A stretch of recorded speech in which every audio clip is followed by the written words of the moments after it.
change the world. All you need is a plan and a dream. Round by round, every fight is your chance.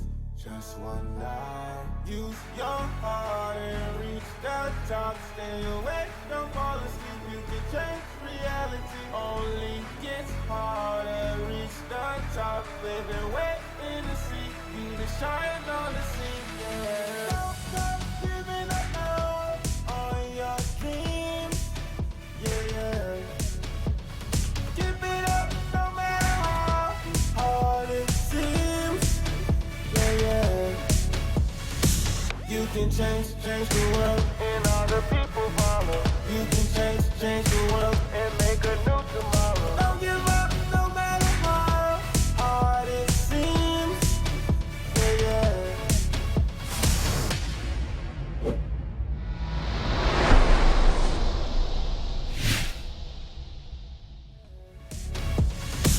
You can change the world and all the people follow. You can change the world and make a new tomorrow. Don't give up no matter how hard it seems. Yeah, yeah.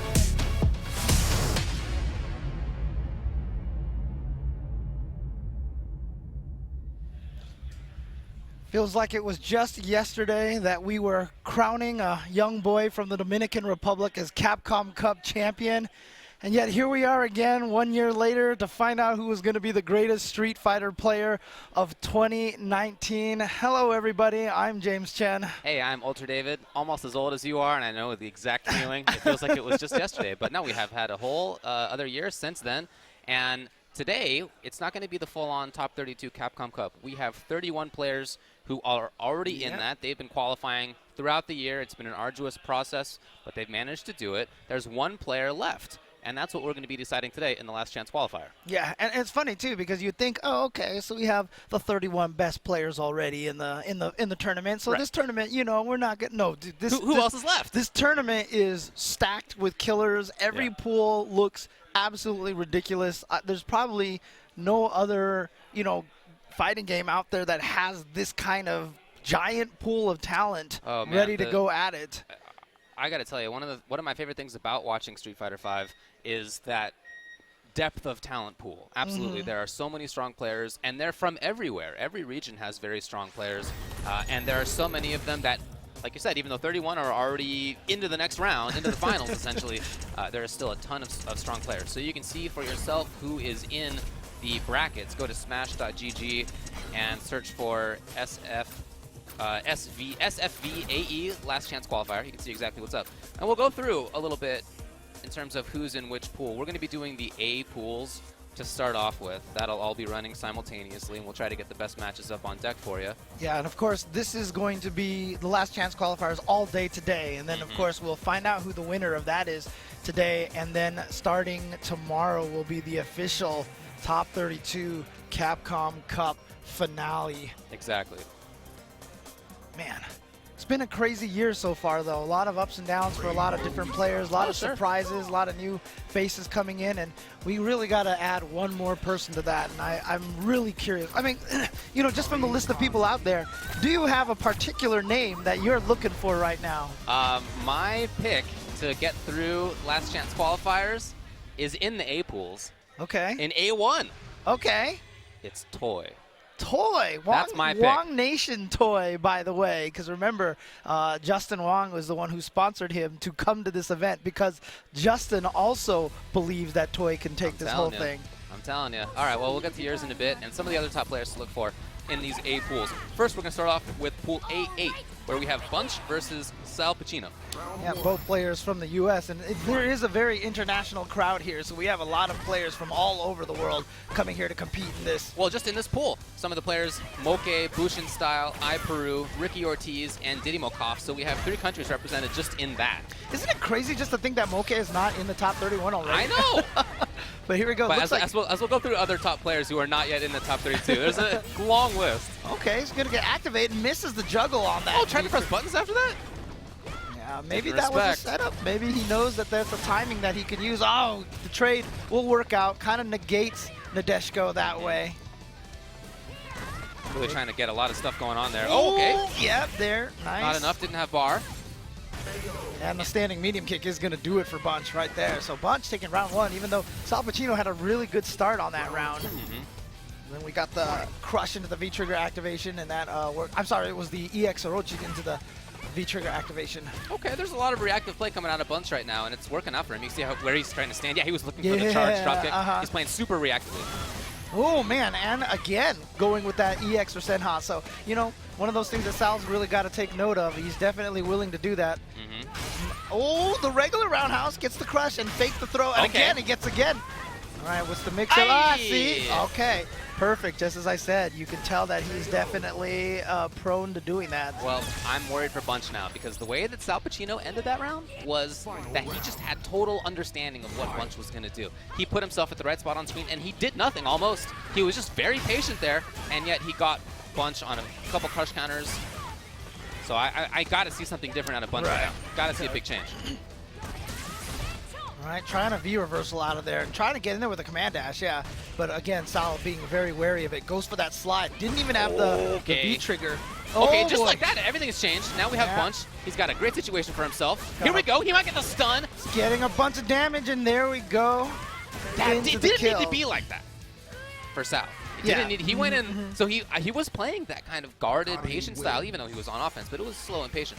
And then when he tried to go in, he went too hard. He got back thrown into the corner, and then Bunch took very nice advantage of it. You know, it's interesting. A lot of people have been talking about this since EVO, that, you know, they talked about how one of the ways that Problem X fought Tokido so well was that whenever he had a life lead, he would not push Tokido into the corner because back throws into the corner in this game are so deadly. And so Problem X just kind of took it to the mid-screen to just not have that happen, you know? And in that situation, you almost feel like Sal probably should have just kind of had that same tactic right there. Overextended just a little bit, unfortunately for him.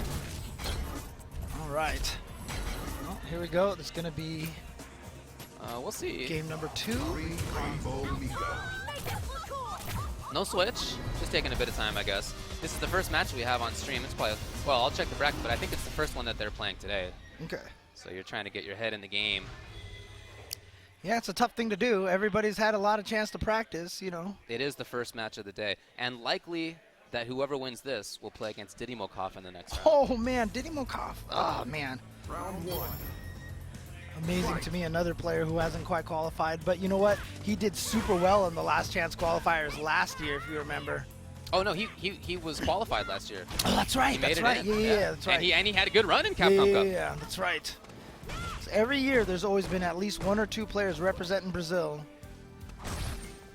Aye, okay, didn't get anything on that. Question again right now is, you know, can Sal play this patiently? But well, I feel like he's getting a little ahead of himself. Right. See how insistent he is? Very buttonsy. Okay, well, here he goes. So, and nothing! But yeah, scared. He was just scared that Nadeshko was coming. Yes. And that allowed the drop kick in there, and look at this. Okay, he's trying to make it happen. What do we got out of Bunch? It's no, the wake up! No! Oh, right really? back in there, Sal! And he wants the stun, and he gets it on the cross-up. Bunch just not blocking the right way, or maybe he tried to jab anti-air or something. Actually, if he had tried to jab, it probably would have been a counter hit. He just got hit. But I gotta tell you, I think that was, although it worked out for Sal, which is good for him. It was a risky choice to put himself into the corner where he died last time. Right. It all started with that slide into the V-trigger activation that worked out for him. Here we go, getting the crushes. Bunch has got to wake up a bit. He goes forward. Backdash you saw right there. Look at how much Bunch is getting caught in the corner right now. Wants a little bit of space. Here it is again. That heavy Everything's kick working out. Dude, that's like a cool setup there. Get the meaty on the flying peach. Really trying to harass here, finally. Little wall comes out. All right. Plus frames. Plus, and again. yeah, gotta careful with well, that. Sal's challenged that twice now. Yeah, maybe he's worried that Bunch is gonna change it into a throw or something like that. Oh, what? maybe it worked. No, it didn't quite work. Oh my God. Wow.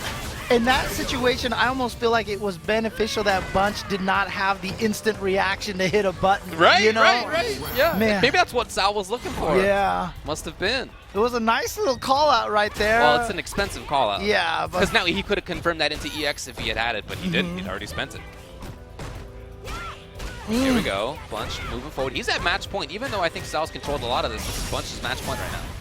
Yeah, it's like you said, I feel like a lot of it has just been Sal almost kind of hurting himself in some of these rounds. Oh, okay, here we go. Back throw now. Let's see if Sal can get any momentum off that. That heavy kick has been working out well for him. He's gotten a bunch of crushes off of that. Oh, here we go. It's a big chance. Yes, no, he does get it. Oh, man. James, and first game. Is it gonna kill? It is. Oh, man. And, you know, honestly, that is the is it gonna kill corollary, right? That Karen always kills. It almost always kills. For some reason, it always feels that way. All right, well, that is Bunch moving on. Again, I expect Diddy Mo will play against him in the next one. But, yeah, you know, think back to that for Sal. Again, I feel like if you look at, like, time of possession, okay, if we're playing football and we're looking at time of possession. Right. I feel like that was Sal's time of possession match. But that's not what matters. What matters is how many times you cross into the touchdown zone and or field goal percentage, right? Yeah, exactly. you can have the ball. How many times you hit a field goal, how many times you throw a goal. That's what matters ultimately. Exactly. Could just be an interception and the other person ran it into a touchdown and that's it there. Right. So no time of possession but more points. Anyway, so real sports. like I said, in that pool, strong pool, as many of them are. Moke, Bushin style, Peru, Ricky, which might be a second round matchup. Oh, okay. And then Diddy Mo, very strong set of players in that pool. But yeah, let's now wait a little bit of time. We wait for the next match to come up. A1 has K-Brad and Toy and General Azad. That's all on one side of the bracket. The other side of the bracket is SZY Zoomi, a very strong jury player. And then a first-round matchup is going to be Piano Densetsu versus Arlieth. Yeah, it's so funny because you're like, here, let me name the players. Okay, you name 3 good players, and they're on the same side of the bracket. It's not, but that's just how it is. Yeah, in Pool A2, Brian F. and Valiant, same side of the bracket. Other side of the bracket, LPN and Slavic Gold. Oh man. In Pool A3, this one's a killer. Smug, 801 Strider, and Romance, all on one side of the bracket. Other side of the bracket is Jammers, who flew here from the UK, and Sherry Genix, and Vanau, one of the best third strike players of all time, and a strong boxer in this game as well. Smug not being in the top 31 right now. No, and I feel there's a real chance that he doesn't make it out of that pool. I don't know that I would bet on that, but there is a real chance. Sure, 801 Strider, Vanau, I think there's a chance. Yeah. Again, I'm not going to bet on it, but I'm just saying the strength of the pools is such that even somebody like Smug is not guaranteed to make through. Right. I don't think anybody, like if you go through all these pools, there's no way anybody could say confidently on any pool, I guarantee this person's making it out. I would bet my life on this person making it out of the pool. I just don't even feel like that's a possibility. The talent, like we were saying, it's too immense at this point. In Pool A4, Nick Tanella is there. Ryusei, a top BlazBlue player who's been picking up SF5, doing well. Also in that pool. Other side of the bracket has Denkadias, Hochi, and Aziz. So that's 3 different countries represented and all extremely strong players. And that's one side of that bracket. That pool has 4 different countries represented in terms of strength of players. That is amazing. Yeah. Oh, man. But we're still just getting started over here, and we're actually going to have a player from across the ocean here starting here on the left side. It's Jones Arcade from the UK. Very strong Ken player. Going up against boys Sync to the Beat from the United States. This is Pool A1. Oh, I like the winner will play the winner of Piano Densetsu and Arlieth. I know Halloween is over right now, but I do like the little witch's costume choice here. Yeah, me too. I think that's nice. All right, here we go. Ken, making it happen. All right, into the corner. Has, safe. There we go. And gets the throw in the corner. Here we go. What's the mix-up? No quick rise or back roll there from Sync to the Beat. Again. How many times do you take the grab? That's the question. Right. You know, oftentimes it's the better idea, but how many times do you let it happen? Yep. And again, no quick. He is... It was just complete control by Jones Arcade. And look, I've been in a situation where Sync to the Beat found himself, where you're getting thrown and you don't know when to not get thrown. You know how to beat the throw, obviously. It's just how long do you sit there and take it? Oh, man, and you saw right there Jones Arcade dashing up and nothing happening there. I think Jones Arcade probably is thinking to himself, okay, he wasn't doing anything, so I can probably get another throw. Went for the buttons that time, and that time we saw Sync to the Beat actually wake up with a button. Well, yeah, Sync to the Beat is really trying to challenge more in neutral and on wake up so far. And now he's found himself in the corner again. It's the same situation. There's the button. Yeah, so a lot of wake-up buttons this time now. trying to change that that situation. trigger could have been big. Another chance. A couple of chances there for Sync to the Beat to really. Oh, here we go. Didn't quite get the punish. Oh, whoa, went to the air. Not sure what Sync to the Beat was trying to do. Maybe a backdash, I'm not sure. But here we go, EX in the corner. Oh, he's just just at the trying perfect to... right time.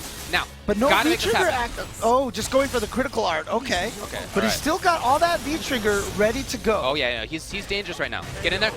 Wow. Maybe was expecting a shimmy. Well, I don't know that she gets to press buttons freely right there. So Jones Arcade getting it.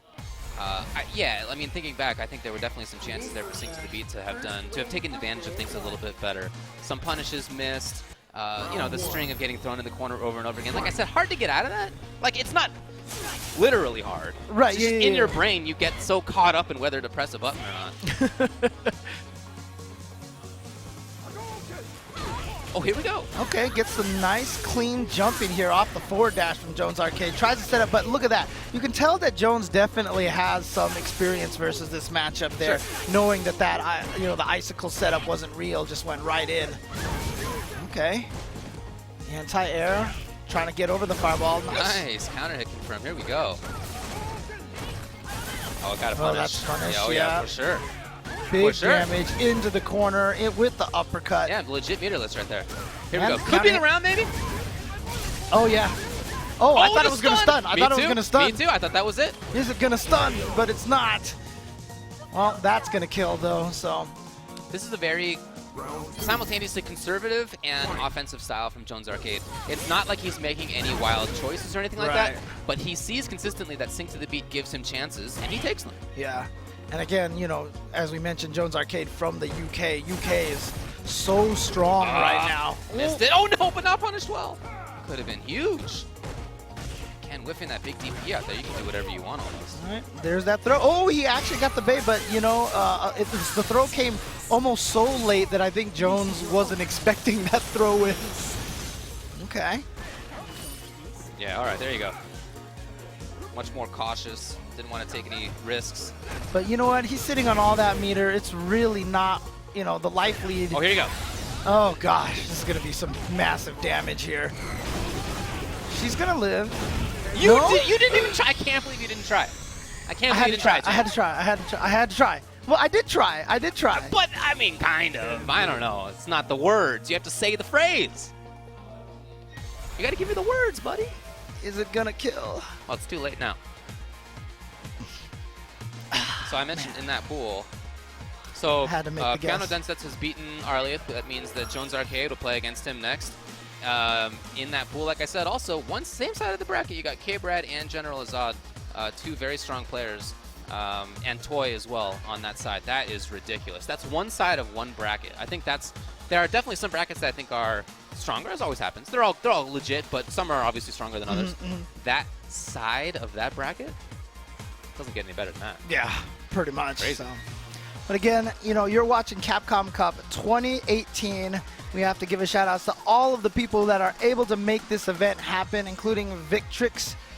You can see their headsets right there, the Pro AF official headset of the Capcom Pro Tour. Also coming out with a line of controllers and joysticks. You can see that in the wild in a lot, and of course a lot of joysticks here as well from Razer, the official fight stick of the Capcom Pro Tour. You can see all their beautiful designs, including the Razer Panthera throwback to the Alpha 2 artwork with Ryu and Akuma right there. It's beautiful stuff. Definitely check those out and visit rzr.to. And of course, Arcade 1UP, the official arcade cabinet of the Capcom Pro Tour. Nice little mini cabinets that you can put into your house and play there. They even have stands that you can purchase that you can put the cabinet on the stand and puts it at arcade official regulation height. So got all sorts of options for you there. Not just Street Fighter 2, a lot of other different old school classic games that you can check out as well. Okay. Now, I talked about some pools so far. I talked about A1 through A4. A5 is another very interesting pool, and we have one of the players coming up to play from it now. Okay. In that pool, a probable second-round matchup, but we'll see what happens, including in this match right here, is going to be Gamer B versus Anti. Anti, the Smash player. Yes, and if you're just looking at him as a Smash player and you don't believe it in the Street Fighter V side, let me tell you, he's legit. He is a really good player. He's taken games and matches, even in tournament, from some very top-level players. And he shows up here today, I think a pretty big threat. Also in that pool, again, same side of that pool even, SFVAE. Oh, nice. Okay, okay. Other side of that pool has El Chakotay and Lilo 24K. So now that you mentioned SFVAE, that's my pick to make it out of LCQ. Let's do it, man. Right. Bringing us back to the intro. Yeah. Old man. Talking about how old we are. Yeah, pretty much. There you see Anti. Oh, yeah, man. he's a legit player. A6 has Princess Slim and Reiketsu and Alex Myers on one side of the bracket. The other side has is Daikoku and Chris CCH. A7, Mandrake and Black Skills and Momi. Then also Fudo, Johnny, and Pinoy. Jeez. Okay. And then, like I said, Pool A8 has Moke, Bushin Style, I Peru, Ricky Ortiz, Diddy Mo. Pretty good list of players. And that's just the A pools, right? Again, yeah, that's just A's. That's just the A. There's so many more on the B side of the pools. Well, yeah, if we flip it over to the B side, I'm really interested in Pool B1. That pool has Dogra. Mm-hmm. It also has Louis Man 20, Dawson, Commander Jesse, Dawson, and Arturo Sanchez. Dawson. All Dawsons, 3 of the best Dawsons in the whole world, happen to end up in the same pool. And at max, 2 of them can get through. But And, Dogra's in that pool, and Eli the Curry's in that pool. And he plays regularly against some of the best Dawsons in the country, including Commander Jesse. And he's going to be a threat there. And, of course, Dogra is a threat. So there's a chance that none of those Sims gets out of that pool either. Man. Oh, man. It should be a bummer to me. But, you know. I mean, That's the life of the character. Honestly, it would have been worse if we had like all the Zangief players in the same pool because there's only like 2 of them, right? So maybe 0 of them now. Yeah, at this I feel point. like they almost deserve that. Yeah. Oh man. Poor character. Actually, maybe all the Zangiefs are in the same pool because there's just the one. Yes, there's one. Yeah. Poor Geef. Poor Geef. In B2, Shine, Jibril, and Brutus. There's the Geef. And on the other side of the bracket is Mojo and Pugera. All right, but as you mentioned, we've got here on the screen, it is going to be Anti on the left side here. Very, very, as you mentioned, strong fighting game player. I mean, when you understand stuff like spacing and you understand, you know, the general concept of footsies, it's applicable to multiple games. So For sure. definitely eager to see how he's going to perform here. But he's going to be going up against, you know, character, you know, of the year. Oh, no, he is the one going with Cammy. Okay, my bad. Yeah, I thought he played Ken too, to be honest. Yeah. Okay. Unless the names are reverse. Actually, they are. They're reversed because Anti is on the left, I'm pretty sure. You gotta look at his joystick. Yeah. Yeah, okay, yeah. He's definitely doing things while Ken's hitting. So yeah, he is Ken. Yeah, okay, but he's going up against a Cammy player in Tan, and of course, the reason why I kind of jokingly say that Cammy is kind of like the character of the year right now is definitely in the conversation a lot on being one of the strongest characters. In fact, in the top 31 qualified already, I think Cammy is by far the most highly represented character. There are 7 Cammys in the top 31. 5 if you only count mains. So anyway, Anti looking all right there in the first round. Tan with some errors, unfortunately. Okay, yep. Okay.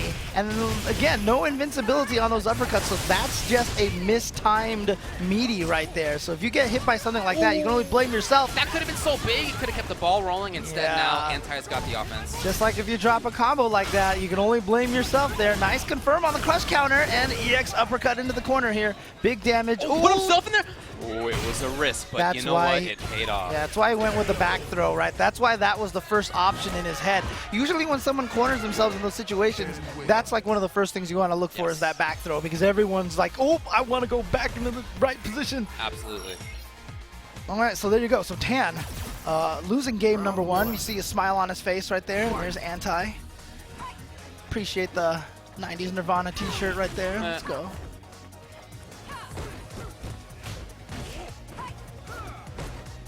little caution out of Anti right here. But I do Tan like moves the, forward. well, see, so when Tan got those couple of jabs while walking forward, I felt like he got a little too aggressive afterwards. Was like, oh, here's my little jab mix-up, and I'm going to take this, ride this home, you know, but like, you really have to adjust every microsecond of what's happening in a match. Oh, that was definitely supposed to be a drill, and that came out as an uppercut. Yeah, Obviously, with the drill, you get better position. Oh, here you go. No.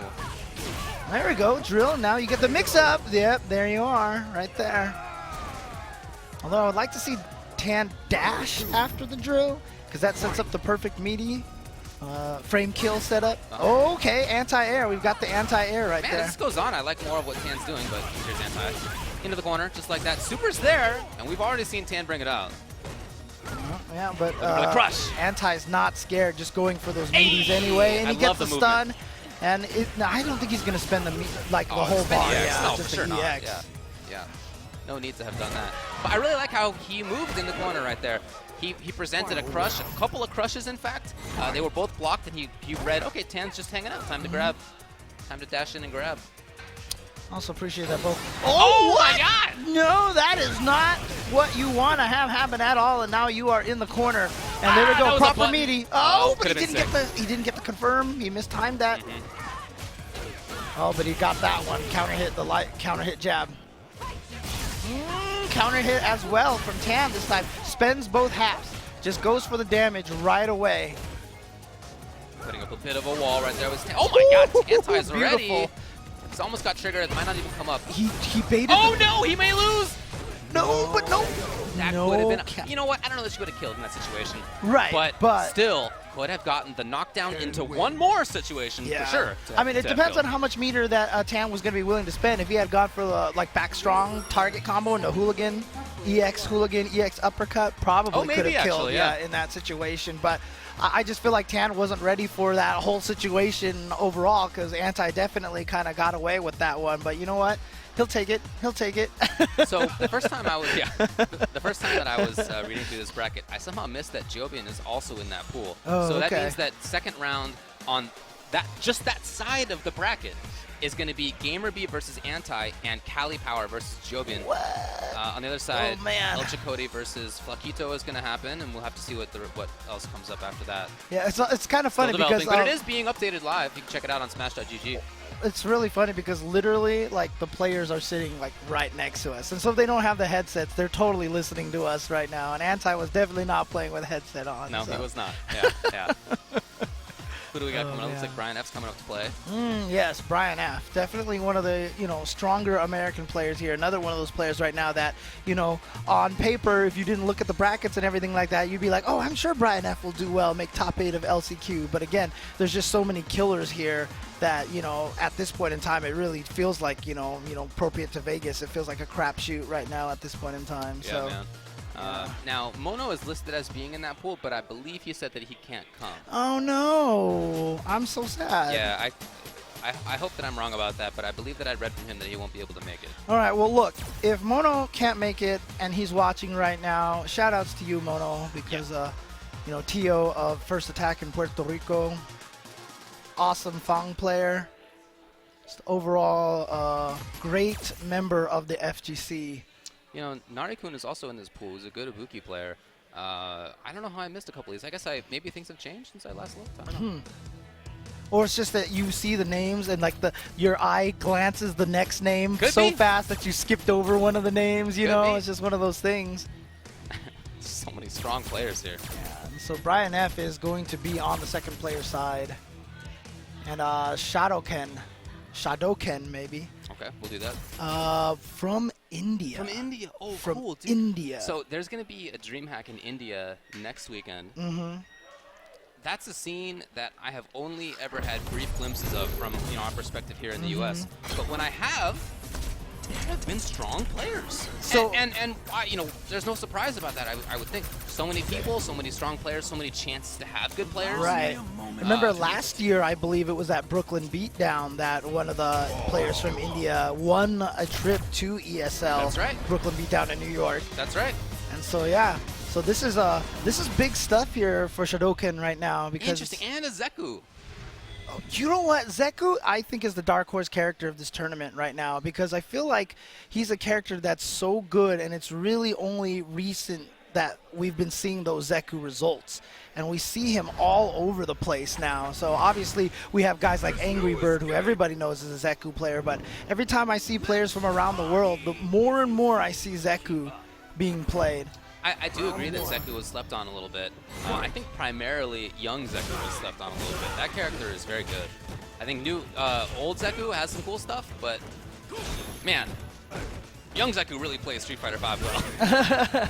Yeah, and you know, in this particular matchup, I don't know if old Zeku can zone out Balrog as well with the dash punches. Yeah, I'd rather pressure as young Zeku in this match. But right now, he's caught in the corner, and Brian F. Okay, here's the patience that we know Brian F for. And also the awareness of trying to get out of the corner. Brian F. very good at anticipating what it is the opponent wants to do. Using that EX dash punch to keep the pressure going. Neutral jump not going to be quite enough to punish. But again, the anti-air all ready to go. Gets the side switch at the last second, and there we go. Brian F. taking round number 1. And I think that neutral jump over the slide was a big tell because that's, of course, what Zeku wants to activate out of. So Brian F. had already thought about it. He already knew it. Although he didn't get a punish, it was still exactly the right idea. Oh, wow. Yeah. Because you know what? Give me that boy. Give me that young kid. That counts as a projectile, right? Yeah. So he can go through that with the V skill. Blocked it. Here we go. Make something happen. We haven't seen much pressure yet. We haven't seen any pressure yet. Here's his chance. Yeah. Oh, no. Counter poked with just the crouch light punch into the EX dash and just going for the low. Look at that. Brian F. completely aware of what it is that Shotokan wants to do, like pacing. Look at that and again, perfect. He knew it exactly. Perfect. One time he jumped over it, the next time he moved away from it. Look at the wry little smile. Just creeping over the cheeks on Brian F's face. He's trying to hold it back. Look at him trying to hold it back. Come on. Maybe. Come on, just let it rip. Let it rip. I don't know. I think he's focused. I think he's focused. Okay. That's what the F stands for. He's Brian focused. Oh, wow. It's not what it stands for, but you know, it is. Yeah. So Shotokan has gone back to character select. What's he gonna do? Will it still be Zeku? Now he only had one chance for pressure, and it was ended pretty quickly. Interesting. Nash, a character we don't see very often anymore. He has mobility, but he doesn't have, you know, what he usually wants to do, zone people, use projectiles as a way to approach as well. Right. That stuff's not going to work quite as well against Boxer. He was a character that, you know, in Season 1 was predicated a lot on the zoning concept, but right now that obviously hasn't been working too well for him. Zoning and movement, but unfortunately for him, you know, Boxer gets through one and he kind of negates the other because his own ability to move opponents to the corner is so strong. Right, and even just the V skill to go through fireballs is such a threat, so you have to even not be close up when you're throwing a lot of those sonic booms. Yeah. And you know what? Brian F. has gotten a lot of free jump-ins on Shotokan so far. Look at the awareness. What Nash is he still playing against to get character matchup experience? That's what I'm looking for. You know, it's interesting to me, but Brian F. streams a lot. He plays a lot online. He does. He has a very high rank online. He does. You know, you will run into a lot of different characters online, and that is where playing online is the #1 beneficial, you know, thing, is that you get the character matchups, you get the experience. So I don't think Brian F. is going to be caught too by surprise by this character. No, indeed, it seems like he knows exactly what to do. Yeah. His spacing has been immaculate, his answers have been immaculate, anti-airs have been ready, everything's there. Even that range where he's, well, okay, now he's kind of pressure, but before that, that's a spot where he can move forward pretty easily, he can V-skill through, he can harass with dash punch, and now, real tough spot here for Shotokan, who needs a lot to make something happen. Brian F. blocking it out. Okay, like you said, a little bit of damage. He really hadn't had any pressure situations. That was the first time maybe that he even got anything with Nash that time. Yes, here we go. Oh, no! Oh, punched out of the air. Brian F. even aware when he was going to try to jump, clipped him with that standing heavy punch. Here, okay, out of the sky. Now, Shotokan, here we go. No, oh, good the chance! combo could have been in a critical art. He would have taken that round. Unfortunately, not going to happen, and Brian F. is going to come away with that one. So chance passed him by. That is unfortunate to see right there. Shotokan going to the loser's side, but I think it's really great to come out here. I would love to see more out of the Indian scene. He's not done yet anyways. No, he's still in the loser's bracket. So. For sure, it is not over. This is, so he's in Pool A2. you know, it's a tough pool. But they're all tough pools. Yeah, I know. I mean, we can just, you know, get it out of the way right now. Man, any of these matches in this pool could have been the grand finals of the, you know, of this last chance qualifier, you know. So not sure I go that far, but yeah, I hear you. But you know, we've been seeing a lot of the cool costumes over here and everything, and you know what? Also, the prize pool here is going to be increased for the Capcom winner, the Capcom Cup winner, largely in part thanks to the Pro Tour bundle that you see here. If you purchase this bundle here, part of the proceeds does go to support the Capcom Pro Tour. And for purchasing this bundle, you do get a few costumes. You get the Mena RD costume for Birdie. You also get the CPT stage and the CPT 2018 Premier Pass. You get a lot of different titles, a lot of different extra little things. So you want to consider supporting. And of course, you can get all of Street Fighter V. If you're watching this and don't own the game yet, you can still grab it right now. Includes all of Season 1 and 2 for 50% off, or 50% off the Deluxe Edition, which gives you all of Season 1, 2, and 3. And of course, Season 3 has been a nice little set of characters here. Sagat, G, Cody, Falk, Blanca, and Sakura. I love the variety. Yeah. Yeah, I really do. Yeah, a lot of these 6 characters, all very, very different play styles. For sure. And you know what? Regardless of the play style, it'll be very comfortable to sit into a nice Vertigear chair here. Using the promo code Capcom18, you can get 10% off all their products this weekend for the Capcom Pro Tour, the official gaming chair of the Capcom Pro Tour. I'm excited to watch Itachi here, who I've heard a little bit about, but his opponent is the guy who I named as the eventual champion of the last chance qualifier. Well, don't talk about that right It's now. Toy. Don't talk about that right now. You know, there's that commentator's curse thing. What I want to there. talk about is not that at all. What I want to talk about is I mentioned Toy. We busted right by your prediction. I said Vi, right? So Yeah. You gonna stick with that? no. Shout outs to Vi though. Hey man, he sent Knuckle to losers at Evo. I hear a lot of waffling over there, James. I hear a lot of delaying. Oh man. You know, honestly, I don't have an LCQ pick because it's too scary for me. You know, I mean, I would like to see someone like Diddy Mo make it out, you know. So, I mean, again, it would be one of those things where I'd probably be more picking with my heart than anything at this point. That works for me, so, and if know. you want to say Diddy Mo, I'm all for it. Yeah. But again, that pool is rough because we mentioned all those Dalsums in there, but you know, Eli the Curry there as a Laura player and Dogra as a Urian player. Oh, but that's not the one that he's in. He's in the pool Oh, with he's in the other one. Bushin Style, Iperu, and Ricky Ortiz. Ooh, okay. All right, here we go. Pretty cool costume over there on the Bison side. Dang. Oh my God, Oh, he's really? in there immediately. Okay. Chomping on Akuma. Yeah, and Itachi, you know, obviously Akuma, a very, very popular character these days, you know, considered one of the strongest ones out there. But really, honestly, outside of like Haitani and maybe Tokido, I don't feel like you know, people talk about Akuma and Kami. And we obviously see like 7 billion Kamis all over the place, but I don't feel like we see the same kind of situation with Akuma a lot of the times. He's not an uncommon character, but yeah, in terms of who's had the most success, it really is Tokido and then maybe 2 other players. Right. And not to the same degree for sure. Whereas Bison, look, Bison won Evo this year. Toy's doing well, Pinoy's doing well, Yeah. Hot Dog's done well. Oh, nice little juggle right there, and just going in with that demon flip is just like the auto mix-up tool, and it's been that way for its entirety that it's existed. Here he goes. Okay, Getting out of V-reversal there. to get out of there. Nice. Wow, wake up Wow. fireball. Oh my God. And there it is. Okay, so Itachi taking round number 1 versus Toy. And you know, Toy probably also feels a little pressure himself, you know, with Justin sponsoring him out here. Probably a lot of players, you know, when they get those sponsors, even if it is just Justin, you know. No, it's big. You feel a little pressure. Here's a punish. Yes. Nice. And then he waited. Here we go. Oh, this is big Crush. news. Oh no, he's going for the jump full damage. Even Bison's floaty jump can punish that Oh, in yeah. time. Activation Oh, point. boy. Let's grab just in case. Scary time right now as soon as Akuma activates that V-trigger one. Oh, crush counter. Oh, Too DP far. from that range. Well, you get true invincibility in the V-trigger Wow, just a activation. risk, that's all. Oh, there we go. He's going to be able to punish that. Yeah, beautiful stuff. knowing his ranges, knowing from that range he wasn't going to be able to get a good crush counter combo, so just goes with the Fierce into the Psycho Flame, and of course, even if had that not killed, he would have been able to get the juggle afterwards.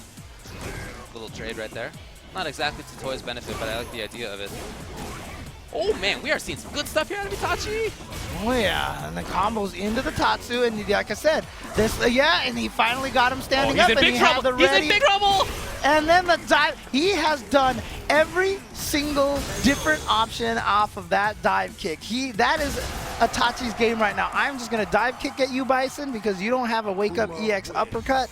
And I'm just going to demon flip at you and pick one of those 3 options. He hit him a bunch with the punch options, which is an overhead, got him to stand up, so he threw him, and then the next time went with the dive kick and hit him out of the crouching jab, which would have beat the other 2 options.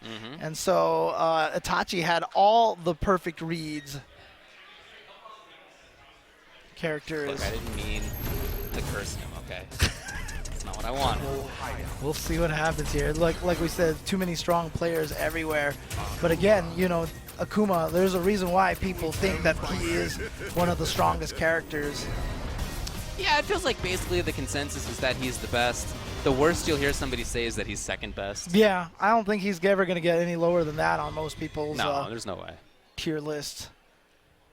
But again, you know, we've seen at just even recent World Finals, you know, tiers obviously can be shaken. Sure. You have low tier characters win all sorts of things, so. Okay, he's gone for the switch of costume. And it's a much slower start as well for Toy. Remember the first round, he started off with dash forward. Right. So it's a slower start right now. And you know, that start right there can also just be a sign of adrenaline too. Oh man, this demon flip is killing him. Yeah. Itachi's done such a good job at maintaining it. Yeah, and like I said, one of the problems is that I feel like it's also a matchup thing too. Bison, you know, not having any sort of like EX anti-air. Like if it was Karen, you could EX for Senha or something like that. But I would like to see maybe a crouching Fierce from Toy, you know, because that covers a lot of space, hits very high up, so if you have the right reaction. But I feel like if anybody knows what the response is, it's going to be Toy. Yeah. But he hasn't done that, so there's got to be some reason. Oh, well, neutral jumping. You know, one of the things about Itachi's playstyle is that it's so strong in many ways, and then, man, he's willing to take risks. But here we go with Toy hitting the crossover. Yeah, we've seen mid-screen dragon punches that have hit coming out of Itachi. You know, we've seen kind of the funky choice that really throws people off. Right. And you know what, the interesting thing is, you know, you brought up something interesting, is that he probably knows the counters, but that's the beautiful thing about fighting games, is that you're playing in a tournament, and even though you know the counters, sometimes your hands won't do it, your brains won't do it because of nerves, for sure, because of, you know, just the situation, or just the opponent is so good at reading when you're not thinking about it. You know? The back Fierce, look at this. Talking about prepared, knowing the counters. Exactly. Getting away. Oh, that would have been a cool conversion. Yeah, unfortunately. It was on the wrong side, unfortunately. And now it's on Itachi trying to make this happen. He has no more trigger. But he still has those sick demon flips. It's not going to come up. Toy now moving forward. So he started that round, he started that game, in fact, very slow. By the end of it, again, he was moving. So he kind of established that he's willing to play patiently, but still got to watch out for that explosive play. So your comment between the last 2 games was your attempt to uncommentators curse. Correct. Yeah, trying to bless him. All right, so here we go. Game number 3. Again, Itachi all the way from Japan. But, you know, one of the crazy things about it is, you know, we talk about Japanese players. Everyone has their favorite players from Japan. There's so many strong players from Japan that a lot of people haven't, you know, that haven't had the same kind of publicity. And we see that right now from Itachi. But look at this. Toy now all of a sudden turning the offense up. Yeah, I'll say. Now, Itachi did try to Dragon Punch at one point there, but he didn't have invincibility, so it just didn't matter. Man. So now it's on Itachi, all right? We've talked a lot about Toy. Now I want to see something good out of Itachi here, trying to make some changes for himself. Already he's lost 35%. Yeah, I mean, that's also, you know, Toy willing to spend that meter. But again, I like that idea because, you know, getting damage early on in a round is, you know, your attempt to discourage the opponent early, you know, especially when you're on match point. Here we go now. Itachi's got the corner. He's got to make this one count. The jab trick. No, he's in the corners. Okay, but he does find the hit. And, of course, the side switch, but didn't get the It's okay, you know. Here he goes. Almost stunned. Is it enough? It is. Okay, but this combo's not going to do as much damage here because of all that. So reset. So he goes to the demon flip setup. Flipped his toes out of the sky. But you know what? Toy has a V trigger. Again, the trade. Okay, setup comes. He's still Will got that Akuma heat disrespect trigger. this slide? There it is. Here he Finally comes. Which activate. side? That's the- side? Oh, he did nothing. He was trying to bait the EX uppercut out Probably. of there. But you know what? In that situation, Itachi was probably being so focused on whether it was going to be left or right that he probably wasn't going to wake up with an uppercut. Oh, and now we got match point. Oh, What what a jump in. Yeah, he's done it twice. It's a great start for No this DPs. round. Itachi trying to be patient over there. He just gets away. No. His own pressure. But Toy backdash again. We've seen it twice. Yeah, one of the things that I've noticed, though, is that Itachi really has had a lot of control of the air. He has been able to jump a lot, demon flip a lot of neutral jumps. Oh, boy. He's And got here the we pressure go. for himself now. And it's a bad look. Toy's stun is already pretty high. Oh, that could have been stun. Yeah. That could have been almost the round right there. Toy lives. Oh, boy. And now look at this damage, V-trigger activation. So he's going to get good damage off of this. The reset out of the sky. He may what a kill on this. beautiful reaction. That's not enough. Quite Oh. enough. Oh, So what here- a- oh, the Does he get him out of activation. the sky? Yes. Yes. Just like that, everything's changed. Uppercut. Itachi has pressure now. He can take the round on this next hit. Okay, EX to get himself out of there, but here comes the pressure. Dashes Oh out my into God. the throw. And Toy popping off right now, excited about that win. That was as close as it comes, James. That ending right there, dashing to the other side, still had some trigger left. That was wild. That was a call out right there. He knew he had the frames to be able to get that forward dash in there. And the fact that he went for the throw instead of a hit, actually really surprised. Like, I thought he was just going to go to the side and try to hit him, but you know what? Akuma always recovers off of those air fireballs, like, instantaneously, so he went for the throw. Smart stuff my for Toy. God. Wow. Toy does advance forward through, but man. Shout outs to Itachi. That was super, super well played. I've heard of him before. He came well recommended, and no surprise in terms of how that played out. That was as close as it gets. Yeah, and again, you know, this is just a perfect sign right here. A player that one of us has chosen to make it out of the pools, and I'm not saying I don't agree because he definitely could make it out of the LCQ, but it's just that a player of that caliber, first round, second round matchup. Second round? That kind of caliber of competition that you have to go up against. That was actually Toy's first match. Oh, he had a bye in Itachi the had first round. previously played, Okay. against Ginny, in fact. Oh, okay. So now Toy moves on. Toy's reward will be to play against K-Brad, who just beat General Azad. Oh, Another geez. strong dictator player. Ah, yeah, so here we go. Look at this. We got Romance on the right side, a player who probably didn't have to worry too much about sleep. He's from Vegas right now, so, you know, very easy for him. Sure, But- yeah, if you're from the West Coast, then it's easy, Yeah, right? But check him out, though. Oh, he looks so good. Man, what a well-kept dude. I can never pull off the stuff that Romance does, dude. No, look at that guy. He's not paying attention to you, but yeah, he I looks know. great. I'm trying to talk to him, but Yeah. he's looking at his phone right now. You so can chat him up later. he's He'll be around. Yeah, I'll definitely try to, you know. So I mean, he's DMing somebody, so you know, I'll have to try to slide in there. Yeah, you know, somebody try to slid get in there, for sure. that. So, but he's going up against Gustavo. It's not a bad-looking dude himself, to No, be honest that's with true, you. that's so, true. You know, so Gustavo over there It's a getting beefy ready to play. And Gustavo, of course, you know, he has been playing so strong, and he was doing so well with Laura, but he has since then fallen in love with G, and he loves that character. Yes. So that is who I'm expecting him to go with. I think I agree with you. I've talked with him about G a few times, and he thinks G's very strong. There's a little back and forth in the community about where to place G because he's so volatile. It's just the nature of the character. Right. He levels up and he gets really good. Everybody knows it. But what if he doesn't have levels? Or what if he gets knocked down and he has no 3-frame button? He has no EX moves that are invincible or armored. He's really stuck. So does the good offense of higher levels outweigh the negatives of kind of the rest of the character? Gustavo thinks the character is very strong overall. He likes the mid-range game, the neutral game a lot. He thinks it's very strong. He thinks the pressure is crazy, which I agree with. Even in level 1, he's got very strong stuff pressure-wise. I mean, you also have to remember, too, Gustavo was an able player in Street Fighter 4. Another character that had pretty bad defense. That's true. Yeah, right? not one of the better ones for sure. So one of the nice things about Gustavo is he has a lot of experience in that kind of gameplay style of counting on his own defense, right? Counting on his own solid, rock-hard defense. Okay. But let's see what character he goes with, how he feels about the oh, Manat? Oh, yeah, Romance has been playing Manat. Okay, I thought he was going to go with Karen, but No, yeah. he's been playing Manat for a while now. You know, I don't know if I'm stepping out of line here, but I feel that G beats Manat.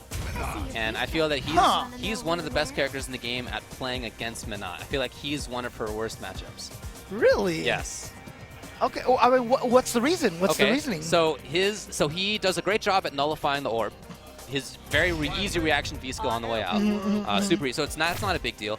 His mobility is so good that I feel that it's tough for Minot to zone in the way that she typically does. And then his pressure is crazy strong. He kills, most characters in 2 mix-ups, including Minot. And she only has a 3-frame button. Other than that, she's just stuck. Yeah, Her a very, very sucks. short-range 3-frame button as well. Exactly. So I feel like his axe kick does really well against her kind of zoning. I feel like he's got so many tools to deal with her, and his own fireball is actually super legit. I just want to know, like I feel like Felicia is just like, like corking the ball of yarn here, because like how is that going to do any damage, right? There's got to be like a giant metal sphere inside there or something like that, She's got boxing gloves, but she fills it up with all sorts of iron. Exactly. Oh, man. Well, you can see right now 801 Strider definitely trying to get in as strong as possible right now. That range right there, I feel like, is Minot's range. And this range right here, I love that Romance kept it right there. That was a perfect spot for him.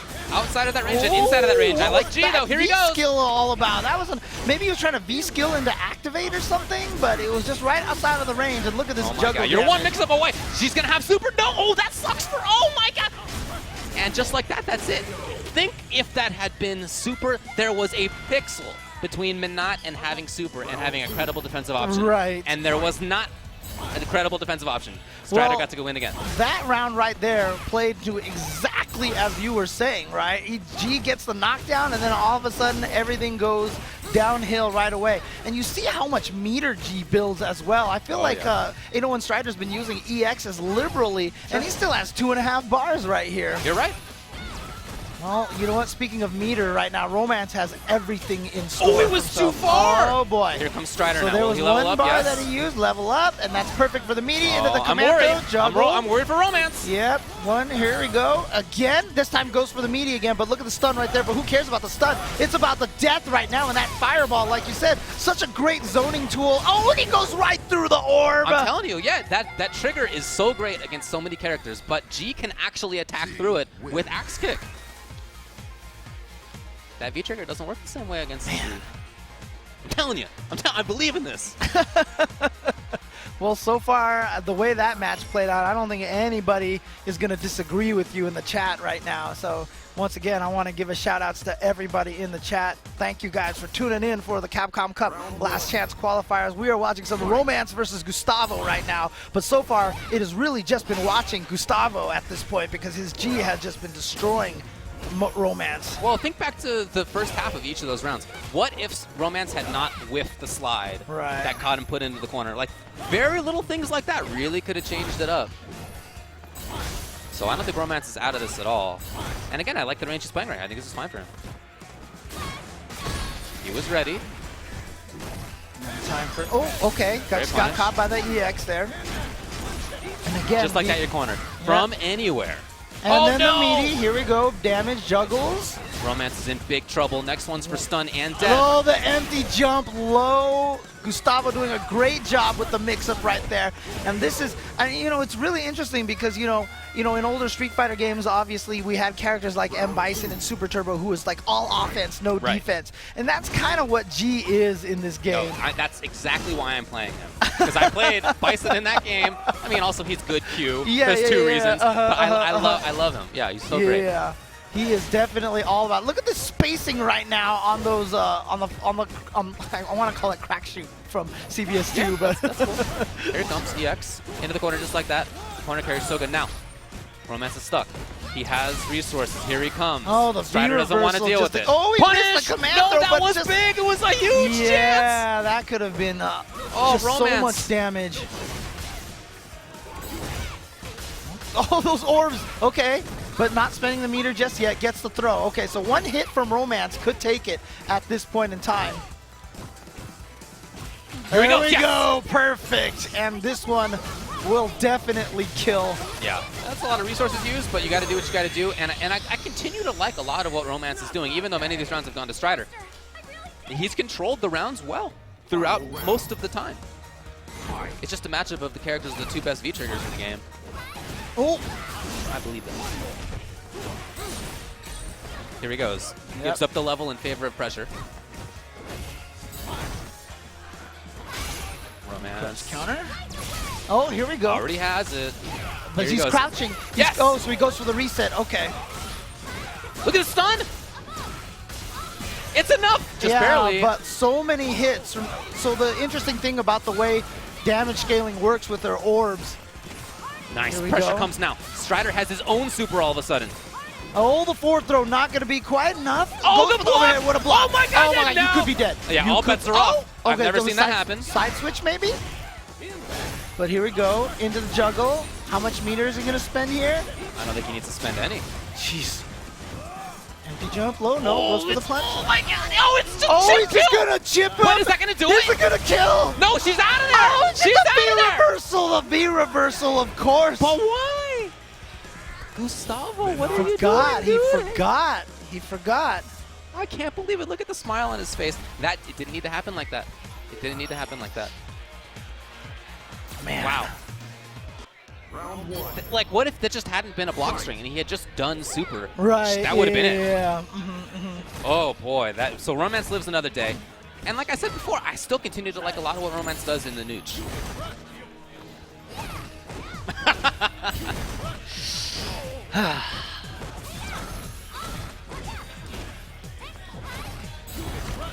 Mixing up here. All right, let's see what he got. What's really interesting to me is that the way that Romance is winning this right now is that, as we mentioned, G is all offense, no defense, and Romance has been going to town on the aggression now. Yep. He has just been playing so forward-moving. I think that's the way to do it in this matchup for Minot. It's not the typical control. It's not the typical, V-trigger pressure, whatever. It's you have to be in there because you can't get pressured. Yeah, how often do you see Minot think about trying to jump forward with a jump fierce to get in on you? For sure. Not very often, but that's what Romance was doing. Oh boy, command throw. That's the round. Into the stun, and since that's just one move, this is going to be a lot of damage here. That may be it if he gets super right here. I don't think he wants to spend it though, because he's got all this meter. He didn't go for the combo for super anyway. And I mean life meter, so. Yeah, he's just chipping out with those fireballs, zoning there. You know that she can't really get anything activated. And you know she wants to get that slide into activation or something. Making her block stuff right now is giving her super, so I don't know if that's advisable. Yeah, but you know what? Even still, it's going to take a reset with a full resource of everything. God. Now she has super in part because of what Gus was doing, right. And now it is Romance's time to shine. Got to make something big happen. Yep, yes, it comes. It is. There's one. He needs more. He knows it. Oh, what a tech! Now there's no V reversal anymore, and Gus has one of the best ways to just move in there and do the super. That's what he wants. He wants a chip kill. Yeah, because he knows he doesn't have any meter, so that's why Romance. Oh, there. Oh no! Oh, he saved the meter. Wow. Gustavo, I can't believe it. But all right, it worked out for him, and now we got match point on both Romance and Strider. This is round 2. Last game, last round I mean of the pool. It's round 2 of the pool. Oh, okay. And they're both sitting on full critical art meter right now. Oh, he takes the chance and doesn't end up mattering. Man, knockdowns get rid of the levels. Whatever that adjustment he made after game number 1 has been working so well because look at this life lead that Romance has right now. Yeah, and I feel a little bit of impatience on Gustavo's side as well. Yeah, you see the movement from him is a little impatient, but he does have trigger, and that's one of the better comeback V-triggers in the game. I don't know if it's going to come up even. Man. Romance is pressuring so well. That's it. Look at that jump early. Fierce. That's going to do it. Ooh. Romance takes it over 801 Strider, sending Strider to losers, and that's going to be Romance versus Smug in round 3 of pools. So Romance looking good in more ways than one right now. So absolutely, look at that classic look on that man. I love it. I know, right? He could be from any decade. It's just one of those good classic looks. I like it. Well, look, I feel like he could be running a circus right now, and he definitely just had a nice little circus match against Gustavo over there. So the ringmaster doing his job here at the Capcom Cup. So all right, well, we're going to take a short break. We'll be back with more Street Fighter V in just a little bit.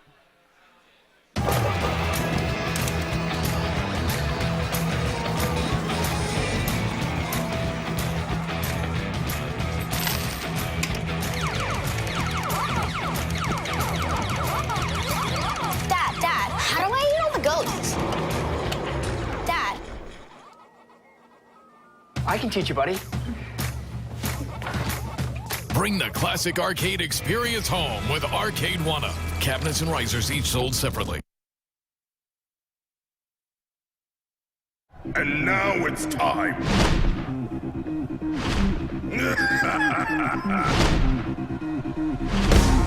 Let's go! No limit!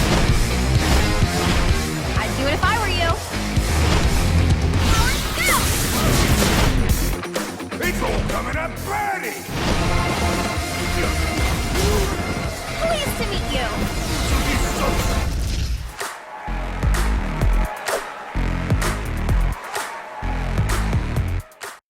Pleased to meet you.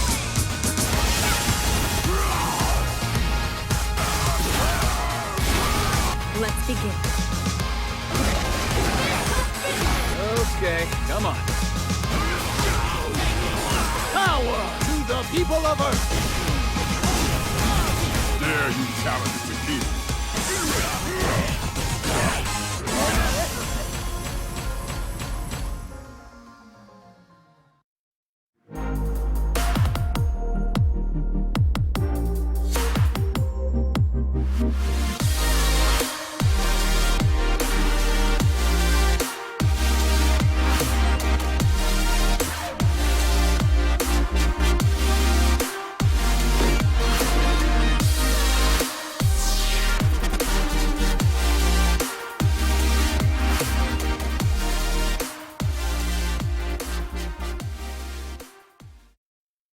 Yeah, I mean, he's not splashing as much.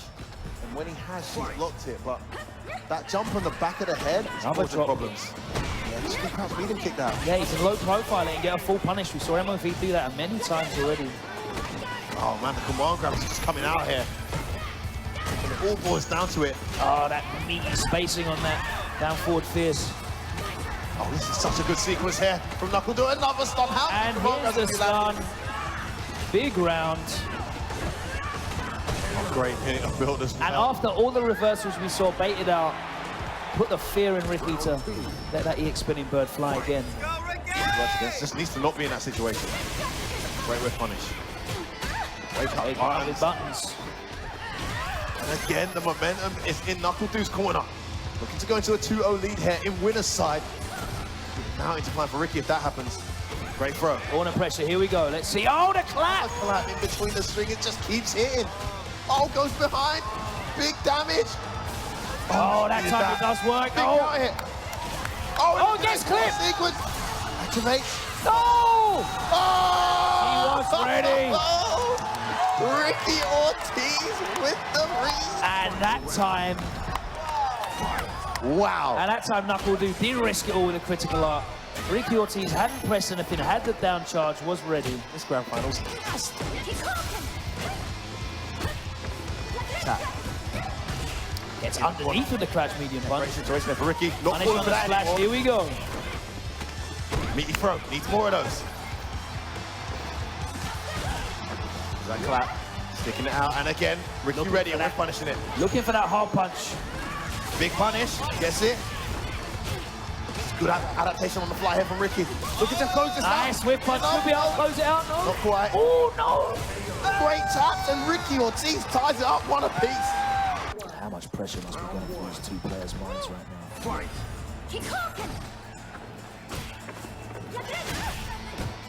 Great patience there. And that clap has just been his best friend. Oh, Doesn't wow. get the corner. Pulled the screen by dashing towards there. That connected this time. Drop kick. Again. Really not a good situation to put yourself into. Not able to react to that drop kick.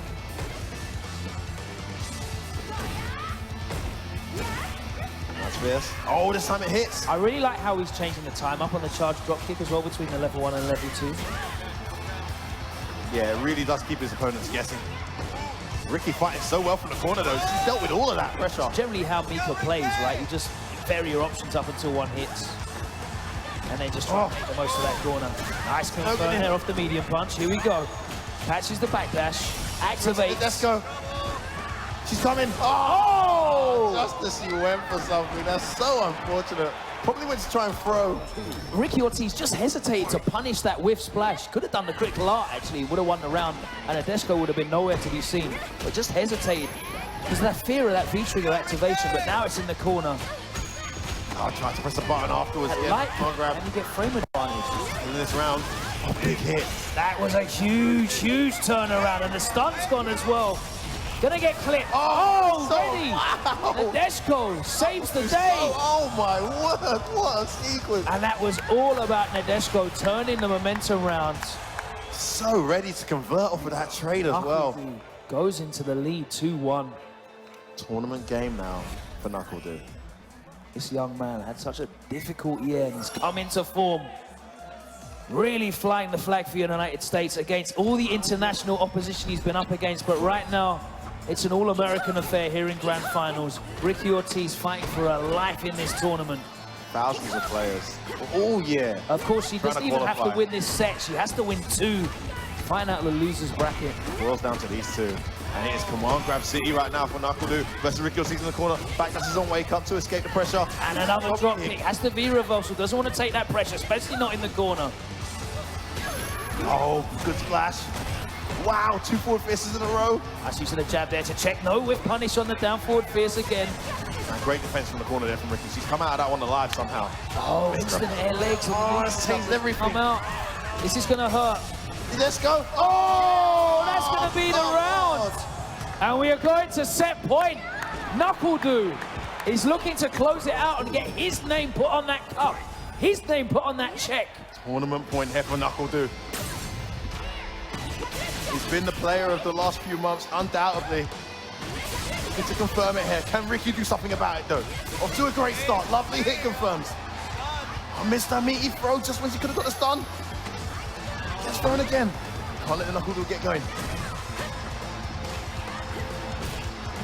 Well interrupted and gets the cross underneath.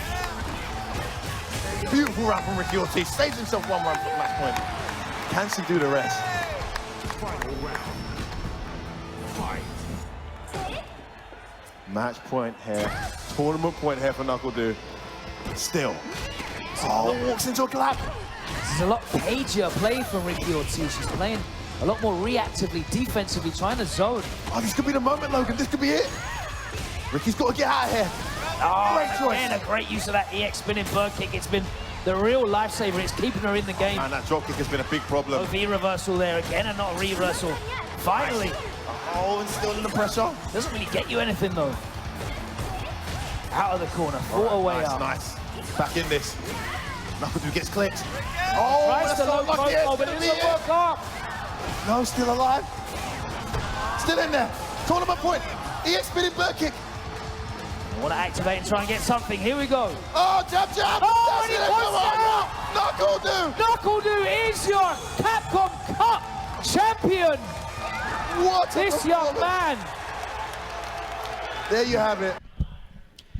You're watching the Capcom Cup Last Chance Qualifiers, brought to you by Arcade 1-Up, the official arcade cabinet of the Capcom Pro Tour, Victrix, the official headset of the Capcom Pro Tour, Vertigear, the official gaming chair of the Capcom Pro Tour, and Razer, the official fight stick of the Capcom Pro Tour.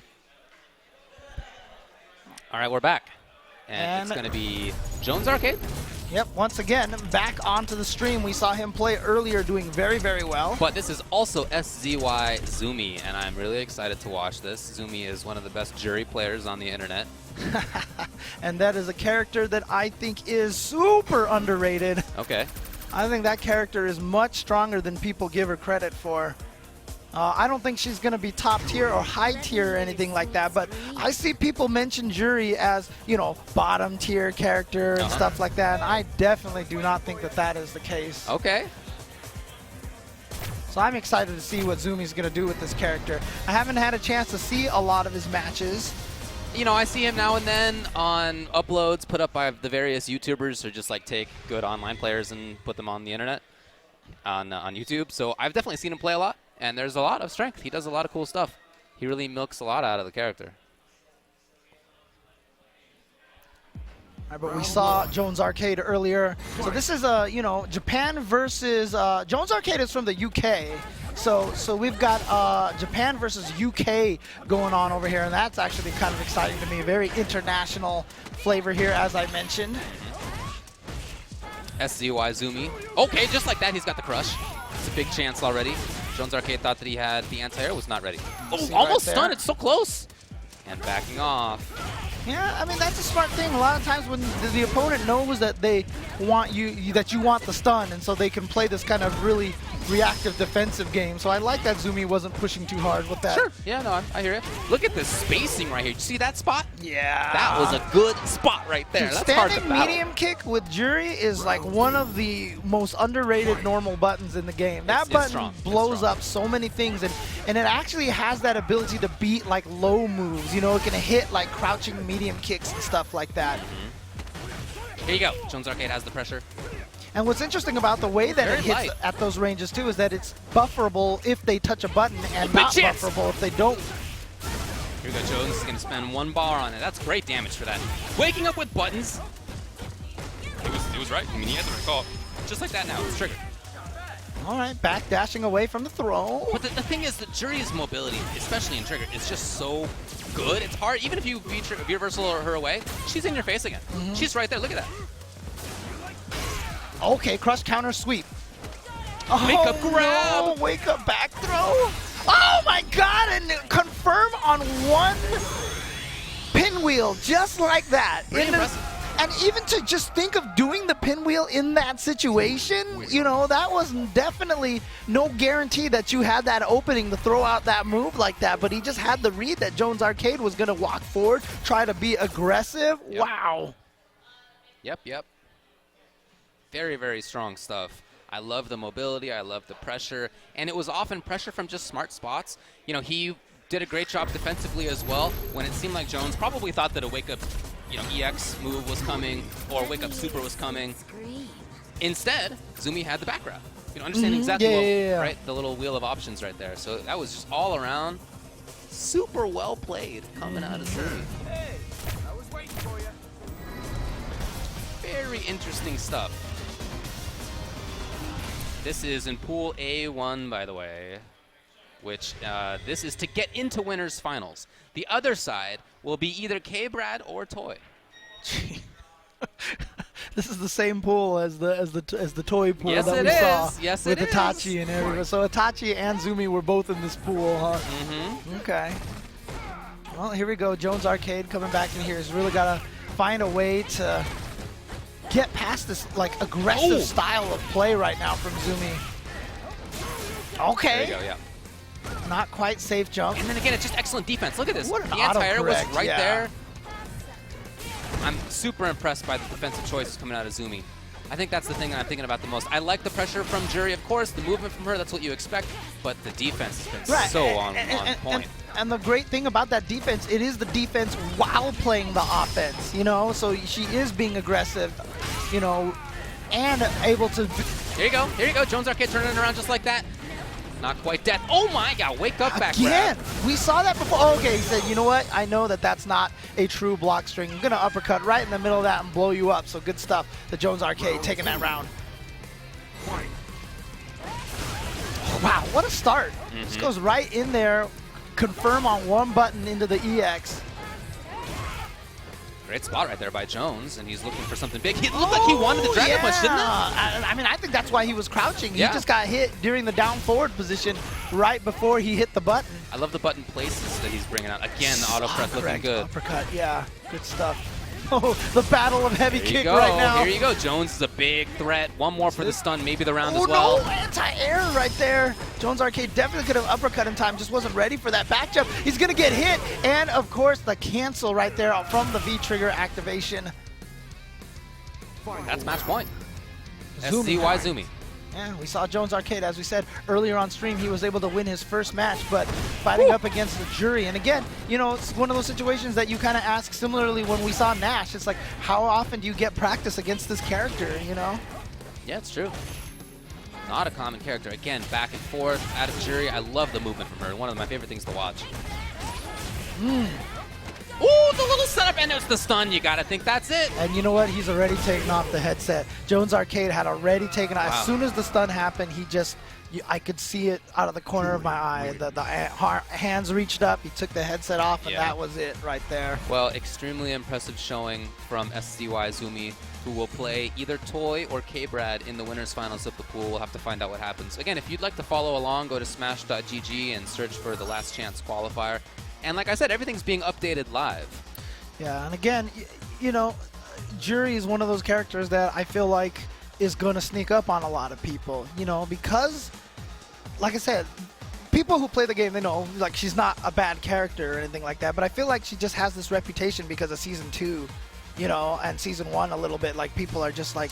I do think that she has some problems. Some of her stuff is not real. If you see it for the first time, and you might think it is, but there are gaps in things. Some of her normals don't really work in the way that you would expect. But I definitely don't think that she's one of the worst characters in the game. And the reason why I was bringing it up is just that I feel like that's why she's going to catch a lot of people off guard. Because you don't feel like, even Zeku, I was talking about how it's kind of like a sleeper character. I feel like a lot of people are probably, you know, studying Zeku now because they see Angry Birds in here, a lot of it. But like, I don't know if anybody's out there going like, well, let me make sure I know how to fight Jury before I'm coming into this last chance qualifiers. Maybe. You know what I mean, kind of situation. Maybe. So it's a tough thing to handle. Sure, yeah. Okay, so we're going to go to, let's see, this is, oh man, this is pool A4. Let me see where we are in the bracket as we have Ryusei versus Denadas. This is winners finals of the pool. Denadas. So Aziz took out Hochi. Oh, then wow. Denadas took out Aziz. Okay. So that was all one side of the bracket. I know Ding. Hochi, you know, I apologize ahead of time. We keep bringing it up. But we remember him last year. He had the kill combo on Nemo and dropped it. That's right. And, allowing Nemo to move on in the LCQ and ultimately get third place in Capcom Cup. Exactly. But that could have been Hochi. Yeah. No, it's well, I'm sure he'll never forget that either. Yeah. But, anyway, it's going to be winners finals here. And it's Ryusei, of course, Evo champion Ryusei. Of course, although not in this game. Not in this game. But that is obvious what kind of caliber player that he is. Absolutely right, yeah. Now, on Denadas' side, he has been moving away from Dalsum. And he's not giving up Dalsum entirely, but he is bringing in a couple of other characters. I've seen him play Blanca quite a bit. There's somebody else, too. I'm not sure. Okay. That is definitely Vi's Dalsum fault. here versus Ryusei Urian. Well, this is the matchup that we were expecting. Well, to be honest, I'm not sure that I did expect this out of Denadas because I feel this is a little tough for Sim, but I guess it's what he's going to try out, at least at the start. He does get a chance to play against strong Urians. We have a couple in Southern California, so it's not going to be a matchup he's unfamiliar with. Here we go. Winners finals of Pool A4.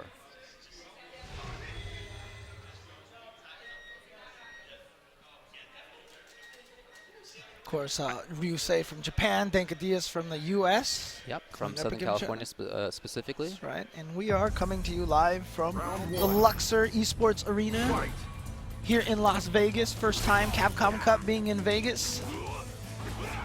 A little bit of chasing. You know, one of the things about Denadas' style is that he's more setup and pressure heavy than many other Dalsums. He didn't come to Dalsum as like a lifelong zoner player. In fact, he wants to move, and that's why he picks Dalsum in this game. He likes Dalsum's setups. He thinks he's tricky. He thinks he's fun. So it's that kind of sim, and I think that actually is better in this matchup. It's not as easy to just zone out Urian. Yeah, we had an execution error right there from Denadas. It's going to cost him a lot of life and get stuck in the corner position. You can see Ryusei taking advantage of that fully right now. Oh, here you go. Oh, well, that's fine, too, for Denadas, who backs off. He's going to set up trigger, too.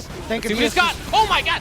Denadas, one of Look the at this. best One more for the round. at the V-trigger. Absolutely. He is so good at using this thing. And Keep it going. He wants it. There it is. Oh, got to the It's side. still there. Oh, my God. He got him. Can he juggle? Oh, he doesn't even need to juggle. He gets a side switch, and there is the Denadas. That is him using that V-trigger, too, right there. How do you not love that? Dude, you know what? I keep saying, I think Bison and Dalsum V-Trigger 2 are like two of my favorite V-Triggers that were added to Season 3. I love it. What a stolen round, by the way. Ryusei did so well in the first 2/3 of that round. And it just went away.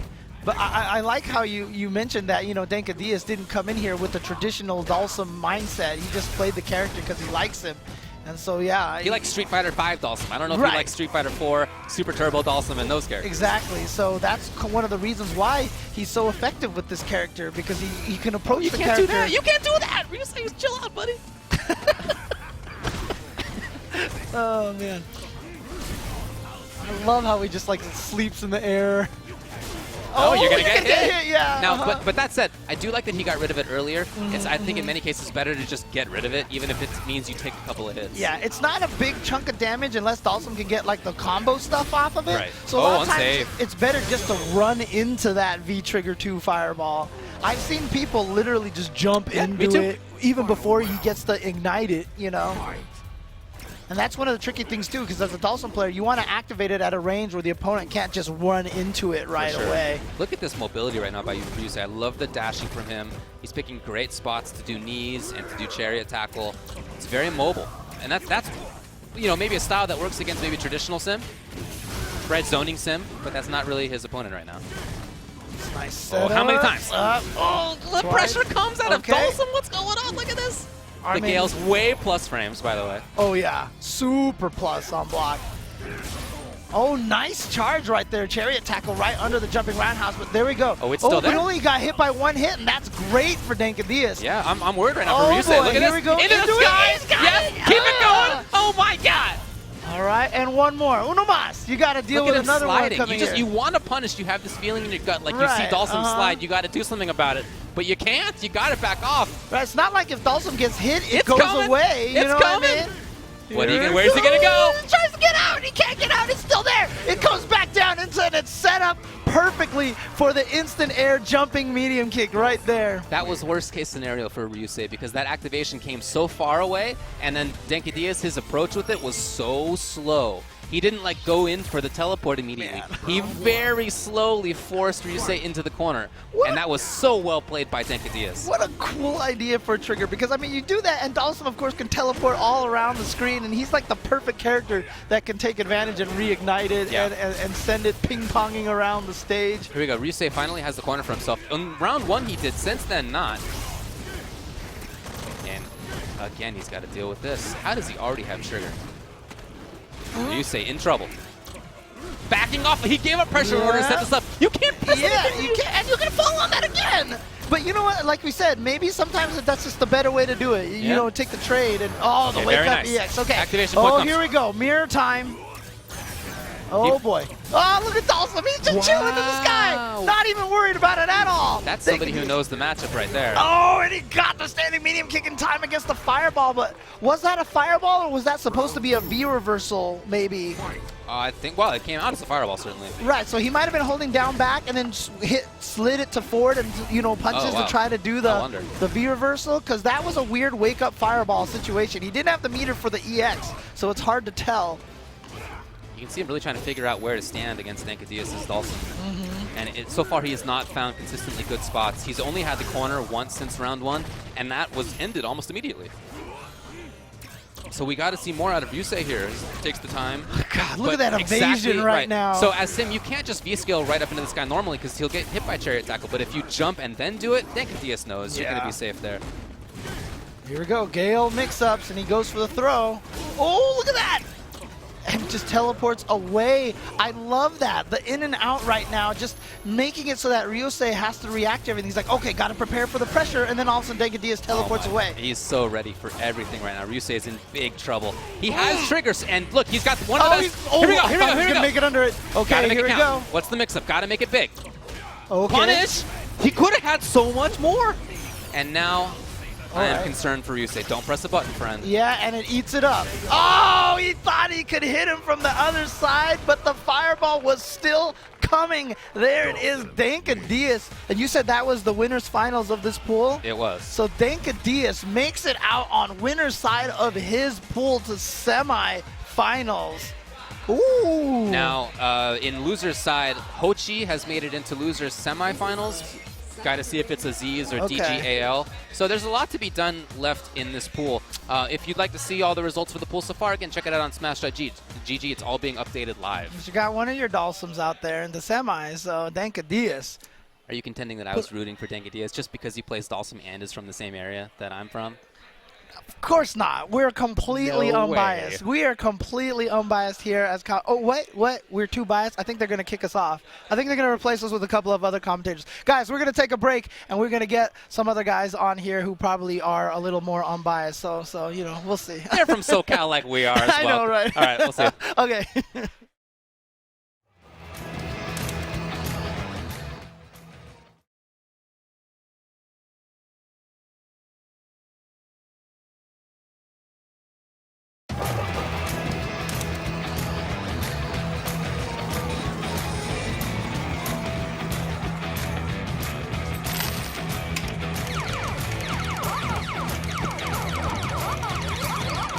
Dad, how do I eat all the ghosts?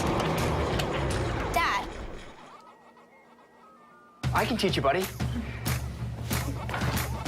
Bring the classic arcade experience home with Arcade One-Up. Cabinets and risers each sold separately. And now it's time.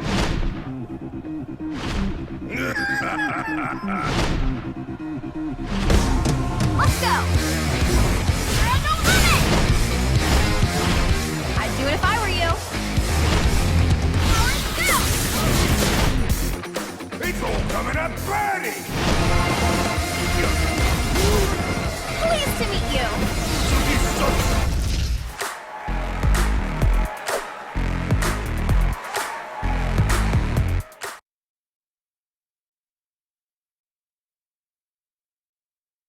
Pleased to meet you.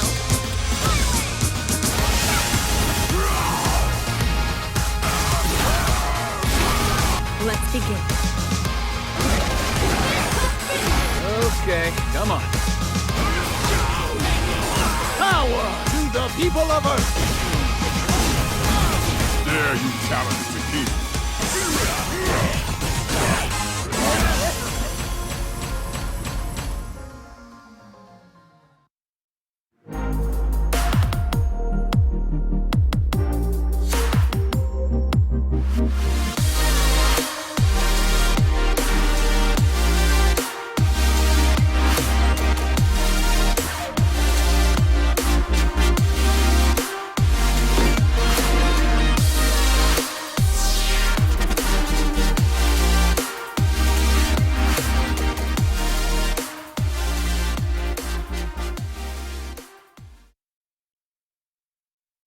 Back, ladies and gentlemen, Capcom Cup 2018. Excuse me, this is hanging here. Let me get this tightened up. Come on, straighten it up. We out here. Tasty Steve, IFC Yipes. You already know what time it is. Last chance qualifier action here at the Esports Arena. Hold on, time out. What's up? Before we go anywhere, we need to talk about this jacket, though, the Young Sting.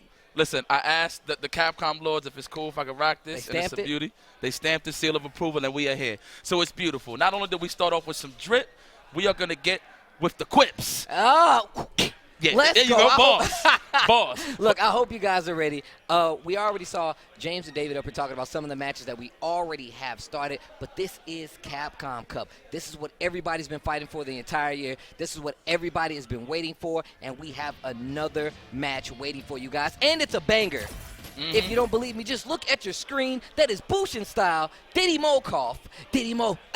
Diddy Mo. No, listen. You know what I love about this setup right now? It's pretty intimate, right? We're literally right next to the players, so I can actually feel the salt and the excitement all at the same time. Oh, yeah. The air gets a little thicker when you start perspiring that salt. It comes right out of the pores. Yeah, Gets a little musty in the room. That's what happens, man. People get beat up. They don't know where to go, but I'm going to tell you something right now. Bushin style is a sleeper. Zeku. Dude, Zeku. people come to SoCal. This dude has beaten Zhao Hai at Wednesday Night Fights. And I'm going to tell you right now, I've never seen Zhao Hai crack a smile of comfort and defeat at the same time, but there it was. But Diddy Mo, that boy is also a boss. He's been around for quite some time, doing a lot of work, still rocking the Dawson like a champ. This bus ass is brought to you by... Brought to you by Looking Cool While Bussing, said ass. Get those outfits right now. Deck out your characters in the coolest. No, but this is going to be dope, though, for sure. Look, Bushin Style, of course, represented as SoCal. We always see him in the Wednesday night fights. Diddy Mo, though, all the way from Brazil, moved over to Las Vegas just to step his SH up. And this is a beautiful thing that we're going to see here. The pull action, of course. Rashid versus Dowsum. A lot of Dowsums actually don't like this matchup. But you know what? I feel like Dowsum's one of those characters actually evolved during the year. Yo, also, you got to remember that Bushin Style has switched over to the Zeku train. He's been playing more Zeku than anything. So the fact that he switched to Rashid in this matchup lets you know how he feels about this matchup. However, Diddy Mo, clear your throat. Yeah. Diddy Mo. Diddy Mo. No, but seriously though, one of the things I like about Diddy Mo gameplay in general, he's one of the most aggressive style Dowsums I've seen in a minute. Of course, granted, we see guys like Commander Jesse that take that aggressive approach sometimes, even Dankadillas, even Stinkadillas. But at the end of the day, though, Diddy Mo is actually a Dowsum that rushes down. And you know me, I'm not too fond of the lane play, but I give this man a stamp for approval. Diddy Mo. Oh yeah, most definitely. You talk about like the different styles you can play Dawson, when we have a lot of them now, man. You have like super defensive Dawson coming from like F-Champ. You have like the super backdash heavy at the right time, Commander Jesse. You do have what we talked about, Dankadillas. And then you have Diddy Mo, one of those guys who plays really solid, but not faring too well in this matchup already. As you can see, Bushin Style with the switch up. Also, let's talk about the fact that we are just now getting to the point in Street Fighter V where people are confidently counterpicking at this point. Like, there's not a lot of people that have those pocket characters now and who are willing to pull them out. I can tell you right now, Bushin has had a lot of time with Rashid, so having this character confidently in his pocket is really good, especially from what you said about the matchup. Yeah, no, absolutely. This is a good pick for the simple fact that once he gets him in the corner, that's when it's all eyes on Rashid. But Diddy Mo, though, doing an excellent job keeping this man at bay. Oh, nice. Crush count. Break the glass. Teleport to the other side. Wake up buttons. He doesn't believe in your meaties. He's a vegetarian. That's just how it goes down. The B-reversal. Okay, helicopter proper. We're looking for that crush counter. I like that string just to push him away. Oh, falls back into the whirlwind. Needs to be careful. Tries to go for the frame trap. Diddy Mo not having any of it. Oh, that movement. That's punishment, absolutely. He was going a little too hard there with that dive kick, and he is dead. Diddy Mo. Now, I want to know, though, is Bushin Style, even though he was comfortable early on in the rounds, is he actually going to switch off now? Is he actually going to live up to the name? Speaking of Shanghai, he just walked over. He's checking this out. He knows. He's like, I'm a big fan. Big fan. Shanghai, big fan? Big fan? Big fan? Yeah. Big fan? My man. Looking warm. Man. I see him. This is what I like to see, man. Zhao, one of the most dangerous people here when it comes to the world of Street Fighter. Let's be serious here. He's young. He's dangerous. Still young. And he feeling himself, man. That's the thing about these young players, man. They be feeling themselves so hard. Out on the playground, just tossing sand in everybody's eyes. Like, I'm not new hotness on the street. Speaking of hotness, the flames. We are taking them to the barbecue. Wow, right over the standing media kick with that standing roundhouse. Beautiful. Nice. Okay, big damage. Got a clean 30% there. That's good. We still getting our ball on. Let's go, Rashid. Halal, double halal in the mix. Oh, let him cook. Cook up, man. Cook up, man. Oh, okay. Nice EX to get out of there. I like that. I like that. Rashid with a lot of gray on his life bar. Diddy Mo he said, find a hit, he draws the sword from its sheath. Smacks him in the face, takes him around. That's bar. Shout out to Lube Fiasco. I've been seeing a lot of his Aikido game. Aikido? Shout out to the big bro. Correct me if I'm wrong. Nah, he's that karate guy. The katas. Okay. I like that string right there. That little 3 pieces to push him in the corner fast, and he already got him where he wants. So Rashid, this is where he graduates right here. Oh, but we out of there. I like that. The slide, just to get out of the corner. Oh my goodness, the Gale. Watch it. That's why this matchup is like such a problem, right? If like Dawson gets locked down at any point in time, especially with a Rashid that has meter, he's gonna question every turn. That EX not gonna work out, gets the flame back into the corner. I like Diddy Mo controlling. Air Gale backs up a little bit, gives him a little room to hang himself. He knows that wall jump is coming. There it is. Yeah, that was so smart though from Diddy Mo. He's trying to keep him in the corner, keep that stun meter high. That's what he was being so aggressive, and that's what I was saying earlier. Diddy Mo, one of the rare Dowsons that actually stays on your culo like white on rice. That's just what he does. And if he's not doing that, then he's not comfortable with his gameplay. And he's up right now and about to take this win. And he is looking good in this matchup. And you can see right now, like, Bushin Style, okay, gets in with the EX. No grass for you. And I like that. Diddy Mo always checking the delays on the frame traps. Oh, yeah. I like that with the standing jab. All right, we're trying to open him up. All right, he's in. The punishment, no. On the teleport, you let him out too easy. Let some damage out on the table. Yeah, that was a really good teleport to get out of there, though. Uh-oh. Is that actually going to hit? No, he low profile that, right? Yep, with the low forward. Gets a lot of chip on there, but still, look at the green life he just stole away from Bushin Style. Uh-oh. Diddy Mo he's clearing his throat. Oh, no crouching strong there from Bushin Style. He's just letting him get easy there with the jump in, with the teleports, I should say. And you can tell he's reaching. You can tell he's reaching right now. Spinning meter just to move around. And the round is looking just about done. And the set as well. Diddy Mo, jig it. Yeah, you saw Diddy Mo wins. Dawson wins. I saw him when I walked in, man. I saw him when I walked in, and I'm glad that you mentioned it. I actually forgot that he moved over just recently, just to, you know, get that upgrade in the tech, especially like being in Vegas. That gives you access to SoCal. That gives you access to NorCal. On top of that, now NorCal has like a continuing Wednesday night fight scene. That's not including the locals that go on in between, you know, Vegas, NorCal, SoCal. It's a good little spot to be in, especially if you moved over here from another country to try to get that tech level up. Very smart play by Diddy Mo, and it's already paying off as he takes his first set versus my boy Bushin style. But we are back. Capcom Cup. Listen, man, 2018. Let's go. Let me touch up on that, man. We started all the way from March, ending up all the way over here. And mind you, this is just the teaser. This ain't even the main dish yet, ladies and gentlemen. Yes. This is just the last chance qualifiers, so somebody can actually get that spot in the top 32 going up against Phenom. Everybody knows in this building, if whoever qualifies is going up against Phenom. And that is no easy feat, ladies and gentlemen. But let's see who earns it on the way towards the top. To the top of the CPT boards. Going to the top. To the top. To the top of the CPT boards. But, man, shout out to all my Warriors and Monsters. Please tweet it out. Twitch.tv/Capcom Fighters. Tasty Seed. IFC Yipes is in the building. What more can you ask for? Look, first off, if you're not here, you should be watching it. And it's early, but we still getting it. Yipes came in the full. Bruh, this thing jacket is actually Listen, let me tell you something. I don't use this word a lot because I feel like it's corny, but you know what? I do feel drippy today. You're a dripper right now. I do feel drippy today. I don't use it as much, but I do feel drippy today. Check out your Urban Dictionary if you don't know what that means. Speaking of dripping, Cam was just walking by. But this next match. Que lo que. We got one of my fellow Dominicans, De Lo Mio, of course. D.R. Mandre, one of the best Urians in the business. Absolutely. Going up against Furo Johnny. I like that. He's using the government. The government. Straight Johnny. My name's Johnny. My name is Johnny. Call me as such. Also, I like the fact that we got a Urian. We have a lot of people that I feel like have switched up from Season 2 to Season 3. I feel like Urian has always been a threat. He's still a threat.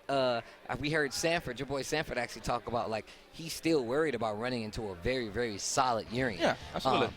That's DR Mandre. That's him. Yeah. Like, he is the guy that has stuck to this character, playing it very well now. And in all honesty, Mr. Johnny might have his trouble cut out for him. Listen, you got to understand, anybody that's coming here to the last chance qualifiers, in their heart, I know they feel like they're killers. Shoot, they might be killers. I never actually seen this man play. This is the first time. To me, this is his debut, so let's see what he brings to the table. He already knows what the time it is. If he is very consistent in watching some of the CPT action, Street Fighter V in general, I know for sure he knows who DR Mandrake is, and I know he's done his homework. Because, I mean, look, coming to the last chance qualifier, you already got to look at the bracket rundown, right? As you go through, you're like, okay, if I win this match, I got to go up against this guy. If I win this match, such and such. You're already getting that knowledge in terms of the matchups, you know what I mean? But, however, you're going to have to deal with the person at the same time. There's different style of characters, so let's see exactly how he's going to deal with Mandrake. And Mandrake is such a monster with these ages setups. You're going to see him, though. It's 50-50. He's going to play roulette with him, and we in Vegas. Ironically. The irony. We're in Vegas. Surprise, all in your eyes. You are definitely about to play some roulette. But yeah, Dominican Republic versus Japan. You know, and that's been the tale as of recent when it comes to the top players, the top echelon players on Earth. Yeah. It's pretty much the internationals pretty much making a stand. But we always knew that Dominican Republic was one of the strongest countries out there when it comes to Street Fighter V and fighting games in general. Yeah, but the fact that they're actually taking their time out to come out here and go against the best of the best, knowing what's on the line, is such a beautiful thing. So big ups to De Lo Mio, of course. Hey. That's mine. That means those are mine. Okay. De Lo Mio. All right. You know I respect that. Johnny rocking the carry going up against this Urian. Nah, man, it makes a lot of sense, man. Street Fighter is definitely one of those games that the community is everywhere. A lot of people always question, like, they're like, why do everybody consider, like, Street Fighter like that game? It's like, because you have people everywhere playing it. Just like you said before, man, there's going to be a lot of times where you're going to need these outfits to bust that proper ass. And the sale is underway. Wait a minute. MOV, the God. The God. Master of Vampires. I don't know if this guy actually bleeds. I actually don't know. Bro, that is the Master of Vampires. You see the love and respect, man? He came up to us. See, that makes me giddy. You know what? Let me not even talk about it. One of my favorite players of all time. 100%. All right, here we go. So look, this matchup right here, we've seen it many times, originally from Punk versus Nemo. One of the hard things for Urian is going to have to deal with is, of course, getting walked down to the corner. Oh, yeah, that standard hard kick coming from Karen is one of those things. What a whip punish. Crouching strong. Pearl River. The river is Pearl. Oh, the cross-up. Wow, the trade with the crouching jab? Okay, but it's still in Mandrake's favor. At least he's not in the corner, so that works out for him. He got the lead. Now he can actually use those metallic spheres if he really wants to. But Johnny, though. Yo, I like that, getting that carry right there. Didn't need to spend any of those bars. Still gets the corner. Crush count on the standing hard punch. Back throw again. Stun. He's out of there. Danger. As soon as he gets a chance, he needs to activate. He needs to bring down that stun meter. Nice anti-air. He was waiting for it. Shoulder. No, a little too late on the shoulder. There's the activation. Dr. Mandrake takes round 1. DR. That's Dominican Republic. Nah, man, he's a doctor. Doctor, man. He's just serving it. He's just serving it. He's serving it. You know what? You know why he's such a good doctor? Because he has all the patience. He has all the patience. That's bars. See? DR. Let me stop. No, but you had it, though. You had it, though. All right, right now, Johnny, though. Looks like he got the down a little bit, and he got that stun meter high, and immediately goes to Stun City. Dancing with the Moyos is Mandrake. Can he actually finish the job? No, he's saving that meter. Are we going for the back throw? And that is looking pretty good for Fudo's Johnny in the second game. No, but that's one thing that Mandrake is going to have to keep in mind here. He is going to have to be very aware of the situation. Karen can easily walk down Urian, but if Mandrake actually sees these strings, he can actually walk. He can actually dash back. For example, crouch strong, you wait. That's a free back dash. So it's all up to Johnny to really know the defensive options. I like the check there with the EX Chariot attack with the whip punish on the crouching strong. Johnny, that is Johnny. I might have to call this man robotic. Johnny 5? Johnny 5. We've been in the books. We've been in the books. Oh, we're sitting here. I'm still alive, though. Let me get something cool. No, you're dead. Johnny gonna take that first game. If I was Mandrake right now, I would actually go to the character select screen because Johnny is actually hot with the offense. I will slow him down 100%. I will throw the flag on the play right now. Yeah, throw out one of those speed bumps, man. Make him wait at that character select screen. Make him think that you're thinking about it, which you are. There you go. Look, he's like, yeah. I will go to character select screen right now. I will slow it down. Just take a breath. Take a breather. When you fight somebody, there you go.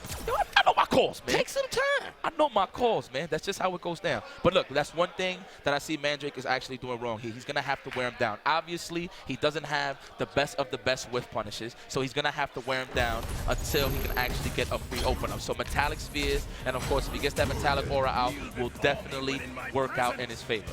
Because he's trying to slug it right now against Karen. My boy Johnny is actually stretching right now next to the setup. Can we switch real quick? Go, Johnny, go. Go, Johnny, go, go, go. Go, Johnny, go, go, go.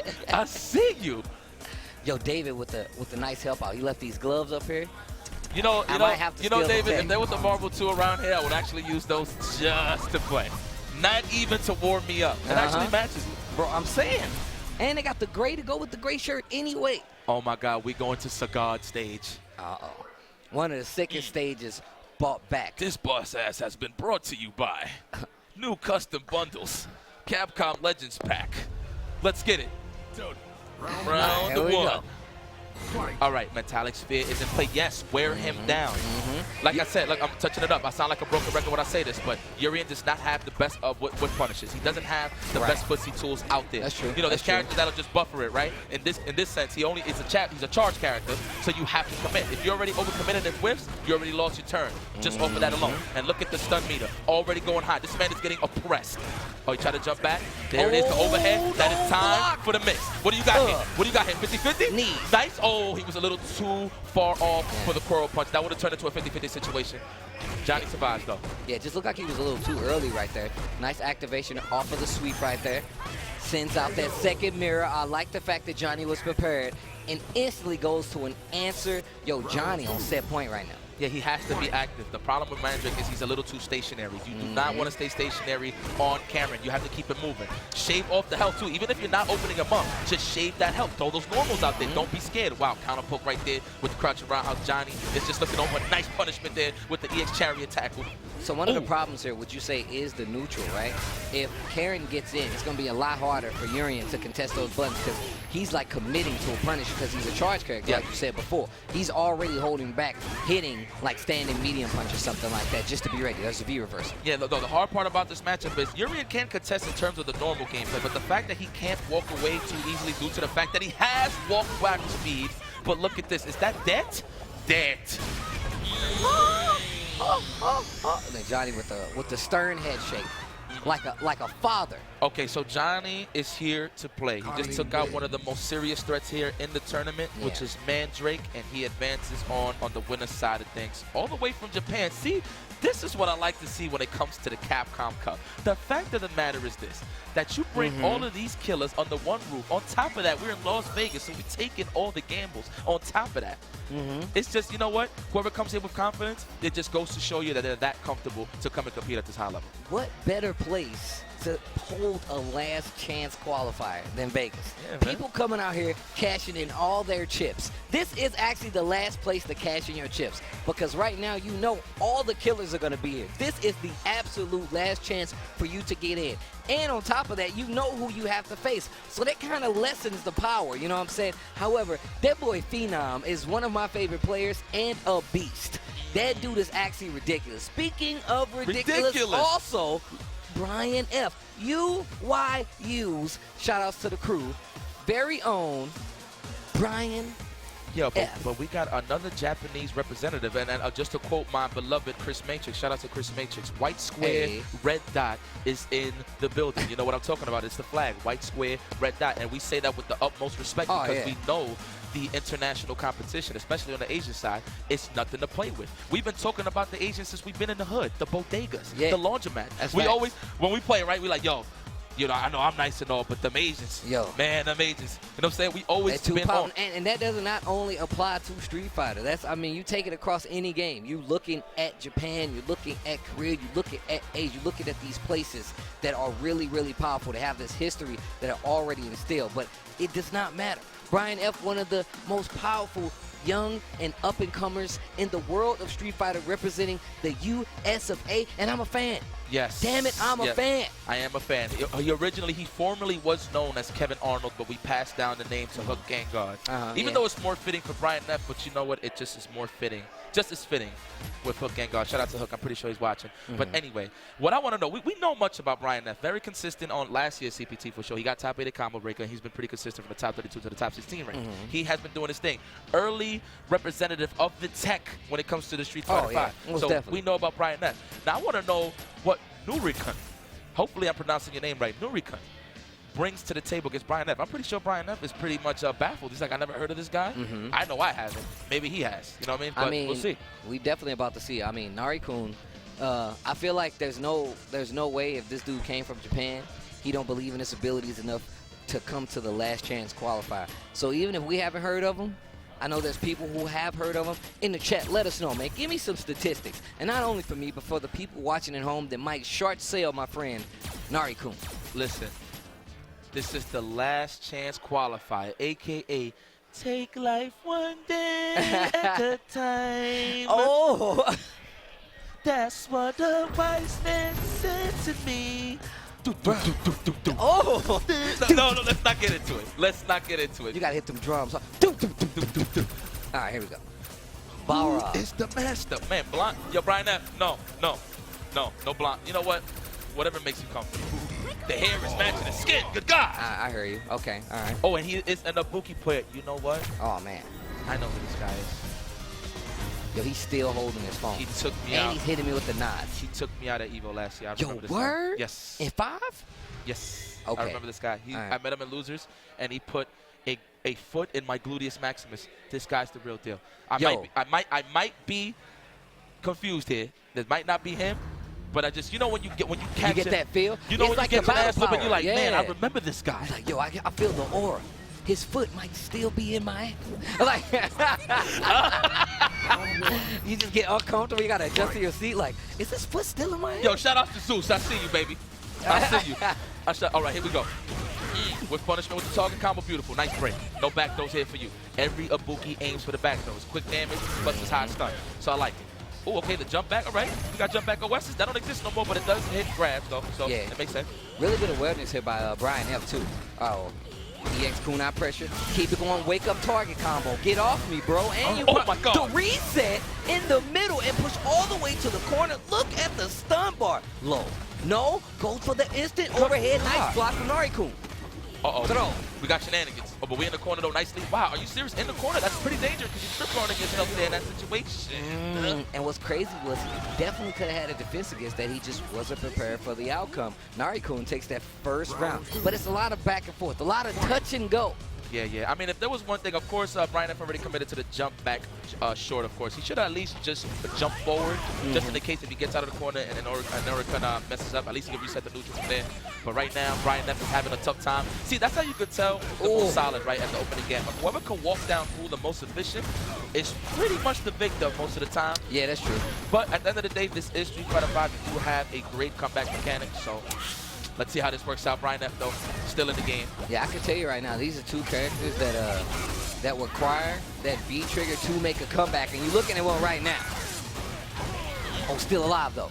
Oh, you're about to eat these gloves. Lined in diamonds, same side. Keeping the pressure going. We're trying to open them up right now. That stand roundhouse, trying to find an opening, gets the counter hit, no confirm. Keeping the pressure going, he finds the opening, cranking on him. Dead. Come on, Balboa. The clever Come on, lane. Balboa, yeah! Come on, Balboa. You gotta put hands on the man. And look at that, Brian F just ties it up. Now he's comfortable. He got the download a little bit. Let's see, is it 56K? Is it 56K? I don't know, man. Maybe Maybe it's pretty just strong. fake. Gets the crush. Follows up with an EX kunai just to get that combo follow-up a little closer to the corner. V-reversal to answer back. Narikun holding his ground. Nice standing medium punch. There's another crush counter. Man, Narikun is looking good. Nice check here by Brian F. EX. That stun meter is a little too high. I like that. Brian F finds his way out of the corner. Now he's back by the opening game, and not a bad look. All right, he's blocking. Oh, the counter pull with the crouch is strong. No rush punch, though. No commitment. Looks like he doesn't want to be part of this relationship right now. Yeah, really good V-skill right there. Pushes her back a little bit before going back in. That's really good versus dash punches. Catches that follow-up extension to it. Oh, speaking of extension, nice V-reversal. Jumps over the kunai. Nice awareness. He wants no parts of those shurikens. He's fishing for those crush counters. Oh, got the counter hit. Is he actually trying to press buttons off Balrog? Do you not know what this man You is? don't We're know. actually in his hometown. This is Vegas. This is Vegas. His stage is right outside. Why would you swing on this man? That music is going right now outside. Doom, doom, doom, doom,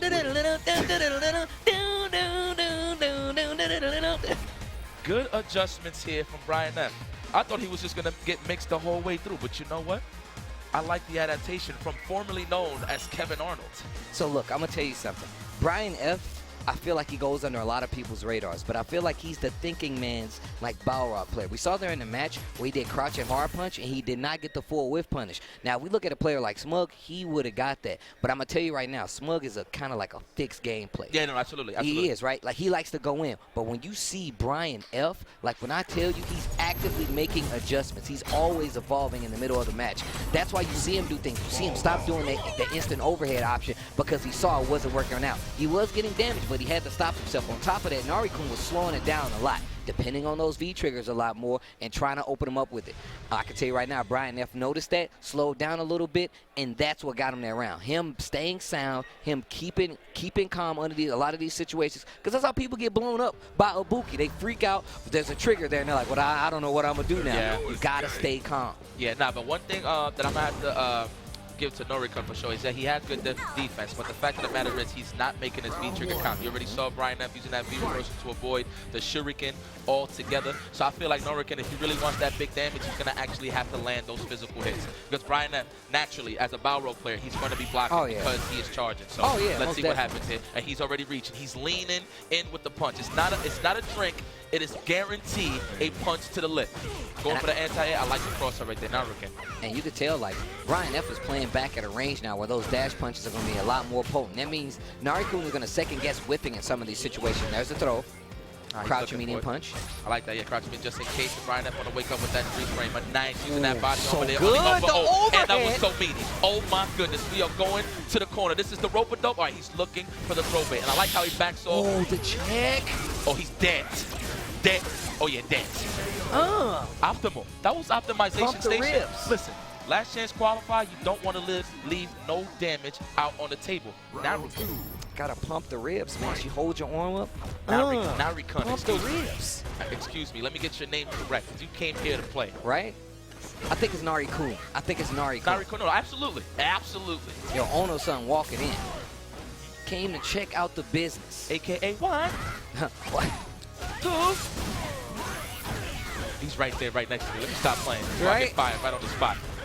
You know, I can hear you. B reversal, nice block. Narikun. Yo, imagine if he comes up to me with the proper English like, you don't think I heard those screams? And he just talks straight English. You don't think I watched that? Oh, wow, the check on the rush punch, beautiful. Is that enough? Nah. I feel like he could have spent some meter, though, just to bring it down a little easier. But I it's mean, all right. Uh-oh. Activate. Talk to him. Activate. We're going to the rope, though. We are in the corner now. It's time to make some decisions. Oh, the bait. Can he actually finish it off? Oh, almost just stuns it. He's going to wake up with it again. No, not even. He's committed. Yo, he knows. The next hit could do it. Needs to be aware of the shuriken. Yo, Super Mario to get out, get a little more kunai. 3 to be exact. That was so smart from Narikun. He actually committed to take the throw, knowing that he could take one more throw. That was beautiful right there. And he got out of there. Look at that. Look at that. He got gifted with some good neutral, with some good defense. The slide. Very nice. Yeah, you can tell right there. Once again, man, you can tell like the different gameplay styles definitely like make a difference. There's a few times you can see Brian F getting these hits that you definitely can confirm, but he's not believing in them. He's more playing that safe route, which is what you want to do. But versus Ibuki, you have to make sure she does not get started. Those V triggers is one of the things you need to keep track of. The fact that she's getting those kunai, and he's spending meter on getting kunai back. So you know he wants to control that neutral. That's the only reason you do it, especially versus a character like Balrog, who's going to stay in that neutral range, going for those dash punches, fishing for those standing roundhouses, and still staying in range of that standing hard punch. Yeah, so Narikun right now, all he's looking forward to right now to actually take this win over Brian F is he's actually trying to force him to move forward due to the fact that he loses his charge, right? So he gets some more leeway to actually get some big damage and some whiff punishes. Now it's up to Brian F though to be more of the aggressor right now, especially since he's down on the chips. Oh yeah, most definitely. There we go, nice. No meaty rush punch, not even. Okay, I like that. That is max distance just in case, even if he does block and tries to counter poke back, Brian F actually gets a whiff punish. Wow, still gets the duff. Just one punch and the throw to follow up. EX Kunai finds his mark. Needs to be really careful. Clips him trying to jump out. Activate. Station, yes. And we're going to walk him down. I like that just to set him up just in case if he presses a button for the counter poke. Beautiful stuff there from Narikun. He's not pressing nothing. He knows that he has to lead, but he got to watch the legs. Nice V reversal just to get that space. Very smart. But that gives Brian F the lead. Tries to go for the jump to EX Kunai. And those one of those situations where you don't even realize that he's fully stocked with some kunai. That's the thing when you fight a Buki. You have to be aware at all times on the resources. And in that situation, it was the kunai. Smart stuff there from Narikun. Yeah, he was definitely trying to close out right there. I respect it. Trying to open him up. I like that counter poke with the target combo. Beautiful. That is 3 frames on the start. So good stuff there. Beautiful check. Brian F. Nice whip punish there on the V skill. Beautiful. And this is one of those adjustments that I'm talking about. Now you see those whip punishments coming in a little more. Jump back once again. Good awareness. Just, I'm telling you, he's really good at that. Walks up, closes the gap. Tries to check him with that crouching medium kick. Just walking up, keeping the pressure. Standing roundhouse. Narikun doesn't take the bait. A little gray life up there. A little seasoning on the life bar. V skill to get the knockdown. Still checking. Get the target, EX. This isn't done, but this next mix-up could be trouble. Stun is a factor as well. Spins a little bit. There's the V reversal by Brian F. He's still trying to take this round. This is set point for Narikun. Smart tech. Man, I actually don't agree right there. I agree with the V reversal for sure, even though he lost his comeback factor, but the fact that he spent cash in this clutch moment right here, I don't agree with. Gets clipped trying to hit him with the EX. And now Narikun's going to move on. Did you see the Ric Flair chop on the stick, though? Wow. Well, we already know who's the victor just due to the facial reactions. I'm going to tell you right now, man. I'm going to tell you right now. People love having access to the internet. They love having videos out there for people to watch. However, that's a double-edged sword because once they see that footage, you give them something to study. They let you know what they're coming into, and you might not have heard of Narikun, but he has probably have heard of you. Listen, at the end of the day, they came to play. But at the end of the day, if you guys want to look as cool as Narikun's victory, go on over and get those CPT 2018 costumes. Of course, Sakura doesn't get as much burn, so please, if you want to give us something to look forward to, go and cop some of those outfits, of course. And of course, all proceeds do go to the Capcom Cup, which we are here at the grand finale, so it's a beautiful thing. Steven.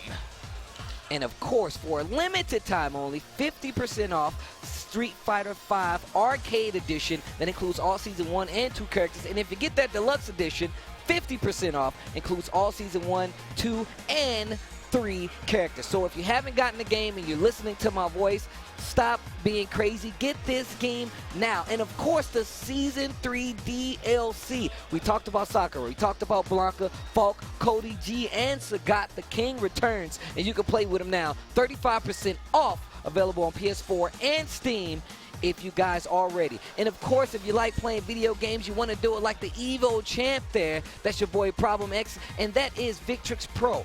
AF, of course, you already know how it goes. Engineered for esports. It is the official headset of the Capcom Cup Pro Tour. Make sure you check it out. I love the color themes. Make sure you get that. And just in case you want to take it a little further, Bred to Fight, the Razer Pantera is right there on your screen. Use code FINALS2018, rzr.to/final2018 if you guys want to get yourself one. And of course, buy a Razer Aatrox Pantera and get the Evo and get an exclusive Team Razer V2 spinner. And of course, the official arcade sponsor, Arcade 1UP. We saw Justin, we saw Marn playing on it. I mean, I actually want to get one. I like that static little, overlay right there. Let me get one of those bad boys as well. And if you want one, check it out at arcade1up.com. And last, but certainly not least, the chairs, the Vertigear chairs that these people are sitting in, made for comfort. I'm telling you right now, that neck little thing actually works out. The one for the hip, it definitely works out. And if you want to work it out yourself, Capcom 18, 10% off, December 14th through the 17th.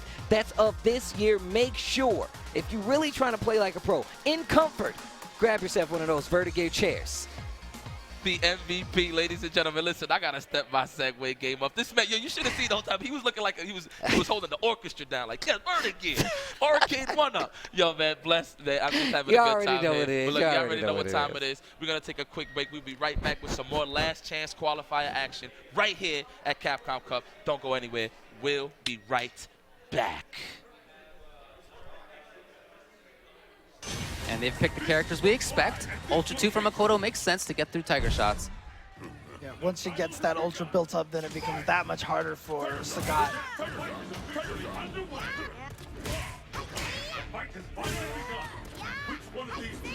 Her buttons are so strong, and her focus dashing through Tiger Shots is so strong. I mean, instant air axe, which is probably what he wanted there, is also strong against Sagat. I just feel like Sagat has a tough time dealing with that stuff. Great spacing on this by Misei. That said, Bonchan with the life lead. Yeah, Bonchan's been playing this really solidly. Wow. Misei has not gotten an opportunity to get in and start any of the Makoto craziness at all. Wow. Ultra 2 on deck. Oh, Bonchan is not scared. You see him throw 3 fireballs in a row. Oh, really? Here we come. Oh, boy. Oh, there it is. Okay. Wow. I'm not sure if Bonchan saw the neutral jump, but the Tiger Uppercut worked out for him, and he takes round 1. That was risky, though. If that hadn't worked out, he might have lost that round.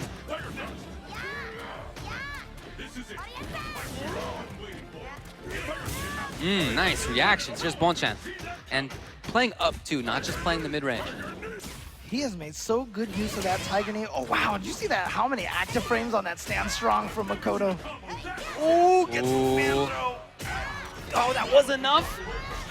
Still needs something else. Maybe No. reset on this? Yeah. Ultra, I just thought might have set up a better mix-up. Oh, Bonchan, where does he go? Oh, The grab, for the throw. the It's not chip. quite enough to kill. Oh, so smart to use the invincibility frames. So that chop does not have invincibility frames up until it hits. It runs out, but he just got right in there.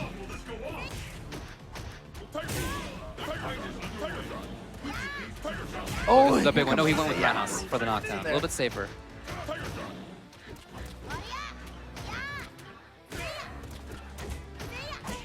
Misei making his way in. Ooh, really? Okay. Or just like that, here she is.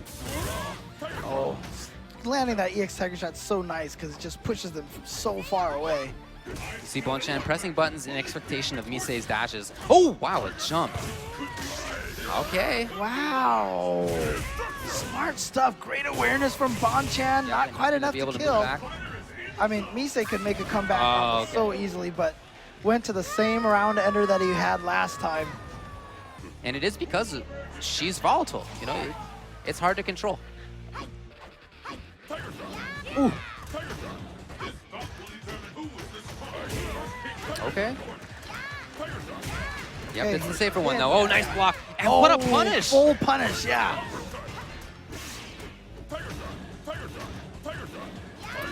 Oh no! Wow, he just thought she was just gonna go for a regular jump instead.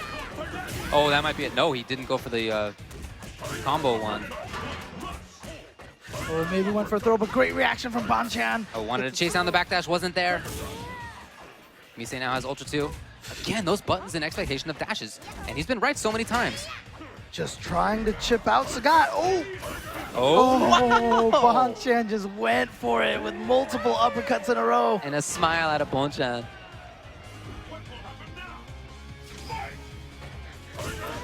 Nice. Ready for it that time. Oh, okay, but wow. beautiful reaction. Wow, into the corner. Okay, out of the corner. Ah, well, here's Bonchan. Nice, using the armor on the EX Karaksa. Oh no, Bonchan missing his combo. We've seen a lot of drops here, a lot of nerves from these players. A lot on the line. Ooh. The timings on those buttons have been so good from Bonchan. Yeah, because the thing is that Misei has beaten him with that towards strong. Same button against low strong, but Bonchan altering the timing. Oh, here comes Misei. He didn't have the juggle points on the EX. Oh, he wanted to chip, it didn't come. Oh, he the bait! baited him Oh, out no. with the short range Oh, version. no.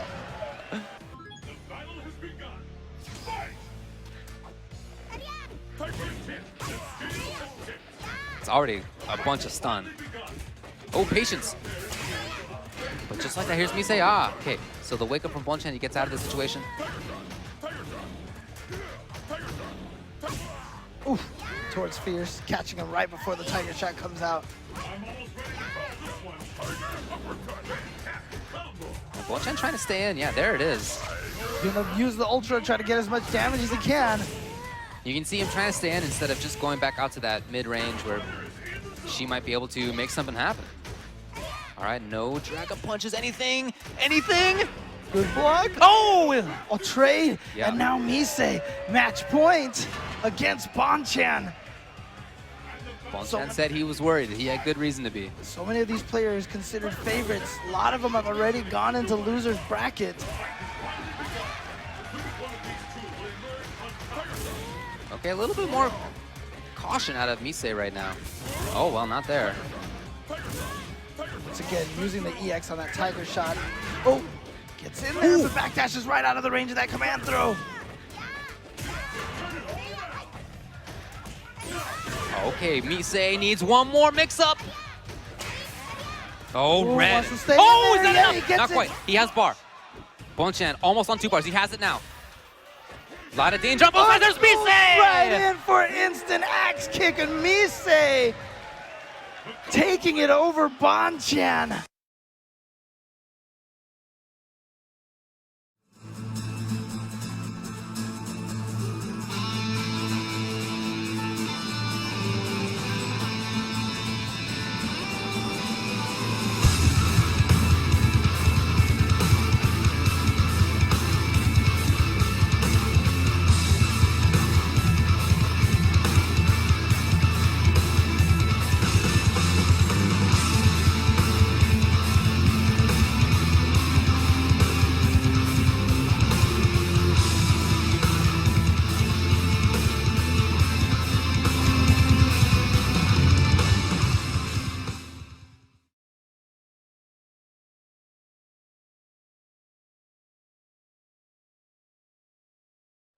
Welcome back, ladies and gentlemen. Capcom Cup 2018. This is the LCQ. IFC Yipes.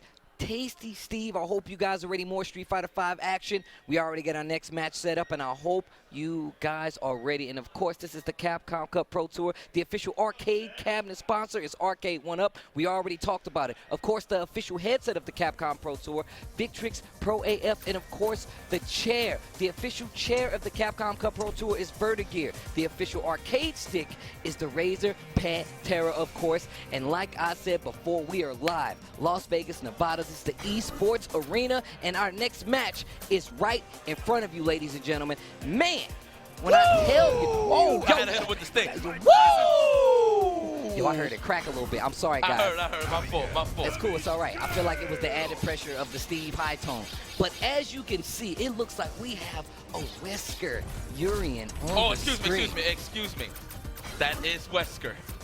It's been a while. This is to me, this looks like the debut.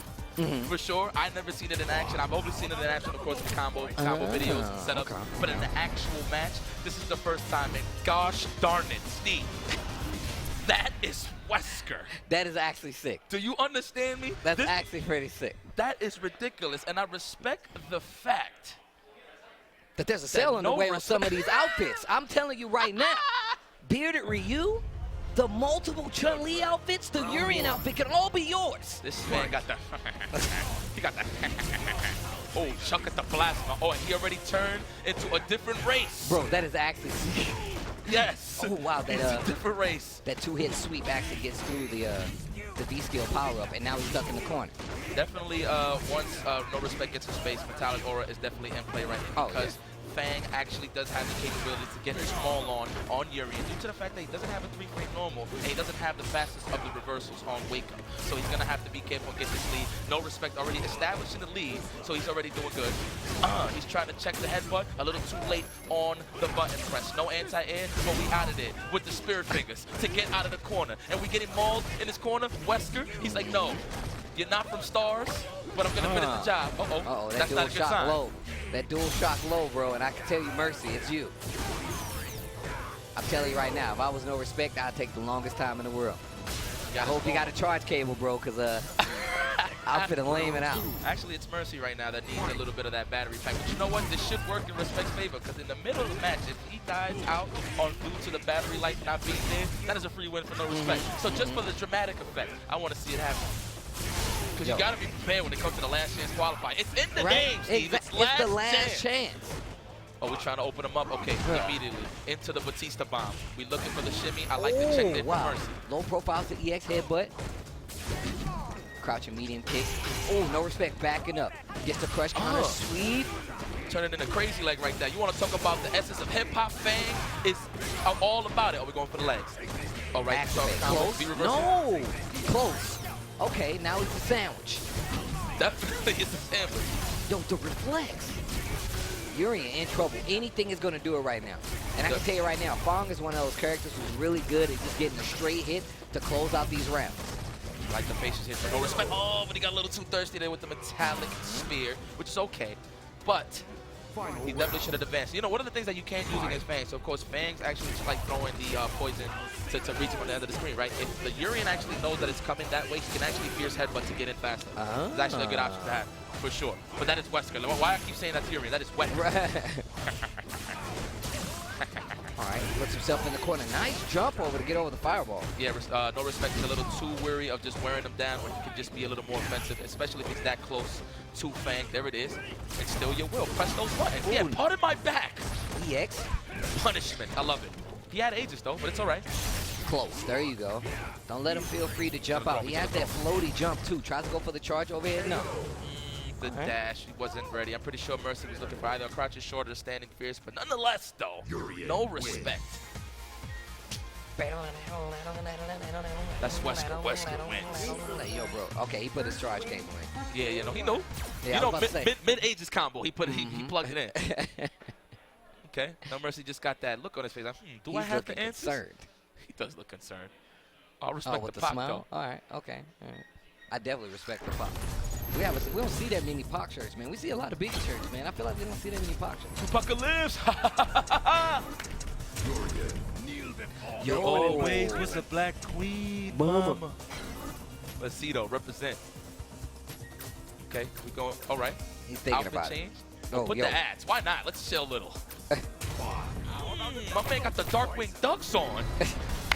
Okay, let's get it.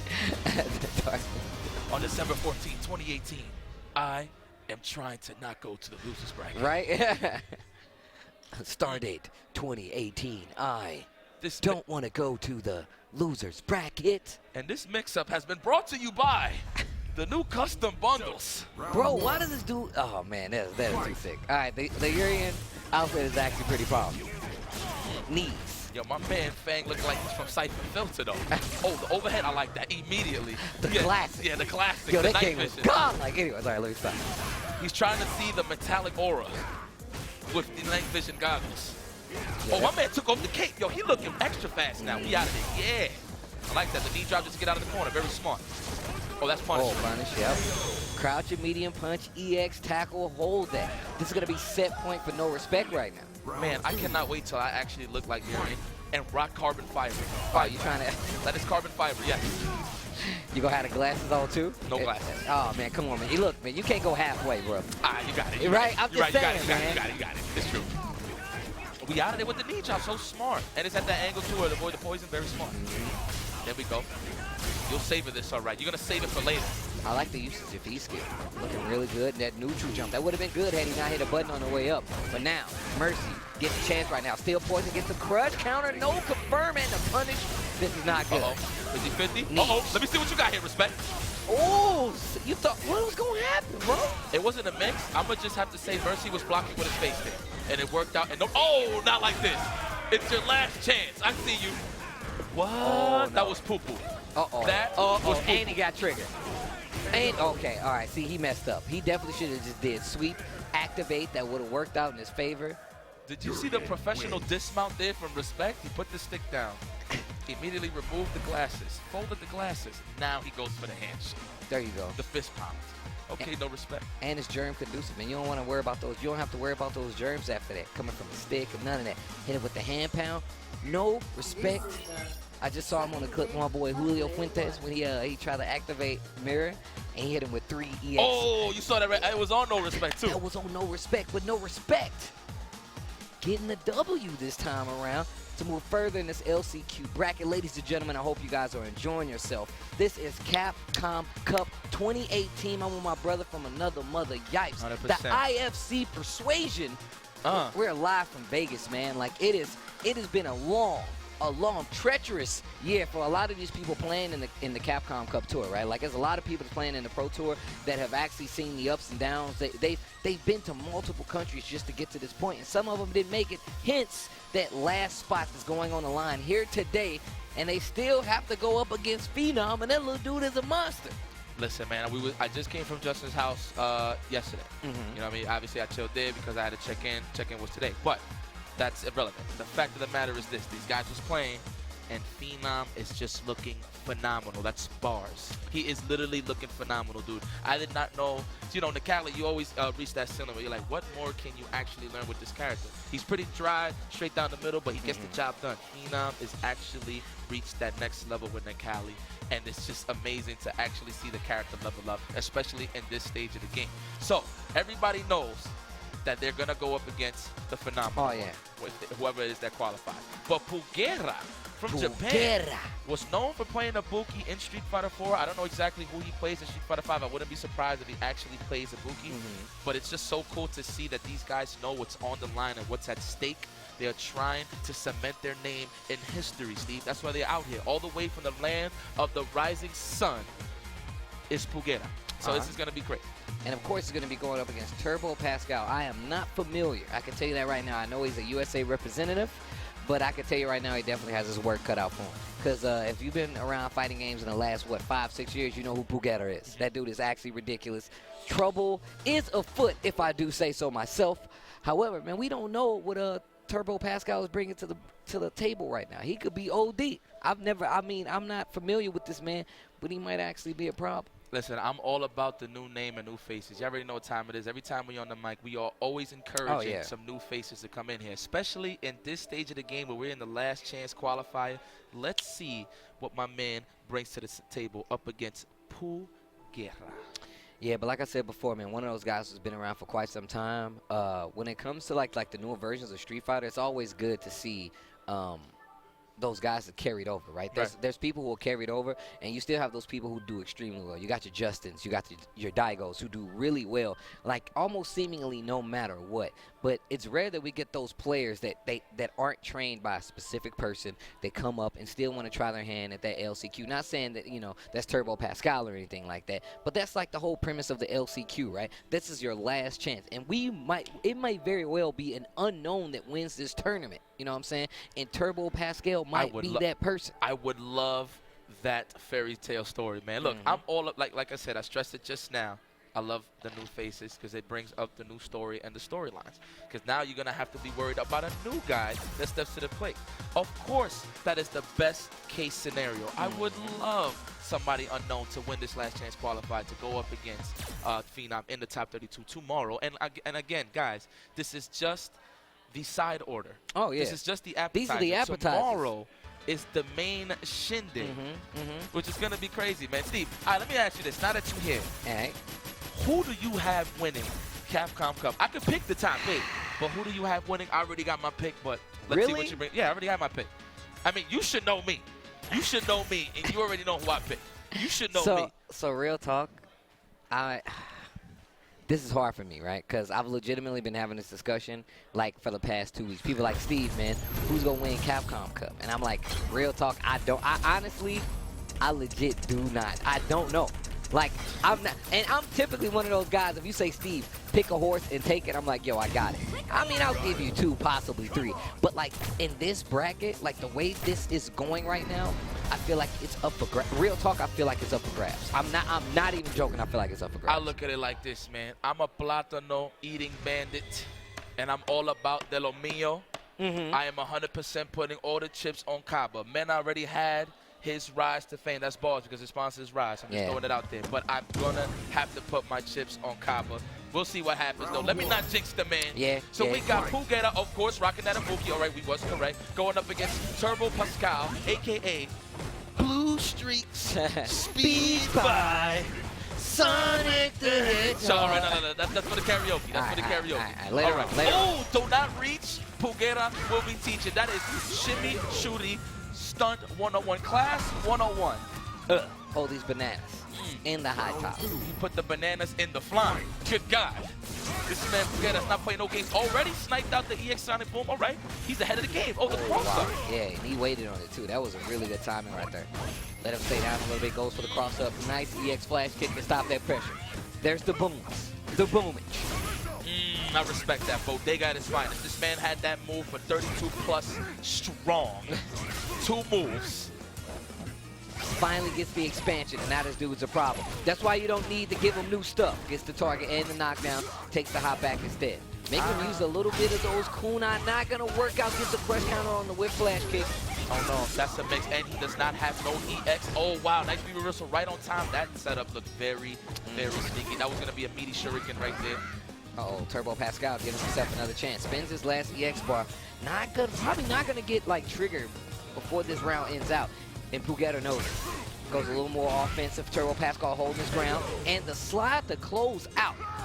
Yo, my man means business. My man Turbo got the stick on the table. Stop playing with me. Oh, yeah. This man looks like he is at the day job writing some things off. That boy like he on a typewriter right now. And that's a big Kwamba Dragon, too. That bad boy got some weight to him. That's actually smart, because he throwing off Pugeta, too, right? Because the minute he hit a combo, the whole table shaking. There's no way he's going to be able to hold his ground doing that. He's hitting up with the AKA. The arcade cam classic. Throw that out there. All right, the throw. That's all I see when I see the guy in the back. All right, we're trying to open them up right now. Good stuff. This people got walking them down little by little. The Sonic Boom for the check. Turbo is actually looking solid. But the EX Cool 9, even though it missed his mark, he's still in there. Oh, hold that. The 5-knuckle shuffle, the All-American. Yes, Sonic Boom plus frames. Hold it for me. I like that soul bot. Yeah, I like the soul bot just to like close the distance, stay on the ground. Make him spin some of those kunai. Still fully stocked with 5. Goes down to 2 bars on that trigger because he spins a V reversal right now. 50 seconds left on the clock. I love the huge control by Turbo Pascal. Yeah, he's not working himself down to the corner. That's beautiful when he's going up. But that's a good thing going up against the movement. Wow, excuse me. Yo, he just whiff punished that. Dead. He whiff punished the standing hard kick, bro. That's all you have to say is dead. And right now, Turbo Pascal still living his life like it's golden. The saran wrap. It's looking good on the old man. Oh my goodness, the crush counter. I'm pretty sure that was a Soba kicking crush counter. Oh yeah, I was definitely about to say. He needs to be careful at that range, man. He's trying to close that range and trying to move forward as well because he knows he does not want to deal with the corner, as well as, you know, deal with that that crush counter. Because it definitely goes to projectiles. There's the activation on trigger 2. I thought it was a cross-up too, Turbo. It's all right. You can't type that fast. The back throw for the instant stun. Signed, sealed, delivered. The L is handed to you, Turbo. Pugera advances on the winner side of things. Ooh, this next. Turbo, I see you, though. I see you. It took a while. It took a while. I see you, though. I see you, though. Keep it going, baby. You said that was winners, right? That was winners? Winners. Yeah. No, but you're still a winner. You did win. You're still in this bad boy. Bring it in. Bring it in. Just bring it in. Hit it with the. Bring it in. Come on, man. You're showing a little bias, man. You can't be hugging the competitors, man. This is official. This is official Capcom business, bro. I just realized he don't speak English. Yeah, because he definitely hit you with the okay, yeah. Yeah, I was like, winner? He said winner?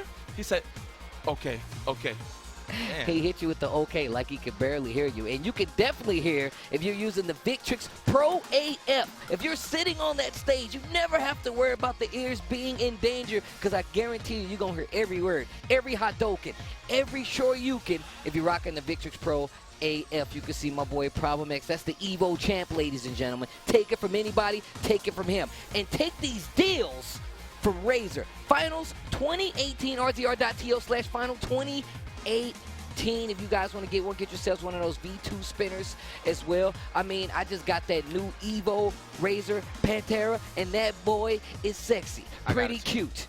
I definitely like it. Now, if you want to go back in time and be in the laundromats and bodegas, hell, all that's missing on this cabinet, it's a cat on top of the cabinet. Go on over to arcade1up.com, one of the official supporters of the Capcom Cup. The tour in general, go on over and get yourself a vintage classic.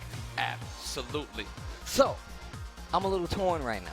Are you? I'm super torn. I know, obviously you're not, but I rocks with Guilty. That's the hometown homie. We grew up together. But Kami is my little bro too, man. Like, man, you're a really nice guy. I am. You are really a nice guy. I try to be. I want to cut it down the middle. I want to split that hot dog. Nah, never change. But you know what? On some realness, though, Kami, of course, representative of the NOBC movement. He's in a bit. I'm not even gonna say that he's in a character crisis. I think he's comfortable where he's at. However, though, Guilty. Rocking that Manat. I don't know if she still rocks that Dawson. It's definitely still rocking the Dawson. When I talk about, like, that's what I mean about, like, so she splits her time, right? Like, I know for a fact she's been going hard playing, like, a lot of Manat. I've been seeing her, like, post videos, do some amazing stuff. But I'm going to tell you who else I've been watching, and I always watch, is Kami. That's why I say, man, I'm split down the middle, man. Like, in all honesty, like, I saw Kami do some crazy stuff at the UYU, like, training ground house or whatever it's called. Shout outs to UYU. When he hit the most godlike parry demon combo with Akuma. And we all know he's new to the Akuma train, still relatively new, but my boy got swag. Not only in clothes, not only in the fashion. My boy got swag. But Guilty, man, she been doing this for a long time. OG, absolutely. I will give it to her. Definitely no stranger to danger when it comes to just being on the stage, period. Definitely visible when it comes to the competitive scene. We always see Guilty on the rise, of course. Having the fun as always. You saw it on, what is that, the Challenger? That's what it's called? Yeah, TBS is the E-Leagues, the Challenger. The Challenger, okay. One of those people, I can tell you right now, when we went to that house, there's a lot of people who did not know who Guilty was. Okay. There were so many people, like, I mean, one of them being like Rob TV. Like, I used to hear him talk like, yo, man, I'm going to beat Guilty up. This is that and other. And you was like, I don't know about that guy. I mean, but, like, he changed his tune later. Because, like I said, I'll remember. If you guys have not seen it, please go back and watch it. It's really good when it comes to, like, you know, seeing the mindset of top players when it comes to, like, Street Fighter V. On top of that, some of these newer players approaching older players. That's something that you got a lot of coming into the Challenger. Because there was some, like, classics on it. You had your Commander Jesse. You had your JBs. Guilty, one of those players. One of the people who made it to the end nonetheless. However, still, the trouble is Kami. UIU's very own. And this bust ass has been brought to you by the Capcom Legends Pack. Please, if you wanna be in style, Santa-like, go on over and get yourself all 11 bundles.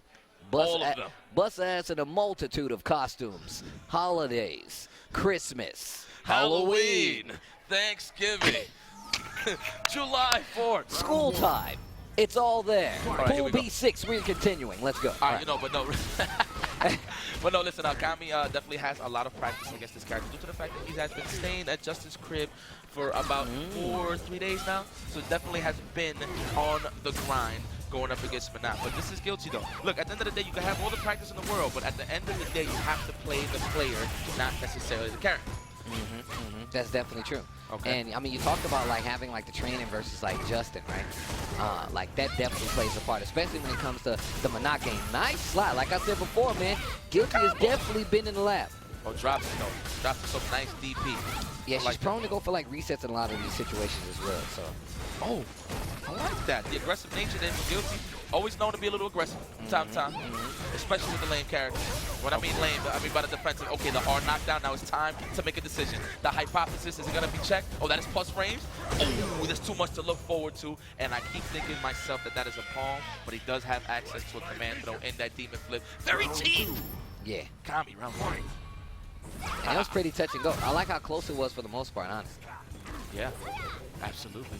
Checking on the leg still. There's the forward throw. Straight palm, the Buddha palm for the scoop. He fireball just to knock him down. Gain some ground. Now we next one. I like that though. Guilty's trying to get that zone out right now, trying to fish out those crush counters to get that V trigger immediately though. But Kami is on him. White on rice. Peanut butter and jelly on bread. It's looking good. The jump in. All right, the max distance on the drill. Gets the knockdown immediately. Sets the orb. That was really smart. Using that EX Demon Flip to get out, goes for the slide, crouching medium punch, gets to confirm it to the corner. And that orb is still out. One of the things that I can tell you right now that Justin never does is like he very rarely throws out that orb, and it's for good reason. Because of this situation right here. Trigger is active, still fighting to get through. Almost finds a way, goes for the drill, actually dissipates some of the fireballs. Anything is going to do it for Kami right now, goes for the jump in. He's going to hit. Dead? Is that dead? I think that might be it. No. Wait a minute.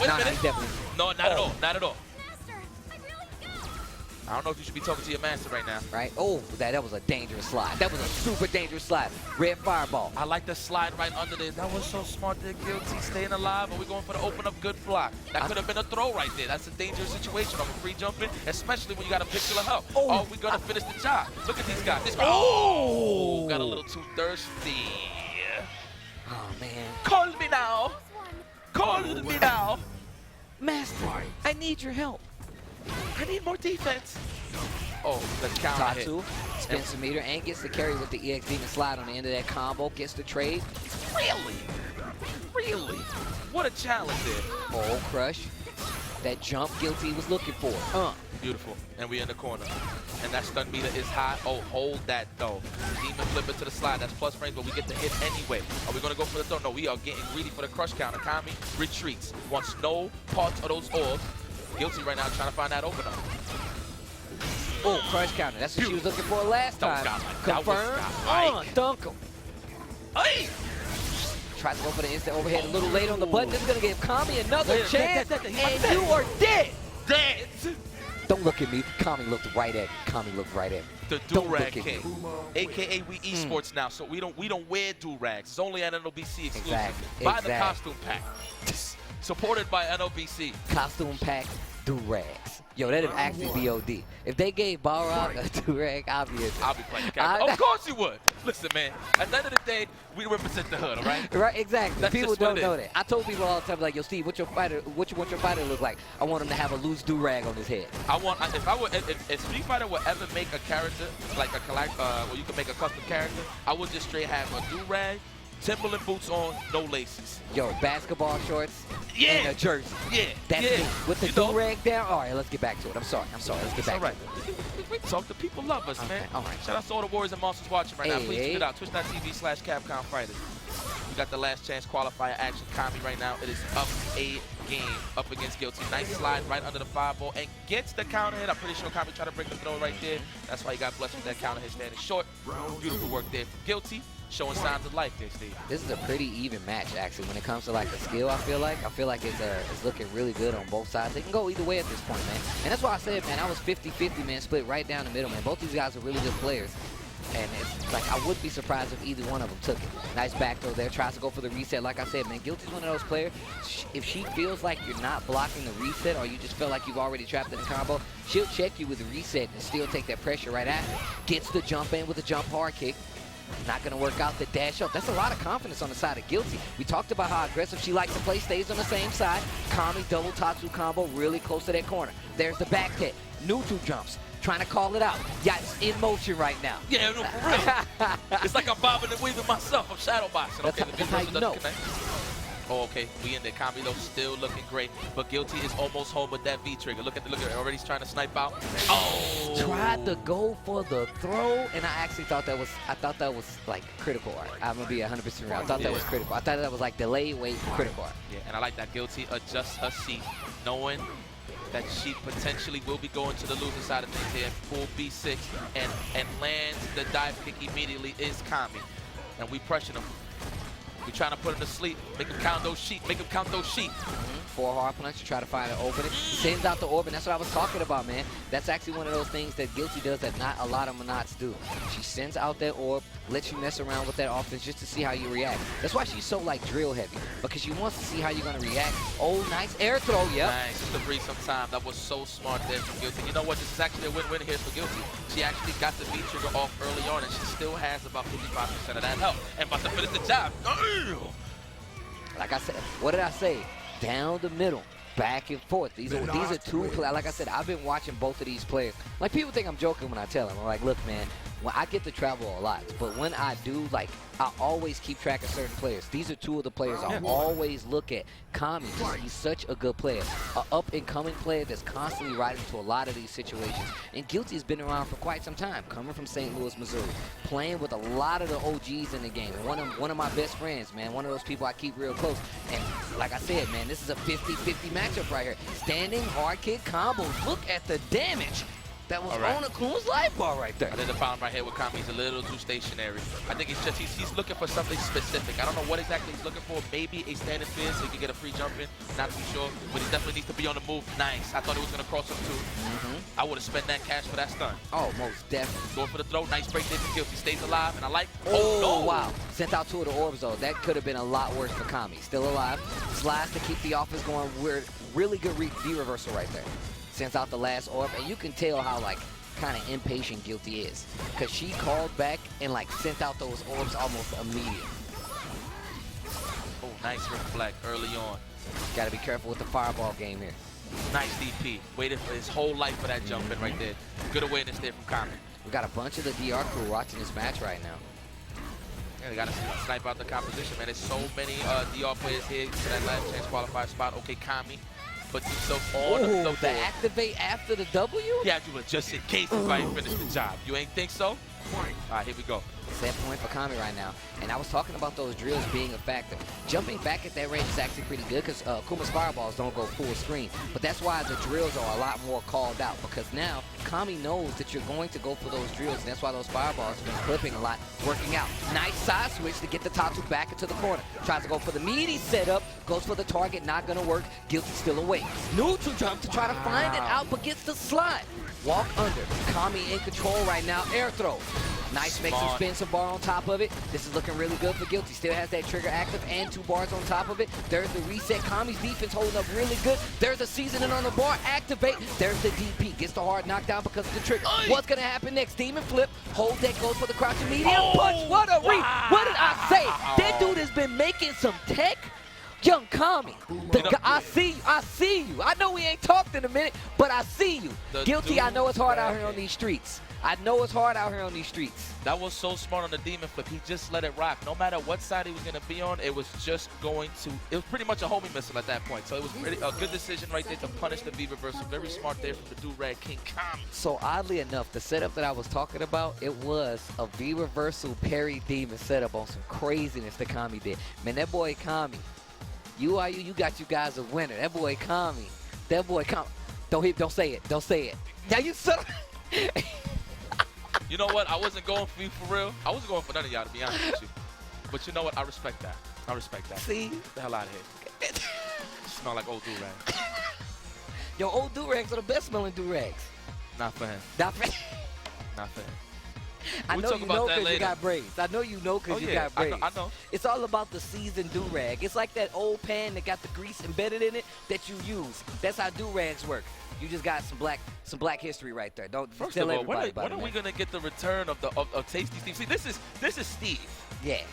You don't know who Tasty Steve Oh, is. y'all for don't real. know, bro. I used to have, look, I was one of the dudes. I got 2 do-rags on backup right now. Just in case. At the crib, somebody's like, yo, Steve, you ain't got that. I'm like, bro, if I put a comb to the naps, I swear to God, everybody vomiting from the sickness. Everybody. Rob this TV, man I'm come up talking with to the you. ball. I'm talking to you, Yo, Rob yo, TV. shout Your out to waves Rob ain't TV. busting that hard.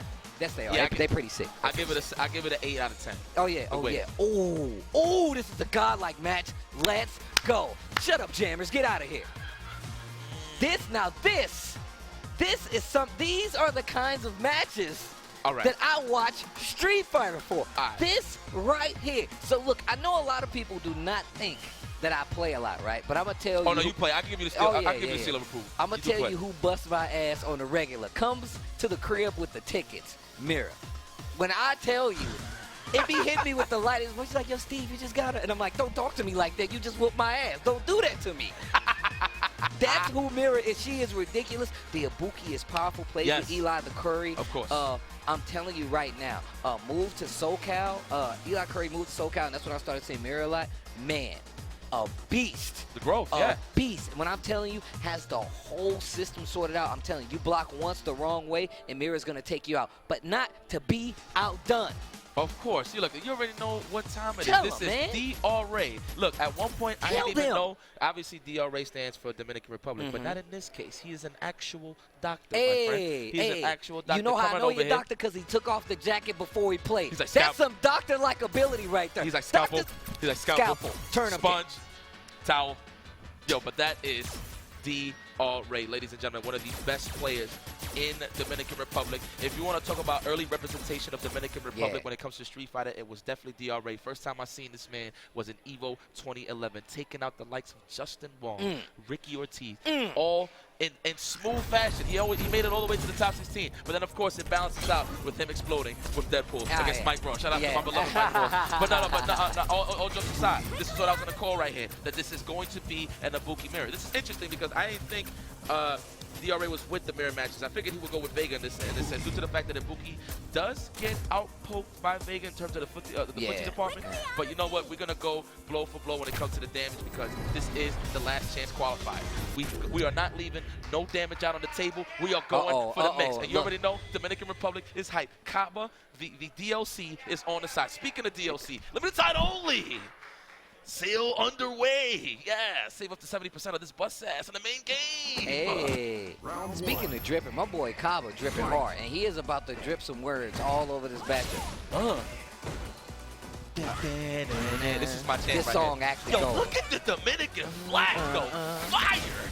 Easy I'm there, sorry, champ. I'm messing around. I'm sorry. No, you gotta pump that. You pump that. Yeah. I love it. De Lo Mio. It's in the oh, but Mira though. Whoa. Okay, All right, wait, come on. activate. Oh, we got a mix. Where we going? 50-50? Nice. Into the neutral chuck. That's big damage. Look at how high the stun meter is. We got another mix. That was the bait. No. And you know what's so beautiful about that bait? You can always press the button as long as you delay. If you delay, you'll actually block automatically. So that is, wow, that was filthy. Clean That up was your hands. dirtbag. That was dirtbag. Clean your hands. Is she all right? That's what happens, man.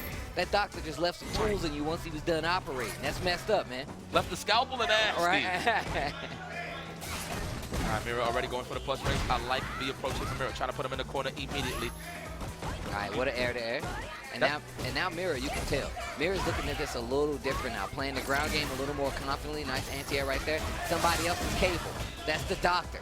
You should know better. You're always supposed to be prepared. Smart stuff there for Mira, though, taking the throw instead of pressing the buttons. A lot of people in that situation actually press buttons and actually lose more health than actually take the throw. So smart stuff there for Mira. Good awareness. And the bust out there from DRA. And that's the thing about this last chance qualifier we're going to see a lot. But before I even speak on it, we got mix-up. Where are we going? We're going to the other side. No, we stay on the same side. That was a mix-up. Mix, 50-50, hypothesis. Mix. Mix. And one. Hot sauce. Escalade. Hey, yo. Oh, Escalade, rest in peace. Right? Rest in peace. My man, Steve, you getting points for me, boy. Every time we on the mic. Hold on, but speaking of points, though. Mira, in control. And this is what I was talking about. She's a very evolving player. She's one of those players that you give her a round and she can pick up on what you're getting into, and you can tell by the way this match is going right now. Uh-oh, wake up target combo. This is the exact way that first round went. The neutral reset, but the last time it was on the other side. Oh, that's a hit, that's a hit. It's a run. Is that stun? Yes, it is. It's that big damage, and we got all the cool knives in the world. It's going to finish the job. Yes, he does. D.R.A.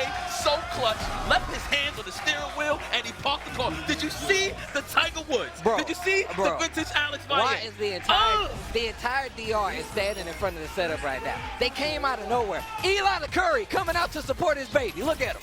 Look at him. Yo, Delo Mio, yo, I swear. He came in front. He's standing in front of the DR people, hyping up his baby. Yo, I swear to God. Listen, the Boo Thang support. That's what I'm talking about. Steve, let me tell you something, man. Every time I see this flag, I want to shed a tear, bro. I swear to God, bro. Yo, this is somebody draw that for me. So I can God. put that as my banner on Facebook. Somebody draw Yipes looking at the flag and crying. And I want to put that. I'm telling you, it's staying there for a month. Free. You have no idea how proud I am to see my country do the damn thing, man. You have no idea. Oh, my goodness. Delo Mio is in the building, but this is not to put Mira down. Mira did an excellent job in the neutral that whole time. It's just that one situation. A mid-time meaty is what got Mira in that situation to begin with. And look at this. D.R.A. Oh, he got all the momentum in the world. Oh, and a stun. I'm going to tell you what's happening right now. I'm going to tell you what's happening right now. You know how in the NBA, when they make you shoot free throws, but the entire home crowd is behind you on the other side? Look at this. Mira is looking right at when they trying to throw you off? That's actually what's happening right now. If you can see the setup, that's what's happening right now. Oh, my goodness. Delo Mio, D.R.A. is at match point already, and what a way to answer on the second game with a perfect. Look at that. Walks under with ease. He wasn't even worried about the crosser. Wow, Whip punished there with the B skill. We going to Stun City? Oh, I like that. You got to bust out. You got to keep in mind. You got the tools. You got to use it. Still got a little bar left, and Trigger is right there. So Mira is not out of this. Trying to find that hit, that standing medium punch. That's going to be a counter hit, but nothing big coming from D.R.A. Wake up button this time. And drops. Those are the nerves kicking in. Trying to use that V-trigger to get some momentum back. And D.R.A. stand calm, and that should be the round, and Mira goes down. I can tell you right now, that was very uncharacteristic of Mira. Yeah, she's not happy. Yeah, I know. Yeah. It's all right. Yeah, missed that combo opportunity there into the V-trigger. That definitely would have got the party started for Mira, but you know what? She's still in the game, so it's not a bad look. That is the beautiful part about these tournaments, man. Not only is there can only be one, but you have two chances to become that one person. That's definitely true. At the end of the game. That's definitely true. I mean, and we talked about Eli the Curry a little bit, right? He's actually coming up on our next match, and he's going to be going up against none other than another E-League, the Challenger House representative, my boy Commander Jesse. Commander Jesse, another one of those SoCal players, man. I've been talking about him, I think, for like a year now, right? Okay. One of those guys that I saw destroy people. Shout outs to the UCI crew. Destroy people in some Ultra Street Fighter 4. This dude had Sakura. Yep. He had every character was under his control, but now in a brand new game, Street Fighter 5, his Dawson is still something, you know what I'm saying, you write home to mom about. I guarantee you, he has one of those, he has one of the Dawsons that has kind of shaped the Dawson meta coming into Street Fighter 5 overall. And you can see Commander Jesse right there talking to Mira. Like I said, they've actually started playing a lot against each other because Mira is also one of those SoCal representatives. Commander Jesse coming up as well, being one of the stronger Dawsons in the country. Easily free. Had an amazing showing on E-Leagues, the Challenger. I mean, what else can I say about this little dude? He's actually ridiculous. I say little, but he's tall and he's got a beard. That is a grown-ass man. No, for I sure. apologize. No, but yeah, actually, first time that I seen him was in those UCI streams for sure, playing Sakura, right? When I really seen his big splash is when he double perfected Mongo. At the Brooklyn Beatdown. That was so sick. That was the actual first time that I actually seen the true awakening form of Commander Jesse. So that's going to be pretty good. He's going up against Eli Curry, of course. Known on the Marvel side of things. Oh, yeah. But he brings that special mix-up ability with Laura into this game. So it's right up his alley. So the guy's pretty much comfortable with the gameplay that he's going with right now. So speaking of the fact that he's a Marvel player, man, he goes back to one of those guys. You know he knows the mix-ups. You know he knows the setups. He's all about making you guess wrong on the blocks. That's where that Marvel fits into his gameplay. On top of that, this dude is a commentator and a tech monster. One of those people who I also play with. If you play with Mira, you definitely play with Eli the Curry. Yes. And he is one of those people. He's a great mind behind the game, a very tech-heavy person, a frame-knowledgeable person, but even more so, Commander Jesse, man. This dude has had the chops. He's been around the world in some of these instances, playing some of the best players. You talked about Mojo, the 2D god himself. He's here in the building. You know what I'm saying? And he's here, and he's already in. You know what I'm saying? But this is just lets you know the caliber of players that you guys are getting here. Eli the Curry, Commander Jesse, and that is the tale of the tape. That is, that's Boyo Steve. That's show now, baby. I like that. I'm just saying, man, you gotta let people know. I'm glued to the screen, and there is no screen. I'm just looking at Steve. You just gotta let people know. 4D, you know what I'm 4D. saying? And also, I want you guys to tweet it out, man. It's a very rare opportunity that I get to bless the mic and I get to talk to the people at home with IFC. Y'all tweet it out. Twitch.tv/Capcom Fighters, ladies and gentlemen. This is the Capcom Cup Tour 2018. And this is the, you said this is the entree. This is the Brussels sprouts, bro. This is the flatbread entree. Don't get me started on the Brussels sprouts. Who changed your life, though? Who changed your life, though? Steve Scott did. I'm just saying, man. Steve Scott did. Listen, man, we're going to talk about that on a separate occasion. But I actually hated Brussels sprouts, but because of Steve, I actually love Brussels sprouts. They got to be fried, though. All right, anyway, you already know this. We're going to talk about that later. Yeah, we talk about that later. Oh, I like that. Let the intro rock. Yes, it's so fitting, especially here at the last chance to qualify. Oh, we got the Mummies Alive, Dawson. Hey. We got the Yo, the intro song was hitting though. How does it go again? I can't remember, but I know it was hitting. Nah, I got it confused with Defenders of the Earth. I am the sky. Oh, don't do that. I'm done. Lord of the jump. All right, I'm done. I'm done. Oh, okay, the Gale action. That is plus frames, and I like that. The delay to walk up to fake the throw and got that cross fit, but he didn't finish the job though. But that stunned me this high, and Commander just said no.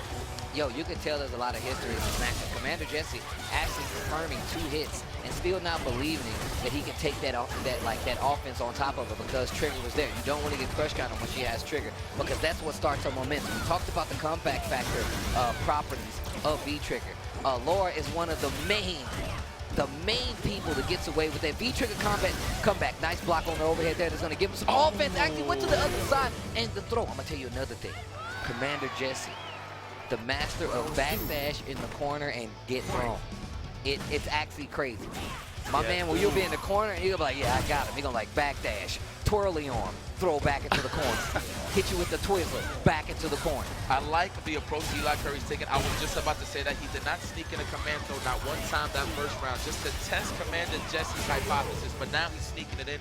That's when the mix-up becomes even more potent. Seasoned. Did you see the Kool-Aid health eviscerate, evaporate? Damage. 35-40% for no reason. Oh, that's same a mix. side. Oh, with the meaty standing short, stays on the side. It's no command throw, and I like the patience there from Commander Jesse. With good defense, gets you that reward to survive even more. Nice helicopter proper with that V reversal, but we still in there. Eli the Curry being the aggressor, but I'm liking the snipers there on the Thunderbolts. Nice, jumps with back out, gets the drill. And you see, and this is one of the things Commander Jesse is really good at. He's really good about picking his spots, because you got to be careful, man. Eli the Curry is all about the numbers. You give him a chance where he's got an advantage, he's definitely going to hit a button. There's a V reversal just to start it off. He wants that momentum. Good read the teleport. Nice block and punish. V reversal on the side of Commander Jesse. They're fighting in the middle of the screen. 56 seconds left on the clock. No EX, only on the side of Eli the Curry. And this is getting tough. This is definitely getting tough for Commander Jesse. Still playing that poke game, though. Yeah, and he got that lead too, so it's good. Oh, as soon as I speak, it goes to the email and wake up button. That could have been a command throw right there from Eli the Curry, and he tried to do it right there. That's why Commander Jesse hit him with that check, with that stand short. All right, the sniper. Oh, we trying to shave it off. Damn, you kick. Ay, watch it. Don't get too thirsty. Eli's waiting for it. The jump. V reversal. I teleport. Same side. He tried to fake him out, thinking he was gonna go. Gets the slide, holds back, gets the jab, reset, sunset wheel. On the first date. On the first date. I want you to see the sights. I'm trying to put a ring on it. You don't let him see the sunset, or let you trying to put a ring on it, man. That was a little scrambly there. You know what? I don't blame Commander Jesse for just holding up in those situations of flow. It's just too much to guess when they got the command throw, and especially when Eli got the command throw. Especially the fact that Dhalsim doesn't have the best of backdashes, so that standing fierce will connect at all times. If Eli the Curry snipes it out from Commander Jesse. Let's see the adjustments here from Jesse. Should be a little more aggressive, I feel like, with those limbs. That standing meter kick should definitely be in play a little more. Oh, most definitely. But you got to be careful, man. That buffer on staying light kick in the elbow. You got to be careful about that as well. It definitely has some range, especially at the range Eli the Curry's playing, and I think he's aware of it too. Nice check, that stand jab. The overhead finally connects. Eli is just being the aggressor, and he put his hands on him. Sunset wheel. Again. Oh my goodness, that is Stunt City. Dancing with the Boyos is Commander Jesse. That's optimal match point for Eli the Curry. The Curry of life. Set point for Eli the Curry versus Commander Jesse. Don't sleep on my boy Eli the Curry. He is definitely taking a few top threes. He's always a threat. Absolutely. Oh yeah. I remember Eli the Curry coming back from Wizard World. He's been in the trenches. He's seen it all. Won that tournament actually. I remember. Yeah. Okay. Oh, Stunt City. All right. What an answer back there for Commander Jesse. Oh, misses the combo. Oh, that's whack. And she has trigger. Sunset wheel. Look at the stun. It's definitely a factor activated on the forward hard punch. What a backdash. I told you before. Let him cook. Cook up, man. He's cook up, man. Sunset wheel. Dance. Oh my goodness. Meaty elbow. Yes. Oh, the check. Double counter hit. The boy Pinoy. The boy Pinoy. I see you. Vicious out in the crowd. Team Dank out there. Giving him the support. What a whip punish right there from Eli. He could have reached with the elbow though. I think if he would have spent cash with the EX elbow, he actually could have reached on that whip punish in the crouching pin. Big jump in with the hard punch. Look at the damage. Oh, another one. Give me another one. I want two. Oh no, that's done. Into the max damage. That is the set. Done and done. Eli the Curry is the one to knock Commander Jesse, and that's like, look, that's hometown love now, right? That's respect. That's like, I'm telling you right now, Eli the Curry is a transplant. But when I tell you, man, Cali adopt you fast, bro. They drop off gift baskets. They give you cookies at the crib. But regardless, I tell you, these guys have played each other a lot. And Eli the Curry has definitely taken a few top threes at Wednesday night fights. So like you said, always a threat. But I'm pretty sure that was winner's side. So Commander Jesse is definitely still in it. And if you want to be on the winner's side, at least get some of the Champion's Choice outfits. You can see them right there, $5.99, $9.99, and $19.99 if you want to get that premier pass. CPT, all proceeds go to. It's the reason we're here, the reason these LCQ people are here. And if you want to help out and look cool at the same time, buy some of those outfits. And if you haven't gotten it just yet, if you haven't taken the elevator to the Skylift, the deluxe edition is on sale. 50% off. That includes seasons 1, 2, 3 characters. All there, 50% off. And if you want to just get the regular arcade edition, it's 50% off. And you get season 1 and 2 characters. Do yourself a favor. If you haven't gotten it yet, get it now. Thank me later. And of course, I talked about season 1 and 2. This is 3. Sakura, Blanca, Bulk, Cody G, and the King is back. So got 35% off, ladies and gentlemen. We got to give them to you now because it's the end of the season and you can get those characters for 35% off. And if you're playing at home, once you get the game, you get the DLC, you get the Premier Pass. You want to be comfortable like us, you get the vertical chair like us. Capcom Cup. Well, Capcom 18 is the promo code, 10% off. December 14th through the 17th. That is 2018 of this year. Get that neck support. Get that back support. Gold Verter gear. Listen, let me tell you why I was giggling the whole time. The whole time he's reading the ads, he's going like this. I'm moving, I'm fading away. I gotta let you know. He's like 15%. I gotta let you know it's not gonna be there soon. So you gotta be like, look, 15%, ladies and gentlemen, is leaving. December 17th is gonna be gone. But listen, guys, we are going to swap out, man. We're going to take a quick break. It's been an honor. Tasty Steve, IFC Yipes. That was the most fun I've had in a while. CCL. We'll be back. We might be here. We might not be here, but you're going to be here. Capcom Cup 2018 LCQ. Let's go.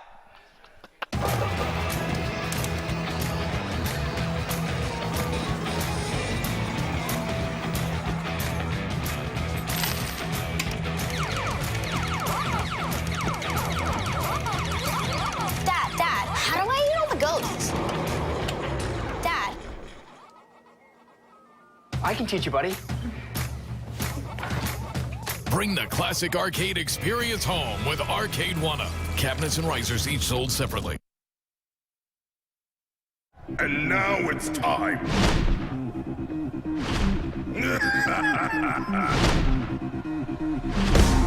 Let's go. No limit. I'd do it if I were you.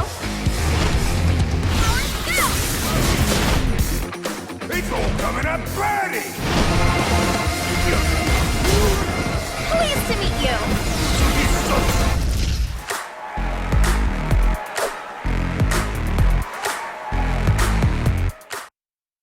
Pleased to meet you.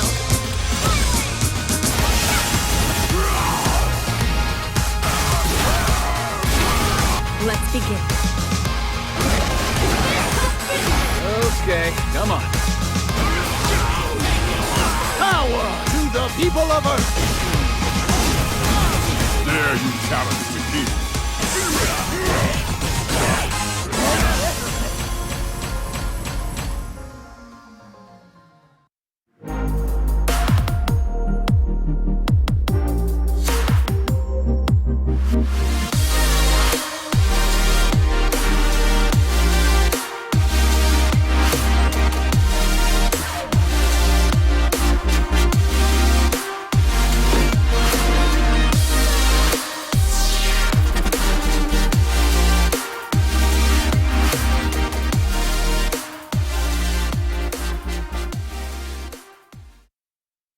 Checks his reaction, and then he goes for either throw, another fireball, maybe a low forward, just to check.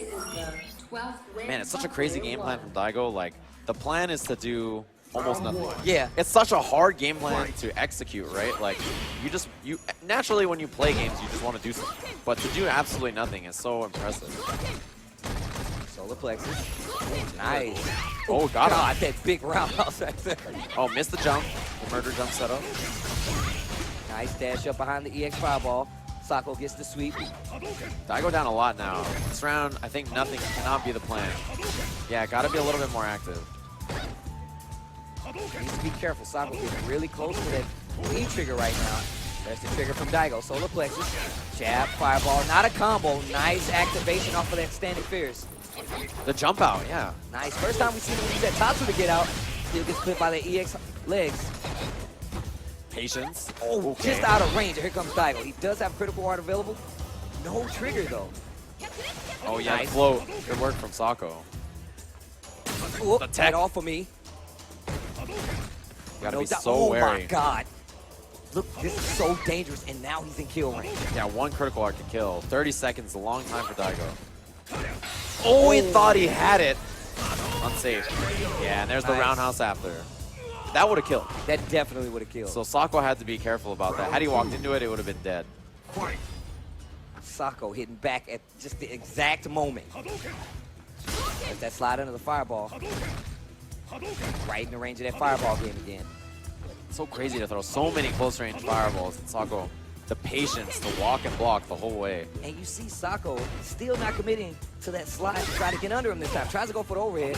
Nice forward medium punch. And they're just kind of slugging it out in the middle of the screen right now. Life's pretty even. Nice block on that cross under. Tatsu out of there from Daigo.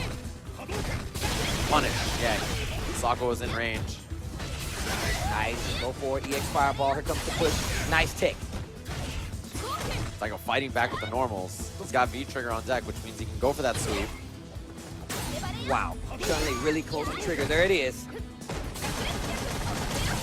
Yeah, Daigo with the late V reversal. Tatsu again. Oh, it's time to back throw. Oh, there it is. Not going to kill, but it's going to hurt. Throw Tech OS and no chase. Oh my God, I thought he was going to throw. Hit him. Gets He's clipped. one. Oh, wow. Tries to get the sweep. Oh, Follow up the and walks crush. into the crush counter sweep. And you see Sako look to the heavens like, what just happened? This could be the last round here. Daigo on match point. Nice slide.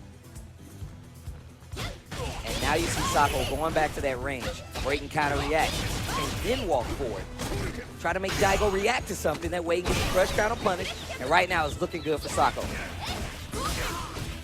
Yes, maximizes. Oh, wake up. The patient man, Daigo. So patient. Oh man, needs to be really careful. Daigo getting really close to critical art, and you know what happens. If you give him a chance. Spent. Yeah, no full resources now for Daigo. Couple of bars, but no V-trigger. Needs to be really careful right now. Oh my God. Go for a fireball. There's the EX. Back roundhouse. Small trade. Get There's through. another EX fireball. Oh, he could have uppercut, but now. Wow. Tatsu, it should be unsafe. Punish. There it is. Big, big bet from Daigo there. Very Street Fighter-y match.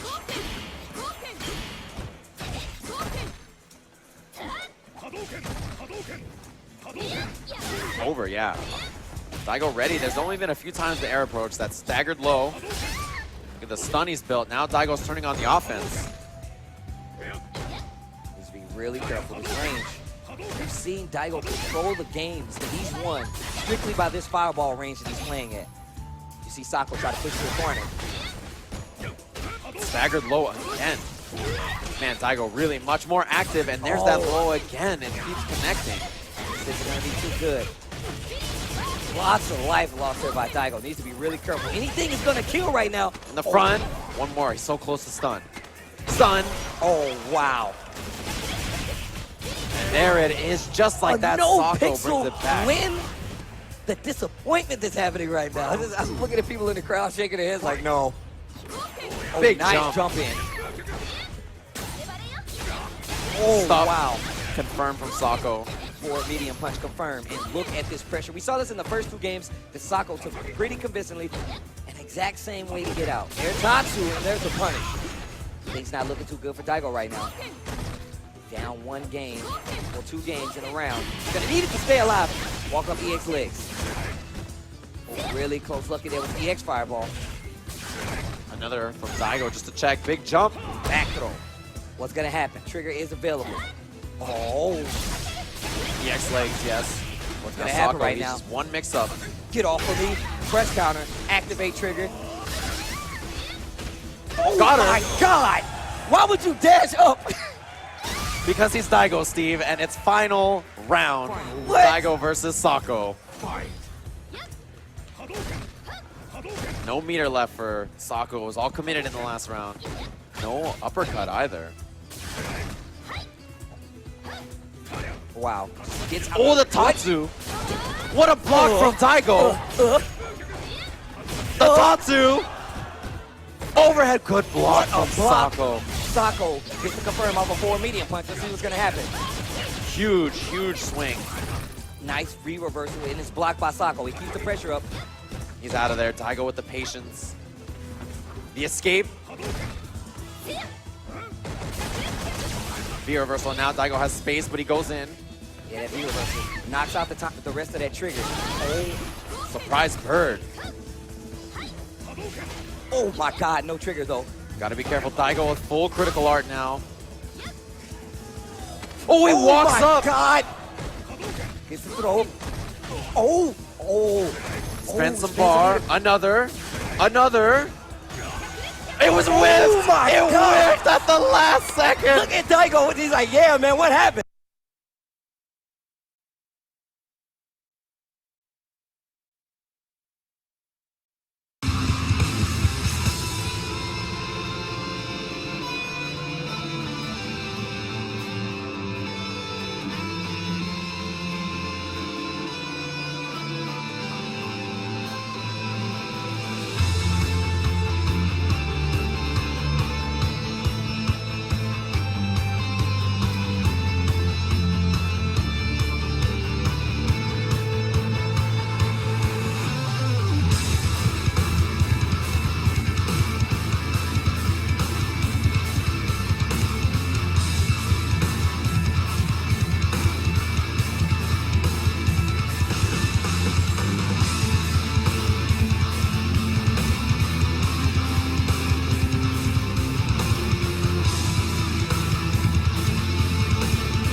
You're watching Capcom Cup 2018, of course, Arcade 1-Up, the official arcade cabinet of the Capcom Pro Tour. Victrix, the official headset of the Capcom Pro Tour.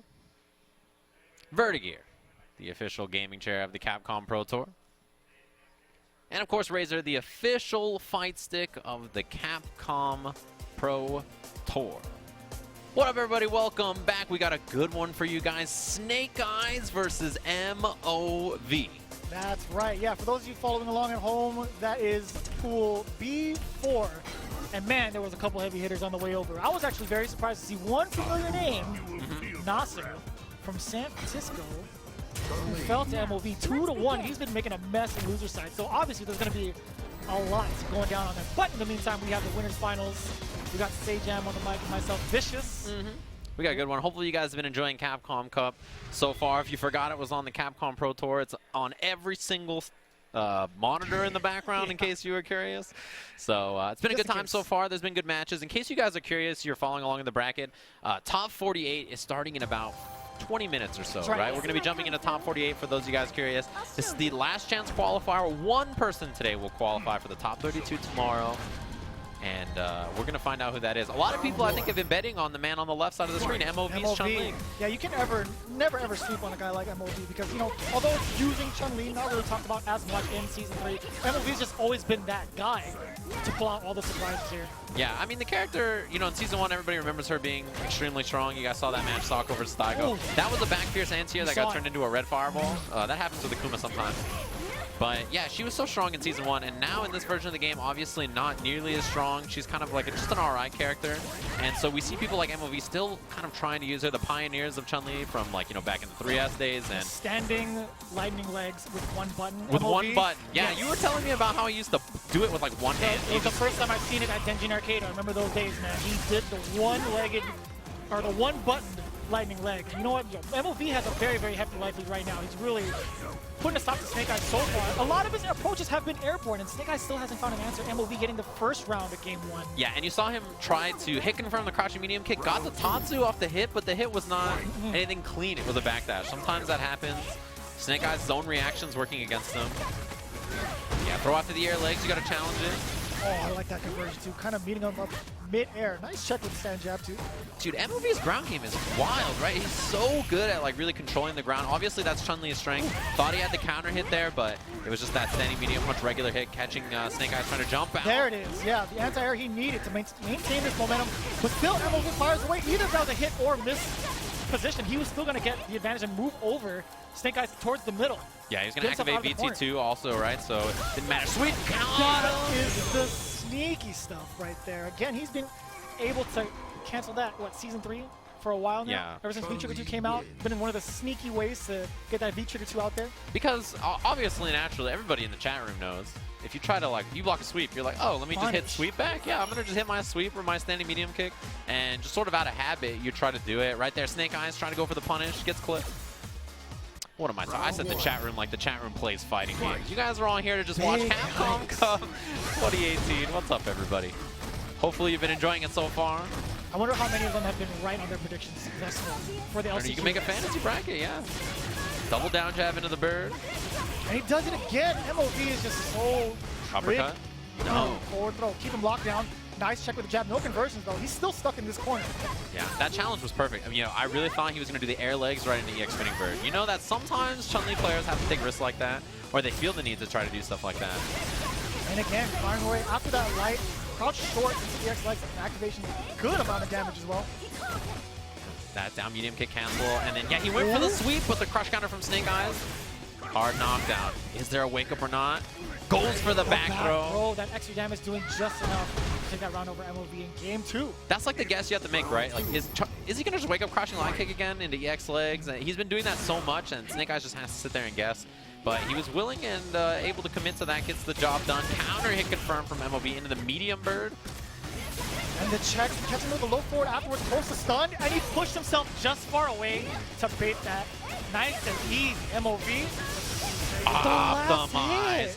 Double hit on that jumping fierce. Back fierce EX fireball gets the crouching medium kick after. So that series was really well played. You mentioned the back medium punch that MOV used. It pulls you away so that if your opponent throws, then you're out of the range of their throw. And if they go for, you know, an uppercut or something, he can block. So, but we see that early offense from Snake Eyes here. I think he's really recognized he needs to up the tempo a bit.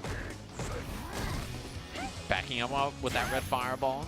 Checking in with the fierce, that max distance. MOV very comfortable with that. Snake Eyes still needs to close it in. If he does so, gets the jump in. And here comes his corner carry along with the damage. Going for the Shoryuken for more damage instead. The jump back roundhouse catches him. Yeah, that was a huge read on that. Gets out of there. It's not a V-Trigger 1, so you can't get a juggle or anything on the airborne, but look at the dizzy already. No longer a factor, though. That's going to run out. As soon as he sees that trigger activate, he's backing away. He doesn't want to take any unnecessary risks. Where was the hit confirm from Snake Eyes? He had full bar. MOV gonna spend it. And he gets a mix-up after this. V-skill. No he dash goes for the up. dash up instead. Could have clipped his legs. Snake Eyes playing it nice and cool. Still full critical art as well for Snake Eyes. He could so much EX bar. Demon inside. Yeah, he has 3 EX Demon flips. He's got full meter. He caught him with the startup with the fireball. MOV taking it over Snake Eyes. Yeah, that was like the cleanest like end of that round. MLB waited out till the perfect moment, snuck in that far range standing fierce. Snapped it out of his back pocket. Just bam, hit him with it, stuffed the fireball. Nice work to MLB. He's moving on. That was winners. So winner side, top 48 now of the bracket. If you guys don't know how the bracket looks, essentially it's top 48. So think about it like a top 32 normally on the winner side, right? 2 games you make it into the top 8. On the loser side, there is an extra person because we're doing 2 make it out of loser side on the bracket here. So 3-man out. Exactly. If you're used to 3-man tournaments like Combo Breaker does 3-man, I think CEO usually does 3-man out as well. It's very typical to that kind of a bracket, and we have it pulled up here. If you guys go to smash.gg on the feature tournament page, you can see Capcom Cup, follow along, and keep up to date with everything that's going on. Yeah, and for those of you that are tuning in, that was pool B4. And we still have plenty more pools in that B section to go. Again, we are still narrowing it down to the top 48. We do have like a good handful of matches, at least before we even touch that area. Yeah, so top 48 is going to be coming up soon, as we brought up very early on this. The next match, it's a barn burner. It's another good match. We have the Cool Kid, I believe, coming up to the stage, from what I understand. He is, as you guys probably watched EVO this year, top 8 at EVO. He, I think, burst onto the scene mostly with his Red Bull performance, right? The very first year, Proving Grounds and Battlegrounds. He had that really impressive run with Abigail back then. A lot of people probably familiar with Cool Kid. He's coming up to the stage. He's playing up against Onmon. Now, there's a player earlier you guys probably saw. There's a few players from Japan that came out, and they are... A great handful of them. Yeah, there's an extremely strong contingent of online players, like players that a lot of people, if you follow like CFN, are familiar with, like Grandmaster, Ultimate Grandmaster, like super high-ranked players. This is one of them. This is Onmon out of Japan, a very, very strong Urian player. So I'm really excited to watch this match. So Urian versus Abigail. Abigail, probably, yeah. Yeah, most likely. Kind of talking about Cool Kid's history as well. Not only has he had a really great showing throughout multiple Red Bull tours, but he's also he had a Rashid under his belt as well for a while. He does resort to that character if so needed. Yeah. I know he was in the struggle with Alex for a while as well. You know, everybody tries it out. Man, I was watching, it cracked me up. I was watching Capcom Cup 2017 matches back, and there was a part where they showed the crowd. And there was a guy who was holding up a sign that said Alex Buff Season 3, right? And I was like, if we could go back in time and talk to that poor godforsaken man, I was like, no, put the sign away. In 2017, he didn't know. He didn't realize that Cammy buffs were coming. They were coming in hot. They didn't even know. That's how it happens, right? You ask a buff for one character, instead he'll give it to someone else. It's like, you know what? You had your chance. If you just stayed quiet, you would have been just fine. But you know what? You asked for it. We're not going to give it. It's like the commentator curse, but in reverse, right? Like, that's how it works for the patch notes. Like, you ask about one character, you're like, oh, yeah, let me just see some buffs for, you know, my boy Ryu. And they're like, what was that? Akuma? Oh, God. They look similar, right? Yeah, they throw fireballs and stuff. It's like the same kind of thing. Like, it'll be fine. So Ken is completely out of that conversation. No, Ken is a separate entity. Ken players are always different from Ryu and Akuma players, in my mind. They're always different people. I feel like Ryu and Akuma have more, like, it's a Satsui no Hado thing, like, you know, evil Ryu. Yeah, they're the only ones that embrace the Dark Hado, right? Like, I don't care that much about the lore, but even I know that, right? Like, it's just how it works. It's enough to stand out and to make sure that it's going to be Ryu and Akuma only. Looks like we're set up here. They look like they're figuring things out. They're at the handy-dandy button check thing in the menu, the battle settings. Let's talk about Urian versus Abigail on paper. Yeah. Now, we've seen Urian kind of struggle in the later end of the season, trying to close the gap most of the time. You know what's interesting about that is, like, I feel like when you remember back to Season 2, it feels like Urian was running amok everywhere, right? Yeah. Like, Urian was just tearing it up, but Season 3... You know how good low medium kick was? You definitely know how good low medium kick was. Yeah, I mean, when it was plus on block. Yeah. Yeah, that was pretty wild time. But that's the thing, right, is that, like, there was that while where even after he got nerfed in the Season 2.5 patch, where we saw Urian have a lot of success. Obviously, Nemo was at the forefront of a lot of that, but we had Dogra doing very as well. With an very, very explosive Season for himself. Yeah, this year I feel like we really haven't seen Urian nearly as much as last year. I mean, we had Ryusei make it very far at Evolution this year, who we saw lose earlier to Denadas, right? But yeah, we haven't seen that. 4 rounds straight. Yeah, That was a wild match. But yeah, if you guys keep track of CFN at home, maybe look up Onmon. You guys might be familiar with him. There's a lot of players like that, I feel like, where people don't quite know who they are unless they follow like CFN leaderboards, and you're like, who is this guy that just showed up and put in work? So this is going to be a landmine of a matchup, right? We have Abigail versus Urian. Urian has a lot of multi-hit moves to deal with the armor of Abigail. Sure stuff does, like yeah. Crouching Fierce. If he gets V-skill on, he has like, you know, armored headbutts and stuff to go through a lot of the like kind of running mix-ups that Abigail running can mix-ups use. that happen, yeah. Yeah, he has good answers to a lot of Abigail's approach options, but obviously when Abigail gets in against any character in the game, it can be tough times. Then his range is all right. His fierce buttons are definitely scary. When he catches you with the crush counter, that's where all the huge threat happens. Yeah. When he gets up close, it's just a slaughterhouse. I like the dash forward. That's one thing about Urian players. You always have to watch for their dash, right? Yep, I think that's what he was looking for, the big jump in. Has to keep him grounded first. Power bomb in the corner, the forward throw. Went for a second one, yes. That's so ambiguous. His hurt box from the other side of the world. Yeah, Yo, it's automatic. You try to do the throw, and then you go for the Crouching Fierce after. Oh boy, that's the activates. He's Slap dizzy. around. The Gale, there's the dizzy. The flip, extended, round one, cool kid. That's what we just said. Urian can do all this offense. He can, you know, keep him out the whole time. One time Abigail gets in and you just explode. And it was off of a jump in. It was a cross-up. He missed the anti-air off that option select whiff throw. But that's the thing to do with Urian. I don't blame him. That was really good. Onmon knows the match. Oh. Yeah, punish on the V-scale startup, trying to anti-air it. So difficult to anti-air. The knee drop. Moving Yeah. back and forth and now. I like the way he's playing, man. He's moving around on the screen and he's making it tough. Yeah, look at that, the double dash. He's like bringing out stuff that it's making it tough for Cool Kid to just sit there and kind of go with the standard style in the matchup. But here we go. V-trigger available. Yeah, goes He for the wanted that setup. side switch instead. I like that, yeah. Moving his opponent towards the corner is exactly where Abigail wants to work. He lives here, man. Oh boy, bad spot to be. Wake up. And he's got V-trigger on deck, activates, throws him off the mirror. All right, set up here. What does he got? Charge the fireball, knee drop. Oh, he missed the 50-50 side switch. He's out of there, though. It's fine. Cool Kid just a couple touches away. Okay. Onmon getting that V-skill up, trying to get that armor as well. This is where it gets scary. The giant flip. Wake up option. He Command got grab him. again. You saw the reversal. There was definitely a reversal on Urian's side, but Cool Kid got the command grab. So Onmon went for a wake-up tackle. Yeah. And the reason he went for wake-up tackle is he had full bar to chip, right? Like, that's probably what he was thinking in his mind. He's like, oh, he's going to respect my wake-up or something like that, right? Wake up, chariot tackle, walk up, command, throw it out of it. First game, Cool Kid. Now I'm excited to see what Onmon's going to do on defense this time around. What he's going to do to try to avoid these command grabs from Cool Kid and how Cool Kid's going to respond. Yeah, he hasn't had an answer so far for the media wake-up jump, right? And Urian used to have crouching medium punch as a cross-up anti-air that was really good. He doesn't have it anymore, so he's sort of struggling to deal with that as an option that Cool Kid's bringing out whip punish after the dash up. Takes the throw after the charge, heavy kick, and Onmon, he's had this corner position, but hasn't been able to kind of like seal the deal. It was a lot different this time. He backed off just a little bit, and Cool Kid used that as an escape. Command grab, going to be a lot of damage, and the carry as well. We'll miss the second back fierce now. V-trigger available. That's going to hit, but it's fine. It's a crush counter for the Cool Kid. No, he got that a mile away. Command, no, okay. Oh, I thought he was going to do it. This is when it gets scary. Second mirror available, counter hit combo. Mirror.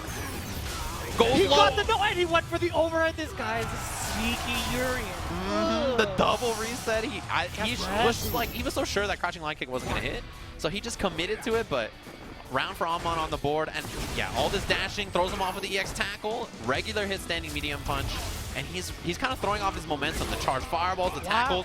This round is all Onmon off this like kind of weird tempo that he's thrown Cool Kid's way. And he's so smart to back off just a little bit, but still, Cool Kid gets the opening. The damage is huge off at the wake-up headbutt. Goes for the throw. Was maybe looking for that run on wake-up or something, like an armored option. Oh, okay, whipping both ways. I thought he was dead. I thought that was the end. I was like, not like this. All right, catches him airborne. Probably trying to jump out of a command throw or something. Brings out the snap kick. Oh, the punish. Yeah, here. Huge punish here. Lots of damage on the board. Bring him closer. Oh, the guard break. And the giant flip for the plus frames, the headbutt. Like you saw a command grab coming too. Onmon wasn't having any of that business. He tried to bait the throw, still blocking, he's dead. And he got him, clipped him, Onmon up in this game. And Onmon, you know when he did that full screen heavy tackle? He tried to do down forward heavy kick. And when you're walking back and you do down forward heavy, you get tackle, and he almost died because of it, right? Like that one moment where you get like an accidental charge move and you're just like, bro, I might be dead. I might be dead, like that one mistake. It happens to everybody. Like, let it be known. For those of you right now that have like some sort of input error, it's happening right now before your very eyes. Yeah. Last chance qualifier, the mirrors are definitely real. It'll happen at Capcom Cup tomorrow, right? Oh, Like, that's just how it is. Anti-air clean pops him, and this is an early start for Onmon, but I feel like every time he gets pressure, it always turns around somehow where Cool Kid jumps out or makes it out, baited the throw, but he didn't really have like a big combo. And I like that response. Air to air instead of waiting for the anti-air. Onmon all about this corner coverage and backing off very, very smart from him, because majority of the time, if he does it, Cool Kid finds a way out, deals a ton of damage, and then it goes towards Cool Kid's favor. But now Onmon so much more patient once he gets him in the corner. Look at this lockdown. Yeah, I like him not going. That was a much better option. Yeah, the jump back, the armor to beat the V-trigger activation. Instant overhead on the big guy. Look at Onmon bringing it back against Cool Kid. Huge adaptations made, and it all starts with that corner. He saw what he needed to do right at the very start. Now he's backing off and making sure Cool Kid hangs himself instead. That headbutt was plus because of the spacing. Missed the combo, but Onmon is all in. He knows that he's going for those command throws. Oh, that should have been the jump back strong again, but he wasn't ready for it. That was stand strong instead. Cool Kid slapped him across the face. This is when it gets scary, working on Stun. Dizzy. Yes, sir. I like that defensive option. Onmon taking the risk because he was close to stun. That would have been game over. Yeah, dash up, no anti-air, but he got that standing medium punch, gets the V-skill out. And Onmon, his timing and the way he's playing this has been so much different than before that. I think Cool Kid's really trying to find the adjustment here. Dash up. He's almost on V-trigger. Oh, he definitely has him now, but still Cool Kid. Okay. Yeah, he kills with one V-trigger activation. Trying to get the pop. Oh, and he's got the mirror for the offense here. Second mirror for the mix-up plus frames. Again, the counter hit combo, this should kill. That's enough. Onmon over Cool Kid with the great adaptations, 2-1. That's what I'm talking about. This is the kind of player you have to keep your eyes on in the LCQ, right? The kind of player where you're like, you know, I've never really heard the name. All I know is he's from Japan. You got to study the tapes, the CFN monsters, right? The guys that you have to pay attention for. Onmon moving on, winner side out of the pool with an extremely impressive performance with that Urian. Man, that was a story in itself. Like seeing the adaptations made from game one, how much of a bully the Cool Kid was with Abigail. I mean, that's how it goes. You see a big man on the screen, it's like, all right, I need to play extra defense. Yeah. No, that's not the case. You definitely have to get out of there as soon as possible for Onmon. And that was cool because he saw all these command grabs coming from the Cool Kid, and it played off way towards the end too. He jumped, he called the right stuff. He jumped back just in time because a couple of those throws could have led to a stun and death. So very great adaptations. Even stuff like in the corner, he was going for meaty throw, and he tried crouching fierce after. That works against a lot of characters. Yes. But if Abigail's jumping forward, you have to do like a jump back button, or you have to like, I mean, just hold it sometimes, right? Like it just depends on the scenario. Block, yeah. But yeah, if it's a meaty throw, like that's a good option for him to represent. It was like obviously an adaptation he had to make mid-match, just in terms of the matchup. So I like that a lot. Looks like maybe we have Mojo coming up to the stage here. Versus Yanoo from Southern California. You know, you probably don't see him at many locals and stuff like that, but if you've ever watched any of the online tournaments or you're familiar with like many of the online events that are put on, even like the offline, I guess he was at BCF as well, right? That's right, yeah. He's been at a few things this year. Showcased at BCF a couple times. He has made his way over to Wednesday night fights a handful of times, and when he does, he makes his mark with top 8. Yeah, he's a really, really strong Monat player. And that's the one thing about Monat. Like, I feel like when you think about Monat players, there's a few things you check off. Like, can he do the mix-ups and the combos? Like, is he good at the orbs? And does he survive on defense? And if you can check both of those boxes, you have a Monat player that can make top 32 at this event, right? Like, if they're good enough to do both of those things, they can beat the best of the best, right? So that's why in this particular, like, kind of situation, you got to watch out for a guy like Yanoo. But he's going up against Mojo. He had a great year, right? One of the, like, really successful, solid year. Mika player that you got to watch out for. And I can't wait to see how this goes down. He's definitely one of the ones to talk about when it comes to top Mika players in the country, right? Alongside the likes of, you know, Knuckle still has a very, very strong Mika overall. Just secondary. Anyways. You know what it is? I think Callisto's eating something and he left the mic on, so we just hear this rapper noise. It was throwing me off a little bit. I was like, what in the world As much as I wanted to keep my cool, I couldn't figure out. Jeremy, sometimes you gotta say what's happening, all right? Yeah, you gotta let him know. Okay, so anyways, I almost lost my train of thought, but Chakate also one of the premier Mikas as well. Again, the top two to talk about right now, Mojo and Chakate. Yeah, in the US for sure, right?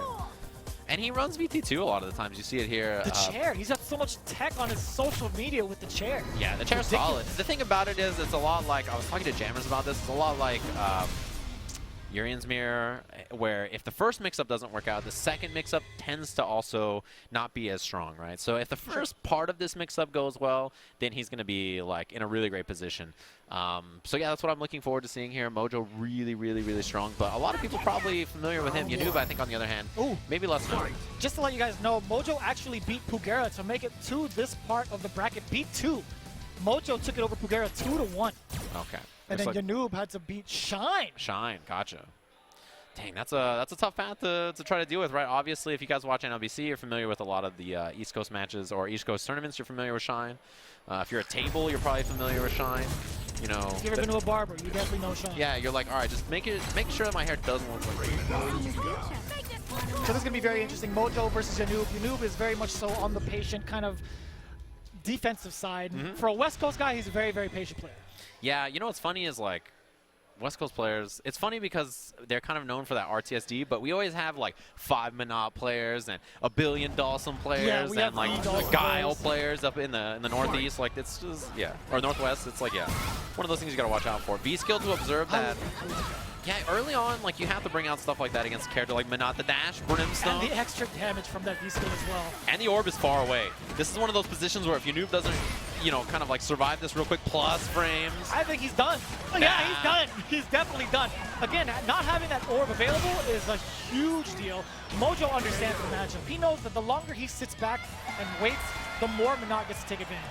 Yeah, and that was perfect because he did a walk back to bait a throw and then punish with the X-Giant swing, right? Like it was the big damage, like big stun option. That was a really good choice. Mojo looking really comfortable, and I think a lot of Monot players tend to not love this matchup. Yeah, he's just absorbing it, and he's got the powered up version. The microphone still clipped Yanoo's legs. Oh, he's going to get that corner carry and the damage. Yeah, look for that strong after trying to find the hit. That was a really well-spaced dive, but Yanoo not quite on V-trigger the punish. And all the normals, yeah, keeping them really ambiguous. The Lady Mika taking off. Oh, and the giant swing. You're dead. Mojo game 1, very convincing. He really knows how to play the matchup well. You saw with using the microphone, and then once he gets in there, he makes a count. This is one of those matchups where Monot, like, as good of a character as she is, when she gets knocked down, it's rough. Without orb as well, even worse. And I like the idea too, just using that V-skill and playing it out very patient to have Yanoo approach. It's like, you know, you're doing the work for me. You're bringing the game closer to me. It's exactly how I want to play. Good luck trying to contest me. Yeah. My brawler type character.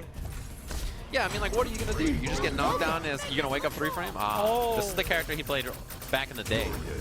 Before Monot was the terror she is. We talked a lot about how Urian, maybe you don't see him as much these days, but Onmon put on a great show, and looks like that's going to be the switch up for Yanoo here. Now, I got to admit, I've never actually seen him consistently play Urian. I've only seen him do it like a handful of times, but yeah. You know, the time I saw him play Urian was the mirror match. Instead of playing Monot, like he switched over to Urian, which I think makes a lot of sense, right? People tend to not enjoy mirror matches, so and I think Urian's fine against Monot as well. Here we go. Yanoo changing up Urian. Yeah, this can be a match where I think Urian, again, he kind of struggles to deal with the air approach options, and every time you block a jump in, you lose your reversal because you don't have down charge for the headbutt, right? Yeah, not a lot of times you're going to be able to retain that charge. You're going to have to block that because, again, once Mika's in, it's a whole different story. Counter conversion. Yeah, he's got it. Nice. I mean, that's a real Urian player, right? Someone who's got the counter confirms ready. Knee drop. Oh! Not clear for takeoff. Brimstone, keep him in the corner. Ooh, reversal jab there is a scary thing to do against the plus frames, but he was willing to take the risk. Here comes the chair. Clamped up.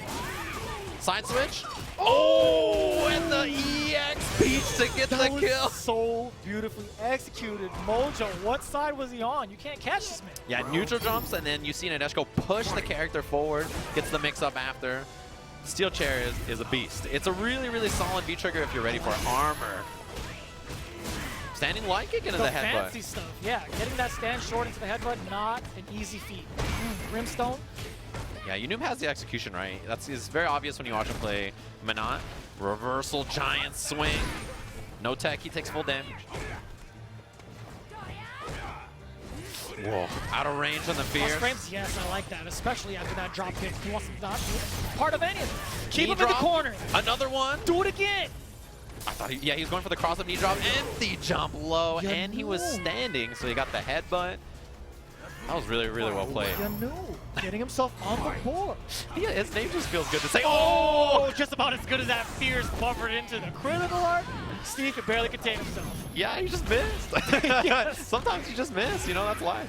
I like the jump in so that he didn't have down charge. It's going down. Throw again, jump over, cornered himself, but that's going to be a punish. One more for Dizzy here. Raw mirror, and there goes the mix-up, but can't convert off of that. Overhead, and he didn't get the combo he wanted. Knee drop doesn't matter, Mojo, with the reaction. Second time. You just felt it all fall apart, right? Like, as soon as that start of the round, just swinging for the fences. Yeah. That was like the home run swing, right? Like, you just felt it, got swatted out of the air, or off the ground, and it was cleaned up after that. Mojo very convincingly moving on. That's a lot of psychological damage, especially when it's the potential like final round for you. It's like, because if you're a Urian player, you're like, yeah, this is the perfect spacing. Let me just do my tackle so that I'm going to be like, you know, in this like right distance and everything. Does it, just gets smacked. It's like, oh. If only you had a camera up on I our was feed. like, I pushed him so far away. I actually almost fell off the stage with the chair. It was actually a bad idea. It was a bit rough. It was funny. You know what's not rough is the audio quality on the Victrix Pro AF headset. They are fantastic. Check them out, of course, the official headset sponsor of the Capcom Pro Tour. Always making things happen here and making sure that you guys get to watch these amazing events all the time. So thanks to them for supporting the Capcom Pro Tour. They do amazing stuff. As amazing as the Razor Band there, the official fight stick. You can use code FINALS2018 at rzr.tl/finals2018. If you guys want to pick one up, you get these Team Razor V2 spinner. Of course, they have the new Evo fight stick coming out as well. If you guys haven't picked it up from Razor, all these different colors. If you haven't picked one up already, right? They just have all these really great options. And if you want the option to play some of the older Street Fighter titles, of course, Arcade 1-Up has them all on there. You want to play Championship Edition or Super Turbo, or any of those old man games, check it out, arcade1up.com. Yeah, I said old man games, Jeremy. Don't give me that look like they're not old man. They're 20 years old, 30 years old by this time, man. I mean, I'm surprised you even know what those games are. I'm a little familiar. I've done my homework. Are you sure? Because I've played Street Fighter 2. I don't think you have. You suck at Street Fighter. You think you're so good. Yeah, everybody gets one match, and they think they're that sick. All right, whatever, bro. I don't know, man. You still haven't found an answer to my ball. Try that on my old Sagan. That's something nobody wants to see. Yeah. To be fair, nobody wants to see old Sagan. Ooh, speaking of some old Sagan, we got some young players now, actually. Some solid fireball game, and one of those players that I think coming into the LCQ, a lot of people were expecting to make it far. Right side of your screen, we have Chris CCH. He's going to be player 2 of the Guile. Player 1, if you watched a lot of Street Fighter 4, you might remember him playing Rose. It's Fakito from Southern California. Yeah. He used to be in Vegas, if I'm not mistaken. Did he move? I can't recall. I know he's definitely within like Vegas or this area in the valley. Sure. Makes sense. Obviously, in this game, playing Sakura instead, since that character is... Go on. She's all right this season, yeah. Sakura? I mean, obviously, there's no Rose. She's definitely slept through. Yeah, there's no Rose. He's got to play a new character. I saw him for a while. I feel like playing Minot very briefly, but then, yeah. I thought that was going to be a great adaptation for her, or a great, like, transition for her. Yeah, the thing about Chris CCH as well, you can see is brought out here by Almakashi or Nasser. Chris CCH plays a lot of soccer as well, actually. He plays soccer in some matchups. Standing light kick, crouching strong. No, he goes for the throw instead. Yup, the buffer. Fakito all over it right now. Stun is effective for Chris CCH. Sweep. V-trigger, the classic. Ooh, I'm trying for the counter hit confirm, actually. Didn't get it, but you can see Fakito's good about hit confirming with Sakura here. Activates V-trigger 1 to clash with those fireballs. Juggle. The conversion, yes, sir. And the throw, that'll do it. A lot of people count Sakura out, but she is actually a fine character. She's really good on the ground. Her corner pressure is very solid. Her big weakness, I think, is that her mid-screen Oki is very bad. Baits the throw after the Tatsu. Oh, I like that. Tried to get past the Sonic Boom. It clipped him just a little bit, but that trade was definitely benefiting Guile all the way. Getting the damage and the knockback. Fakito still trying to work his way through. Yeah, using her fireballs. They're not excellent, but yeah, when you charge them up like that, you can kind of contest with Guile a little bit. And you use the meter as well to kind of get that extra hit to close the gap further against the CCH. Nice check and the confirm off of that. The thing about Sakura too is that she walks like a gazelle. She's so fast, right? She's got those long dancer's legs. She just goes super, super fast. So she's one of those characters where she's just moving over and over and over. She's hard to deal with in that sense that she can walk you down and use her standing light kick to just really kind of harass you. That's all she does. She walks around the arcade, make sure everything's good. Make yeah, sure she's the arcade girl. Yeah. For when us foreigners go to Japan, she's like, all right, let me make it really easy to get on the claw machine. You know, she supervises the claw games, for sure. Thanks to all those people that make it easy, because I suck at claw games. I can't do it. Stand light kick buffer beats the boom. This is where Chris CCH tries to, he has to try to find that spot to jump out. He took the risk, the climb. Okay. Plus frames. Up that down forward heavy kick. EX Tatsu. And Chris CCH, he's going to use this opportunity to activate, create some space for himself. And this is pretty smart from CCH. He's not going to really press the issue. He's going to use the V-skill boom to close the gap. Oh my!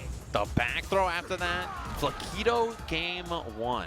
And that's the thing is, we talked about this earlier. There's so many good players here that you might not even be thinking about some of them, right? You're like, man, I looked at my bracket, I got MOV, and I got Smug, and I got Diaz, all these really good players, and then like, oh, Fakito, I think that sounds a little familiar, you know, like yeah, maybe? I'm not too sure. Maybe I shouldn't really research up on him, because if you do, you'll get a bunch of Street Fighter 4 videos instead. Yeah. It's hard, man. There's so many good players at this LCQ. Yeah. If you guys are chewing through the brackets, right, like, there's so many good players. So it's one of those things where it's really hard to kind of be prepared for everybody, and even if he did do some studying on Fakito, he's just a solid Sakura player, and I mean, like, he's just going to show up and play on his best. That's what you got to watch out for. And again, for those of you following along, as you may or may not have noticed, you saw on the top of your screen, this is the mark of top 48. This is the first match into it. Both of these guys were on the winner's side of their pools, and you see them before you right now. Fakito, Chris CCH. Fakito does have the game advantage, 1 game. Yeah, Chris CCH up from Seattle. A lot of the, I mean, the PNW scene like really pumps this guy up, right? They talk about how good he is. He's only 16. He's super good. Yeah, a 16-year-old player. First of all, if you start playing Guile at 16, you're gonna have a long life. Like that's already, you've already made good life decisions. And also, like, I feel like Guile's kind of an old man character, right? Like you don't just want to sit there and throw sonic booms until you're like kind of sick of life. You're like old, you're like, whatever. EX uppercut. It beat a boom that was just about to come startup, out. That's right, yeah. Being able to pass through those projectiles is a very good read and execution from Fakito. Being able to notice that, that's the right distance to get the whole thing. That was an EX Soul Spiral if I've ever seen one. Yeah. Dashes into it. He's going to eat this V-Trigger 1 now. Switch up from Chris CCH in the match. Man, that covered so much ground, too. The blocks on that was ridiculous. That's the one thing about Guile V-Trigger 1. A lot of times it's just used for space. EX through again. The fireball again. Fakito with the spacing got the meaty counter hit. One more touch and the bait from Fakito. Nice and patient. Big sigh of relief from him. Yeah, after you get that knockdown in the corner, you whiff standing light kick, and crush medium punch is the meaty. So he whiffed the standing light kick and blocked, right? Because he knows that, you know, Chris CCH plays this character. He knows the meaty setup, and he just baited him. You know, it comes to no surprise, but when you go up against a Sakura, especially if you've played that character, like, all right, no big deal, right? I don't think any Sakuras can match up to my Sakura. I don't know if that's the case here, but CCH stressing just a little bit. Goes low, clips him, double dash. He delays a little bit so that the Oki is a little bit more consistent, a little bit better. Seen a lot of Guile players do that. Oh, he hit it! That looked like a crosser. That's nasty. I can't believe that hit in the front. You see that walk speed, right? She's so fast. Really good at like kind of walking back, baiting people in that situation. Speaking of, yeah, that was a nice play there from Chris CCH. Just walking back and forth the test. Like, you're not going to press the button, I'm going to throw. Yeah, that was a command throw. It was like a 250 damage throw because of the gray life, right? So. Is that still a thing? Take the throw? That's what people say, man. I'm telling you, in 2019, I'm teching, dude. I don't care what these Cammy players say. I'm teching. I'm teching the throw. Every single time. We're both pressing buttons. Fakito getting caught with the upside down kick. Counter hit as well. Great conversion from Chris CCH. Yeah, on counter hit, you get crushing medium punch after, which is exactly what he did. He looks solid, man. Chris CCH has really made a nice adjustment to be patient. Neutral jump punish. Only got the sweep because of the range on that standing fierce. Yeah. A lot of range for that crouching heavy punch, but this is going to be tough. Fakito walks him down. He has that fireball too, and you know it's the enhanced fireball because of V-Trigger 1, which means what a reaction from Chris CCH. It means he wants to throw it. That's the thing, right? Wanted to throw that enhanced V-Trigger 1 fireball to try to get in, and Chris CCH, solid read. Especially towards the end too, he had such a hefty life lead that he was willing to just sit there and block. Most of the time, look, personally, if I had that much life, I'd be pressing buttons to kind of test, like, check here and there, but of course I'm not up for it. But at the same time, it's great patience from Chris CCH, being able to read Fakito, knowing that he wanted to go for these frame trips rather than the throw. And unless he has meter or something, I was going to say, you only have to watch for the Tatsu, which is pretty slow. He has to do it very preemptively to get through booms, and we saw earlier that Chris CCH waited for it and then flash kicked it. Right there, he just waited it out. Yeah, she can use that heavy kick Tatsu. It's pretty slow on startup, but it's safe on block, and it'll go through the fireballs if she times it right. Again, a little bit more midway through, getting these sonic moves, not too far away. I like that choice a lot. I got the side switch. That's so good looking, by the way, that air throw. And she says sorry. Fireball for the knockdown. plus frames and walks back to try to beat a throw, but the challenge from Chris CCH.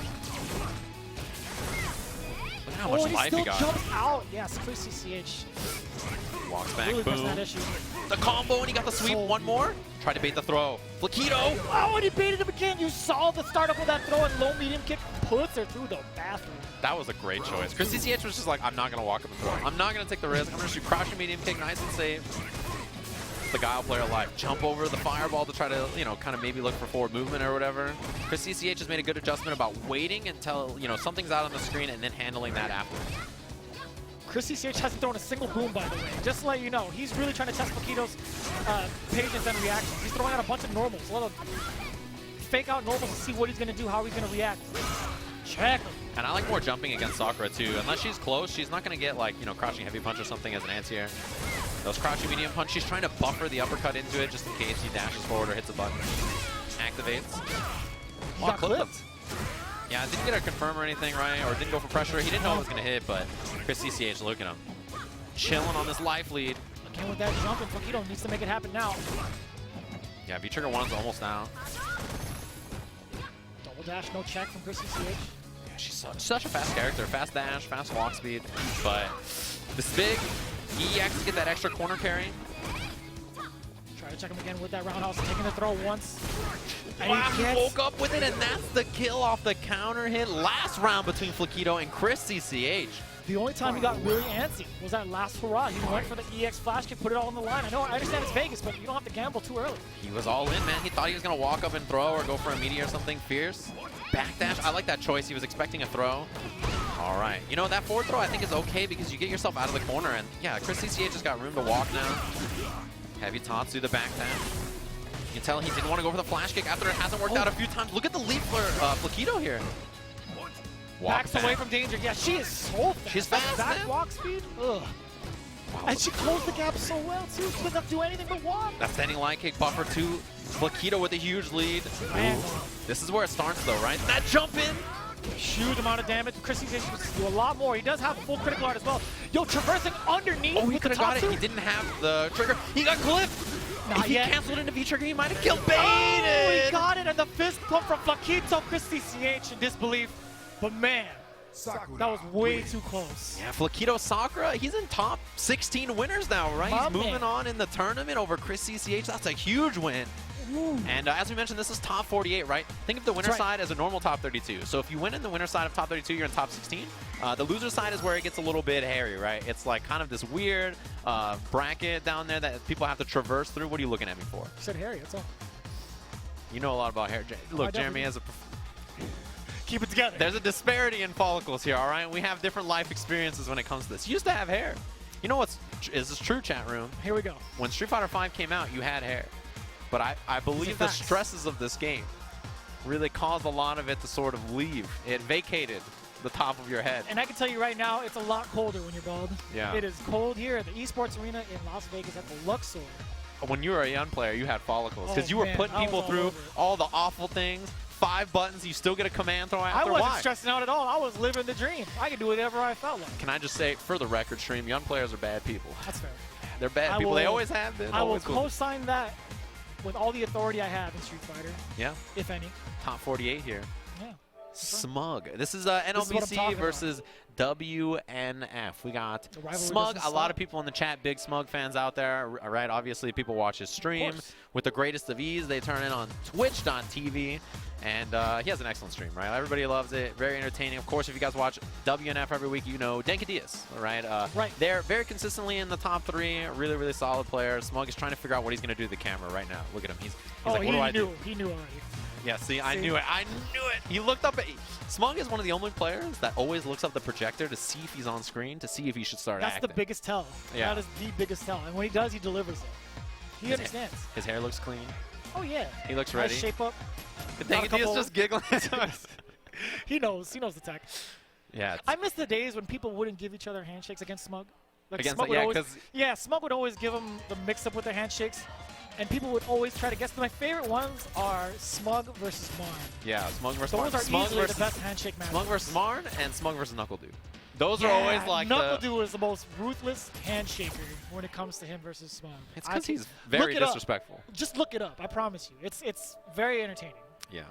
So Denadas versus Smug here. WNF versus NLBC, of course, the local events we watch each and every week. If you guys are familiar, there's local events all over the world. So if you're not already playing at your local events, if you're not already supporting it, yell from the highest mountains about how much you love your favorite local, whatever games they play, you know, whatever times they happen. Support your local events and always attend them and show up to them, because that's how you get, you know, world-class players like we have here on the stage playing in the Capcom Cup LCQ. Yeah. And after you do that, make sure to tweet at James Chen so that he can rest easy at night, knowing that you are supporting the locals. Support your locals. Most vocal man when it comes to supporting the locals. Support your local. That's what I gotta ask for. We might actually see Blanca here from Denadas. I'm not sure if that's what he'll pick, but you know, he's a Dhalsim player. Dhalsim versus Balrog is kind of one of those timeless matchup. We've seen it a lot in Season 2, I feel like. We saw all the Dhalsim players just get exploded by Balrog. And you think about it, right? Denadas is definitely, he learned from the likes of Commander Jesse and made a name for himself as his own kind of Dhalsim style. Yeah. But he's seen the history of this matchup before, right? He's got plenty of studying from the likes of Smug and Commander Jesse how the matchup actually plays out. So he has a good understanding of what he's getting himself into. Yeah, and the thing about this matchup is that when you think about Dhalsim players, like, most of them are very like feel-based, and they just play like very like, you know, as the match goes. But Denadas is like very young, and he's very technical. He has lots of setups. And he plays V-Trigger 2. Like, he's a very different style of Dhalsim. Like, you think about Jesse, you think about Arturo, they're very like traditional style sims, right? But Denadas is very like a new school style. So if, you know, you guys are out there maybe new school players, or you're very technical players and you want to see that style of Dhalsim, that's what you see in Denadas. On the other hand, I think Smug is like a very feel-based Balrog player. He's not as technical. Like, Brian F is someone I would cite as very like technical, very, oh boy, there's nothing technical about this. He just got slugged to death. Rocky Balboa right now. No, Apollo Creed, I lied. The third roundhouse makes him Apollo Creed. Yeah. I gotta see Creed 2, you just reminded me. It's Anyway, so good. that was a beatdown. That was like 4 or 5 crush counter heavy kicks from Denadas. I'm talking about technical over here, and there's no technical term for just getting whooped. Try to bait a throw. Smug's not having it. Most frames after that. Nice anti-air from Denadas. Again, using that throw tech where he has the option select and the Yoga Gale. Yeah, throw tech Gale. And that's the thing about this is, oh, I interrupt. like that. Check. No fear from Denadas. Stun is a factor. Not quite there yet. Nice check there. Oh, here comes the side switch. Bad news. Don't press the button. Nice V reversal. Yeah, that was a throw bait attempt. Gotta watch the snipe. He doesn't go for it. It's not over yet. He's still got a lot of life to work with, but Balrog can't do it. That's the second one. Throw in the towel. Throw in the towel. Oh, he's stunned. Just throw in the damn towel. It was supposed to be an exhibition. Reset. That was a great read. He dies. That was such a good read. He was like, there's no way I'm gonna die. Oh, these guys are having such a great time. Yeah, Smug was laughing. He was sitting in his chair. He's like, all right, I respect it. Just the music comes on in the background. You know this is more than just a game for these guys, man. These guys are having the time of their lives. Close to Dizzy? Again. He got him on the that was way a down. punish. Yeah, punish on the jump back. Denadas ready for it. 2 bars. And he gets the setup here. Oh, we went for the end. This could be the end. That was Diddy Mo coffee would have hit. Yeah, it would have. This Yoga could be the end. is like 100%. Oh, nice blocks. Teleport. He used the Gale to stay in the air. What side? Oh, and he checked him on the low. And Smuggles, he gave him the nod. He's like, all right, that was good. He could have done the sniper. That's why, right? It's like a real 50. That's like the top player stuff. If a player is good, that's when you go for the low, because you know they're going to block the sniper. First game, Denadas, after getting, he got destroyed for like a good, like, I don't know, 90 seconds. First round, second round. He doesn't want to be another stat. Yeah. He's rewriting the pages of history. This is how the match is supposed to go. You know, when you watch Smug stream, when he beats someone, he has the duft on there. He doesn't want to be duft. He wants to be charity. Oh, yeah, that's right. There's 2 different ones. Yeah, he doesn't want to be a resident of Duff City at all. He doesn't want to shake hands with the mayor. All right, that's that line kick check punish. But when you don't have bar, Dhalsim's punish against dash punch sucks. He gets standing line kick. That's his punish. That's it. Standing jab, standing line kick, that's it, right? When you have bar, you can do the EX flame, so that's a little better. There it is. Meaty slide. Oh, and a counter hit as well, getting the conversion. That's a tech. Like, when you think about Denadas, that's the tech he has, right? Out of the air. Gets the dash straight. Man, the patience from Denadas. He got hit with enough roundhouses in his day to not press it the rest of the match. The trade-off. And he gets the combo. Crush counters the back dash. I lied to you about the roundhouse. Yeah, you did. It's all out. his life. Teleports in the front. He got the mix-up. He puts let it out another again. one rip. He just waited the chip, and the low slide. Dankadias delayed it so long. Match point over Smug. This is definitely history in the making. I have yet to see any Dolphin player take over Smug right now the way Dankadias is doing. It's He's hard, looking man. in his prime form here at the LCQ. Teleports out. That was a great read, but it was so high up in the air. Smug had a chance to challenge. Getting the punching bag out, he put Dankadias' face all over it, just punching away. Back medium kick trying to check him. Got the dash in. Fake out. Forward throw, keep him in the corner. He's got V-trigger on deck. Anti-air, yes sir. Yeah, the anti-air jab from Dalton is so good. More pressure. The throw again. This is what I'm talking about. His offense is so good. Counter hit. Then he gets the stun. Is he gonna? It's not gonna be enough. Big jump in combo. No extra meter, but he activates the V-trigger. Teleports. That was a great choice. Get some space. Anytime Light it up. live. Sniper. Oh, he's resends letting, it. Oh, the throw from Dankadias. That was so clean. The last mix-up you expect there. Is it high? Is it low? It was a throw. Dankadias. Let's go. That was sick. I've never seen anybody get locked up like that with V-Trigger 2 from full screen first and not be able to do anything. That was so good, man. Dankadias over Smug. After the start of that match, it was all Dankadias, right? Or it was all Smug. We were like, this is Smug. That's it. 19 crush counters in a row, you know, like, we'll see you next season, buddy boy. Like, it was looking rough. It's the first time we've actually used Rocky IV references and it still didn't go the Boxer's way. Yeah, that was the only time, right? Like, it was, we were about to throw in the towel. We were like, oh. Almost did it. It might be over. But you know what's not over? The amazing sale on the Capcom Pro Tour outfits, of course, 2018 and the CPC stage and the Premier Pass. If you, of course, want to support the Capcom Cup prize pool as well as the CPT, they're on sale. $5.99 each for those costumes if you want to pick them up. You want to become a Sakura player. Maybe you were inspired by Fakito's amazing performance. You want to try that character out now, of course. Go ahead and pick them up. Thanks to Capcom for having this lovely sale. An amazing deal for you guys to pick up. Just like the deal, 50% off Season 1 and 2 characters as well as the Season 3 characters with the deluxe edition of Arcade Edition. There's a sale this weekend on Street Fighter in general as well as the costumes if you guys want, you know, a certain costume you haven't picked up or you want to pick up the game. It's also a free weekend, of course, which, I mean, you can't go wrong with free, right? Free is as good as it's going to get. $3.99, I'm all about it. Yeah, $3.99 is quite the steal. It's very good. Almost as good as the third season of Street Fighter V, of course. 35% off all the characters you see on the screen. You're going to become a budding Sakura player, or maybe you figure out, maybe you're like a Blanca guy. You're like, yeah, I want to try that character out, or you're a big Bonchan fan and you want to play some Sagat. Of course, pick up these characters now. There's a big sale on everything. Costumes, character passes, seasons, all the different things that you guys want to check out. If your wallet's feeling a little bit uncomfortable with all the Black Friday sales you've been spending on, you might want to be a little bit more comfortable sitting in one of these Vertigear chairs. Take that wallet out of your pocket. It's bad for your spine to have a back wallet.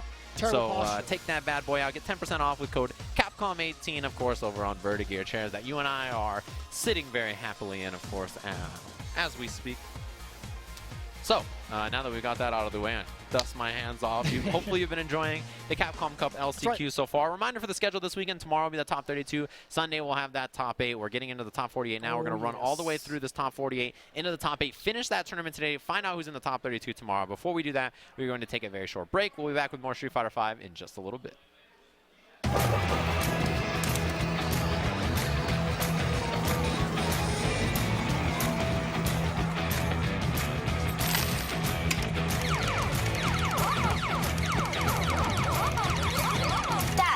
How do I eat all the ghosts? Dad. I can teach you, buddy. Bring the classic arcade experience home with Arcade One-Up. Cabinets and risers each sold separately. And now it's time.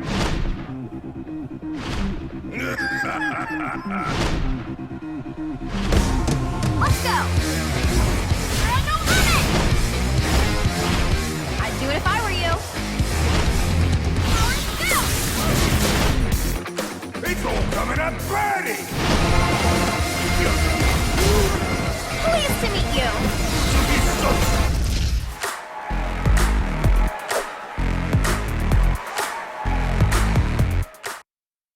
Pleased to meet you.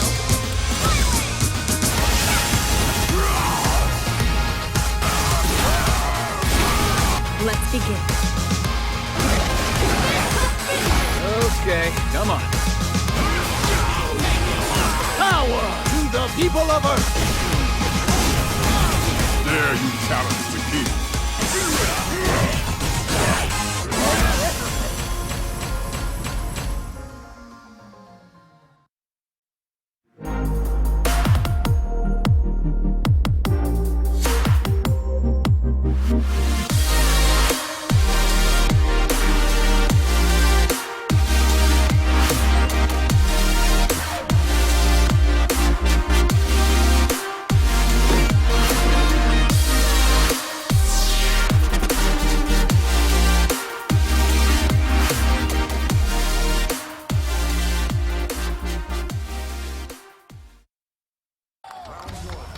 back into it, 1-1. Oh, again, just with the crazy jump like he had on Nemo. It's a giant jump to start it off. Trying to cage Tokido, but Tokido fighting very well. Again, just can never really get a jump on Mena RD. No. Oh, there we go. And that back heavy punch is so good because he hits him out of the air because he waits on the crumple, but it still gets him the full combo again. Yep, that spacing and that timing on that button, they just have been so important. And again, Mena RD has defended against that so well. Yeah, and I love that Mena doesn't always do the anti-air when triggers on deck. He's looking, looking for the air fireballs. But now he's still very dangerous. Same with Tokido. Comes in with forward fierce at that range. Drownhouse, not whip punish, still alive, Mena. That was like a fake. He's done towards heavy punch in a row so many times. I feel like that jump was a fake that time. Oh, almost super, and once that, yeah, super's there now, and so Tokido has to be very cognizant of that. Can't get hit. Look at him walking up into a range. Nothing. Tokido patient. Oh my god, and he did bring out the fireball in Zonk range as well. Here we go. Round number 2, game number 3, all important. Who's gonna go up 2-1? Again, Tokido not discouraged from throwing those fireballs. Right, no, he's still done it. He's taking up that space right there. If he can shut that down, oh, the whiff. He thought it was gonna be a fireball. Yes, it was a bait. Oh, that time again. Oh, and he's gonna suspend it. Okay, he wants the big damage. He knows that he's got 2 more rounds to build a lot more meter back. Here we go, there's one. Tokido now with the resource of V-trigger. Yes, sweep activate. Oh, we got the counter hit 2 times. But nothing else. Man, just patient right there. Just patient, just blocking it out, willing to take the grab, no big deal. And found the exact right time to counter poke. Oh, that... No. Anti-air this time. Yes. Oh. Overhead didn't matter. TP. One hit in the critical art. Is it enough? No. Birdie, the big boy, stays alive. He's got the EX Zonk for sure. The trigger's there. He went for overhead, but it was too far. He just missed it. Amazing to see Tokido of all people miss that range. All right, round three. Here we go. Again, getting that cross up, jump medium punch. Spent all that resources on that critical art, and now coming into round 3 with barely anything. He's only got 1 bar, and he's got to be careful with that regular fireball. Oh no, he had just decided on forward fierce in advance. Tough for Tokido, now caught. Oh! It was too far for anything else. I like this activation from Tokido. Just get out of there, if nothing else. He was also maybe trying to bait the Zonk or perhaps the critical art itself. Oh, threatening with chain. He wants the back. No, he saved it this time. Yeah. Smart man, he remembered. Yeah, he saw that Tokido had a bar. Oh, the counter hit push back. There it is. Mena RD has taken the lead over Tokido. He's 2 games to 1. He's 1 game away from becoming the Capcom Cup champion. And he's made some adaptations on the fly. He's made some changes. I really like how he's been playing, but he needs more right now. Going back to this fireball a little bit, just trying to make sure he's spacing it out. Probably didn't have the whip punish that time. Oh, what? That actually was a punish on a Tatsu from about half screen away. Okay, activating. Well, okay, willing to take that trade. Right, right. Much less damage for the cannon. Oh, that second hit missed. Oops. Funky situation. Mena RD comes out on top of it. Now Tokido's in the corner. Needs to fight out. You can't get it. Oh, but you know what? That was so fortunate for Tokido. It really was. But then I love his backdash to escape, reset the situation. But wait, here's the can. And defense there from Tokido. You see him trying to move. Oh, and the surprise hits headbutt. On the crush counter, and one more. Oh, it was a fun idea. It didn't work out. The whip was the intention. And the counter hit pushback. Yeah, Tokido's aware of it this time, though. Sure, it's been huge. Startup of Zonk really moves him backwards. Now Tokido needs something. He can play patiently. He's a lot of time on the clock. No need to move immediately. But he can't afford anything. He loses the round. Mena RD is at tournament point. He is 1 round away from taking Capcom Cup. Can Mena do it? The DR boys are moving. That's the first time I think that has missed. That's the first time someone has gotten away from that. Oh, perfect distance right there from Tokido. Yes. And resetting it a little bit as well. At a good spot for him. That spot right there has been where he's fought really well. I like the fierceness from that range, just outside of it. Yeah, walking in and out of that perfect spot. But Mena already didn't take the bait. Oh, and finally the jump actually pays off for Tokido. Oh, what a jump on wake up. He's going to be able to confirm off of that. Tokido EX, no, okay. Maybe in trouble. Oh, multiple hits. Oh, look at that. Beautiful. He's going to get hit by the can. Yeah, no big deal on the can. Oh, he went up for the command throw, but Tokido takes that round. He survives one more round, but it's still tournament point for Mena RD. Capcom Cup on the line. Oh, what a whiff punish. What an anti-air there from Tokido. But it only hit once. Oh no, bad range. Right, only because he was too close. He had still kept Tokido frozen. Oh God, just challenging. Oh, beautiful. Wait. Tokido's definitely getting guts here. Okay, settles a bit. Looking for the air approach and the sweep at that range, yes. A little bit of pressure. Command throw. Maybe a lot of pressure. A couple more. Oh boy! One more! That's gonna do it! One more! No, not quite. Mena is on the verge of doing it. Tokido has to stay alive. He can't get touched. If that big boy, he does it. There it is, Mena RD is our Capcom Cup 2017 champion, coming from the losers bracket. The DR boys are out there celebrating their main man right now, Mena RD. And welcome back, everybody, to Capcom Cup. You couldn't keep Both it of them were together. like, oh, that's geez. us. They were like, what match is this? They're like, was this last year too?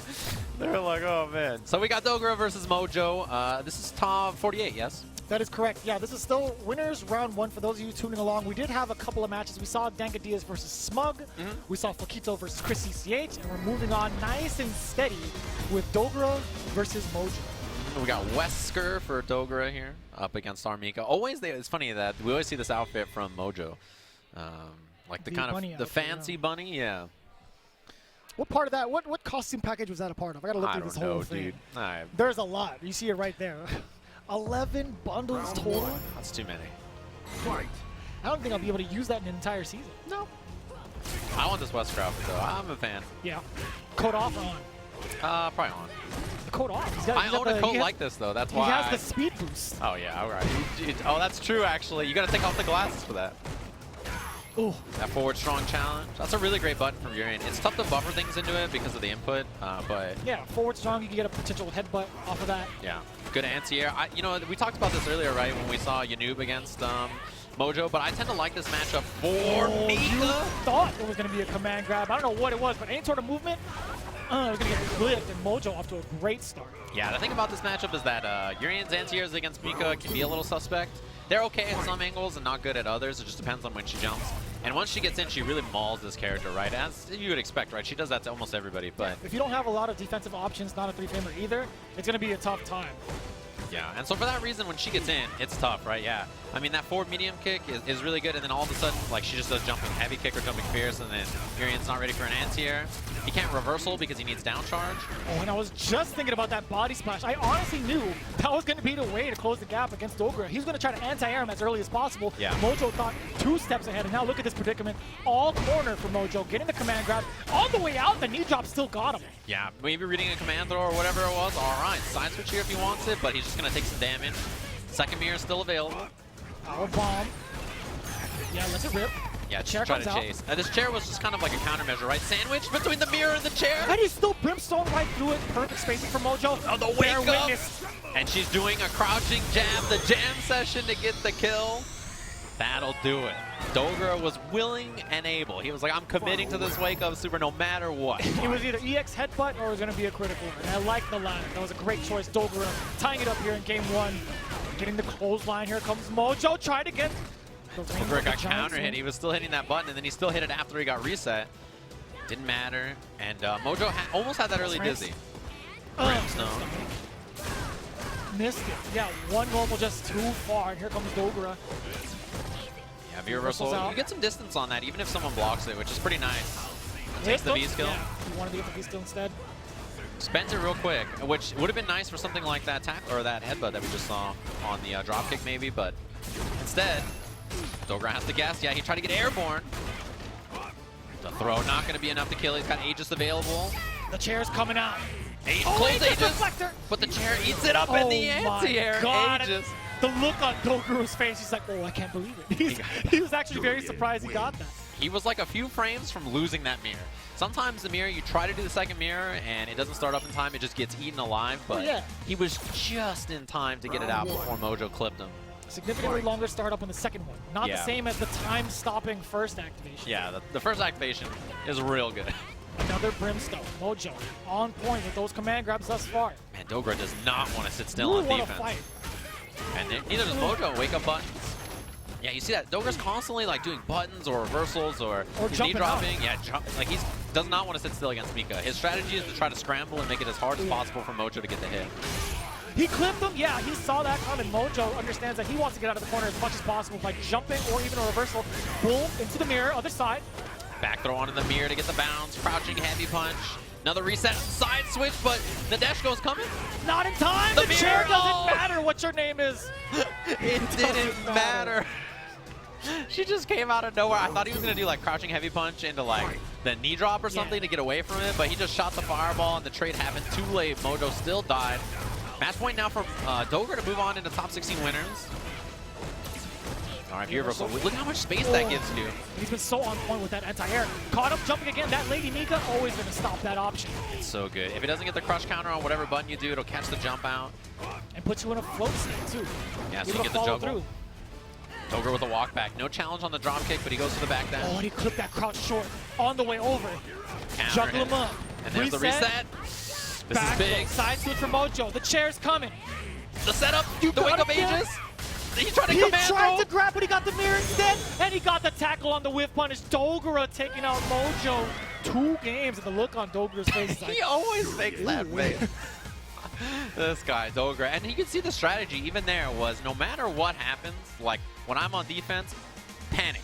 But panic in a way that's hard for him to like kind of lock down, right? If you just throw so many different options out there, eventually your opponent's going to struggle to kind of deal with everything, right? Sure, like if I jump, I backdash, I hit a button this time, I get hit by this. Like sometimes you saw Mojo do down jab, and he thought like, oh, he'll block this and I'll throw him. So he does down jab, it counter hits, and then he tried to throw, and then like, yeah, he just gets eaten up for it. And it's like, well, there it is. That was Dogra's plan. Just try to like be as unpredictable on defense as you can so your opponent can't run the offense that usually is very strong in a matchup like that. And it's very difficult because majority of the times that Mika players do that, you kind of get tamed a little bit. It's like, all right, I don't want to eat that much damage again. But did you see how many times he went airborne regardless of that matter? He's like, whatever, Every time. Didn't even matter. Even if Mojo did crouch jab and just waited, did another normal, he still lost pressure immediately after that. Because as soon as that happened, Dogra backdash and reset the situation, which is all the momentum he needed to make a change. And looks like we have another player from Japan against another one of the U.S.'s finest. We're going to have Samurai up against Little John Takuchi, Little J-Tac. Little J-Taction.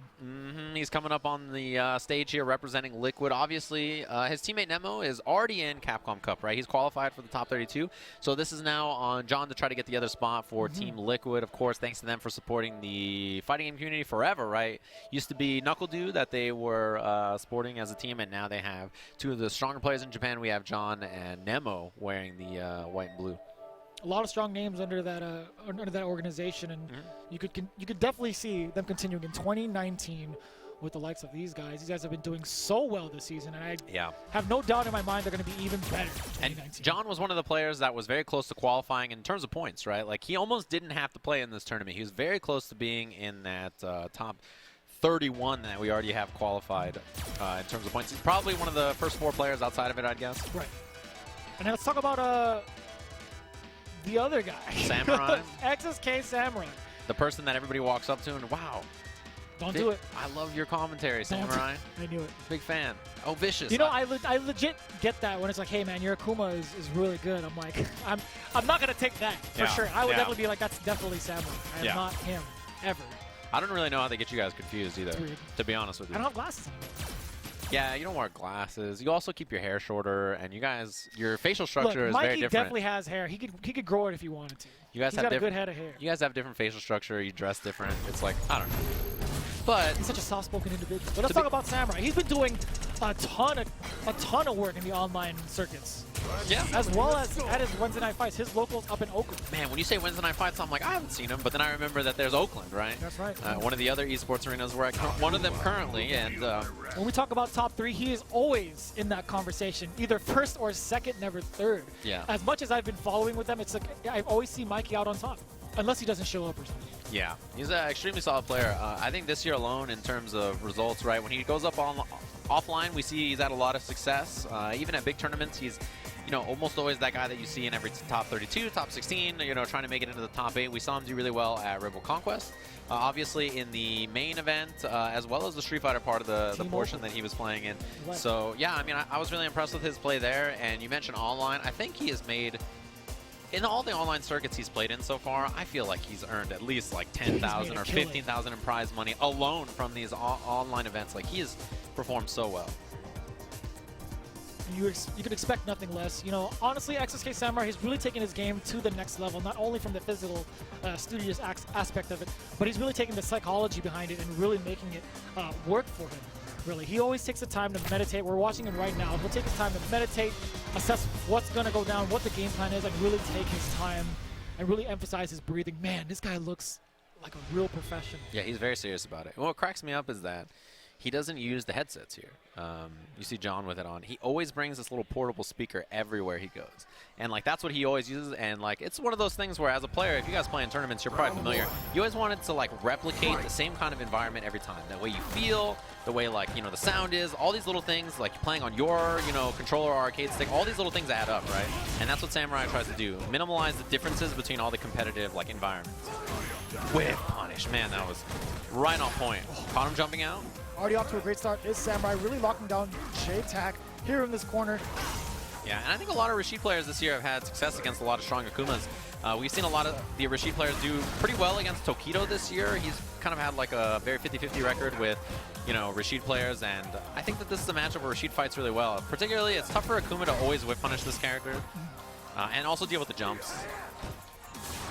On the offside, you have John Takuchi. He tried to anti-air Samurai way earlier, but being able to change your trajectory at a moment's notice is really beneficial for the likes of Akuma. Even having meter as well, having Demon Flip as a tool to get in against majority of the cast is very, very much so. EX Demon Flip is one of the best moves in the game. It's so good, right? It just does so. It solves so many different things for this character who already has tons of tools, really strong tools in his tool set.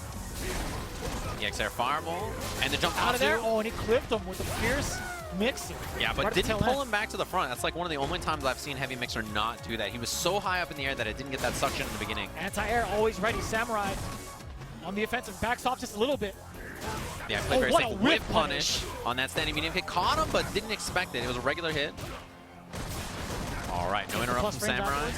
Oh, walk under. Other side. Didn't get a big punish though. The jump back air fireball. Samurai, slight deficit here. Ooh, that was close. He's got the lead now. Not enough time, and John just runs into it. The sense of urgency from John Takuchi had him fall into the fireball, the V-trigger fireball from Samurai, getting this first round. And Samurai again, trying to figure out what the next move is to close the gap. John Takuchi firing first. That forward medium punch is kind of underrated from Rashid, actually. It's good as like a far anti-air, works as a poke gap. Again, that's exactly how Samurai closed the gap the first round.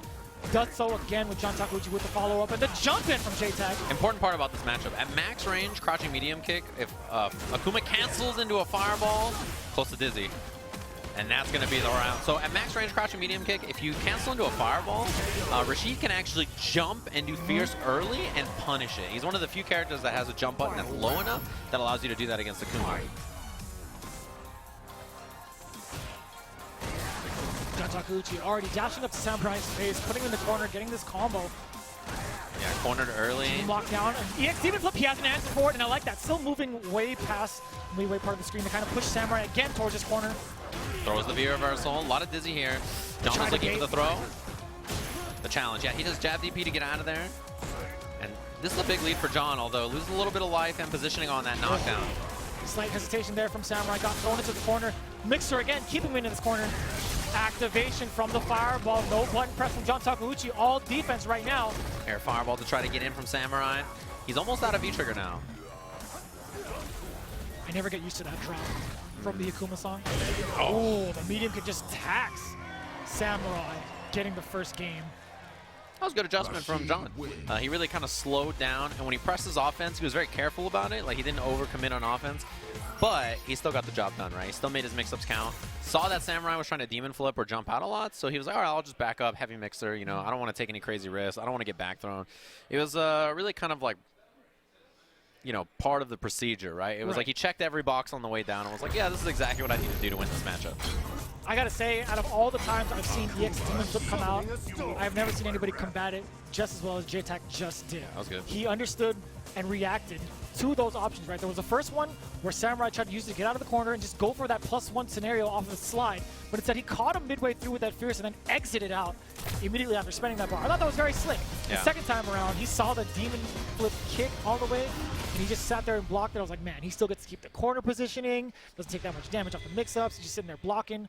That's a lot of patience from the young man. Yeah, and it's one of those things where, like, when you think about John, like, obviously, you know, beginning of the year, you think about EVO Japan. He was in winners finals of the tournament. He made it very, very far into the top 8 of that tournament, right? So he's like one of those young players who's had a lot of success on big stages, but obviously he still has some young player nerves and stuff that kind of add in. So yeah, this is an important match. Top 8 qualifier for the LCQ that we're currently playing here with Samurai up against John. This is a big match. This is already into the top 16. Yeah. And you guys following along in the brackets at home, obviously smash.gg in case you're curious, but John backed up into the corner early. Oh, Wow, and he got sniped! That's so nasty because he lost the meter, got nothing off of that. John Takuchi now on the offensive. Yeah, and one of the players we mentioned that was so close to qualifying automatically for Capcom Cup. Ooh, and he keeps him in the corner. I love it. Yeah, backdash from Samurai. Was expecting maybe a throw and Get a heavy out of mixer. here. And it's such a good anti-air for all the options. Again, you see this match being played right before your eyes. Wow. Big time punish. Slam him down. Yup, and he lost all that dizzy, so not a threat anymore. Goes median. Out of there. Yeah, it looked like Samurai tried to throw it, actually, but he had just already slipped by him. Waited this time for the dive kick. Whoa. Intercepted. Hard knockdown. Stray hits here and there. John Takuchi still very reluctant. Got the back throw instead. Here comes J-Tac with the activation. Azifa getting that fireball through. Yeah, doesn't get it. Clipped him. He got him on the recovery of that. That was sick. And that was a lot of damage. Samurai absorbed that fireball. It was very risky. He thought he was going to roll in behind it, so he wanted to get the punish, but, you know, he lost a lot of life for that. It just didn't end up, you know, biting. He goes for the low there. That would have beat a crouching medium punch if that's what John tried. Counter hit. Again, pushing further and further into the corner. John Takuchi, 2 throws in a row. Got the back throw instead. Yeah, he was defensively throwing, right? He was thinking maybe Samurai would check the dash with a button, so he lost positioning, but, you know, John's still looking fine in this round. All the different air approach options for Samurai have kind of been throwing him off, but there's an answer. 1 out of 4 times he tried to attempt that. He did get the anti-air, and again, it pays tenfold. John Takuchi in full control right now against Samurai. Lock him down with EX Tornado. Yeah, whirlwind shots all over the place. Samurai in trouble here. He's got V-Trigger on deck. Oh, an anti-air side switch. No, it just takes the Okay, damage. we're just going to take the damage instead. All right. Yeah, goes for the meaty. John blocking it out, and Samurai, he's got meter to do this. Jump in. That's a punish. Does not spend any of the V-Trigger gauge. He's got Demon. Yep. No way. And he made the read. John Takuchi with the punish, and all that meter gone for Samurai. As soon as he let it rip, too, Samurai saw what happened, reeled back in the seat. He was like, damn it. Damn it, he jumped. How did he know? That was a good read. I mean, he has full meter. You know, he chose not to spend the bar. What if it just did raw Kuretsuha? That would have been insane. As a read, yeah. Yeah, just dash up and Kuretsuha. Yeah, I don't know. Now EX whirlwind shot. This is a bad spot for Samurai. I feel like he bet it all on that Demon. Anti-air is clean. Working on Dizzy here. If that throw had landed, that would have been Dizzy for John. Activation. Chance for Samurai. Hard knockdown here. Back throw. Back throw. Now he gets to get started. Close to stun, by the way. Out of there. Eagle Spike. Stun no longer a factor. Yeah, John trying to bait him. EX loses. And the down jab challenge. He gets the knockdown off the mixer. Samurai wake up buttons again. Trade. He was ready for it. Both players. The trade, but it's going to be John Takuchi. And the juggle. He was in that V-Trigger 2 extra damage. Top 8 winners for John Takuchi representing Team Liquid. Oh, man. That was a pretty hefty combo. Yeah, Samurai, he thought that he had the counter hit confirm on the jab medium kick, right? That's what he was looking for there, but it was regular hit. And the punish from John was perfect. It was exactly what it needed to be. Killed on the last hit, so that was good recognition from him. And as we mentioned, top 8 qualifier match that we just had there. If you guys are not following along in the bracket, we also have the top part of the bracket is Narikun versus Denki, who we can expect to see very, very soon. Yeah, and then the Fakito versus Diddy Mo, right? Diddy Mo now been chilling in Vegas, so I mean he was real close to this event. I love watching him play, especially how he played last year. He was explosive. He was popping Capcom off Cup. in his seat. He was just like, yeah, every anvil he landed, he would be like, yes. He was doing it in real life. Yeah, he was in Capcom Cup last year. For those of you guys who don't remember, he was the Latin America regional final qualifier, right? So he made it in on that one. And Fakito, who we just saw earlier, beat Chris CCH, who I think a lot of people expected to make it far in this tournament, right? Like he's still in, I believe, but I can't wait to see it. Yeah, and also we do have Dogra versus Otani. Yes. To make up the rest of the 16-man bracket here for the winners quarterfinals. Yeah, but first we're going to start with this Denki match, right, that we have right here. I know, Jeremy, I know. Oh, I'll stretch it. Yeah, you're stretching? No, I wasn't. Don't worry about the security guard here has a flashlight pointed right at our faces. It was definitely towards my head. You know how much more dangerous that is when it reflects off my head. Yeah, we understand. That's true. Don't I feel like we're suspects in a questioning. Yeah, Where were you on the night? I was definitely nervous. Where were you on December the 13th? I was at Capcom Cup. I was in Vegas. It's the truth. I saw the whole thing. Yep, Denki here. Up against Narikun, CFN Ibuki player. I think a lot of people are familiar with him because of that. You know, you look, especially when new characters come out, you always look at the top of the CFN leaderboards to see what players are playing them. You know, who's having a lot of success and stuff like that. And Narikun's interesting. He's just really, really good, right? He has been for the entirety he's playing that character, but he's jumped around to a few other characters. I've seen him try other stuff, but he's really solid. I got to admit, somebody over in the crowd when we saw him play earlier on stream, he was here a couple of times. Somebody asked if that was a little evil. They asked if Narikun was a little evil? evil? I was just like, what are you talking about? No. Not even close. Yeah, not similar. Oh, he's got the tape measure too? No. It's not the murder measure, but he does have a tape measure. Man, somebody get Denki tape measure stat. I don't know, man. He has to have his chin up. Oh, that's true. You can't have it measured looking down. That's a whole different measurement. You have to make sure it's the right spacing from how you're looking at the screen, not down at the stick.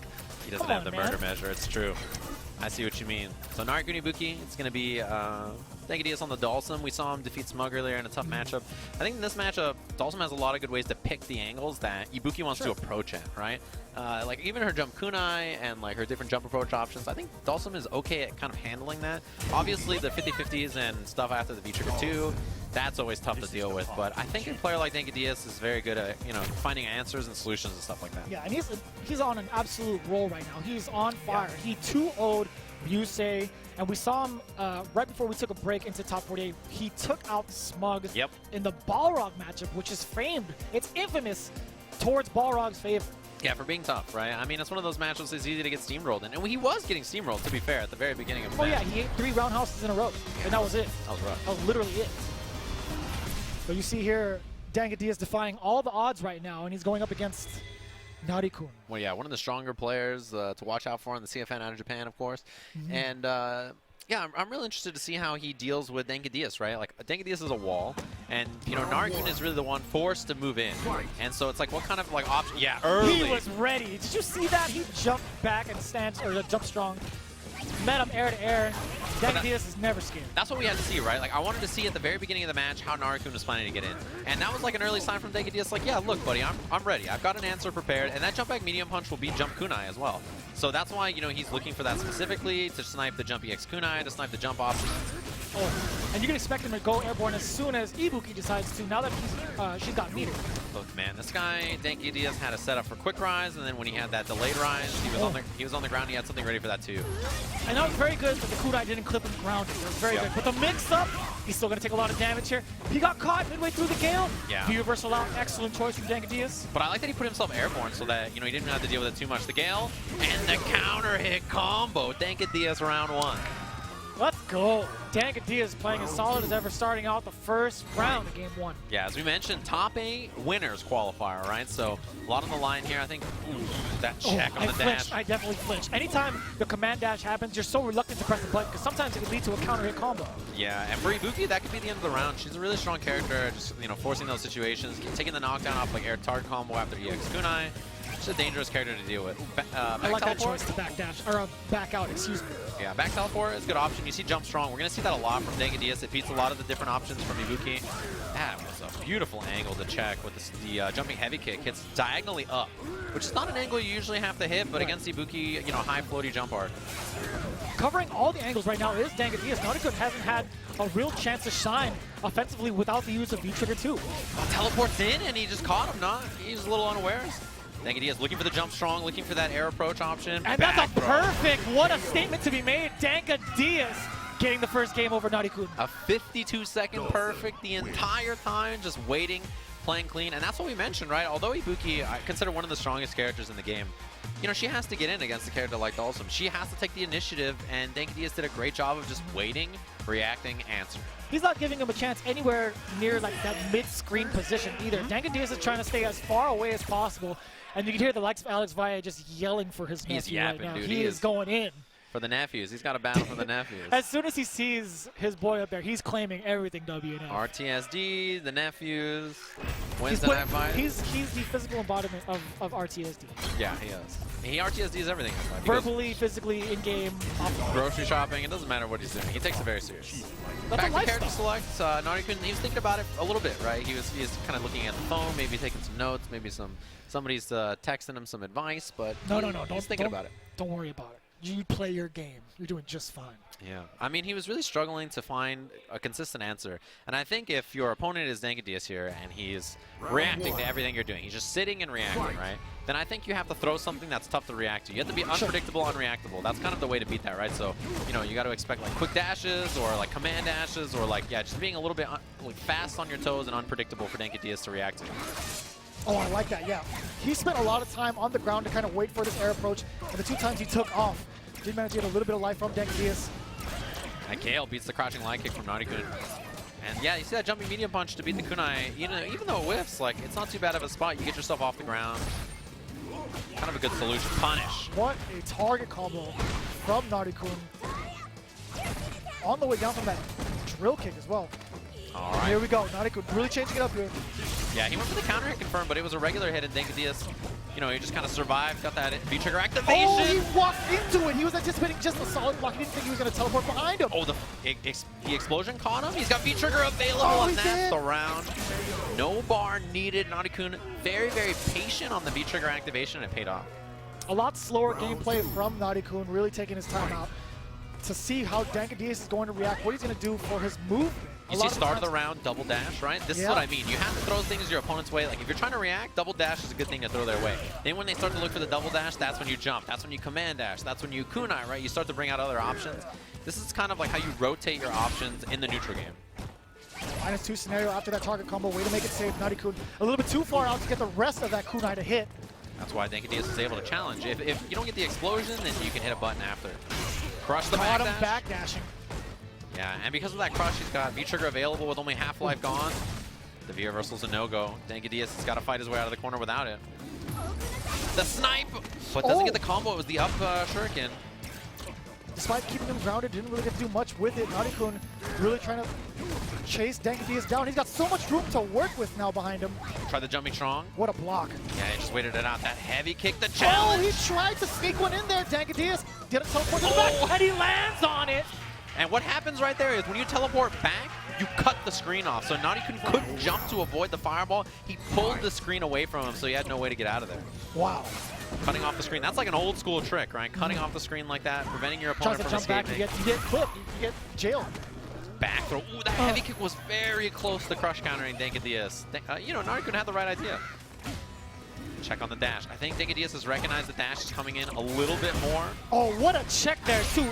Despite getting clipped, it didn't finish him off. That was just the tip of the uppercut. Yeah, I think he thought it was an airborne hit, but he didn't get it. Counter hit! And he gets the big combo off of it. Teleport in the other side! And Narikun gets defeated by Denadas.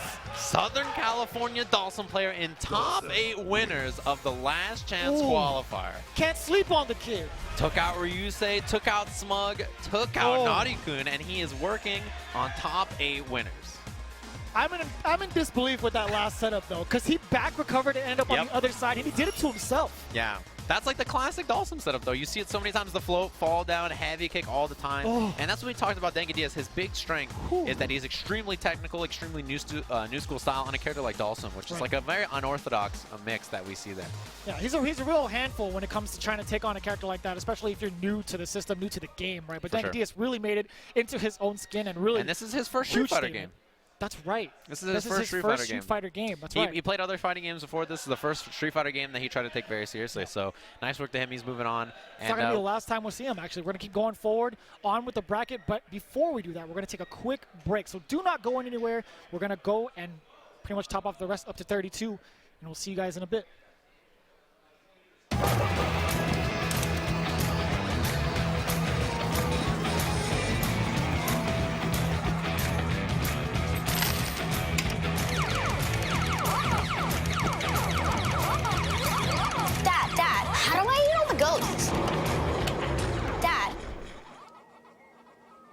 I can teach you, buddy. Bring the classic arcade experience home with Arcade 1-Up. Cabinets and risers each sold separately. And now it's time.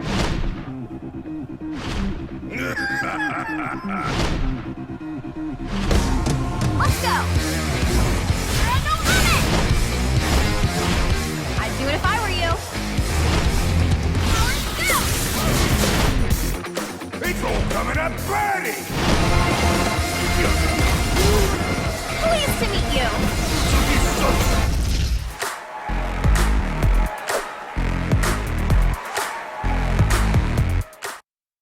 Pleased to meet you.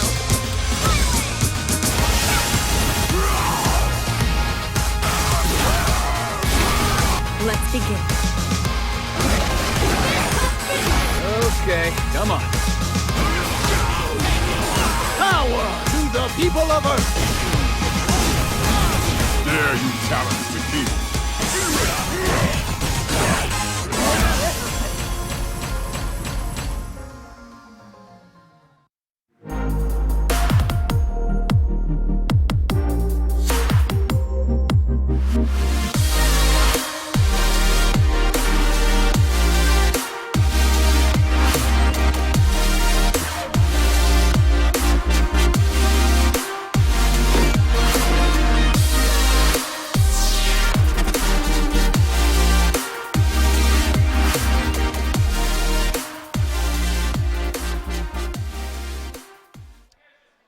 You're watching the Capcom Cup Last Chance Qualifiers, brought to you by Arcade 1-Up, the official arcade cabinet of the Capcom Pro Tour, Victrix, the official headset of the Capcom Pro Tour, Vertigear, the official gaming chair of the Capcom Pro Tour, and Razer, the official fight stick of the Capcom Pro Tour. Welcome back, everybody. I hope you guys enjoyed that last match. We had a good one. Denki Diaz versus Narikun. Top 8 winners qualifiers, and we're jumping right into another one. Sure, was it Denki Diaz playing? I just heard Via yelling all day. That's all I heard, too. Even with the headset on, yeah. That's all I heard over there. And, like, he wasn't even really saying words. He was just like, it was gibberish, man.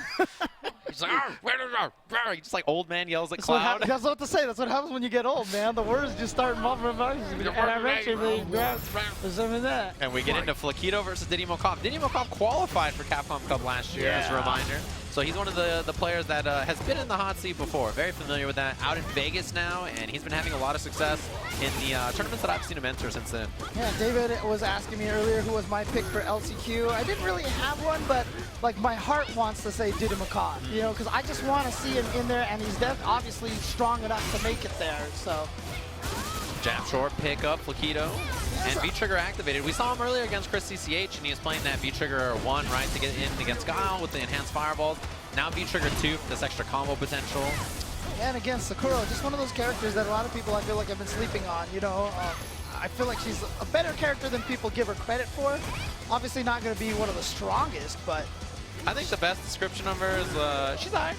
Yeah, she's alright. She can get the job done in capable hands in the right matchup, but boy, oh boy, that was a solid mix-up. That's true. DP?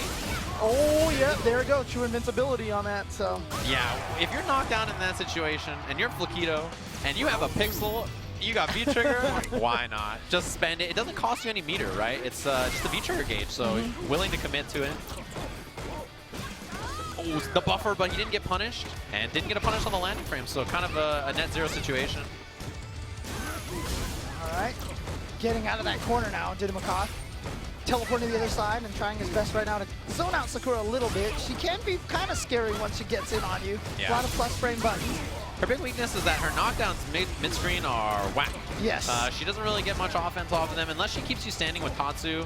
When she ends her combos mid-screen, she really doesn't get much. Air throw. Oh, that was sick. Nice. Still had to block the fireball because of the side switch, but yeah, that was a good answer. Still good awareness right there to get that air throw. Crush! Oh, and the activation's going to keep her forward. B-skill kick and the uppercut after would have done the job if that didn't. First game, Fakito, and we saw earlier, Diddy Mo really likes like button into fireball cancel, and when you try to do something, he slides or he takes the trade or whatever. And earlier it was heavy kick trade, and then he fierced after. This time the crush counter allowed him to V-trigger activate, scoot in there behind it off the dash, and then I get the combo. Like if there wasn't the V-trigger activation, Sakura would have pulled back a little into the fireball, but by activating, she kept her forward position. Yeah. It's actually really sick. Oh, there it is. Yeah, see? That's the trade we talked about, yeah. So that's what happened. Thanks, guys, for displaying that for us. Yeah, it's like they heard us over there. The stand light kick buffer from Fakito, and that's the thing about Sakura. She's good on the ground, her projectile's okay, anti-airs are all right. And that is definitely one of her most unique tools that she has. Not a lot of characters have that kind of far, nice light kick poke that's cancelable like that. Yeah, there's a few of them now. Her and Cody, right, really have that excellent punish button or whip punish button that they can use at far range situations. And when she knocks you down, she's really good. Her corner position, corner knockdown positions are really, really strong. She has that plus down forward heavy kick and her standing medium punch. Crush counter. Activate. Now here we go. Almost big every damage. time that he's dashed in there, Diddy Mo has done a button. So this time he has the challenge, waited for the throw, and the V-reversal. Yeah, got a V-reversal to try to get himself out of there. Now, oh man. Took the challenge on that V-trigger uppercut, and look at this guy, Fakito, walk down throw. This could just be one of those situations as well that Diddy Mo, maybe not a lot of Sakura players down in Brazil. Not as much matchup experience, not sure. I mean, yeah, and to be honest, Fakito today is playing on fire. His match against Chris CCH was excellent, and he just looks really, really solid. He's a solid player in general. He's a Street Fighter 4 Rose player. A lot of people might remember. He's really good. And against the right player, he could do it. Playing very defensive right now. Try to activate that V reversal to catch him in the forward movement, but Diddy Mo able to block in time. Dash forward, didn't get the heavy kick that time. I think walk forward standing light kick might have worked, actually. Try to wake up with a button. Now just going in there, trying to keep the pressure going. Yep, that's why the V reversal, but you see she doesn't really get anything off the V reversal. Yeah, whiffs the uppercut. The great damage. That would have been huge. Oh, well, this is going to work out for him. Yeah, now knocked down into the corner. Oh, the crush. Standing light kick. You got to watch that super, though. He baited the throw, but not a big punish. What does he got left? The wake up super. Just like you said, but she's crouching. Gets under an EXDP, the trade. Wasn't enough invincibility. V-trigger available. She goes for the V-reversal. Overhead gets stuffed. You can feel it coming. Diddy Mo with the challenge. If that was a regular button from Fakito, a standing light kick or something, he would have got the job done. But Diddy Mo stays alive. There's that counter poke, crouching medium punch. We saw it from round one. He was always ready for it. Low profile. Heavy kick Tatsu from Sakura. Very common to get in against zoning characters. She kind of just going to throw it out from outside their fireball range. Nice. Throw attack. Yeah, throw bait right there. Missed the Gale, actually, did Diddy Mo. That's why there was the V-reversal from Fakito. Now back to zoning again. Oh, that was supposed to be a Gale for sure. Yeah, missed the punish that he was going for, but still has corner position. EX. Yeah, you felt it coming. He was negative there. Wow, had the hit, but nothing after the big challenge. So this is going to be good damage right here for Diddy Mo. He's still sitting on all that V-trigger, hasn't spent it yet. There it is right there, the activation, the V-reversal just to get out of there. Didn't take much gray health at all. Plus frames. Didn't get anything after, though. Oh, that crouching medium kick hit. This is getting real close for Fakito. Here he got him again. He got the comeback all the way. And Diddy Mo is going to be sent to loser's bracket.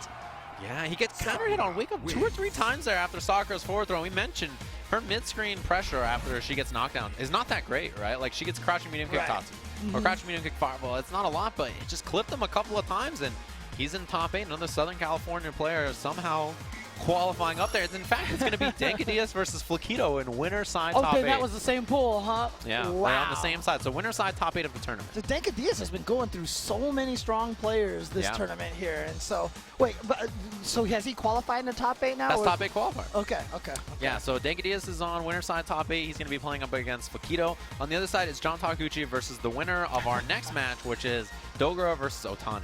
Dude, okay, so this is going to be a Japan-Japan matchup here. And again, just because this is the last chance qualifiers taking place in the U.S., we still have so many international players. I've seen players from India, from South America, from Japan, and the U.K., everywhere. Yeah. So. What's actually interesting is that we are now guaranteed a U.S. versus Japan winners finals.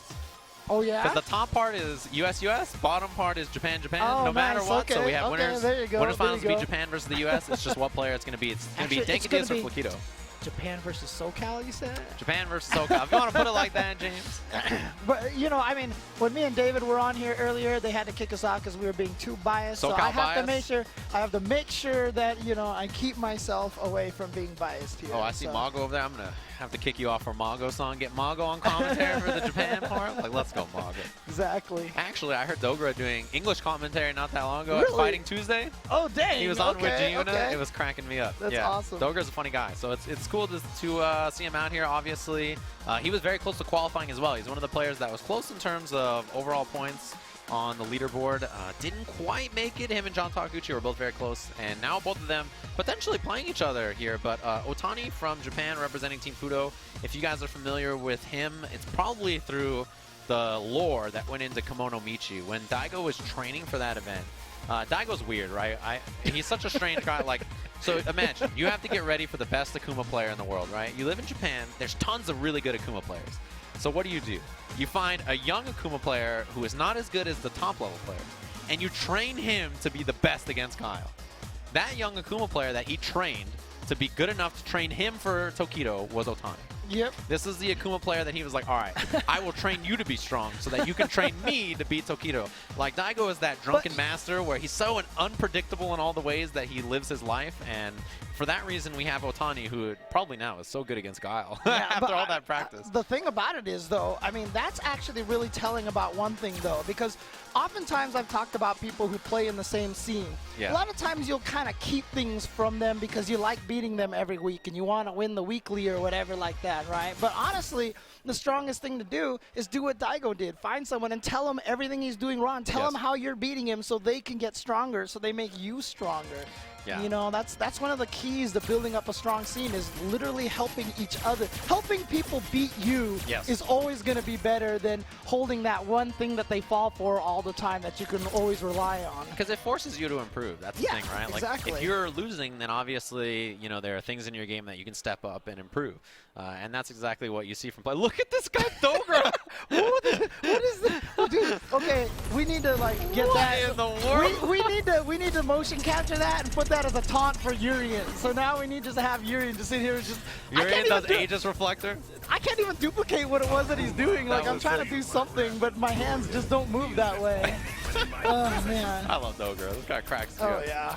Up against Otani here. Obviously strong in his own right. He's made it all the way to winner's side top 16. You know, this LCQ, everybody was like, you know, ZJZ is going to win it. Ryusei, Smug. Like, they were talking about all these with John Takuchi, who is in winner's top 8. But, you know, we're going to have a very unpredictable top 8 bracket in some regards here. Dogra, I think, one of the favorites, too, as you mentioned. Tons of CPT points. Didn't quite make it into the main tournament. He's trying his luck here. Speaking of John Takuchi, is his real name actually like Benjamin Button or something? Because I swear he gets younger every time I see him. And shorter. Yeah, right? I don't remember him being that small. I feel every time I see him, I feel like he's a littler type than I remember. You're the one that was telling the story that he could sit on the airplane seat, right? Yeah, with his knees legs, up. Yeah, with his legs up, playing on a Switch. I seen it. It's crazy. It's the right choice. All right. Otani, Dogra, Japan. Winner will play John Takuchi in winner's side top 8 of the last chance qualifier. Wow. All right. Obviously, Akuma, a very, very strong character. Yeah, Akuma and Urien too. I think Urien, this is one of the matchups where the air approach options are a little funky for him to handle. There's that crush. Okay, gets back thrown, unfortunately now is in the corner. Yeah, we see a lot of knee drop from Dogra. He really like kind of favors that option, goes to the air a lot. EX Demon Flip does everything. Man, walks your dog, it starts a bath for you, does your laundry. Checks on your home when you're away. It's crazy, it just does everything. V-trigger available also. If you jump these fireballs. Oh, he tried. That was the reaction why you do that sometimes, you know, fireball activation, but the knee actually went too far. But it doesn't even matter because he got the hit anyway, and look at this damage that he has. Gotta be careful here. You see, you know the Urian players, they always sit in the corner and just wait. Because they're like, I just want to get the Aegis. I was about to say Dogra could have waited and tried to build up a critical art as well, but he just went for it. The challenge on the plus headbutt. You're gonna media headbutt me? EX uppercut. Otani round 1. Dang. All right. Yeah, that jump, that's a little tough for Urian to challenge, especially he spends a lot of time down blocking, and then you have to be in the right position. Yeah, it doesn't help not having the best anti-airs and also just being tall. Yeah, being tall. In fighting games, being tall is bad. Yeah. I mean, that's honestly like one of Abigail's biggest weaknesses, is early jump attack. Because he's the tallest of them all. Yeah, it's also a big strength. Yep. Because they hit really high up, so they're negative sometimes. Yep. Otani with all kinds of offense. Wow, no challenge on the knee drop. And no Aegis cancel from Dogra. Last time went for the throw, this time just go to the pressure. And then the throw, is he going to go for the setup? No, he went for, aha! There you go, and there's the mark of a strong player right there. Even if you have one option that may be the best option most of the time, you switch it up, because you just got to keep them throwing different looks. Yeah, you have to constantly change it up like that. Counter hit confirmed for Dogra. Fireball to back him up. The jump in. And this is where I get Gary. Watch trade. Oh my god, it chopped him out of the air. Yeah, and he didn't expect that to hit, so he wasn't ready to quick rise. Ah, more trades. Oh my god. Neither of these guys can get a clean hit right now. Red fireball out. Wow, he thought it was the light red fireball, so he just tried to walk forward. V-skill's available for Dogra too. Spent it on the tackle. This is big here. All right, into the corner. So now Akuma getting all of his mix-up time, but you know what? I don't care. That's what EX headbutts are for right there. The jump, air fireball, out of V-trigger now. He's got to do this honest if he wants to make the comeback, the whip punish. Wake up headbutt. Oh, he walked back to bait the throw, but... And he has all this meter. One low forward fireball and the Aegis super is win. available. You can't jump at him anymore. He can do close Aegis. Ah! But then, you know what? It's always about the EX chariot tackle out of nowhere. Yeah, I was going to say he can anti-air with the Aegis, but then I just said, because he got hit by the EX tackle. He could have... Oh, never mind. Yeah, he's dead. He's deader than dead. Game 1 goes to Dogra. The first round is very convincing, right? He just makes a little adjustments here and there, and that's all you need to do in a matchup like this. Even though the jumps are kind of flying hot and heavy, the thing about Dogra is that on defense, he's so unpredictable that he's really hard to kind of like lock down and pin down. Well, it's always one of the strongest things. When you play a fighting game, you can always tell someone's one of the best at the fighting game when their movement is so crisp. A couple of punishes there, too, from Dogra. And some heavy kick and footsies right there. Yeah, I think if you're Otani, you gotta represent an uppercut or a back fierce on those jumps a little more. Speaking of jump, what a timing from Dogra. Just read that fireball. And then the knee drops too. Oh, he woke up with a button, gets clipped by the meaty. Dogra on match point now to go into top 8 up against John Takuchi. Okay. Just playing the footsie game right now, Dogra. See right there. Not pressing too hard, but that's one of the powers of Demon Flip right there. Gets it in, amongst other things. Yeah, it just does everything.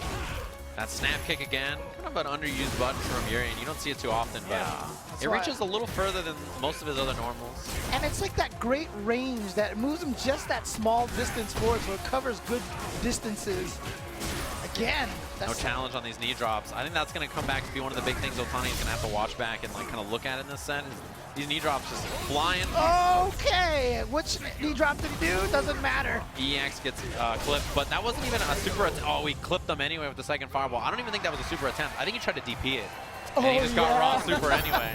Yeah, when it landed, he kind of shook his head like, all right, well, it's an answer, not the answer you probably wanted. That's one of those things that you just, you know, be like, I totally did that on purpose. Yeah. Happy little accident. Yeah, exactly. And you know what? It's working out because right now it looks like Otani has a lot of that momentum. Still not quite far enough to get that stand medium kick to punish the knees, escape from the corner.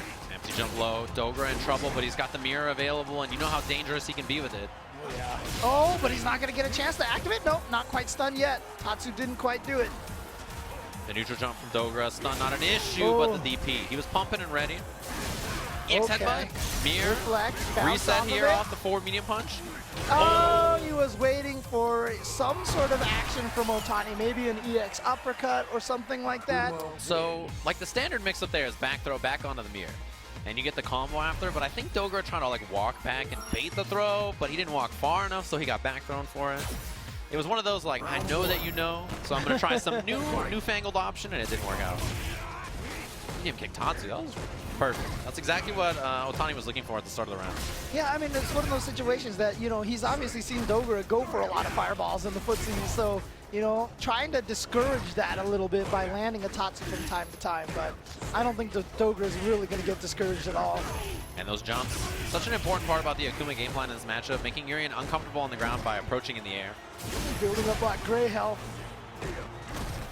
Still there, too. Yeah, you see Dogra looking for those jumps a little bit more now, but the shallow demon flip. Too far, walking backwards to get out of that throw range. And now gets in there, that throw will connect, and that one. Oh, he tried to fireball. No, this is a problem. And he's got mirror available. What's the mix-up? He just goes for the throw, but he's got that mirror right here. Activate, now it's time to guess. Went for the close mirror, but the jab after Dogra. Like, the mirror hit so fast that it was hard to tell when he was out of block stun or not, and he wasn't ready for it. Are we going to get this Otani versus Takuchi match The here? young man match? Yeah, exactly. Because Right. he's at match point right now. But Dogra, of course, this is the last game, so he just needs to win these 2 rounds and he'll take it. There it is. Oh my God. Yeah, he saw the whiff, right? So he was able to hit confirm that really nice and easy. Oh, missed the reset with the 4 medium punch. And this is bad news crush counter, but it's out of the air. Another one, Dogra trying to run for his life, and he's kind of giving up a lot of life for it. Yeah, but you know what? He's just trying to stem the tide on that V-trigger activation. Just doesn't want to have to deal with that. But now, guess what your reward is? Ah, never mind. I was about to say you're in the tackle is the reward. I'm sorry. I should have said this. Yeah. Ah! That's what happens. The EX tackle out of nowhere clips Otani in. Yeah, demon flip in. Had to just respect the plus frames afterwards. Oh no, he definitely tried to challenge the knees that time. Not going to happen. Clean walk back. Yeah, we've seen that Otani do that a bunch of times, but this time he was ready for the throw whiff from Dogra. Yeah, challenge with the EX tackle. And the jump over, he tried to uppercut, but he got hit at the last second. Corner position from Dogra. And got hit on wake up again. And keeping that pressure with the knees. Look at this. And backs up. I don't know if that's... That was a missed knee drop. He did the jump back heavy kick. Okay, there we go. That's the counter that he was probably looking for earlier. Demon available. Oh, the trade. The super after. And killed the Dogra with the wake up mirror. Gets smoked. Every time I see something like that, I just call it the Javits combo. He was ready. Yeah. Otani, in the deepest part of his bones, knew exactly what was going to happen. He was like, I'm swinging with this crouching heavy punch.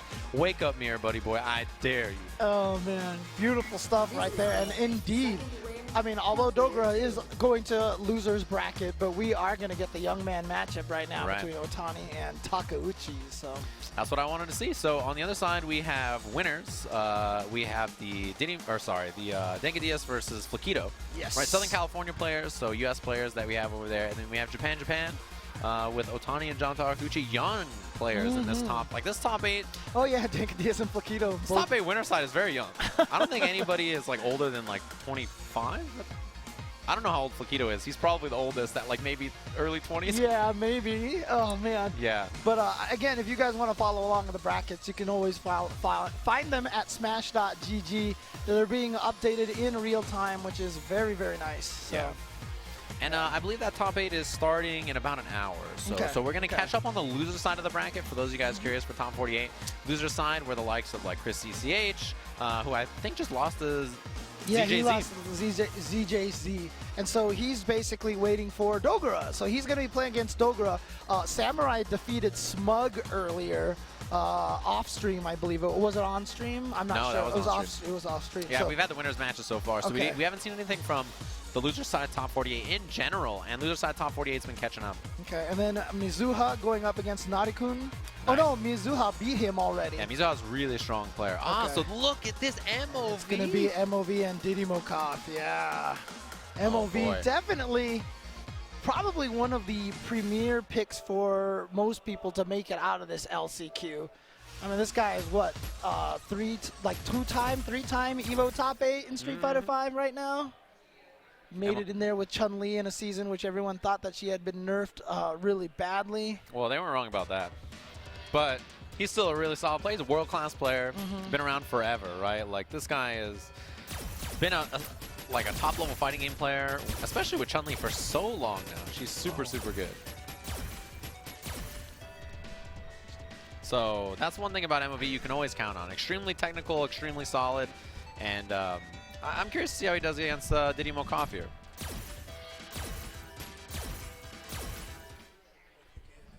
All right, handshake. Looks like we're locked and loaded. You're right over there, James? Yes, I'm good. I'm good. I'm just thinking about the Master of Vampires, that's all.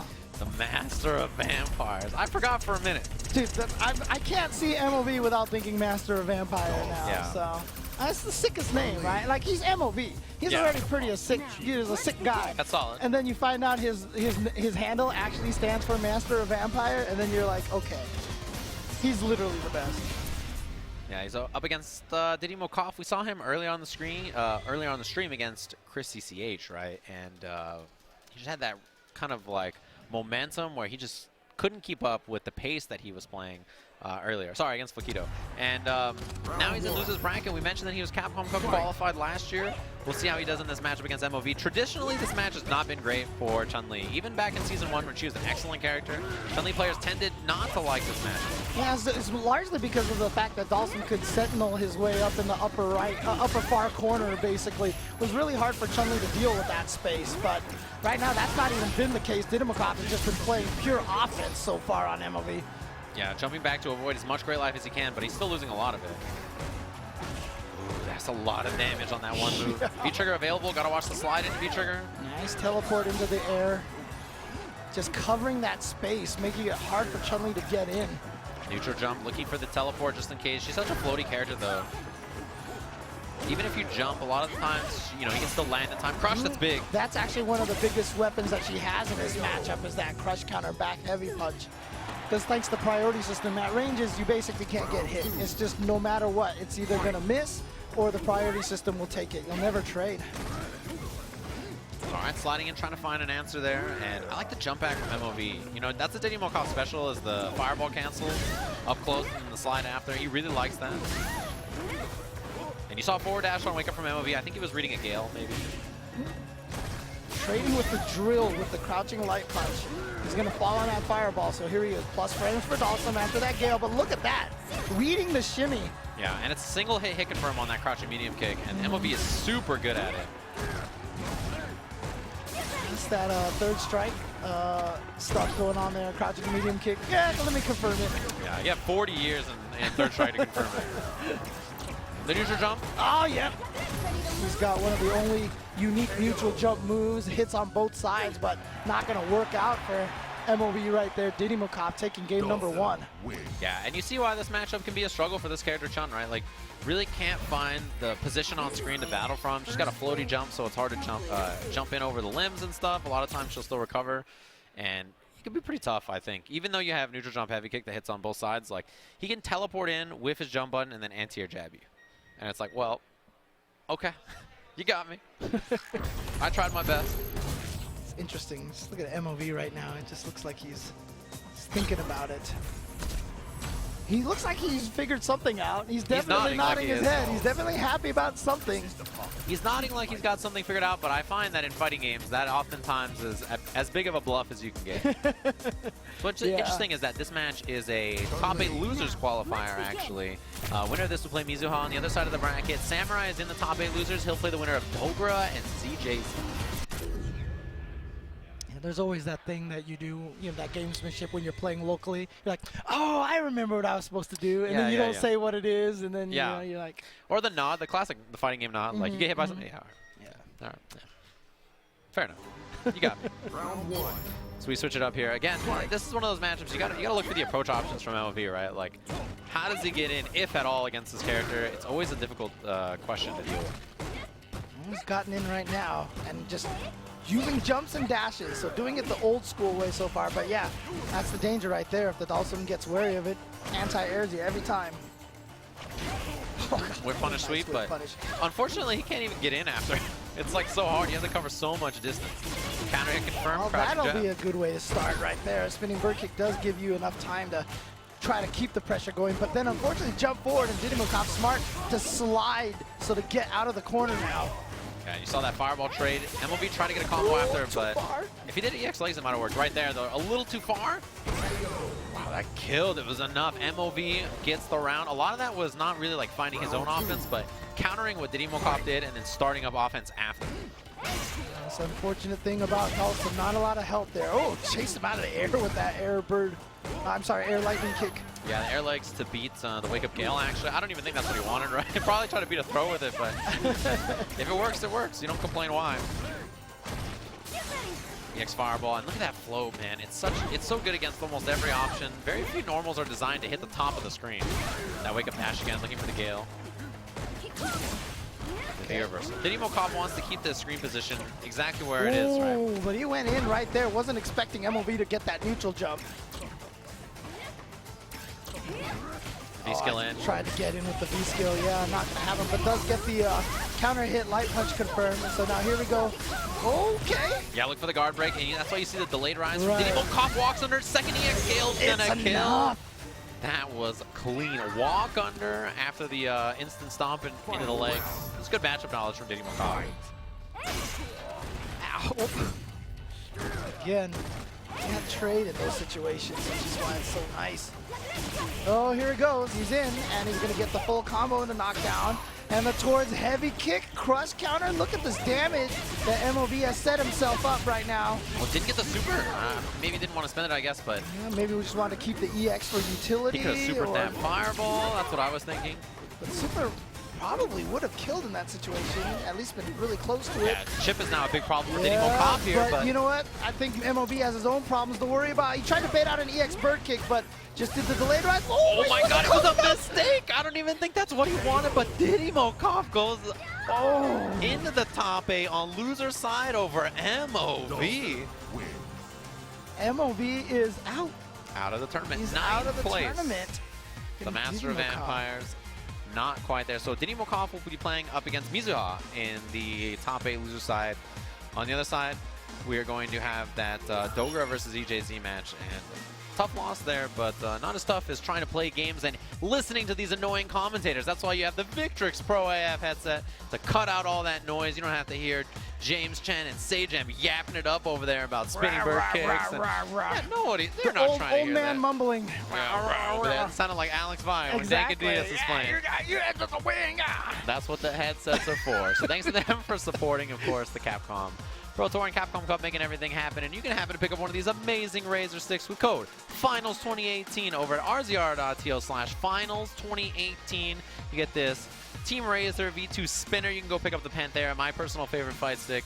Really, really fantastic product. And they have the new Evo fight stick coming out. If you guys are fans of the current models, they have some new stuff. It's really good. I know you're a fan of the old Street Fighter games. That's why you should pick up one of these arcade one-up cabinets, James. You can play Championship Edition or Super Turbo or whatever old Street Fighter game you're feeling like playing. Maybe fight against some Championship Edition. Bison, I know you're a big fan of that. Oh, yeah.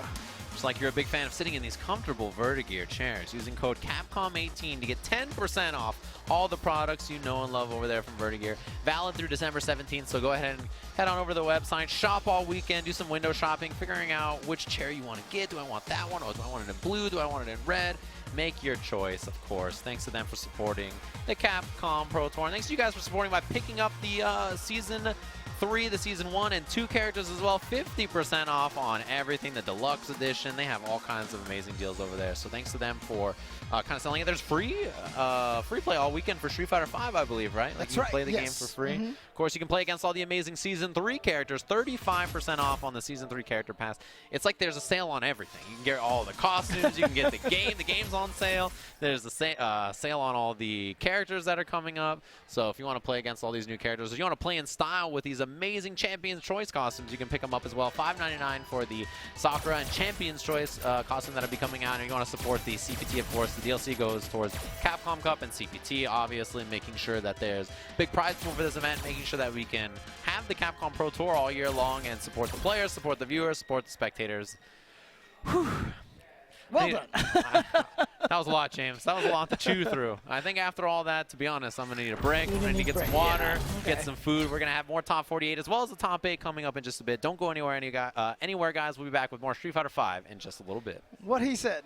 But that's the second time Kazunoko's gone for that meaty kill with the lunge punch. Right. And the second time that Daigo did not have the wake-up uppercut on it. Kazunoko just going in there, no fear.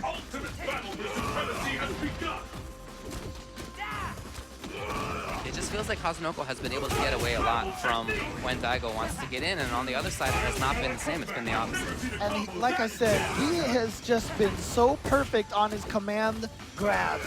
He has landed it pretty much every time he's wanted it. Okay, Daigo with the meaty fireball. Yep, good spacing for him, good timing for him.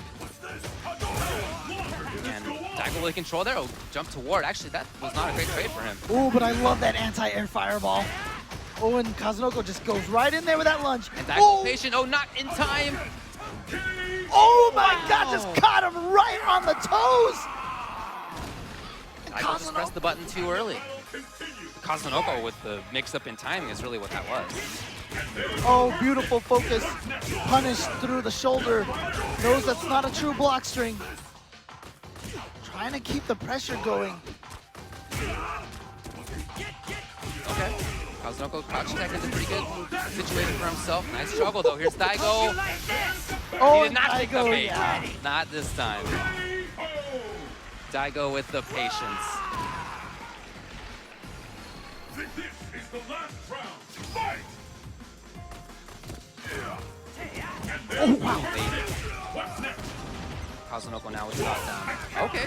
You see how Daigo getting away, right? He just wanted to play very safety. Yeah, he didn't even try to hit confirm that uppercut. That was instant backdash. Oh, just a little bit off on the distance. And oh, Kazunoko with a combo drop. Oh, see Daigo with all those dashes. Push him in the corner. Wow, Daigo's now gone to manic wake-up uppercut mode. Oh, why not? EX, it's enough. Wow, and Daigo finally stops the streak from Kazunoko. Dating all the way back to Topanga A-League, Kazunoko had won 11 in a row on Daigo. He's not going to get 13-0'd. No, no. Ooh! That short dive kick. Okay, frame trap with a low strong. Oh, first time Daigo has gotten away from that command throw. What a great read in that situation. This time. Here he is. Looks like Daigo waking up a little bit in this matchup. Oh, yeah, Kazunoko says, you know what, you're going a little crazy. Time for me to punish that. That delay on that dive kick is just so good, well timed. Yeah, and also remember, guys, Daigo has to win 2 sets of 3 out of 5 to take this because he's coming from loser's bracket. Oh no, Daigo with a combo drop. Again with the combo drop, that was huge. And that 50% life loss was really because of that. Oh, and there's that command throw again. Daigo trying to outrange just a different time than he expected. Again, how many times does that happen where Kazunoko has been able to find the hit even though Daigo has had a counter that would work at the timing that Daigo expects. Right. But that Kazunoko brings out a different timing. But Kazunoko now at tournament game to take Capcom Cup and win $120,000. He's right there, but Daigo is going to do his best. Here's Daigo. to reset this and take it to a final set. Oh, wow. And Daigo was walking forward into that, actually. Great block, great DP. Daigo maybe getting some reads. Daigo realized from the first set that they played that his really super careful style was not going to do it. And yeah, he has a better read on Kazunoko's rhythms now. It really looks like it. Oh, that's magic. Yeah. But not a terrible punish. Right. Still with 3 bars is Daigo. Still very dangerous.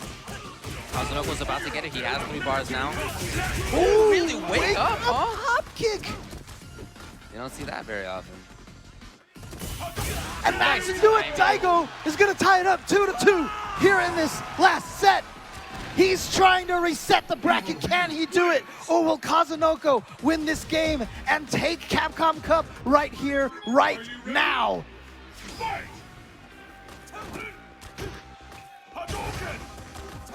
I do really like a lot of the adjustments that Daigo has made. We've seen this work for him more, that sort of neutral game, but now he's less scared, he's more fearless. And I feel like that's an important tool against Kazunoko. Oh, look at this. Daigo looks like he's just getting everything at this point. That said, Kazunoko is not getting dissuaded from doing what he wants to do. Oh yeah, you see him hoping that Daigo does the air-to-airs. Oh, what a nice air-to-air for himself. Oh, Daigo. Oh, stand forward. 3 bars though on deck. 3 bars on deck for Kazunoko. Can he find the hit? Ooh. Can he find the hit? He just needs 1. He just needs 1. Daigo! Oh, there it is. Daigo gets that uppercut in. Now he's at match point to send Kazunoko into loser's bracket and reset this tournament. Yeah, this is set point here. Can he? Oh, really? Oh, Daigo tried to catch that. Beautiful block. Very smart stuff. Oh, but here comes Kazunoko. Yes, he's got the stun. He should be able to take maybe this round. No, not quite. Need a reset. There it is. There it is. The command throw every time when he's needed it. So now it's set point for both, and that means it's tournament point for Kazunoko. And he gets there on a perfect. What's gonna happen here? And he's gonna start with the red focus Great combo. start for him, but now Daigo's caught in the corner and getting caged. Great read. So good damage there without spending any meter yet. But I'm no, he did try to go in. There's the air-to-air again. Kazunoko with the juggle. Bad look now for Daigo. With that hit. And that's gonna do it. Kazunoko has taken Capcom Cup 20.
Welcome back, everybody, to the Capcom Cup Last Chance Qualifier, brought to you in part by Arcade 1UP, the official arcade cabinet of the Capcom Pro Tour.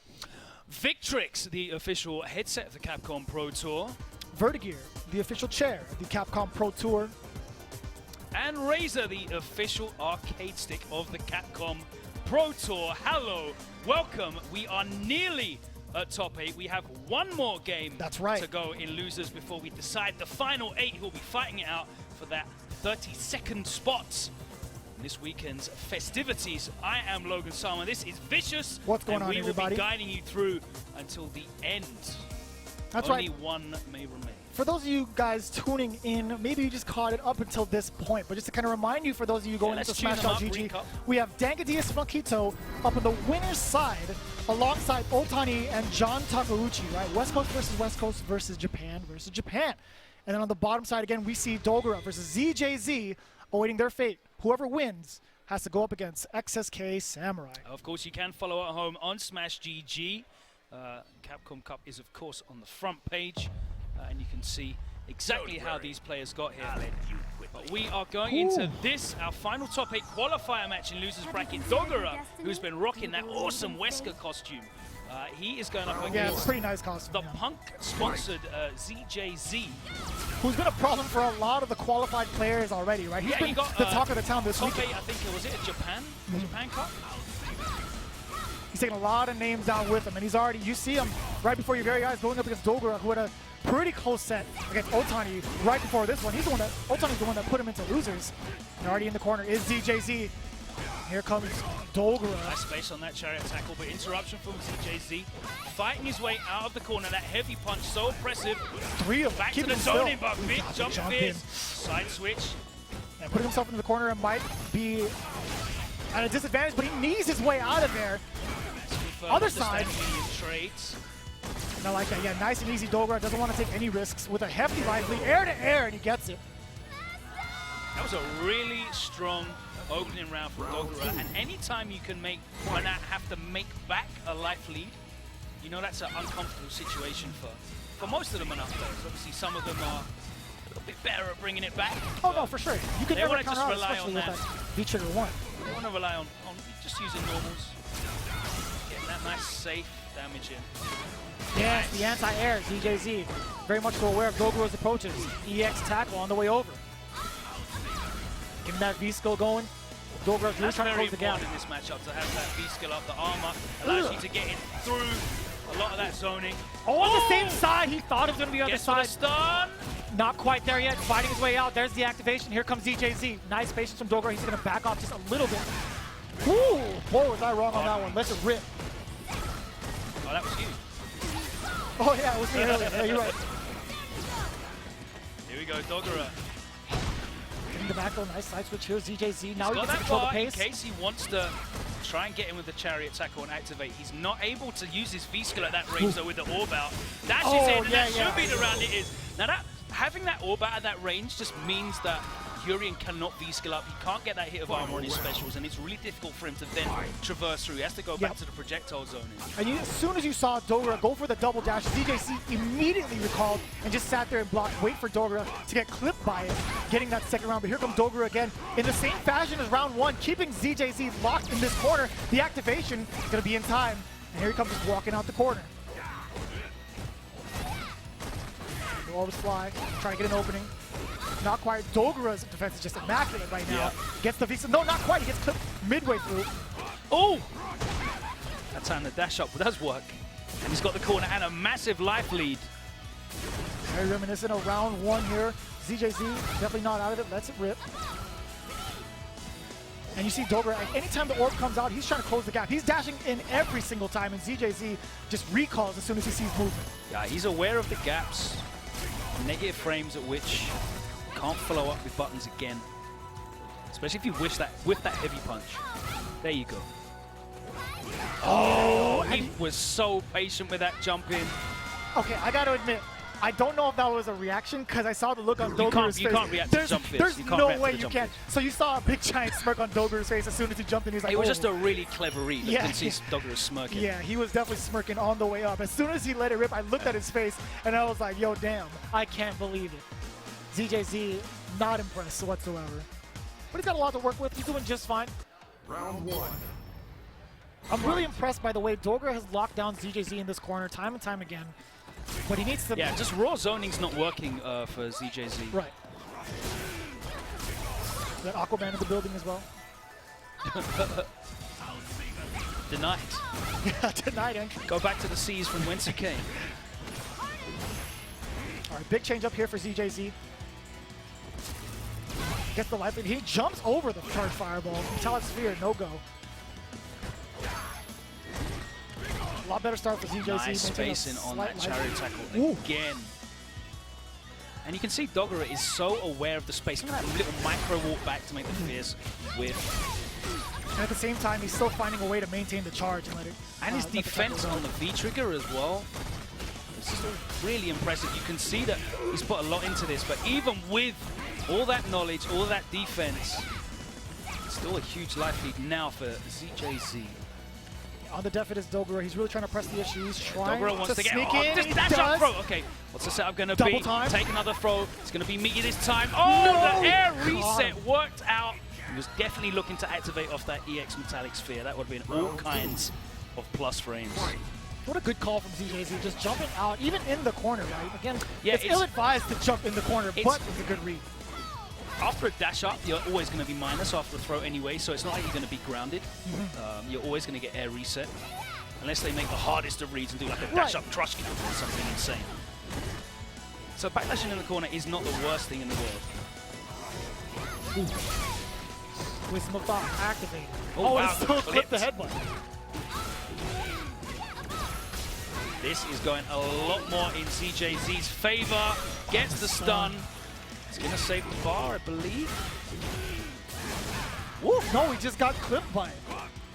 That's not a reversal that you can mash out as well. It's charged, so. Oh, great you have blocks. to pick your spots. With that great life really adding up, he cashed out on it.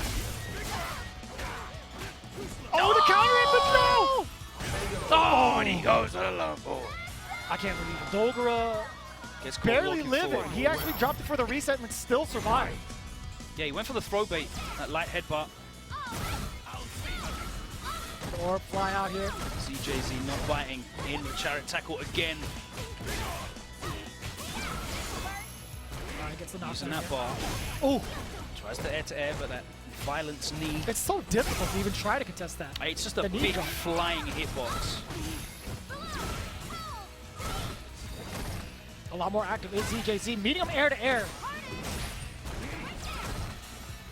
I like that, yeah, using the orb coverage to kind of close the gap against Dogra. Again, the flying knee drop.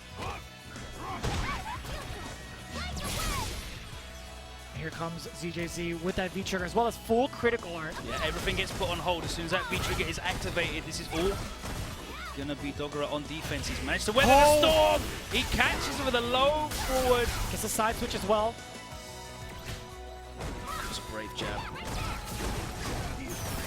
That's a mirror rip. Oh, the yes, back right to the sir. corner. Okay, this is a bad situation. Ooh. One touch for either player. ZJZ in chip territory. He could do it. Yes, he sure does.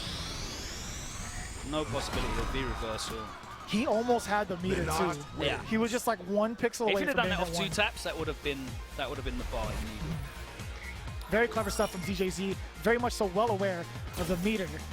And using that critical art to let it rip and get that game to tie it up against Dogra. Again, these guys are on the loser's side of the bracket. Whoever makes it here nails their spot into top 6, and they have to fight off against Samurai. I like that. That stand fierce. Dashes up like a brave man, gets the back throw. Double time, ZJZ. The defense not paying off just yet. Look at that, one crush counter fierce and eating 2 throws has already given a V trigger. 2-bar V trigger, you said? Yes, sir. Oh, that time he does get the conversion into the orbs, and this is going to hurt. He's going to go for a reset or just cash out. Okay, he cashes out instead. Nice He block actually from Dogra. dropped it. He wanted to get the and that's a nice life lead, but now you don't have to really worry about the V-trigger coming out. And ZJZ has to take risks here to keep him out. He's not able to. The V-reversal doesn't get punished. And the defense is just too strong from jab ZJZ. interruptions. Oh! Ryugan. He had to see that coming. Yeah. Multiple times, Dogra closed the gap with the violent knee drop. It's really reliable, though. You can kind of do Absolutely it kind of it is. late. But that's one of the things that's even more on your radar after a while, right? You got to be prepared for that anti-air. Yeah. ZJZ was definitely more than ready. All respect, though, because Dogra has been using the dash to get in. There you go. You know, really ambiguous with that ground move. He's just so patient, and once he finds his turn, he's going to let it rip Looking to try going and in. whiff punish that heavy, but there is, I think it's 16 frames of recovery. It's crazy fast recovery. There's mediums in the game that have got more recovery. Nice use of that 3-frame interrupt. No anti-air there from Dogra. He's just going to back away, get that V skill. Yeah. Skilled up. He's got the fake tan on. I like it, yeah. Using his own tool against him, getting that V-trigger activation as well. Stays in front, but he gets clipped low, walking out. Oh, and again. Barely missed. It's the second time we've seen that. Barely missing the continuation of that combo, or the ender, if anything. ZJZ does have critical on deck He's as well. going to have to be careful whiffing that Oh hard punch. my, counter hit. Susceptible to chariot tackle, he doesn't cancel. Oh, here comes the reflector. He has to sit here and block it. And again, he manages to... Plus frames. So deceptive, man. You feel like you want to press a button after the coral punch because We're it going to a whiffs. final round. Oh, I am man. so impressed by both of these players' defense in the V-trigger setups.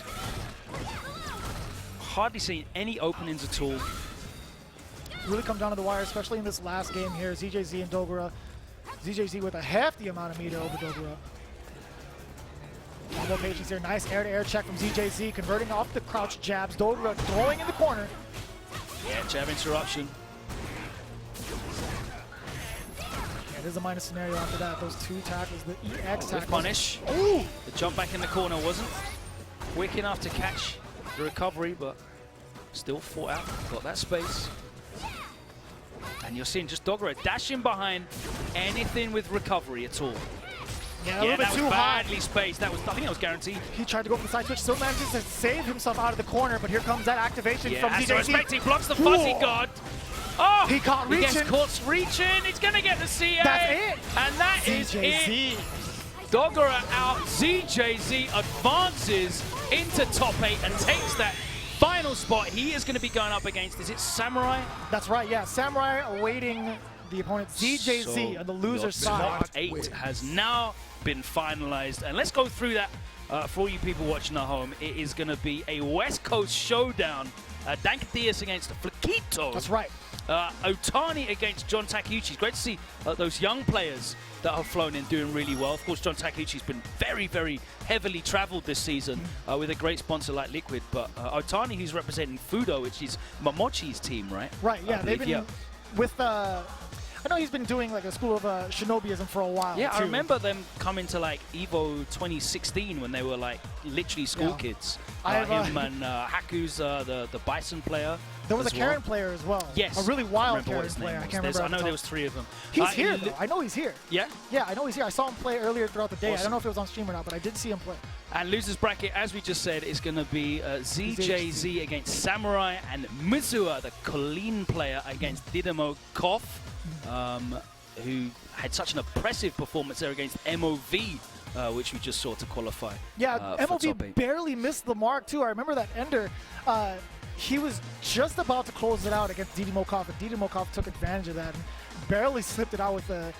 He had meter enough too to get, what was it, Yoga? I think it was Yoga Flame, and he got the Yoga Gale right after. It was just enough damage to it. MOV was just, his heart was broken. You saw it towards the end of that stream. It was pretty bad. And now we have Fakito versus Dankadias. Now, reminding you, it's 3 out of 5. Standard CPT rules. It is top 8, so it's 3 out of 5 the whole way through top 8. We're in winners, semis. First up, tell me a little bit about these players, because obviously as a man who is in attendance so regularly at the SoCal events, tell us a little bit about these players. I mean, you could even say you've been in regular attendance for all the events worldwide, and you still haven't really seen Fakito in general. I mean, like, he doesn't get to travel as much. He's definitely much so an online monster, but when he does show up to SoCal, he does make waves, right? But I rarely get to see him play Sakura. Him busting out all the stops here with Sakura has been absolutely impressive. He had a very strong presence in Street Fighter 4. again, just sticks to online nowadays. Doesn't even get to show up to his locals as much. I don't know if it's like a traveling thing where he's located, but he is definitely in SoCal. While on the other hand, you have the young man, Denadas, who's been running amok in his bracket. Dude, always consistently top 8 at Wednesday night fights. Watched him play against Smug, and that's a hard matchup for Sim. He made that look definitely in his favor. He just ran. He wasn't ready for that Sim. He wasn't ready for that style of Sim. And it's so different, right? Like Denadas has had all the matches in the world to study from, because we see the likes of like Commander Jesse, one of the main Dolphin players to kind of study, along with Arturo Sabin Sanchez, who fights off against Smug on the weekly, right? So Denadas has had a lot of time to kind of study this matchup and make it his own. He made How an cool is it to impressive see stop a against him. Sakura in top 8 though? I literally asked the same thing to everybody else. They couldn't believe it. They really couldn't. You know she's never going to get busted now. That's the fact of the matter. Well, she's not top 32 of the season yet, so.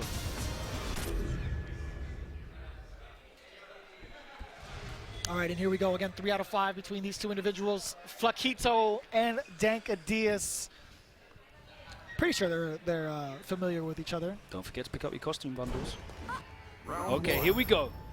Fakito, who's looked so impressive in neutral. We'll see how he deals with Dawson. This is a matchup we rarely get to see in general. Using that roundhouse toss to close the gap. Does it again. Denadas very much so comfortable playing that up-close game as well, closing the gap against Fakito. Over the fireball, checking with the air jab as well. Fakito just trying to find an opening here. Nice. Frame trap. Gets caught trying to jump out. Nice his way out of the corner of the teleport. Gale. Respect those frames. Here's the activation, and it's definitely. And he's not going to play. 2. You saw Fakito just back off just a little bit. Ball is live. Trigger 2. The Denadas specialty. Yeah, they're both using V-Trigger 2, which is. Well, I rarely see anyway. And another wake-up DP. Trade. Backing off. The craziness has subsided. Oh, come on, the day 1 teleport. That's a horrible situation, though, because you can't even jump out and take the air reset. Didn't really have the health. Not enough. And Denadas has just been really keen to getting these mix-ups going. He could have easily back teleported if he wanted. That was nice. Just fell in and again goes for the low. Roundhouse top 2. He's trying to be cheeky. -2 mix-up. Oh, and the side switch, clever choice there from Denadas, getting a ton of damage as well on the just board. out of range. Trigger 2 is locked and loaded for Fakito. Yeah, past the fireball. Really good use of that here. Now she's serious, apparently. No chase down there. A little reluctant to kind of chase down the normal. Forward throw again. Yeah, and I've seen Fakito use that little micro walk back in. It's such an effective mix-up when she's got bar. It's a defensive back throw. Although he loses that positioning. Oh, that's quick gonna rise. hurt. Mix up? No, same side. Now He's gonna get the ball. Now you gotta deal with the. Ooh. Excellent choice to throw there. Fakito checks the legs instead. Caught him walking back. Watch your ankles. Denadas on the board for the first game in great condition, but Fakito, don't count him out. He's slowly piecing the matchup together. And I haven't seen him in V-Trigger 2 at all since he started playing. So maybe the switch up is something that'll benefit him in this matchup, something I haven't seen personally. But majority of the time, he was rocking V-Trigger 1. We'll see if it pays off for him, if any difference there. Oh, and another one. No, doesn't get the full punish, though. Didn't get to maximize that situation. He caught life. Man, that hit from way beyond that. That crowd is strong. Such a great anti-air. Shout out to Nacer as well. How many team players has he got sponsored here today? He's got a ton. I was just talking to him about that too. He's on his way to becoming a team esports team sponsor. Oh no! He was respecting the wake up there as well. Went for the slide and then backed off. Oh, gets clipped. He gets the setup afterwards. That's a large hit. Blocks the open. Doesn't get a real punish. It's fine. Here we go. Gonna get picked up into the V skill. DP going all the way to the corner. Dash up. V reversal, get off me. I like that V reversal. The teleport Do it again. bait that time. Nice blocks from Fakito. Does block.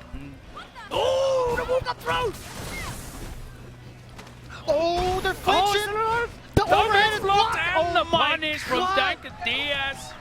The defense on this man is impeccable. The young man reactions and the patience of the oldest person here. I was gonna say James, I was gonna root. Out of there, yeah, he just wants to reset the situation. He doesn't want to be back into the corner here. Fakito catching the crush counter. Yeah, gets the conversion damage and the corner carry as well. Check the legs. She gets whack Oki off that jab. Yes. Oh, nice. He's the EX bar. Burns 2. Just a little stagger. Oh, didn't get to convert off of that at all, though. Yeah. E-trigger 2. Gonna reset the count. Do it again.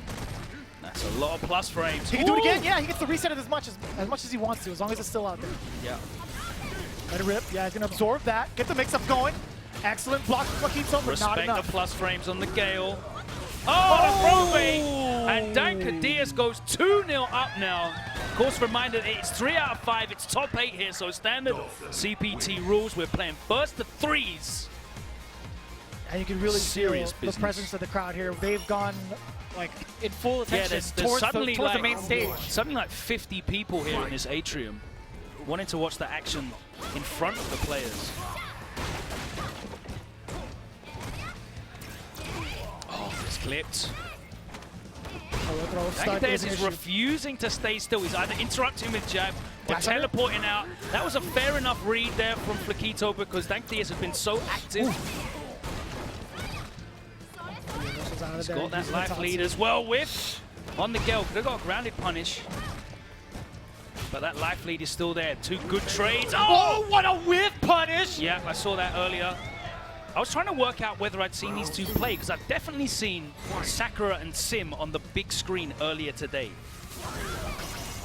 And that's a present within itself. You rarely get to see that. Yeah, holidays come early. Obviously, it wasn't in winners. I'm trying to work out who it was because I just checked the brackets and I couldn't see. So sorry. Ah, there we go. It was Diddy Mo cough earlier. Thank you. There's God coming in clutch. Negative is just going to back off a little bit. Yeah, the anti-air always ready.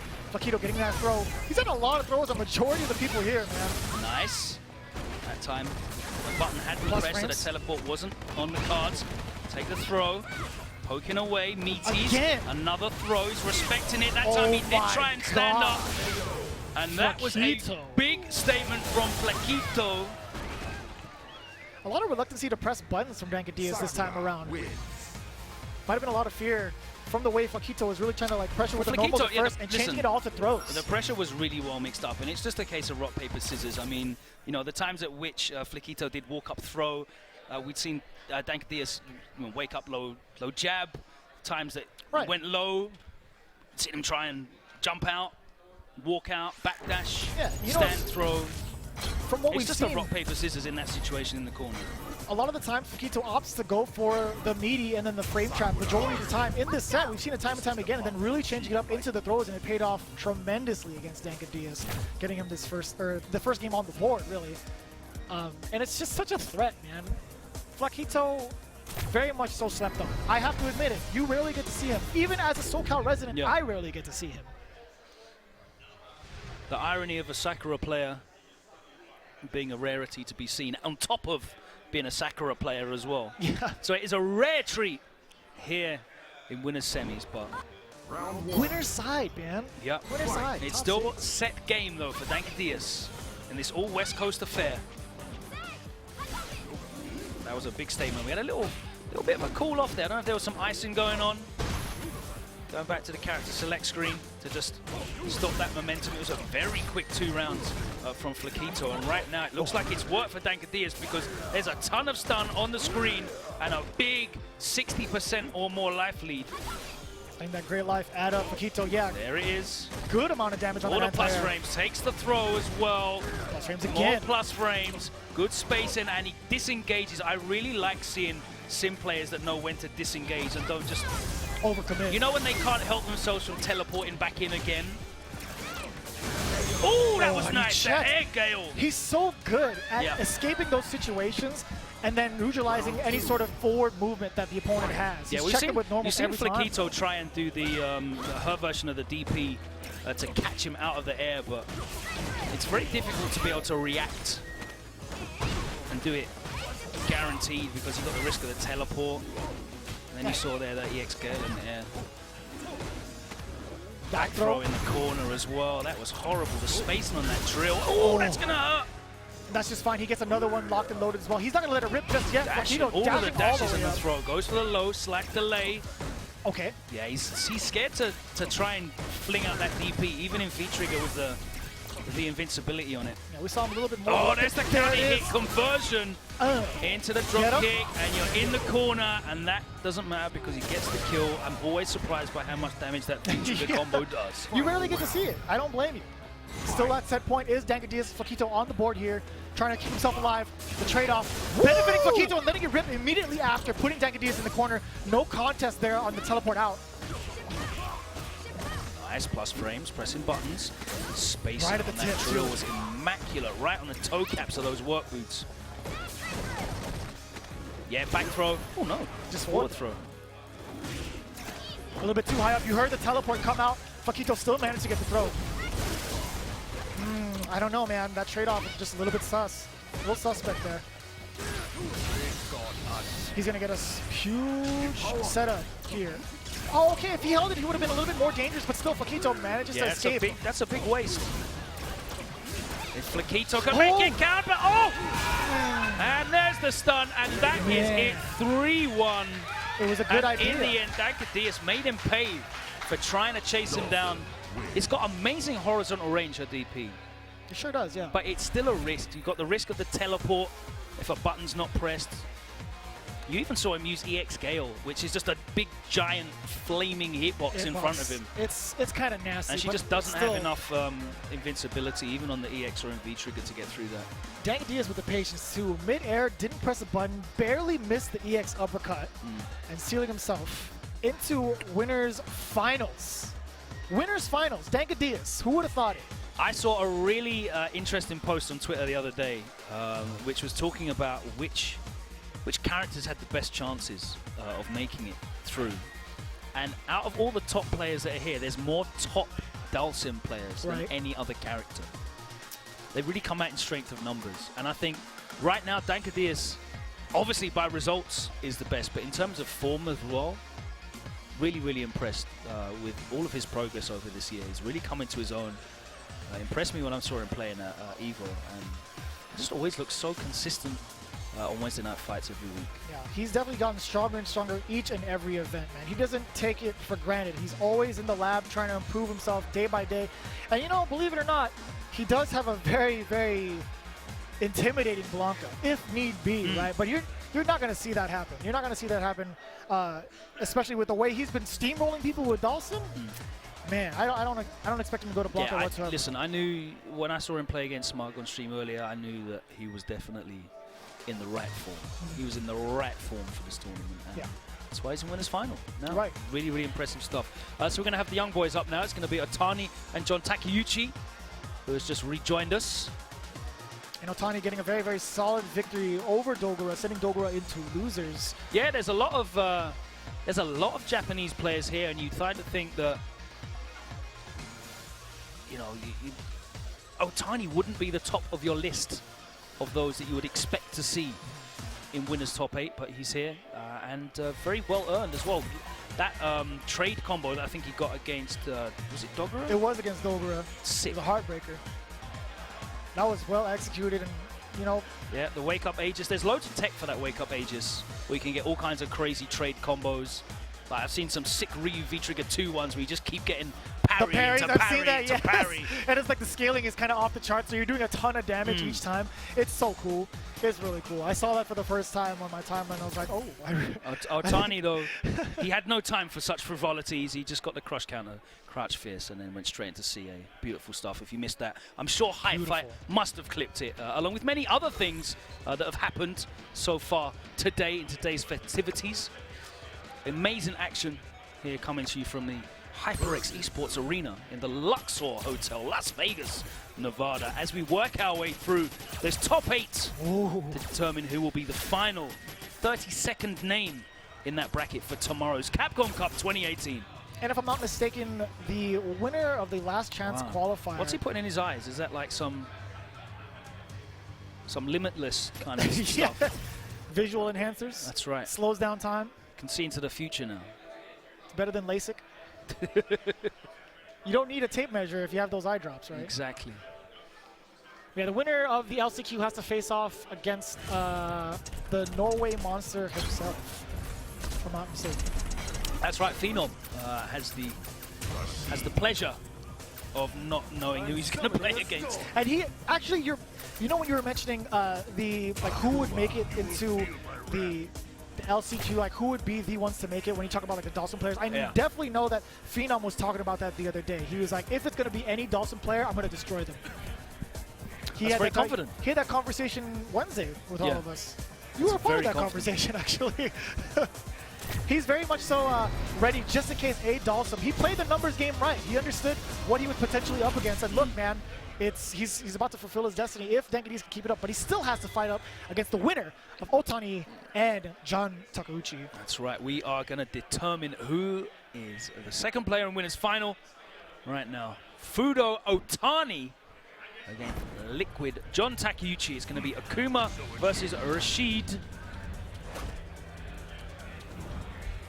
I am Rashid of the Turbulent Wind. Here we go again, 3 out of 5. Well. Standard rule in here. John Takuchi, Otani, here we go. Walk up fireball. Both Checking players in with already a light punch. Swinging. Looking like cross Tekken already. Walk up jab, jab, jab, jab. Trying to get checked with the light. Not talking about the game. John Takuchi already pressing the issue. Otani already finds himself in the corner. That's something Rashid gets to do a lot of the time against majority of the cast. Really push characters into the corner. EX, Demon Flip out. The slide, that was going to keep him at a plus advantage anyway. Got counter hit, so I'm not sure what Otani tried to interrupt with there. Nice cross cut. Those young man cross-cut DPs. It's always the young players. They've got the best cross-cuts. Big Birds, Ken, Samurai. Now Otani, we saw him very much so capable of doing so. John Takuchi is just trying to find a way to open up this defense. This neutral is just too strong with the likes of Akuma. Yeah, out of there. Spinning mixer, great awareness of the situation. That was so plus. He was still in block stun for the throw. Oh, the buffer. Double dash. Out of the corner. Yeah, he still clips him. Yeah, critical hard. So Otani went for the frame trap. Well, not the frame trap, the buffered walk back medium kick, looking for something to come out. Be it a throw or a jab interruption. Takuchi with the galactic brain off the wall. Hard reads. Big jump in. What a reaction. Oh, no, and he drops the combo. And check your eye drops. Got the wrong prescription. That's right. Again, Otani is confident that Takuchi's going to try and interrupt this pressure. And he gave him just a little bit of space to kind of anticipate the jump out, but still, no. Negative edge, he's still got the cancel, even though the buffer button did not hit. Got him wrong with the whirlwind shot. Bag of stun as well. Respect this corner pressure out with the EX Demon Flip. Such a versatile move. Uppercut! Yeah, you saw that coming a mile away. Here comes Otani. What's the gonna be? Oh, the bait! Patience of this man, Otani, tying it up. Explosive game one so far for both competitors. That was a great play. And it's always ambiguous. You see the frame kills happen. You could always expect a meaty, but no, Otani with the right call out against John Takuchi. Hook line is single. Nice check there, low forward buffered into. Oh, not even gonna let him finish his meal. And the stun starting to fall off, but it's still a dangerous situation. Gone now. Double dash. Meaty comes this time, backs off. Back to neutral. It's a bad buffer. A couple of mistakes here from the young boys. Just out of throw range. I'm glad he didn't overextend. Jump back. Whirlwind shot out of the corner. Yeah, using that V-skill out of there. I like that roll. He's used a couple of interesting answers to just not have to deal with that air fireball. Right. He's used spinning mixer as an option. Yeah. You saw the V-skill 2 times in a row. And 3 times. Even against Demon Flip. Checking him. Jump back roundhouse from John Takuchi. Really controlling the space. Oh, the walk back gets clipped by the slide. Can't contain the demon. And we are all square. He's got the activation. It didn't recover in time to be able to get the EX Eagle Spike through that fireball. And that's going to be it. He was just a bit too late on that V-trigger activation. Off that crouch jab as well. Otani getting the first game over John Takuchi. I like the idea from John backing away and containing the offensive routes that Otani wanted to take. Yeah, he should have been able to get the kill. He should have been able to get the activation and then the Eagle Spike through the projectile. Right. Just a little bit too late. No anti-air, he doesn't want to contest that. Being able to change your trajectory at the last second is just so daunting. Yeah, either making it faster with like Kami, Cannon Strike, or that delay to put you off. Ooh. The slow dive kick. Yeah, we've seen him do that against Heavy Samurai. Mixer's pretty good though, to be fair. Yeah, if it was just a little bit closer, he could clip him with that. Oh, that's a big jump in over the whirlwind shot. DP. Goes for the damage. Forward throw. 2 times. And now he backs off. He's taking his turns.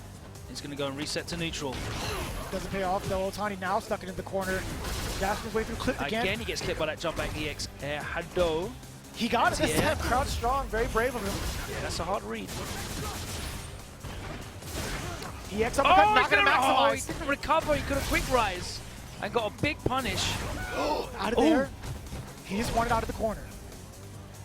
As soon as he saw Otani airborne, he was just, I'm out of there. I'm not going to even try to let you get another sequence on me. Oh no. But he can't follow through. Yeah, he didn't want to. There's hardly any recovery frames on that. Is that going to be enough? Just the last touch? There's hardly any recovery frames on the V-trigger air fireball, right? So even though he clipped in landing, he wasn't confident that he'd get a grounded combo. Yeah. And I feel like also in those particular scenarios, although like continuing with the combo, I think he might have gotten clipped with the fireball and how active it was on the way onto the other side. That's definitely something to consider as well. Dash underneath, nice buffer. John's got a lot of mileage in getting out of the corner against Otani. Otani's giving him a lot of space just in case he jumps off the wall. Yeah, a lot of the control tools as well that Kumo used to mix you up. Takuchi's so good at using Rashid's mobility to just get out of those mix-ups as well. So Otani's having to work extra hard, even though he is 1 game up now. Very much so aware of the situation. Otani now fighting his way out of the corner, crouch strong, barely clipping him, but not close enough to swinging away. Get him out of there. Oh, that's unfortunate. That was mad. That is so unfortunate. He the mixed himself up. Pushed him further out. He mixed himself up. You love to see that kind of thing happen, huh? Yeah. I'm not a nice person. Yeah, you and me both. Otani getting that cross up. I'm the sort of guy that misses season 3.0 Abigail. Oh boy. I love watching that. He was the best. No matter how many brain cells I lost, I loved watching it. Could have got a bigger punish than that, but he takes the jab. Again, that anti-air just not working out for him. Again, spinning mixer. He tried it this time around, and again letting it rip. Otani with a huge has punish. read this book before. Uh-oh. Grab. Yes, nice tech there. John Takuchi in a huge deficit against Otani. He's just dictating the no pace. projectiles coming from Otani. He doesn't want to tempt fate a second time. Oh, he throws him out of that. Huge clutch frames. There's another V V-reversal. Not afraid. Ooh. That could have been a jump back strong into Eagle Spike. Otani read it. He's going to activate. What's it going to be? Throws him. Can't. V-reversal there. Zifa? Ooh. We've punished that. Otani needs only one more touch. Oh! Not quite enough. Oh, he's gonna get it. He gets it. Oh my God, John Takuchi. I thought he was gonna drop it. He's always ready. What do I know? John Takuchi. he's too good. He's too good. He's clutching it out. It's 1-1 right now. Otani, John Takuchi, a complete nail biter here. I'm really enjoying watching this match from Takuchi's perspective because he's showing me a ton of stuff that I wasn't aware of at all. He's really emphasizing the mobility that Rashid has, defensively and offensively.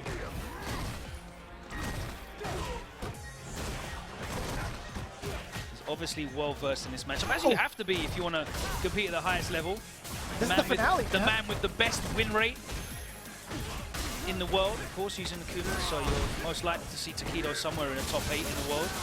I like that. That dive kick wasn't shallow enough. Way to contest is John Takuchi. Out of there, but he's ready for it. Yeah, he knew that slide was coming.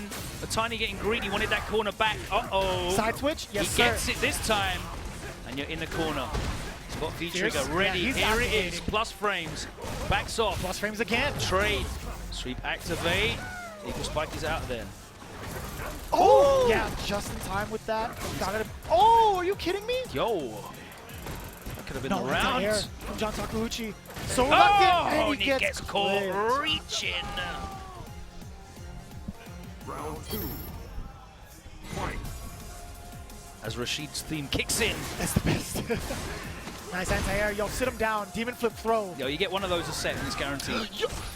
That was pretty cool. That was, I gotta admit, that was pretty cool. Forward fierce over the whirlwind shot. Okay, you're on another level. Activation on that medium kick. Very common route.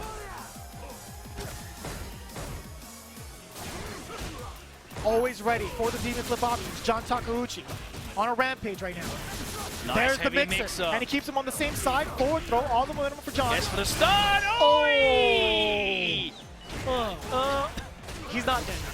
He Yes, is dead. bro. I'm sorry. I was looking at the big screen. You forget that Rashid does Marvel combos. Oh, you're right.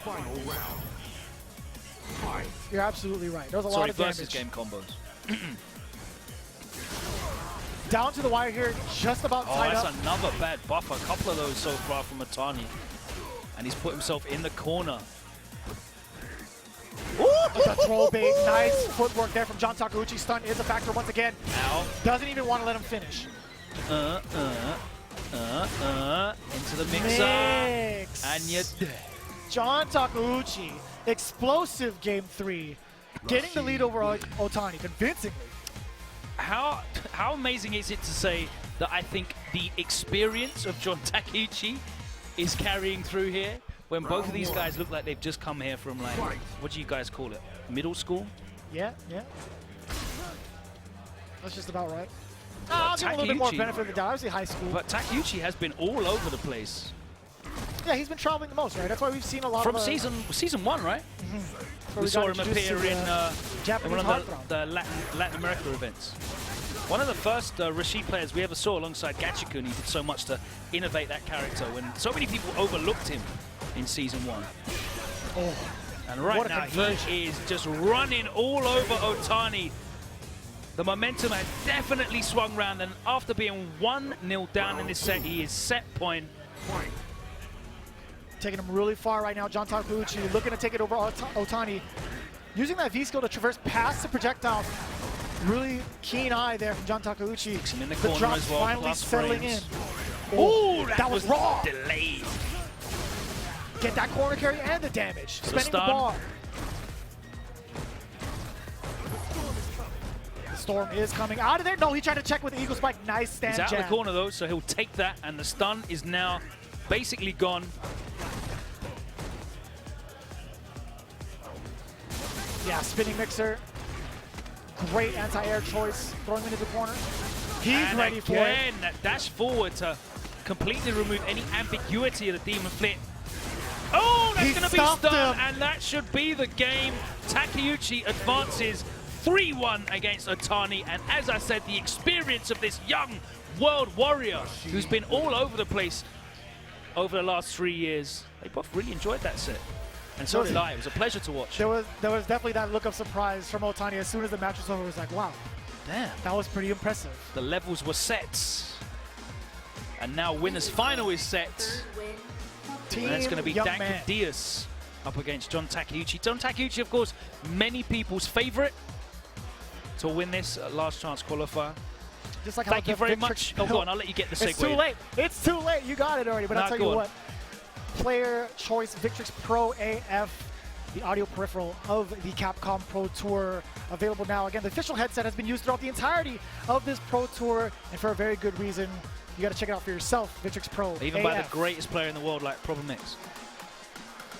Out to Razor, the Pantera is the official fight stick of the Capcom Pro Tour, and you can see that amazing Street Fighter V exclusive edition there with the homage to Alpha 2. Love that artwork.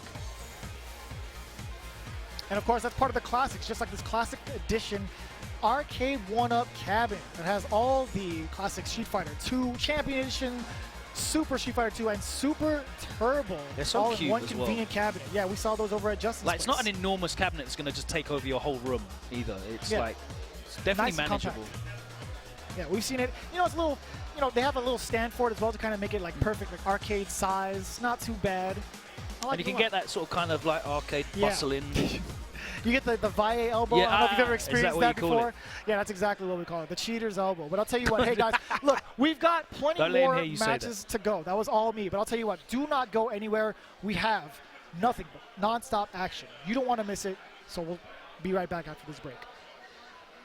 Pleased to meet you.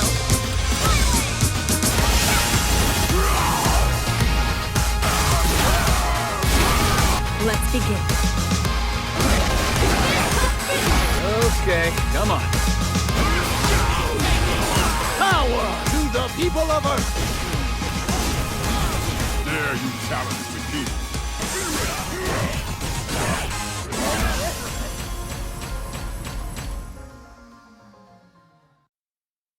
And now it's time.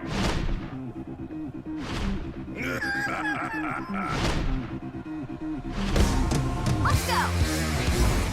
No limit. I'd do it if I were you. It's all coming up ready. Pleased to meet you.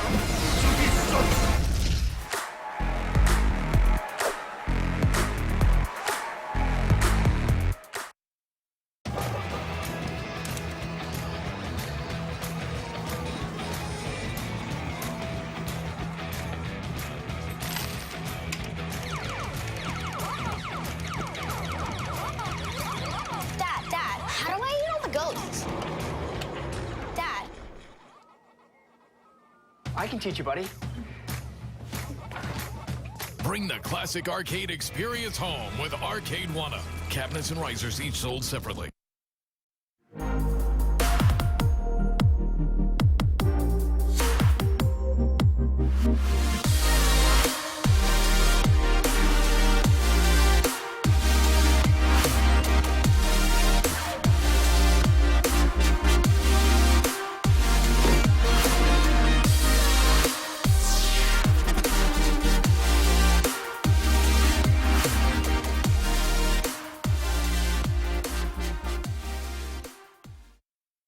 But that's the second time Kazunoko's gone for that meaty kill with the lunge punch.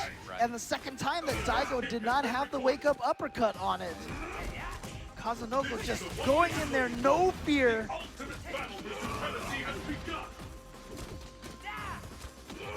It just feels like Kazunoko has been able to get away a lot from when Daigo wants to get in, and on the other side, it has not been the same. It's been the opposite. And like I said, he has just been so perfect on his command grabs. He has landed it pretty much every time he's wanted it. Okay, Daigo with the meaty fireball. Yep, good spacing for him, good timing for him. And Daigo with control there. Oh, jump to ward. Actually, that was not a great trade for him. Oh, but I love that anti-air fireball. Oh, and Kazunoko just goes right in there with that lunge. And Daigo patient. Oh, not in time. Oh my God, just caught him right on the toes. Daigo just pressed the button too early. Kazunoko with the mix-up in timing is really what that was. Oh, beautiful focus. Punished through the shoulder. Knows that's not a true block string. Trying to keep the pressure going. Okay. Kazunoko crouch tech is a pretty good situation for himself. Nice struggle though. Here's Daigo. Oh, he did not take the Daigo, bait. yeah. Not this time. Daigo with the patience. This is the last round. Fight! Oh, wow. What's next? Kazunoko now is shot down. Okay. You see how Daigo getting away, right? He just wanted to play very safety. Yeah, he didn't even try to hit confirm that uppercut. That was instant backdash. Oh, just a little bit off on the distance. And oh, Kazunoko with a combo drop. See Daigo with all those dashes. Push him in the corner. Wow, Daigo's now gone to manic wake-up uppercut mode. Oh, why not? EX, it's enough. Wow, and Daigo finally stops the streak from Kazunoko. Dating all the way back to Topanga A-League, Kazunoko had won 11 in a row on Daigo. He's not going to get 13-0'd. No, no. Ooh! that short dive kick. Okay, frame trap with a low strong. Oh, first time Daigo has gotten away from that command throw. What a great read in that situation. This time. Here he is. Looks like Daigo waking up a little bit in this matchup. Oh, yeah, Kazunoko says, you know what, you're going a little crazy. Time for me to punish that. That delay on that dive kick is just so good, well timed. Yeah, and also remember, guys, Daigo has to win 2 sets of 3 out of 5 to take this because he's coming from loser's bracket. Oh no, Daigo with a combo drop. Again with the combo drop, that was huge. And that 50% life loss was really because of that. Oh, and there's that command throw again. Daigo trying to outrange just a different time than he expected. Again, how many times does that happen where Kazunoko has been able to find the hit even though Daigo has had a counter that would work at the timing that Daigo expects. Right. But that Kazunoko brings out a different timing. But Kazunoko now at tournament game to take Capcom Cup and win $120,000. He's right there, but Daigo is going to do his best to reset this and take it to a final set. Oh, wow. And Daigo was walking forward into that, actually. Great block, great DP. Daigo maybe getting some reads. Daigo realized from the first set that they played that his really super careful style was not going to do it. And yeah, he has a better read on Kazunoko's rhythms now. It really looks like it. Oh, that's magic. Yeah. But not a terrible punish. Right. Still with 3 bars is Daigo. Still very dangerous. Kazunoko's about to get it. He has 3 bars now. Oh, really wake up, huh? Hop kick. You don't see that very often. And that's to do it. Daigo is going to tie it up 2-2 here in this last set. He's trying to reset the bracket. Can he do it? Or will Kazunoko win this game and take Capcom Cup right here, right now?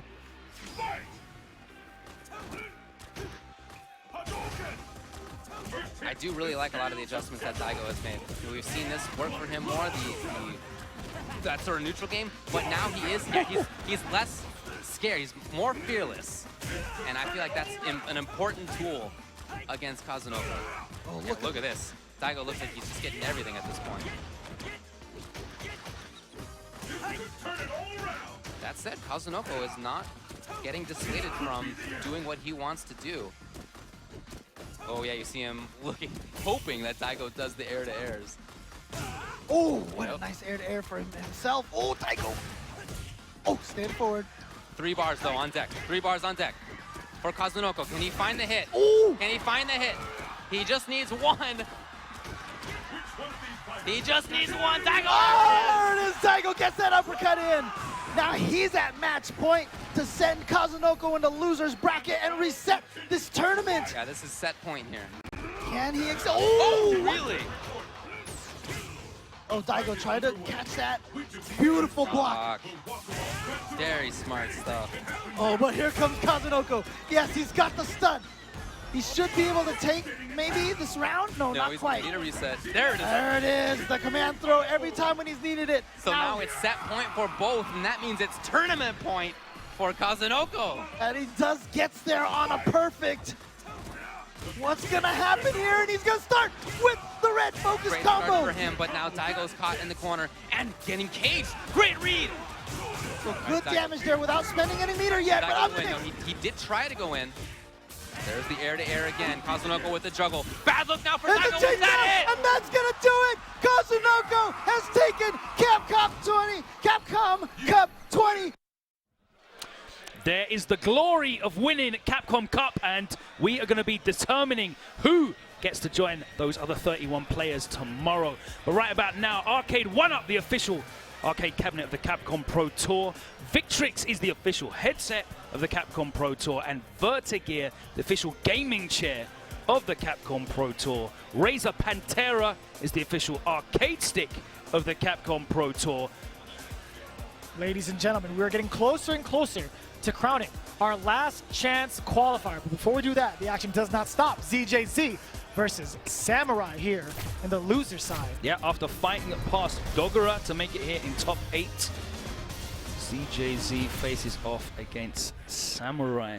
Winner of this goes on to face Fakito. Fakito, who had a very, very impressive run. For those of you just tuning in, man, you missed out on a ton of action. Fakito with a very, very impressive Sakura of all characters, making it within himself top 3.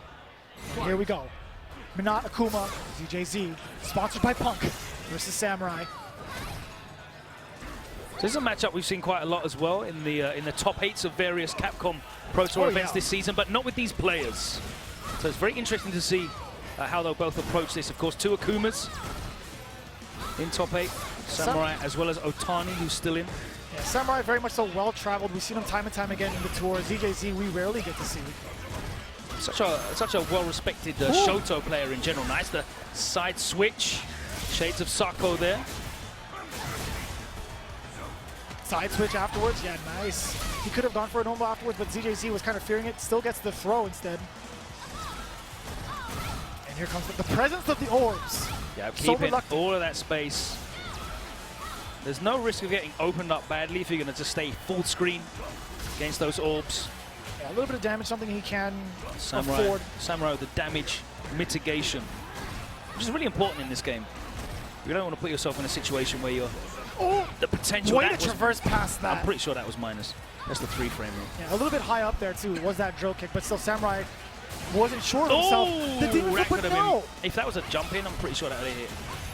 He dashed up, but still caught the recovery, and ZJZ. Really good awareness though to check with the lat kick. ZJZ closes out the first round, ready to reflect. In his face. Point blank range. Beautiful stuff from ZJZ. Checking with the Fierce, the second one catches. Yeah. And you see Samurai really trying to figure out. It's crazy when double hard punch with Manat is a legit frame trap, right? Yeah, it's really tough. Samurai only walked up like an inch, like barely an inch. It's like minus, I think it's like minus 7 or something on block. It's still a legit frame trap. It's crazy. Yeah, you got to treat it like a fireball. Yeah, he went for the jump in. Thought the second one was going to come. It didn't. Ready for the EX anti-air throw. Orb has just been such a problem. Samurai has not figured out a way to get past the offensive threshold. ZJZ is just putting up an entire wall. Oh, another one. And ZJZ has basically got full V-trigger from just cross counter. Such a smart play, ZJZ. Activation catches the dash up. And this is looking very, very difficult for Samurai. Very good awareness there from ZJZ. Again, a very common activation route for Akuma players, being able to fireball into V-trigger and then start the offense. ZJZ neutralizes. Therein lies the rub, though, because when it becomes predictable, when it is very common, you're gonna probably have worked on an answer for it. As he should, seeing himself this far into the last chance qualifier, he should have that up his sleeve, as you are expected to see the likes of Akuma somewhere in there. ZJZ, very, very solid stuff here in the first game against Samurai. Samurai was actually put into, I forgot who put him into losers actually, but I know. Who put Samurai into losers? Takuchi. Yeah, that's what it was. Yeah, John Takuchi was running amok against him. ZJZ the adaptation between those two was insane. Very reminiscent of how JTAC took it over. It's actually Samurai that put ZJZ into losers bracket in pools. Double Jeopardy situation, pool B8. Very nice. Not sure on what the score was. Jump. Probably saw 2 to 1. No, that was what the case was. What is ZJZ doing different? That was so horrible. Ambiguous. There was no way that was not a cross-up. And then she just woke up on the other side. That was mad. That's Backing off. Sick. I need that clip. I want to see that later. That's the same kind of scenario. You, bro. You have to respect it. It doesn't matter that there's like a 23 frame gap or whatever it is. Doesn't matter.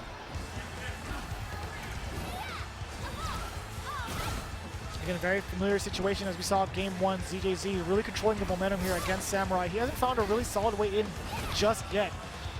A lot of times he's been stuffed by the face. He's finding it really difficult to just traverse that range. When you play a Manat that's basically just using heavy punch and jab. Very seldomly throwing out the orb too. Yeah. Here we go. Samurai Now finally he getting needs started. to make this count. He's going to activate on block. He's Cross ready for the jump out. Doesn't get the side switch though in that instance. Oh, he went for the throat. He walked out. 12 seconds left He's on the got to clock take this. already. He has to go in, but this is the worst situation. Oh, He gets a caught him slide. low. He's gonna back Oh! away. He Oh, lets woke it up rip. DP. Wow! Wow! He understood the risk and went for it anyway. Wow, we're in Vegas. Put everything on black. Life savings the whole 9. College tuition. Who needs it? 250K, all on black. And now ZJC, you see him a little bit more antsy. He's starting off the offense. He's putting himself right in front of Samurai this time, initiating the offense. Huge turnaround. It might have gotten to his head. Okay, no, I take it all back. Now he's playing. Now he's playing the old strategy. Backing away. Man, that was a sick play. And again, Was that the 4 problem for with 4? the problem with the Shoto fireball animations is their hotbox comes forward. Right. So even though that first fireball whiffs, what? That's right. That first heavy punch whiffs. The second one, you've actually moved yourself in range. And there's that activation. Could be all down Walk the way. back, Nope. and that's going to close out the round. And Samurai's just not able to get himself in a range where he's able to really threaten CJZ. And He's every having to time- make, real like sort of YOLO reads on these EX dive flips as well. Yes. I was just about to mention that. Like, a lot of the times he's trying to resort to the EX That was flip, meaty. but CJZ has had an answer every Did you see he didn't single quick rise that time? time. Oh, he back rolled that one. Yeah. Yeah, the last time he got clipped, but Samurai, good amount of damage here. The red fireball, he's going to get the V skill. Tick grab, no, didn't come. Oh! Yeah, a little bit too far out to try to uppercut it. Reflect, activation, Respect these teleport. frames. He's running away, he's heading for the hills. We'll take that throw all day long. You can take a million throws. Well, not a million. No, don't say that. Definitely take 2 or 3. Okay, now the V trigger's gone. It's a different proposal. Oh, it's so tense right now. ZJZ is just trying his best to keep him Samurai in needs this to keep corner. the patience. Another throw is taken. Overhead, the nice overhead's block. blocked, but it's safe because of the orb. Oh no, the life lead is now gone. Oh, The the overhead overhead hits gets this taken. time. And that was a horrible situation to be in. Mikey just couldn't find the daylight to interrupt.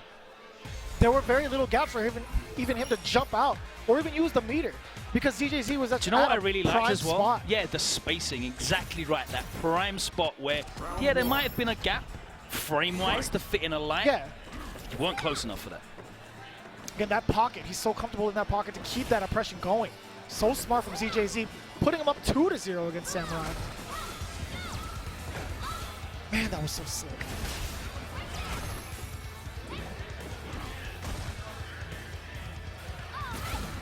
Again, that threat of that orb, Samurai has to respect it. He has no choice. ZJZ has just been really dictating this pace throughout the entirety of the set.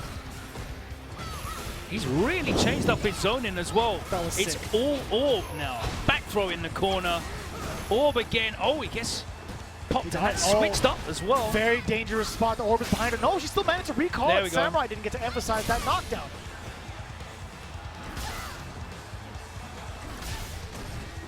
Two fireball checks, not going to be enough. ZJZ. Now, he was walking forward earlier. That's the orb release right behind the fireball. Tuga gone. Still significant life lead here for ZJZ. He's going to get an activation, but no real danger. Jumps out of that air Zanku. Plus frames. This is the Still most I've checks seen the jab. Akuma really suppressed even after having V-Trigger active. That's a good trade. He'll take that happily. Oh, Oh, that's got not. caught. Oh, He tried to the go light for, kick. what was that, empty jump, possibly That must have low? been an empty jump low. It had to have been an empty jump There low. was a 'cause it count right counting on the in. board. 100% was an empty jump live. ZJC. I mean, it might have been an empty jump throw, I'm not going to lie, but it was something anyway. He got counter hit by that 3-frame light kick. And he is just being told to sit down in that corner. Where are you going? Oh, another crush counter. 5 for 5. Forced the block after that orb recall. Didn't get the hit. Oh, straight over it. You saw Otani go over the whirlwind shot against Takuchi. That time the forward fist goes over the orb. Stun is coming. One more guess. Gets it, Samurai. Heavy sigh of relief there, surviving. It is set for ZJZ. Even when he does get in, that doesn't even mean anything. Because as soon as there's daylight, ZJZ is finding that 3-frame light kick. He's walking out. He's making it so difficult, even for a character that has no real defensive options. Big time opener for Samurai, something he's been needing this entire set. Does get punished for that EX Tatsu. Misplaced buffer normal. Oh, wow! He still gets the conversion. That was fortuitous. Oh. And another massive life lead. ZJZ looking to close out 3-0 here against Samurai. It's going to be an incredible comeback if he makes it. Clipped him again. 6 for 6, man. I'm telling you. Putting another fighter projectile here. Trigger for trigger. That's the thing. You can't even jump at him because he can do the orb release as well. Just sitting there holding those last 2 orbs. He's gonna let it rip real soon. And then he's gonna let him dissipate instead. ZJZ in a very, very comfortable position though. And you see interrupting again with that light kick.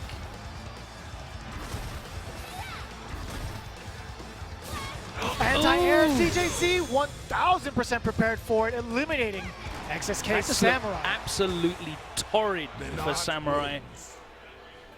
That was so stressful for him to deal with that. He went in on a read, man. ZJZ was so comfortable with his spacing and both styles of zoning as well.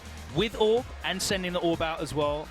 I would say that holding the orb probably worked out best for him overall. The number of crush count and fierces that we saw in those specific scenarios up close, it was like 6 for 6. It was crazy. But even the orb zoning, it just meant that any time that Samurai tried to inch forward, beat a dash, even walk forward, he had to be wary of the orb recall as well.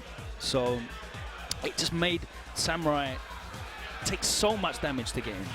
Just about as much as 50% off his life majority of the time, which you find with those sales in the Deluxe Edition and the regular edition, the Season 1 and 2 characters, and 1, 2, and 3 characters, both options available now for a limited time only on PS4 and Steam. Street Fighter V Arcade Edition available right now, as well as the Season 3 characters. You got to see all of them pretty much released all at once towards the midway through the season. Yeah, we've had G and Sagat since August, and you can get up to 35% off in North and South America only on the Season 3 Character Pass on PS4 and Steam. It's a limited time offer. And still available is the Sakura, Akuma, and the Mena RD Champion's Choice costume. Which is out right now. And it's still going to go towards the Capcom Cup prize pool.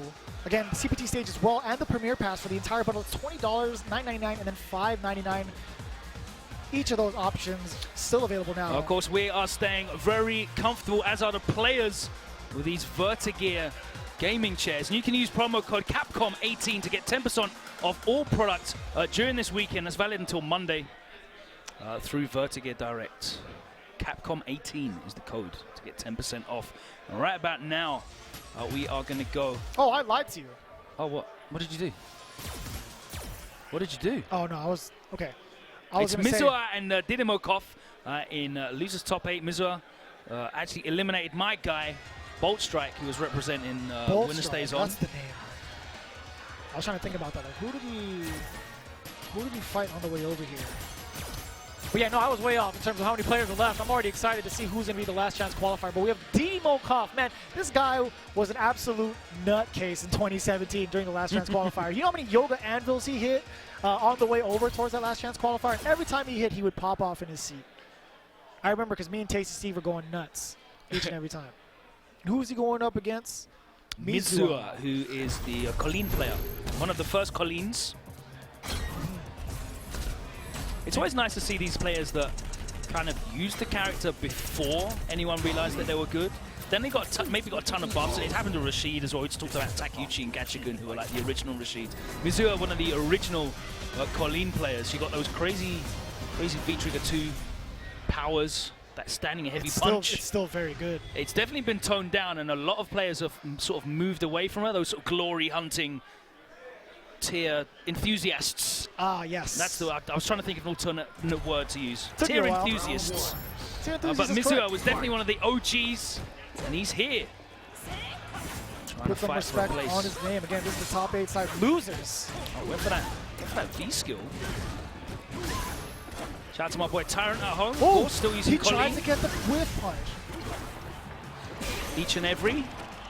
But right now, Diddy Mo with the stun. And the meaty slide, man, this guy is mixing him up. Oh, no, stop it. Diddy Mo, Stop it. the madman, still retaining the Rush name. down Sim. Resets Listen, after resets. I see Sim stun characters in this game so quickly. It's crazy. It's so different now. You see the archetype that Dawson plays, like just the way he is. And throughout the again, so longevity that's of why Street he's Fighter. using that V skill. He just wants to get in. Yoga Gale, get off. But Diddy Mo doesn't care.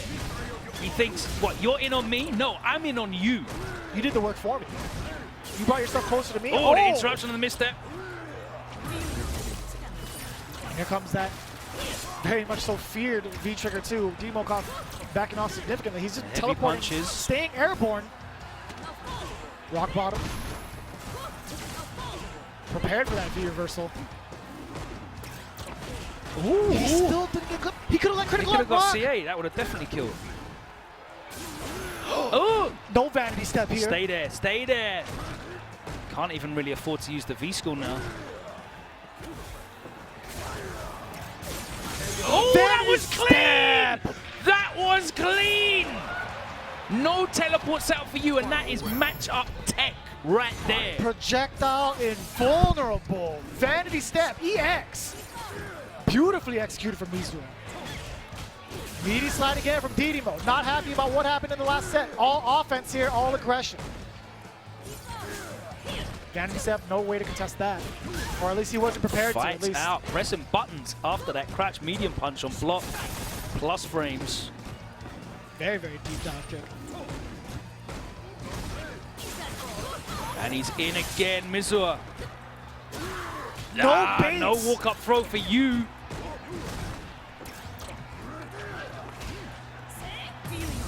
Diddy Mo with a huge life lead, does have critical art as well. He can't expect him to use the meter. Just go for any sort of setup. It's really, really difficult there for it is. Sim to keep Colleen out when she's in V-Trigger, but he's doing such a great job of making her pay to get in. Ooh. V-Trigger 2 no longer a threat. One more touch, let him cook. Cook up Le Man. Check the legs. Oh, the block! Check the legs again. Oh, you weren't ready for the jump forward overhead, though. Nobody really is. Diddy Mo cough. Nobody really is. He does it again. He's gonna keep doing it. He's just gonna keep doing it. You can't block them all. Round 1. Here we go, game number 2. Back dashes out of there. What's nothing in the mix-up? Big jump in. Ow! Getting that target combo. All Mizo right now, but even in the court. For the cross counter, he gets it with the fierce. Oh, and this is more like it. This is the matchup that I'm used to seeing. Oh, getting cooked up once again. Not afraid to press the buttons. Mizo jump in. No! Oh, what? Dropped it. Punish. No significant punish.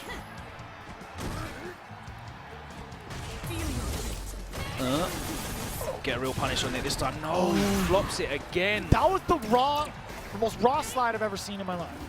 Rago. Oh, Mizo getting the first round of game number 2. That's what that is, Rago.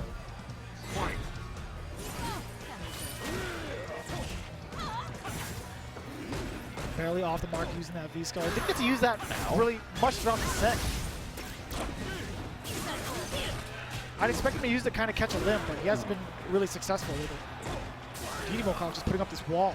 Mizo has been using every option he can think of to just try and bridge that gap, and he's finally in. Let's see if he can make it count. No quick rise at all. Oh, and another V-skill. He's just been throwing that out in neutral, hoping it's going to catch some limbs from Diddy Mo, but they haven't been coming.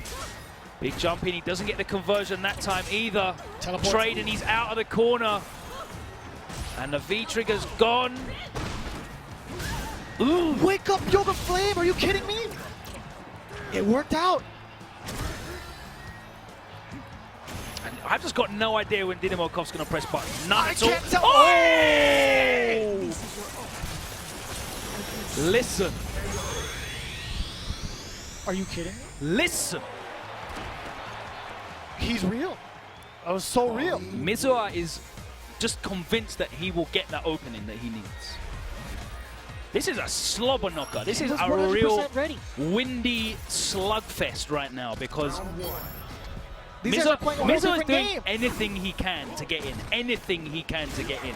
He has whiffed about 7 V-skills in neutral. Yeah. He's using vanity steps. He's jumping. He doesn't care what the cost is to get in.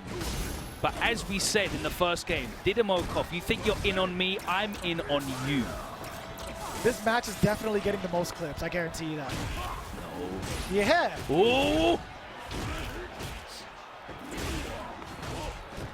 Diddy Mo just another counter hit. The onslaught of normals, which is very weird to say with Dawson. In his face. Using all the heavy normals back to back. And here comes Mizo again. He's trying to close the gap against Diddy Mo, but still gets to convert. That V-skill again, trying to find an opening. He's in. There it is. Back-to-back throws. Ow. Nice slide out. Another. He's not really making Mizo pay for those with V-skills either. Nice slide. Ow. Didn't get to convert. He could have gotten a critical. Yeah, if he gets the CA, that will be the round. The reads. Oh, that should be it! Counter hit conversion. Let's yes, go. It is. Armbar. 1004 holds. Not bad. Counter hit conversion. Pretty slick. Another V-skill to start the round. Hey! That's 2 bills. The low. That's a lot of damage. That's like what, 1 frame? Yeah, first frame. Nice conversion as well. A nice check afterwards. Diddy Mo trying to get himself out of the corner. Where are you are kidding? Going? He's always ready. Letting that critical art rip, getting a ton of damage as well. Buttons out. The equalizer. And that's. Oh wait. That's gonna scale a lot. He goes for the armbar instead of the different. Oh, he doesn't matter. Doesn't matter. And that's why you're seeing Mizo just throw out that V-skill over and over and over again, because Diddy Mo is being very, very buttonsy. But it's just, I don't understand how he's so buttonsy, and Mizo is using the V-skill so often, but they never really interacting. Yeah, man. It's not worked. He turns it off at the weirdest times. Like, I can't even get a solid read on it. There we go. Icicle. Plus. Respect my plus frames. Wow. Oh! He's so reluctant. He saw the opening there against that Yoga Fire. Didn't get to press anything. Oh, tried to go for the parry. The reads on Mizo. No baits here. Diddy Mo not phased. Oh, the parries are starting to come off now. Icicle. Here's the setup. Plus frames again. Rock bottom. Oh no, back throw instead.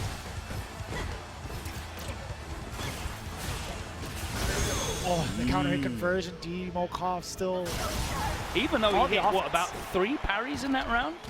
Still, Diddy Mo got the job done. He doesn't care. He's going to stick to his playstyle. It's been working out for him. And I like the stops here. Every time he's that holds was the gap. meaty as hell. And there's the stun. It's going to be a P. Not quite. No. It is. Bassa. The balance, the back and forth. This is like Rocky, bro. They're just swinging at each other. They're blocking with their face. Yipe says it all the time. It's the Rocky Balboa special. Round 1. Pain. Fight. I predict pain for someone because this is loser's bracket, and whoever loses this next game is out. Their dreams of securing that Capcom Cup trophy and a 250k plus. Is it going to be a stun again? It is. Diddy Mo. Diddy Mo caught with the rushdown sim. Fantastic. That's start. 2 enormous rounds back to back. Looking at set point against Mizo right here. Diddy Mo doesn't look like he's going to stop. Another. Oh, he tried to get where just was the the belly hot step. box? Ow. Check him. Favorite butt. Throw. Nice tech there from Diddy Mo. Out of there. Are you kidding? Diddy all over. Yeah, he caught the tail end. Oh, and he's dead. And that is it. And Mizo. And he taunts him. This guy, Diddy Mo. Yo, don't shake that man's hand. Man. Come on. Wipe it off. He doesn't after. respect you. The taunt to close Diddy it out. Mo. I do have to apologize as well. I called parry V-skill a couple of times on whiff. I mean, it's kind of a parry. It more works like the same. More like a counter. Yeah, it works the same. We'll give you that. I have to hold my hands up when I make a mistake. Don't worry about But that it. was a very enjoyable game to watch. That was like real Smash Mouth Street Fighter 5 right there. Smash Mouth Street Fighter 5. Gotcha. That was definitely a slugfest. These guys went for each other's throats and they didn't stop. Like there was no like careful zoning and poking. That was like I'm getting in at any costs. You know what's wild? There was 2 rounds where Diddy Mo was very reluctant to press the button, and that's the rounds that Mizo won. But once he turned it back to his strategy, it was all Diddy Mo. You saw it only for 2 rounds, but that was like, you know what? I'm changing my strategy for what? I'm gonna make sure I press these buttons, and it worked out for him a lot because Mizo ran into him. He was by any means necessary. He wanted to close that gap, but even when he did close the gap, it wasn't enough. So we're going to move on. It means that Dinamokov is going to face Otani. Oh, yeah. In the next round of losers. We're going to move on to the other side of the bracket, which I believe is Fikito and ZJZ.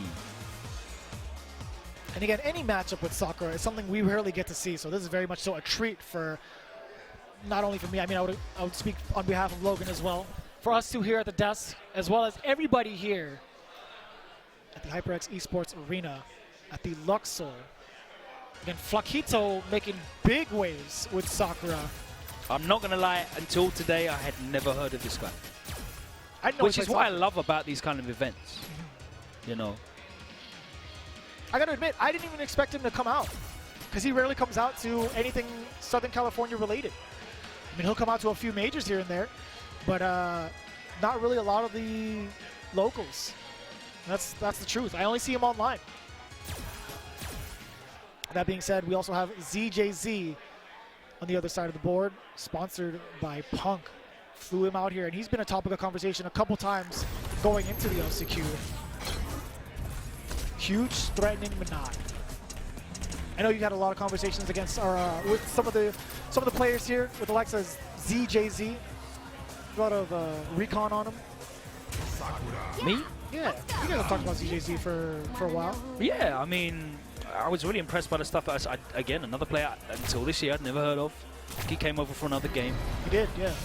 And got top 8 at Japan Cup, I think it was. He's an Evo champion for other games. Yeah, well, you know, so a lot of players that are coming over to the side of good and competing in the one true game, and I love that. All coming together like all those packages you see before you. Absolutely. 11 bundles total? Damn. It's a lot of costumes. I think I have pretty much all of those. I've spent a lot of money. As you should, Logan. As you should. Here we go. Fakito, ZJZ, game 1. I have no idea how Sakura deals with with Manat. That's why it's going to be Please such a forgive treat. me for having a lack of matchup knowledge, but I'd imagine there's probably about 4 people in the world that have matchup knowledge on this, and they're all Sakura mains. That's all the Sakura mains in the world. No, I wouldn't doubt that number. Oh, and it's still clipped. Fakito looks so impressive this weekend, though. Nice! Off the medium kick so far out, too. Getting the activation, but it's not going to really take advantage of it. Let's The hardest read. That's what Manat does to you. She makes you throw real Hail Marys out there without having to really take a huge... Another one! Now that he's gotten that out of the way... He's got that out of his system, yeah? Yeah, I think he'll play... But that's the thing, you go back to playing sensibly, and it's like, okay, I'll just let another crush counter fierce, and another one. Just when you think you have the right read. At least it didn't cost any bar. There's that, right? Yeah, he was still in V-trigger while he was doing it. Yeah. Just trying to walk up. That walk speed is just so impressive. Look at that. Oh, well, you know, reflect. Doesn't matter about charging up the fireball. Reflect it anyway. Can't reflect the EX, though. And here we go. Fakito finally getting in the started. Corner. That should be close enough. It is. This is going to hurt. 3. No backdash charge fireball in this game, unfortunately. God bless. I'm tired of it. Ooh! Let the rip. Okay, he's not going to... That time it did work. He's not going to stop. And the bait! Okay. It's fine, it's fine. Yeah, he had the orbs up on the top. But Fakito still firing off with the uppercuts. Oh, still alive! Oh, dash up, crouch short, check the legs. Fakito. Counter hit Sutton as well. Man, he letting the uppercuts rip.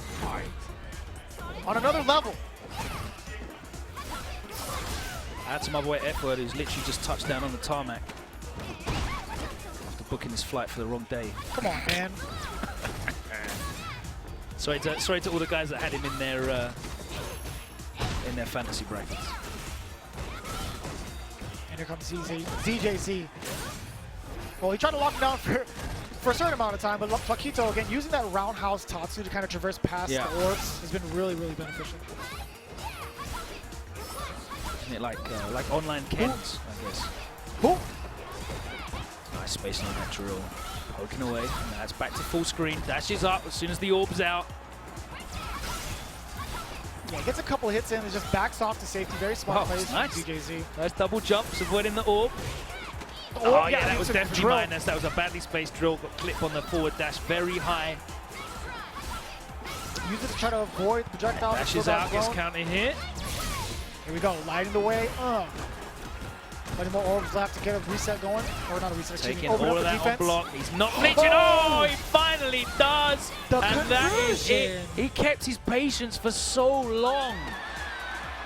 Surely the throw's coming now. I sensed the throw. No, it wasn't. The throw wasn't coming. Majority of the L's that Fakito has had throughout his run so far has been off of throw baits. Yeah. Majority of the time. And it's unfortunate. You see it on his face a little bit. He's like, man, I thought I had that. I thought I had it. Should have just sat still. Plenty of room to work with though. Fakito only down 1 game. ZJZ off to a great start so far. Make sure you get your take the throw T-shirt. With Cammy on the front. I'll get him one. I'm just sending one.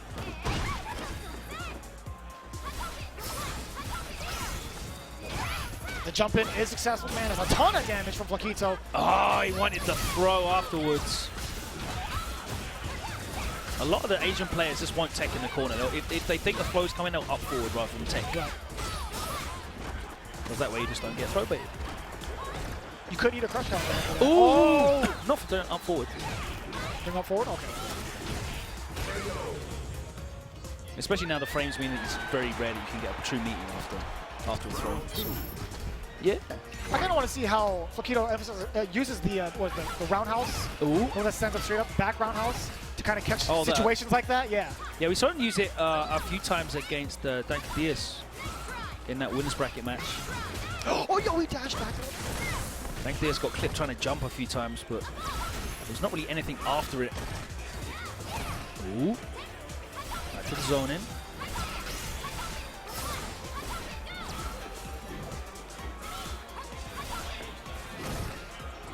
I forgot her fireball still like dissipates even at max distance. It doesn't actually go all the way through.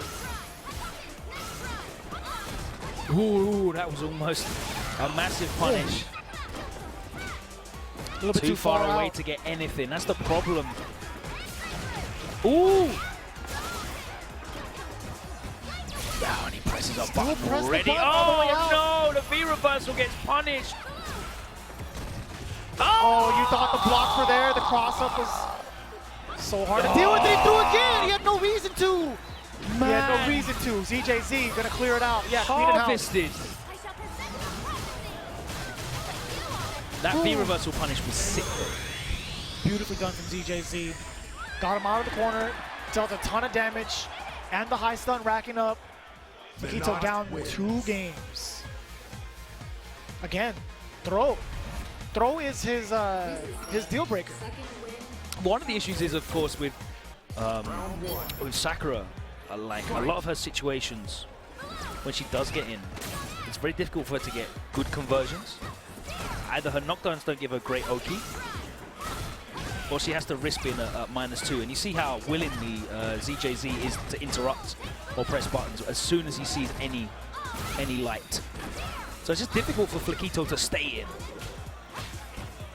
Both stay in and even get in. She doesn't really have much of a threat. Getting is the first. That's difficult for everybody, pretty much, against Manat. But due to Sakura's Oki and how a lot of her frame tracks work, it's very difficult for her to stay in as well. Nice that time catch with the EXDP. And you see, look, just knockdown, doesn't really get anything off of it. Not enough frame advantage to get a dash up.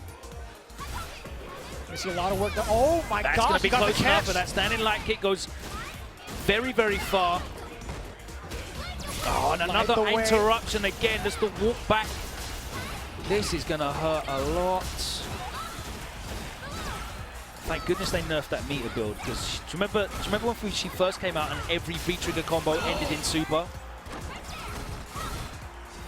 That happened pretty often. She built up way too much. She built like 2 bars in the V-trigger combo. In a great position right now, ZJZ. Nothing to really worry about, not trying to flex anything. He's just throwing out the orb for safety, forcing Fakito. Yeah, that timer's running down though, yeah. The Nice jab easy. just checks the double dash. Could this be the end? Like, you can't even... For Fakito. It's very rare that you'll be able to dash in on a Manat that's on point. That's one of the first things they're looking for. Just check that with the jab. Just catches the fireball. Great awareness there from ZJZ reflecting. And he's so elusive. It's so hard to catch him grounded. Great sign of a fantastic Manat player reflecting. Brilliant meter as well. Oh, that was cool, but it was a little too high up. Nothing off that again, just walks out. And the game is in the corner now, so for that medium punch, sorry, fierce. Crouch blocked it, so gave extra frame advantage. Oh dear. And now you're stuck. Double dash. Yeah, nullified the orb on the way over. Good call. The Fakito game. This corner carry and the damage. Rotate, and now it's her turn again. All that work to get in, those resources spent, the V-trigger activation, that V-trigger slow to go down though for Sakura. Back to this full screen game. ZJZ, nice and comfy. Happy to just reflect that back. Dang, that V-trigger is still hanging in there for Sakura. Doesn't really go down. He got him on the jump in. And Great Fakito eliminated by ZJZ. That was a superlative Manat performance from ZJZ. Showing you how difficult it is to not only get in on this character, but really stay in. I really feel like one of the biggest buffs for Manat in Season 3 was the throw advantage changes. Because she couldn't take the throw. She was always at risk whenever she took a throw, even mid-screen against a lot of characters. Yeah, that was all across the board. You know, when she takes the throw, there's always going to be a little gap there.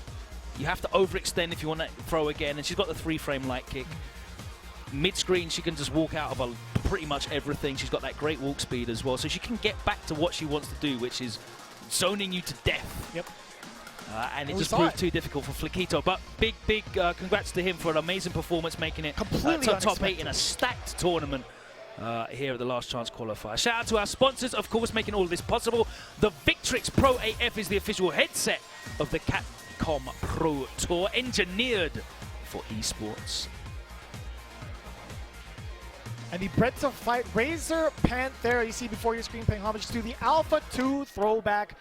The classic, what better way to get yourself started with Street Fighter V with the official arcade stick of the Street Fighter V Capcom Pro Tour. Use that code FINALS2018 to get yourself a Razor V2 spinner exclusive this weekend only.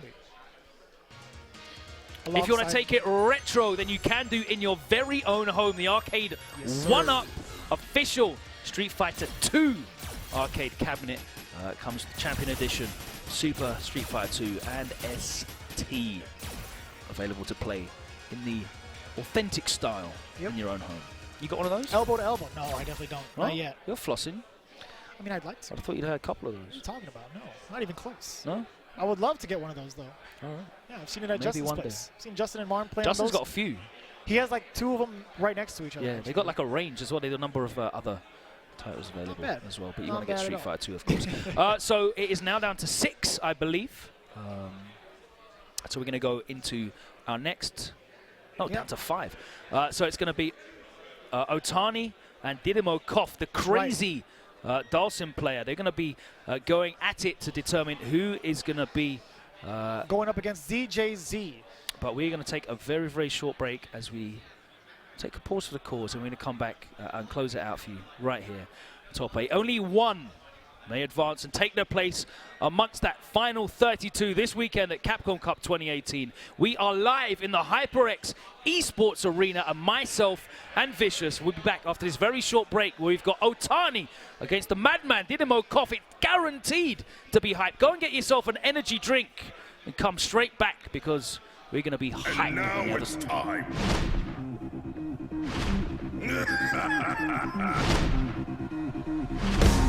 Let's go! No limit! I'd do it if I were you. Let's go! It's all coming up ready! Pleased to meet you.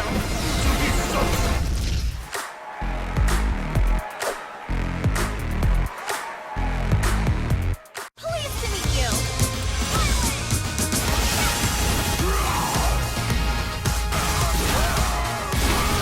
Let's begin. Okay, come on.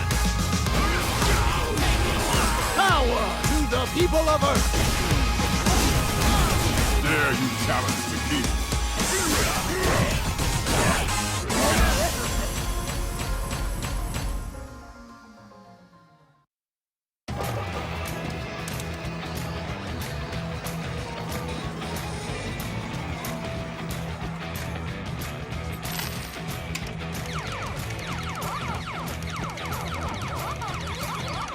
Dad, how do I eat all the ghosts?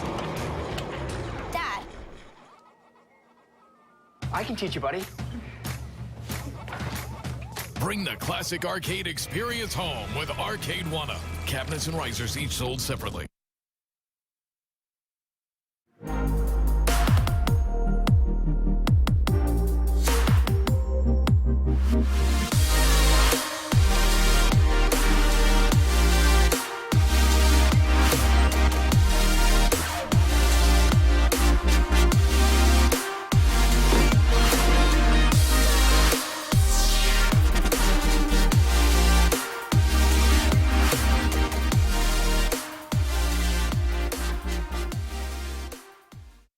Come to an end here by the hands of Problem X. Keep in mind, beating Punk, a lot of people's favorite for the weekend.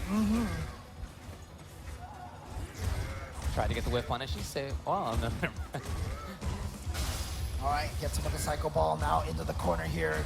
Problem X has got so much play from the corner position. Look at this pressure. Finally, the right time. Yeah, a couple of times Problem X has called that out and punished it hard. But that time, the EX headbutt worked for him. All right. Problem X is really trying to remove that option. Okay, gets the throw, and we're just scared of that Aegis Reflector right I'll now. say, oh, that was so sick. A lot of characters struggle to deal with the knee drop. Yep. Oh, wow. Hey, a lot of characters struggle to deal with that too, but there's Nemo ready for it. Oh boy, here we go. And he's gonna get the combo off of this. Does he even need a reset? Yes, he's going for the reset. Second mirror in his face, and then a heavy kick is gonna catch him out of the jump. Okay, very nice. I like the defense from Nemo, and he really converted it well into offense. Again, ready. Yeah, Nemo has that measurement. Oh? Okay, punish. But he has that measurement after the charge stand heavy punch. He's got the light tackle to be able to make it safe on block. Oh my God, almost a stun for Nemo now. Yeah, he really wants it. You can see that. Oh boy. Not gonna happen. And now Problem X going in for the aggression, but Nemo catching that dash. Okay, counter poke. Oh, what a roundhouse timing. Yeah, I like Nemo just getting out of there. Roundhouse, yes. Again, Nemo's ready for it. X is still gonna go to, unless there's a variation on it that we haven't seen yet. Problem X even challenging that neutral jump, not giving Nemo any sort of space at all. Wow, just wake up scissor kick right in his face. Bison with very poor walking movement, but excellent movement otherwise. Did you see Problem X rely on that?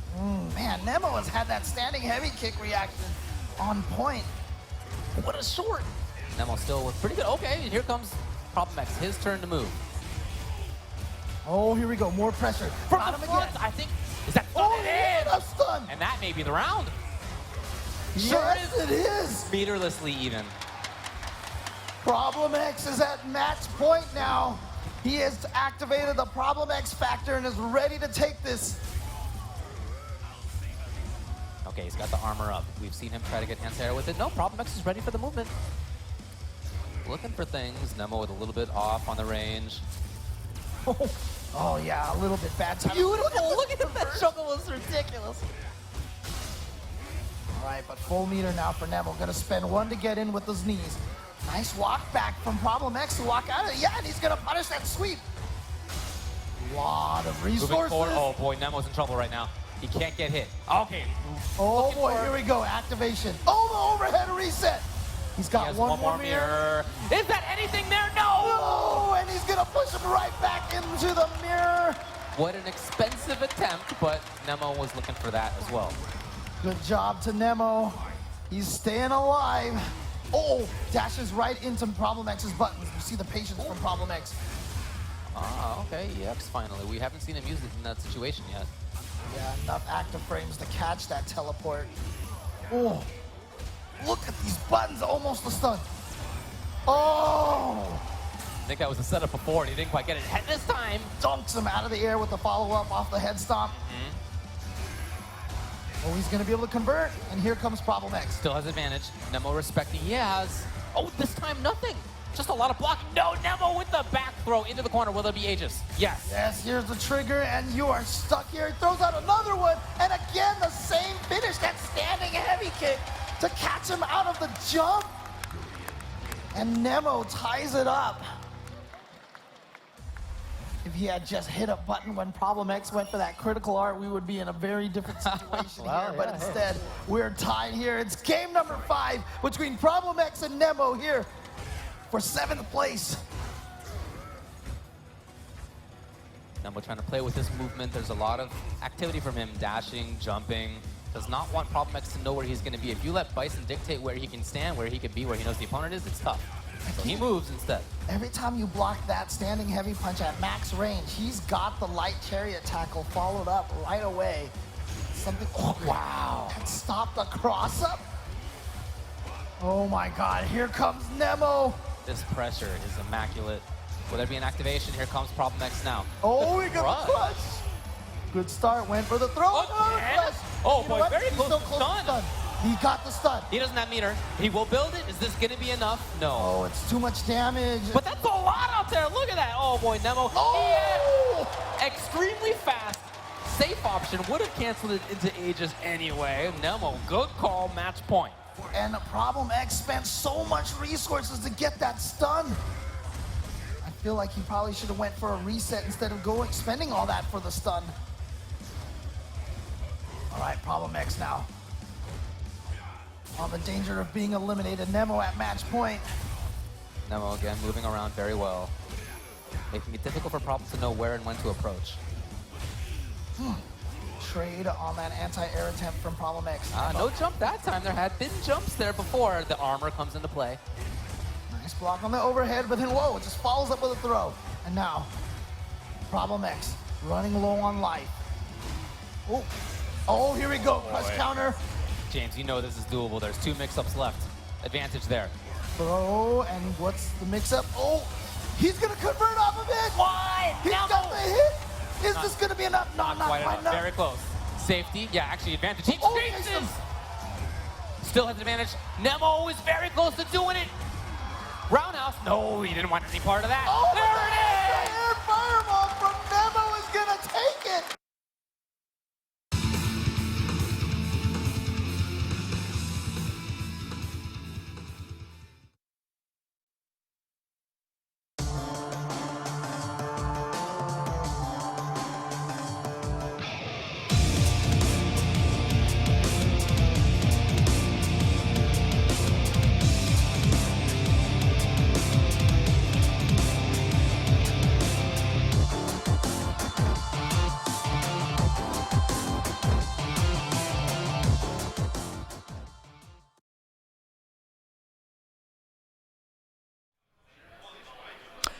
Welcome back to the Capcom Cup Lance Charles qualifier, brought to you by Arcade 1UP, the official arcade cabinet of the Capcom Pro Tour. Victrix Pro AF, the official headset of the Capcom Pro Tour. Vertigear, the official gaming chair of the Capcom Pro Tour. And the Razer Pantera, the official arcade stick of the Capcom Pro Tour. And it is time to determine our 4th player, our final player in top 4. Yeah, that's right. Back at it, we have Otani versus Diddy Mo. He's been running a rampage throughout this loser side. And Otani, we'll see how he does off against the very, very bullish Dawson. Yeah, these guys are on very different momentum runs at the moment. Otani, after starting well against Takuchi, really got steamrolled by the young Rashid player. Diddy Mo stamping his authority at the end of that set against Mizo to win 3-2 in a real scrappy affair. And it won't stop, you can guarantee that.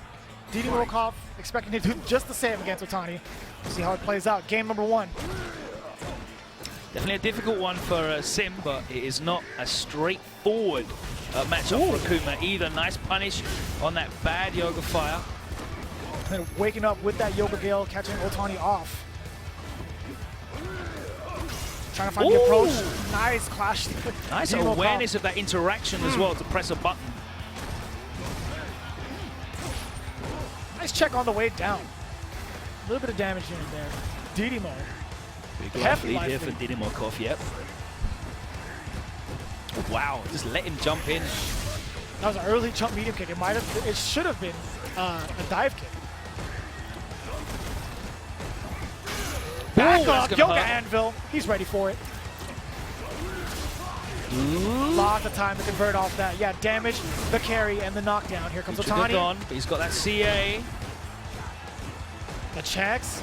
Not biting. Oh my gosh. Otani looked around and was like, yeah. That was really good awareness of how characters like to activate. Yeah, you're right. He's looking for the activation route. Hook, line, and sinker. Got the punish.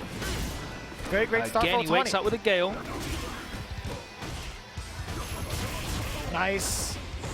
See him that conversion there. See him buffer that a number of times in the match against Takuchi on block. That time he worked off another Gale on wake up. So let's see if Otani changes his Oki.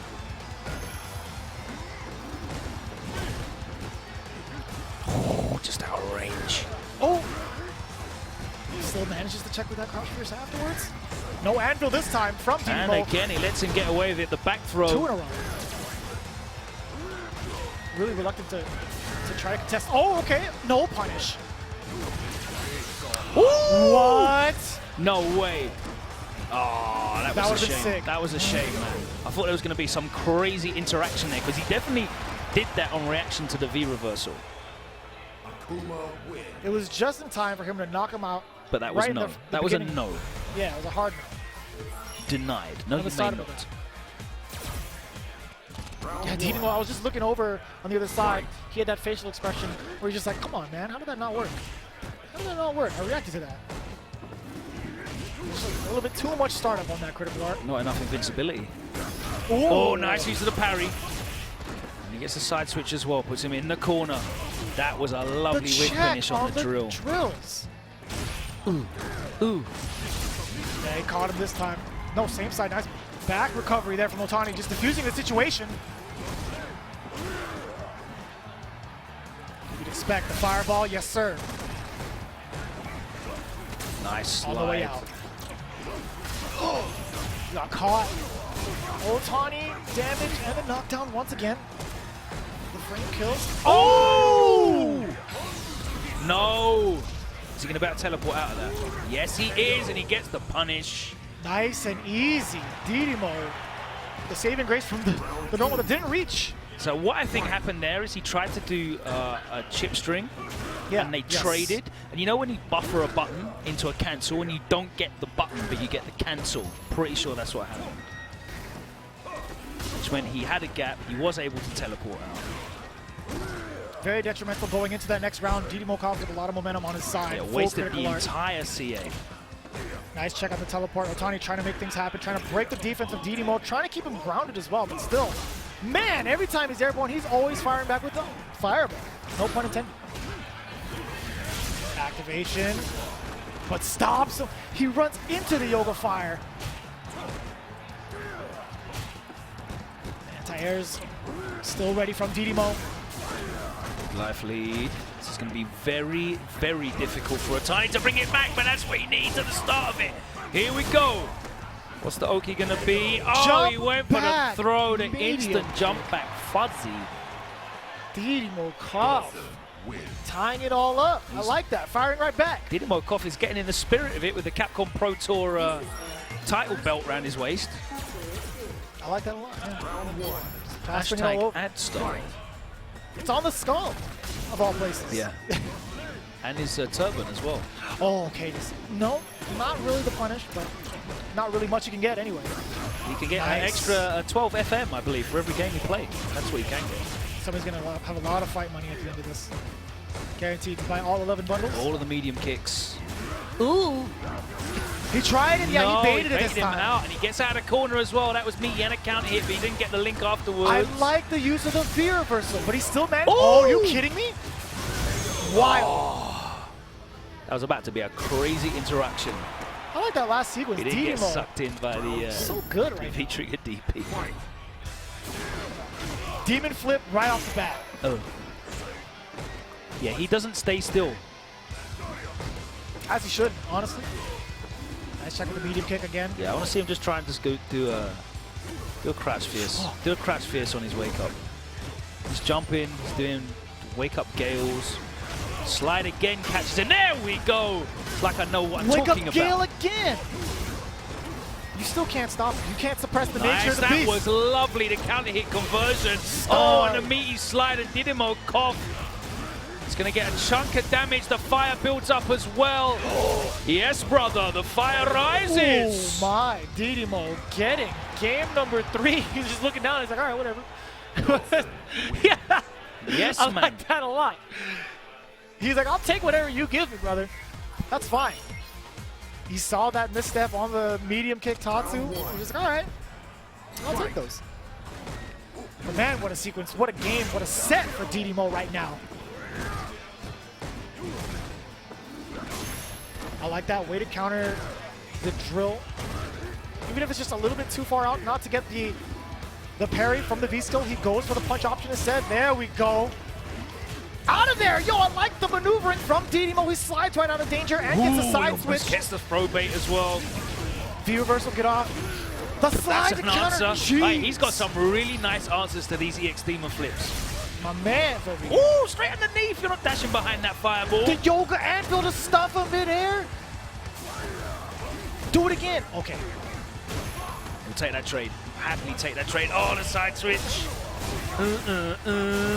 One more mix. He has to guess now. Yeah. Stay there. Counter hit. That was very anticlimactic for both of us. But I'll tell you what, it's what Otani needs right now to stay alive against Diddy Mo. Again, he's down 1 game. Right past the fireball, that EX demon flip, closing the gap. Here comes Otani. No anti-air there, changing the trajectory with the demon. That's what I'm talking about. Yeah, using that V skill to stuff the drill, the follow through right after. Diddy Mo in a very familiar situation in this corner. He's still gonna fight. Ooh, that's really difficult. Oh! Stun! And there's the stun, and we are going to a 5th and final game. Diddy Mo just likes playing long sets. He's all about He just it. likes playing long sets. He wants to get his money's worth from flying out here. You know, he's been here for a while, actually. He's been staying in Las Vegas for like a couple months now.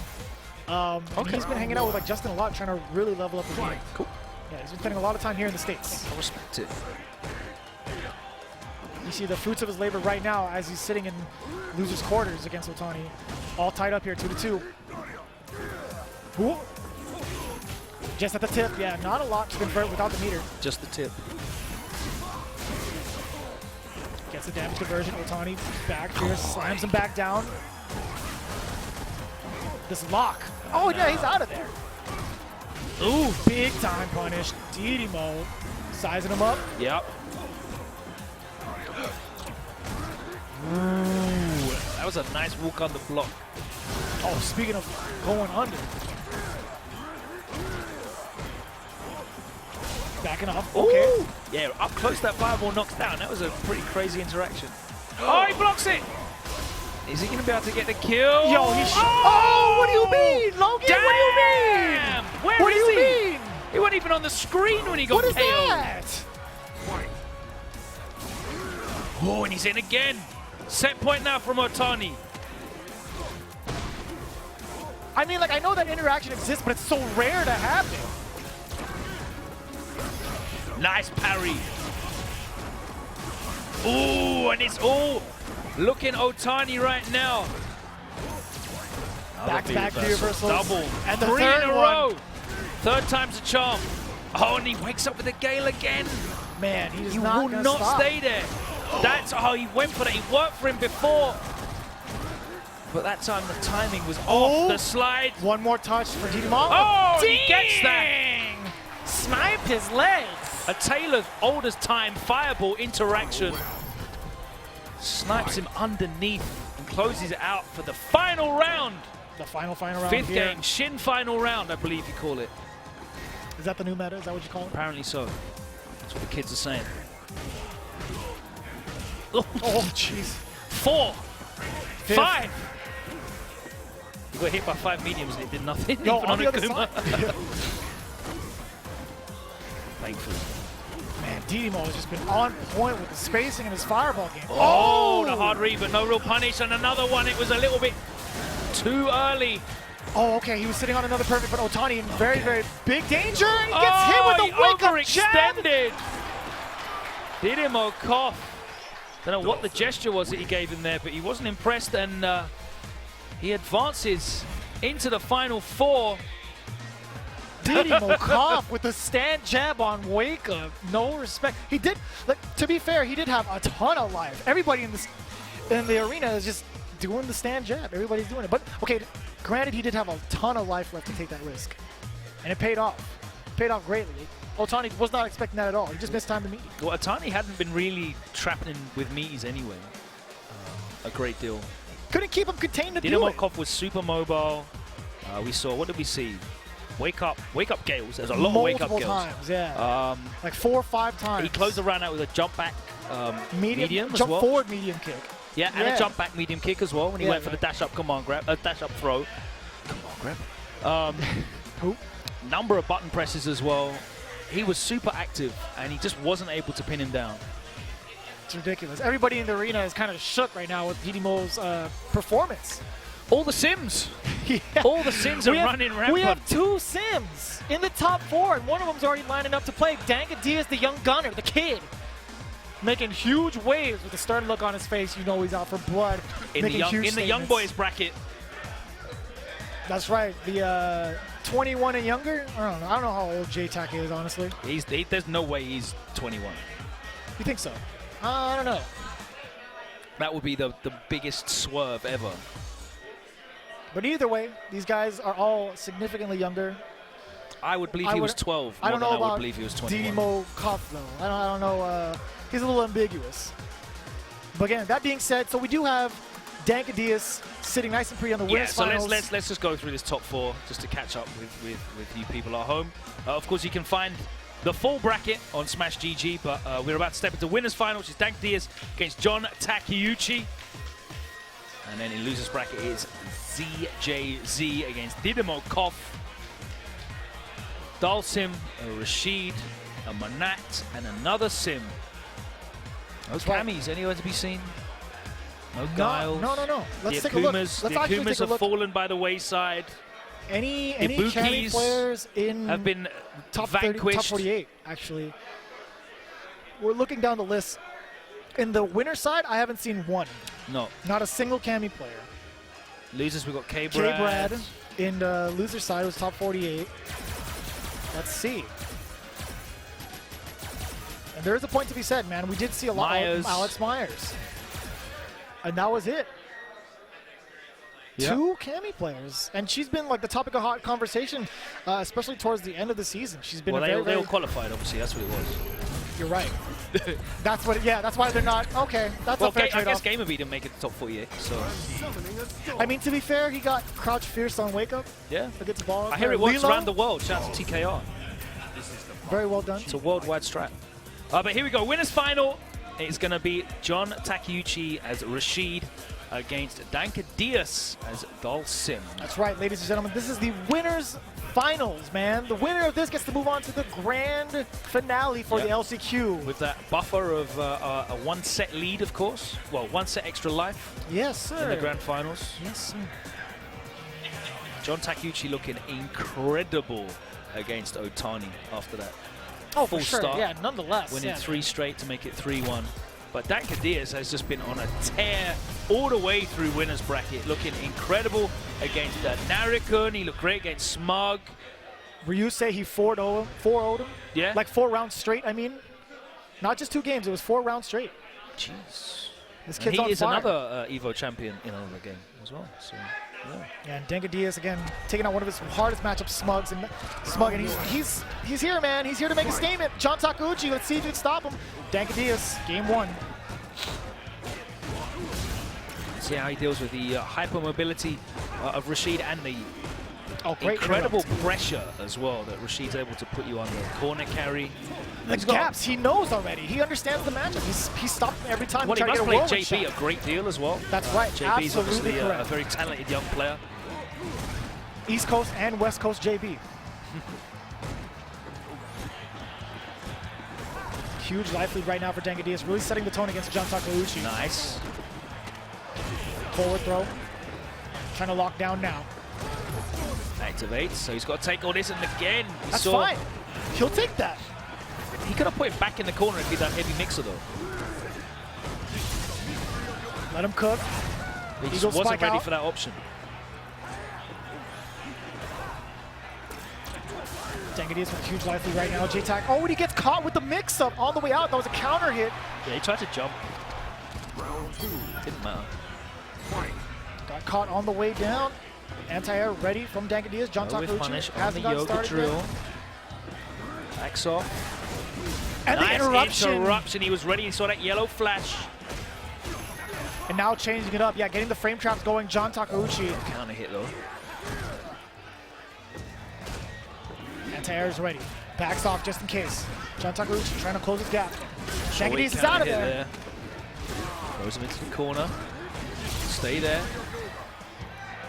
He's trying to walk out. He's going to let him. Nice. He catches him off the corner, and that is going to be the first game for Dankadius. Very impressive there. And he was on the other side. He was very much so well ready for that. That interaction, the drill with the off-the-wall jump. Yeah, it's really difficult to deal with that off-the-wall jump on the fly. That's a terrible situation to put yourself in as well, because obviously if you block it, even if you don't get hit by it, if you block it, he's still plus and out of the corner. So Dankadius showing that he has the matchup knowledge, the awareness, the experience. Yeah, he didn't overextend, and we've seen him do that time and time again. He would just back off just ever so slightly in that right range where he could anticipate Rashid going off the wall. And again, it's just been nothing but even those moments where he was interrupting as well. You know, the kind of stuff that you need to do to beat characters at Rashid. Right. You can't let him get away with fake stuff like the EX whirlwind shot cancels. Yeah, multiple times. There was like 3 for 3 on the interruptions against any sort of normals into the whirlwind shot from Diaz, and hopefully John Takuchi changes up his strategy this game. Fires away with that V-skill. Double Gale.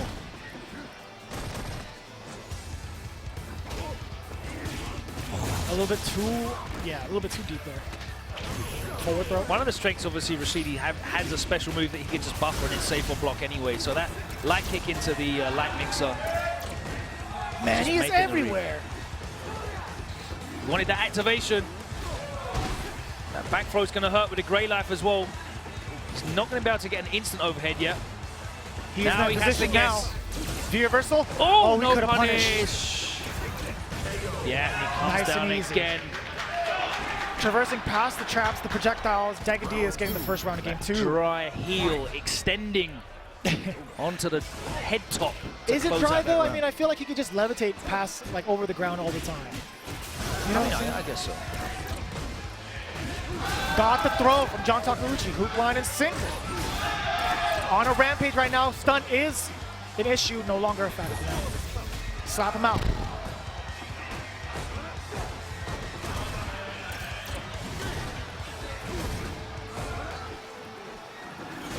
See what answers. Oh, no! Thought he was going to tell it on again. Wow!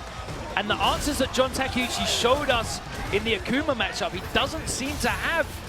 And I can understand it's a matchup that he's definitely not going to have a ton of experience in. We said Akuma's a character that you have to train to beat at a high level. But Akuma's, Guiles, Camis, you need to have that matchup experience. Diaz seems to have that though. As we said, playing against JB on an almost weekly basis. This is insane. The arena is just packed with Diaz supporters. Are we going to have an American in Grand Final in winners? A proud Uncle Valle looks on as well. The support is very much so alive and well here for Diaz, but JTAC, you can never ever count him out. Best believe he's got some sort of counter strategy cooked up.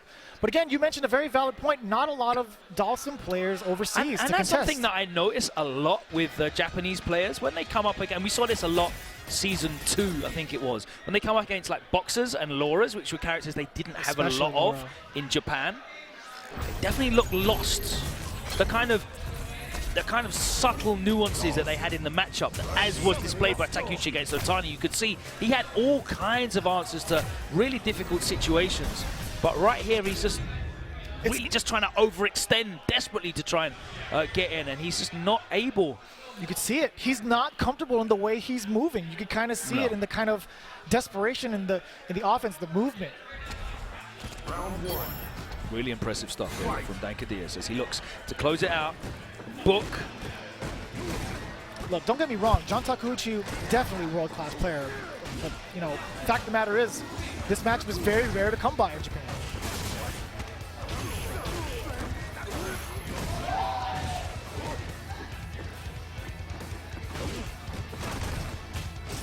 Way to contest afterwards is Diaz.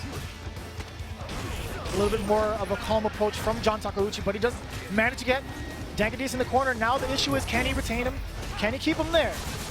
Let's get the clip that time. Here we go. Stay there. Doing a great job. And he just really needs to be aware that Diaz is wanting to escape the corner. Nice call from John Takuchi. There was a couple of change-up. times where he clipped him trying to jump out. Either kept him grounded or air reset him. Not overcommitting. Big time change up for John Takuchi, getting the first round of game 3. Oh no.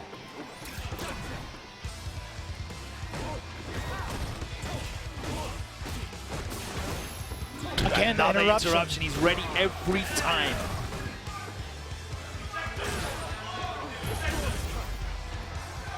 By just yelling in the distance. Oh no! Check goes. Didn't catch him properly with a V-trigger whirlwind Out shot. of there. John Takuchi again. His sole objective is to keep Diaz contained. Okay. Here we go. John Takuchi's turn. V-reversal block. Runs into the flame. Flame. Gales all over the place. And backing off, so smart from Dank. He's not going to overextend. Dank He runs into it. The bad throw, and he puts himself at set point over John Takuchi. Dankadias showing so much composure. Are you going to run onto the stage? I might. If he wins. No, I'm just super impressed by both players. Right Okay. What do you mean? There's nothing wrong with running on stage if your friend wins. It's all the greats do. Here we go. Finally catches him. We've hardly seen any of that Crouch Fierce. On the other side, no, he runs into it, John Takuchi. I don't think he was prepared for it. For the mix-up. He's ready for that run, though. Corner pressure, teleports again. He's so good at not overextending it. Yep. Way to that kind of hit and run style. It's such a nuisance. John Takuchi finally getting his chance. Get it started. Throw. Good V reversal. Got a counter hit off of that. Full critical art, danger zone. John Takuchi, not too much V-trigger left. He has one more shot. Okay. Not yet. No longer a threat on the V-trigger. Think about that V reversal. That's going to be patient. He catches him. Oh, wait a minute, and he still gets it over John Takuchi. Why didn't that combo? Everyone, there's like 150 people in here that thought that CA combo. Yeah, we definitely yelled off of our seats. We thought it was over. But what's even better was the mix-up to follow after. Yeah. We did not anticipate that. And but neither did John Takuchi. He didn't expect it either. He backrolled. He's like, all right, it's fine. But Dankadias, last second, teleported behind him and took it all the way. Closed it out, and he is in grand finals with that buffer of being in winner's bracket, which means so much. Wow. We have a sim in grand finals winners. And there's another sim player on the way. He's in the losers bracket. He's hanging out. I can't believe it. Yeah, we have to now descend into losers brackets. We'll be starting off with ZJZ against Diddy Mo as Dankadias is congratulated by his Wednesday night fight brethren. Yeah, the entire group, which you can get as well in Street Fighter V. The entire group, Season 1, 2, and 3, up to 50% off. Currently available right now for a limited time only on PlayStation 4, as well as Steam for the Deluxe Edition, as well as the regular edition, including Season 1 and 2. And of course, the Season 3 Character Pass is available for up to 35% off in North and Southern America only. It's available on the PlayStation Store and Steam. It's a limited time offer, so make sure you pick that up now. If you want to be like Fakito or make top 8 with Sakura, you can also do that in this amazing costume alongside Akuma and Mena RD's Birdie costume. All available for $5.99 each. The CPT stage, that awesome Bison Shadaloo, whatever it is, hideout stage. It's more like a palace, isn't it? All available right now. You can get that all in the Premier Pass for $20. Seated on his throne, which could have been a Vertigear chair, which you could pick up for 10% off using that code CAPCOM18, the official gaming chair of the Capcom Pro Tour. And what better way to get yourself started? I mean, it still could be. It still could be a Vertigear chair. You never know what we're going to see in 2019 with the ad style. Bison might be sitting there in a Vertigear chair, you know. It could happen. With a Victrix headset on. Same color scheme. Could be. Slap an Aatrox or slap a Panthera on him. Yeah. It could happen. I could see it. Yeah. 2019, it's going to happen. But I'll tell you what, we got to finish off the rest of this loser semis. And look at this. We got another lot to happen in 2018. Awesome player, Diddy Mo going up against CJZ. What were the odds at the start of today for an all Dalsim Grand Finals? I can guarantee that a lot of these brackets have been incorrect. Blown up. For sure. And that's the kind of surprises and or upsets I love to see. Wanna know who wins? I really do. Is that the kind of case I think it is? Some people want to see the world burn. Yeah, you're not wrong here. You're not wrong here. A little bit of off-screen shenanigans, but I'll tell you what, there's going to be a lot of shenanigans coming from Diddy Mokov's wild style Dalsim. Again, you cannot contain this man, but what better way to trial to really test the limits of Diddy Mo with Minot from ZJZ. A lot of people said that Minot made Dalsim redundant in this game. Yeah, I've heard that conversation a lot, actually. You know, but I haven't really seen any of the sim players move over. It's not the same. It's not the same. They do two different things. Here we go. There's going to be A lot of stuff going on with a lot of gaps in the middle of the screen in this matchup until Diddy Mo starts teleporting. That or wake up Yoga Anvil. That was his trademark in 2017. I promise you. Look up the tapes. That was his strategy. Another light kick. That's link. That should link, man. That'd be a nice spot for him. You never know. You never know. 2019. Season 4. I can't wait. Man, he's You're really not trying getting to young, chase. bro. Sorry. Or Rufus. Sorry to ruin it. Look, man. You're being real offensive right now. By the way, taking all of that, and he gets opened up eventually. I'm not even sure what happened. There was no counter hit, and he didn't stand up. Nothing. Just probably caught him low. Probably He walked was back just a crouching. little bit. It could have been like those moments where he just walked up ever so slightly, and we couldn't see it. I couldn't tell. You couldn't tell. There was no counter hit. Giving up. I want to say he got clipped low by standing.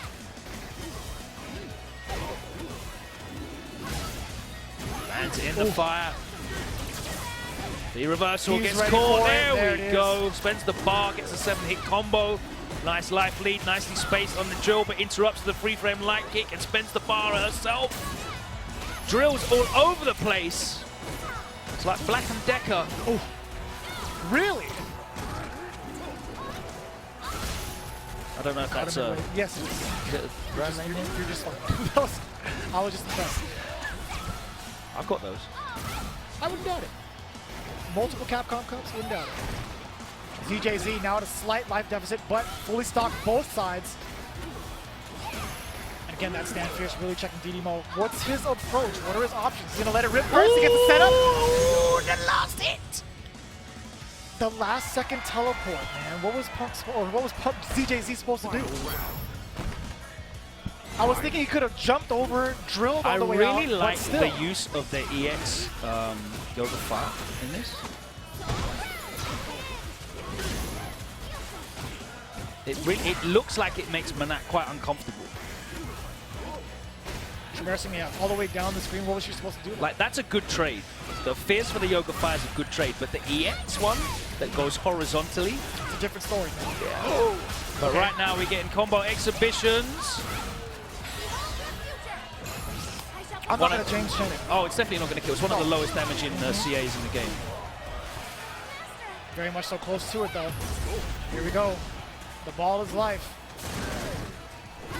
Oh, not in front of him like that. A little if bit too in close. doubt, press Fierce Punch at half screen. Menat wins. That's the play. That is always the play. I mean, to be fair, I've spent that the last 2 days in Justin's house. I know what the play is. It's press heavy punch and press light punch. Don't stop. It's working out. 2 for 2. You know, like the lab rats that get the treats out of the chute when they press the pedal. Light punch, heavy punch. Even if you change the obstacle, they're still going to do the same thing. They just want that. They just want that dopamine dump. Crush counter. Nice use of the drill to get over the fire. Oh, the just Gale. End of that Plus drill too. 8,000 on block. The real throw loop. The plus frames. Oh, nice. Way to nice. contest the drill. And that's the thing you always have to be aware of against Manat. That 3-frame light kick. If you leave any gaps when she's got V-trigger, you get opened up like this. He drops the combo. Oh, the Fierce. Doesn't matter if you drop the combo, you still have Fierce to back it up. Oh, okay. Ooh, that was very close to combo in.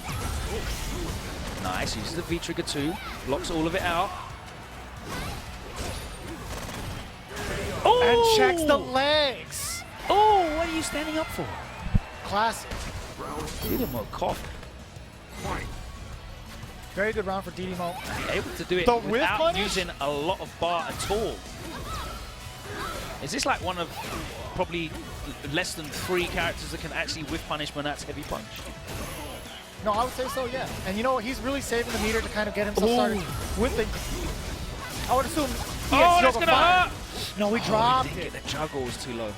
And the juggle was a little bit too high. Man, he's getting caught in between. Let it rip! I've been so wrong on every CA of Sim. Man, that was a very, very expensive trade. not even close to benefiting Diddy Mo. Only got a couple hits, Again, that's a it. body space drill gets punished expertly by ZJZ, and that is it. All tied up here. Both players losing their bar. You know, ZJZ getting himself on the board, though. That was a very bad bar trade-off for Diddy Mo.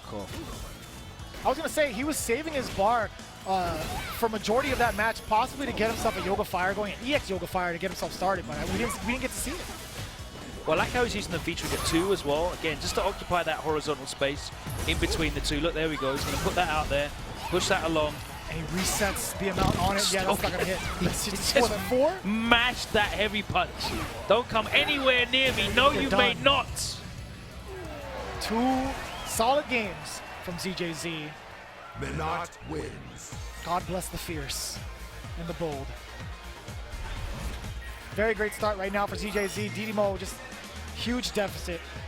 I do think him using that EX Yoga Fire was a very, very good, or very, very big game changer. Character select, so I'm not sure what's going to happen. Might be a V-Trigger change. Potentially? Might be a character change, who knows? I don't know about the character change, but V-Trigger seems a little bit more... I like this V-Trigger for him. It's giving him an opportunity to... I mean, we'll see how it goes. I mean, like, it could be a comfort factor. It could allow him to be a little bit more aggressive if he gets up close. Because when he does get up close, he's just not really dishing out the damage he wants to. It's really difficult for Sim to make her stay in place as well. So putting down the flame carpet, you know, if you could control her with your pokes, your opponent with pokes, and make them have to stay in the flame carpet is good. But I just don't think Sim can do that to Manat. She's got that risk of that crush counter fierce. But I do like it more so than the V-Trigger 2, because he didn't really get to optimize 2 at all. Maybe. Right now he's getting nothing but optimal punched in the face. Oh, getting the work in. CJZ refusing to V-reversal. Big game changer here for Diddy Mo. It's one of the things I notice about a lot of Asian players. They just hate V-reversal. Oh, that was ambiguous. That still hit, but he's still ready for the scramble. ZJZ trying to get a bait. He got the instant overhead. Let's see if he can close it out. Oh, he went for the throw bait. Oh! Yeah, the V-reversal was great. I really like the V-reversal in this matchup as well from Sim because... The blocks from ZJZ, unbelievable. Diddy Mo still went for the low. He was still ready for it and managed to get the round. Great defense from ZJZ. In there, yeah. Great amount of damage. Whoop! Oh, where did that hit? Where did that hit? He tried to come down with a medium kick.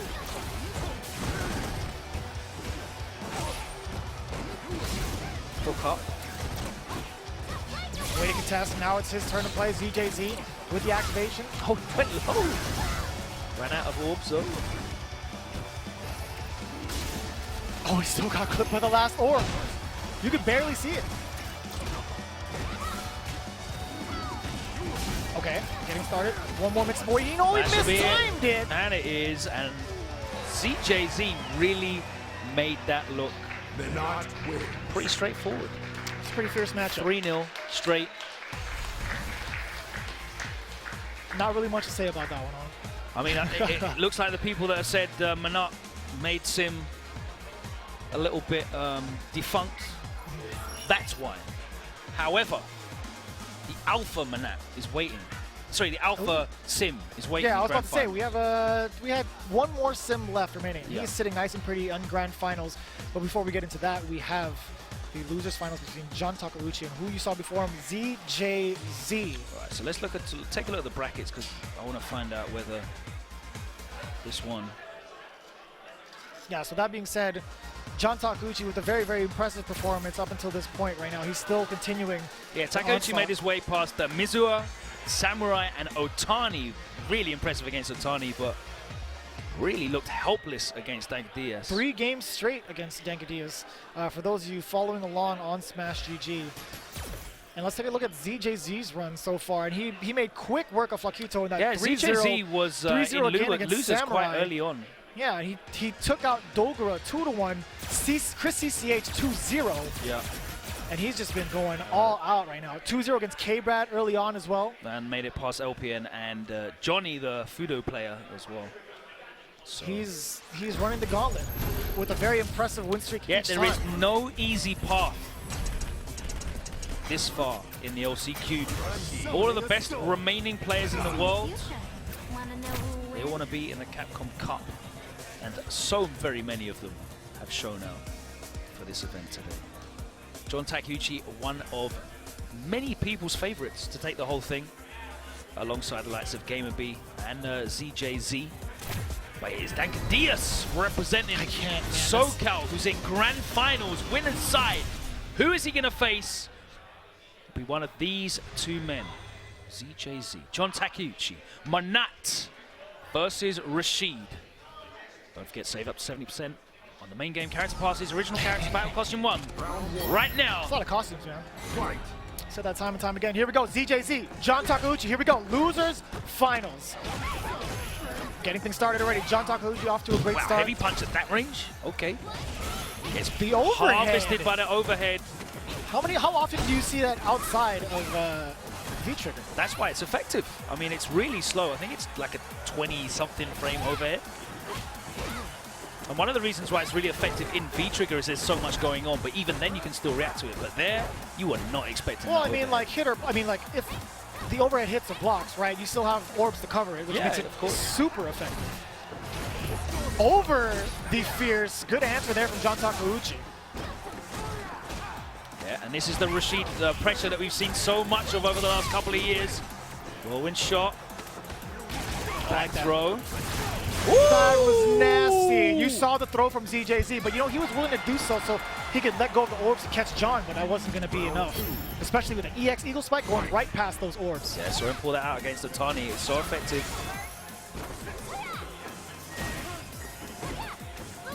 Trade in ZJZ's favor there. But the positional advantage is heavily John Takuchi's favor. And it's so problematic for ZJZ. Yeah, there's the recall. He needed the orb back to get himself started, or at least out of the corner, backing off. Good defense here from Takuchi. Makes it out. Oh no, but the orbs! Woo! Anti-air? Yes, sir. No baits there.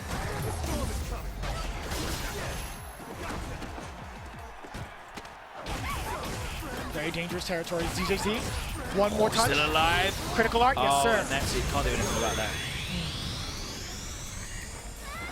That looked like it was going to be in ZJZ's favor mid-screen. John Takuchi survived the storm, created it himself. 1-0. Did he put in the eye drops? That's what I want to know. I was actually keeping an eye on him. I didn't see it. He's saving that power up. You only get a couple per tournament. It's on cooldown. Yeah, exactly. Yeah, you only get like 2. I think. He's saving it for Dankadias. You know, he only put it in one eye earlier. For real? Yeah, he put it in one eye. It's the Sharingan. Yeah, that's what it is. I heard about that on Twitter.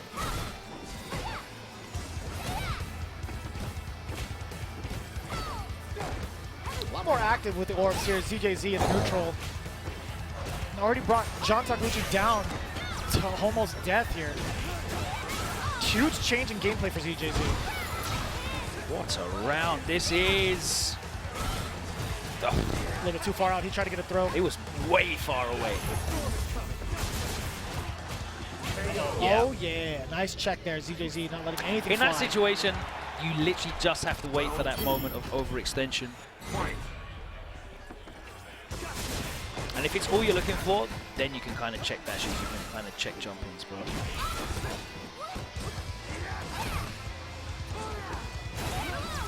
Way to check. ZJZ with that fierce again. Uh-oh. That's a hefty amount of life taken away from John. Goodbye, John. And back to the corner. Such an effective anti-air. Nice break. Ventilates in the gap. Now, momentum is switched. Gets opened up. Oh, the bait, the throw bait. So clever. Okay, let's him live.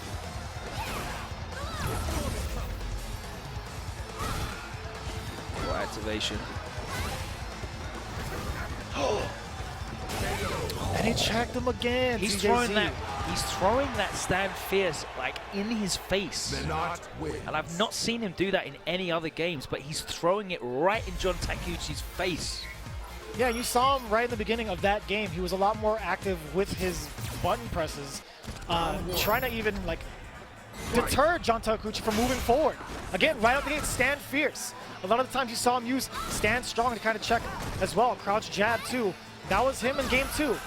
Let's see if he keeps up that strategy. John Takuchi already closing the gap. Orb is not. Oh, I was gonna say, Orb nowhere in sight. But CJC recovered.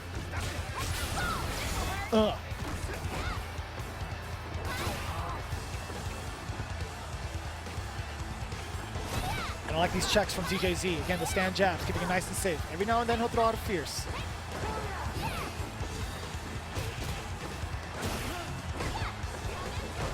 Oh no, with punish. Ooh! That was a waste of one of the V-Trigger whirlwind shots as well. Nice against the crush counter. He'll get the corner carry. Azifa? Yep. Trying to get some more pressure going. Nice check there from ZJZ out the corner. ZJZ's decisions as to when to check and when to block have been so good. And I can't say the same for John Takuchi in that round as he gets throw baited with that macro walk back. It was such a small step backward and he caught him.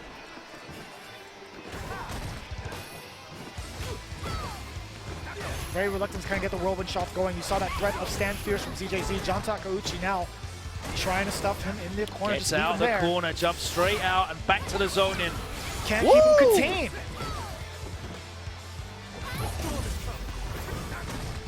Hasn't had a great time really trying to suppress ZJZ in this corner. It's very tricky to keep him not. Round. Oh, Eagle Spike through. Time to light the way. Has to hold that. No, didn't flinch that time.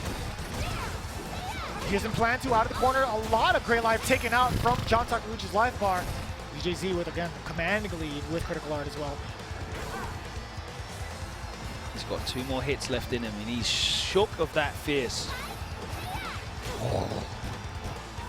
And he's walking up when he feels like it. After the stand fierceness, he knows he's afraid of it. He can't That take fierce crush counter will close it out here for ZJZ. How is Takuchi going to get in? That's how. Jump light kick gets blocked. Oh, okay, wait, hold the phones. Oh, and the anti-air, ZJZ. Very solid. He got away with the jump light kick once before, but ZJZ was ready for it that time. Always ready for the air approach. John Takuchi got away with it the one time, push him into the corner. That was the real big momentum starter. ZJZ very much so on point. I mean, we can't break down Manat's gameplay to, just pressing heavy punch and jab, but to be aware and able to stop dashes and jumps while still simultaneously zoning out with these pokes definitely takes a degree of skill. If it wasn't the case, then everyone would be using it. No, you're right. But she's damn good. Ready for the dash that time, and again you see that close-up fierce. Finally finds the jump in. John Takuchi needs to keep Manat contained here. Eagle spike for the stun. Yes, sir. Spike for the stun. I wasn't expecting him to get hit by that. He's still alive. And nice and easy. John Takuchi on the board here. Looking to level it up here. This is loser's final. There is no more room for error. Walk up, back throw. Look at the meter. Nice check on the anti-air. ZJZ trying to suppress John once again. Don't let his offense get started. John Takuchi still trying to find a way out. Yeah, V-skill through. A little bit of damage, but he's still trying to find out what do I have to do to get past this wall. Well, he's not really been using, like his jump fierce is pretty decent as well because it comes down a lot. Sure, but if ZJZ's fully stocked, it's a different story. Of course, but if you do it at the same time as she throws out like a heavy or does an orb release, you have to block and you're in a plus.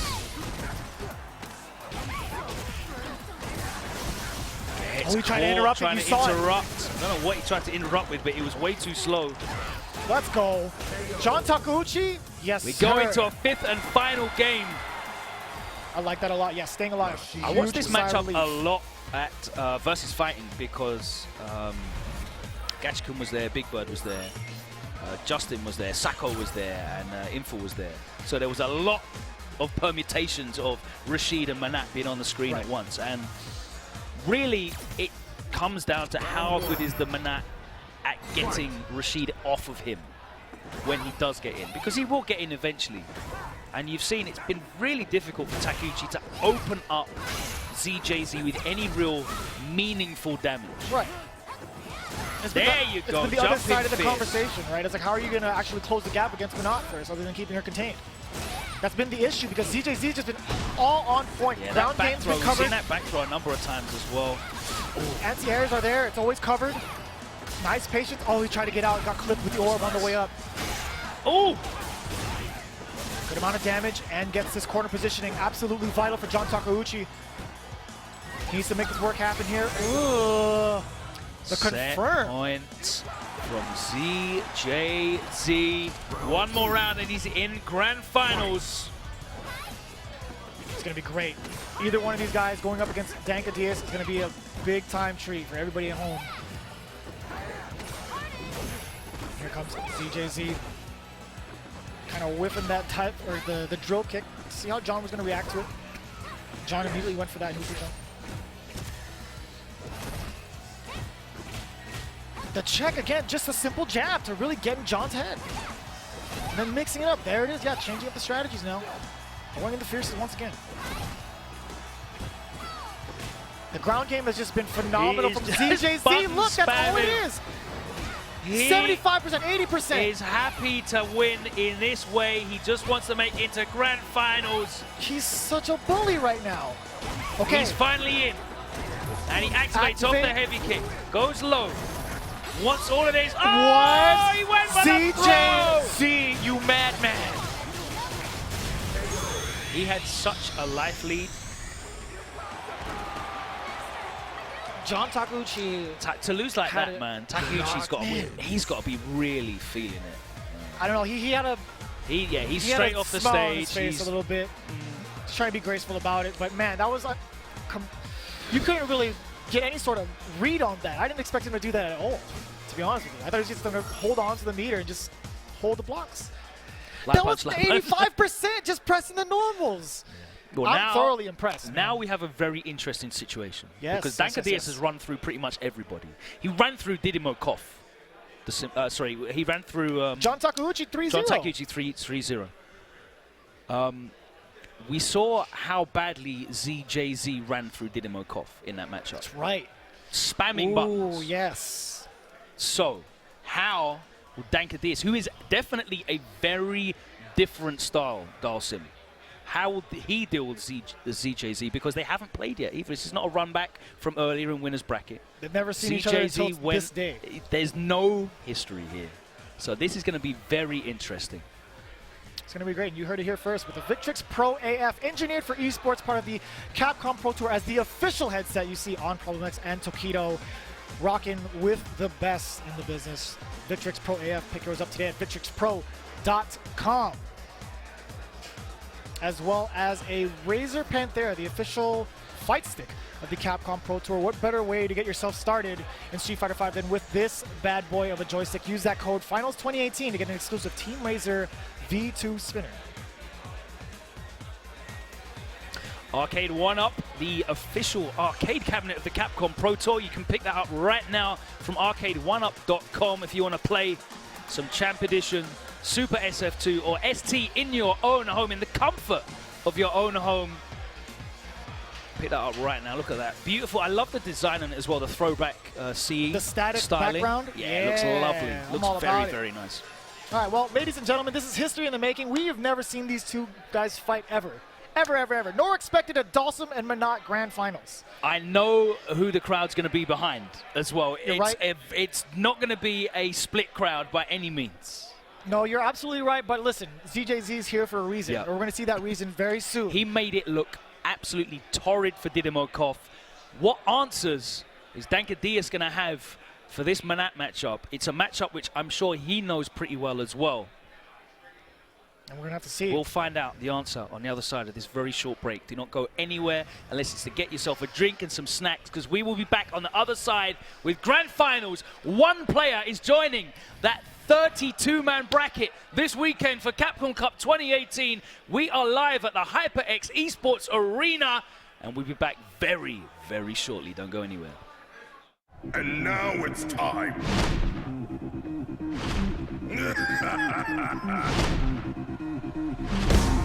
Let's go! No limit! I'd do it if I were you. Let's go! It's all coming up ready!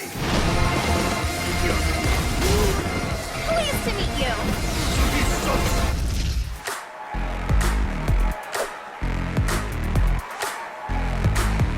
Pleased to meet you.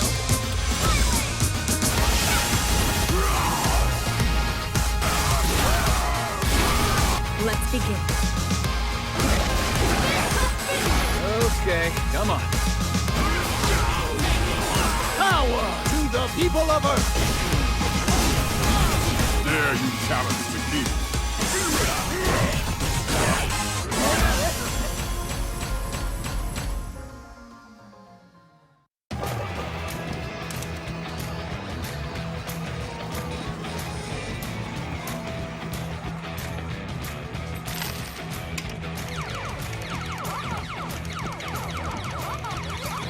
Dad, how do I eat all the ghosts? Dad. I can teach you, buddy. Bring the classic arcade experience home with Arcade 1-Up. Cabinets and risers each sold separately.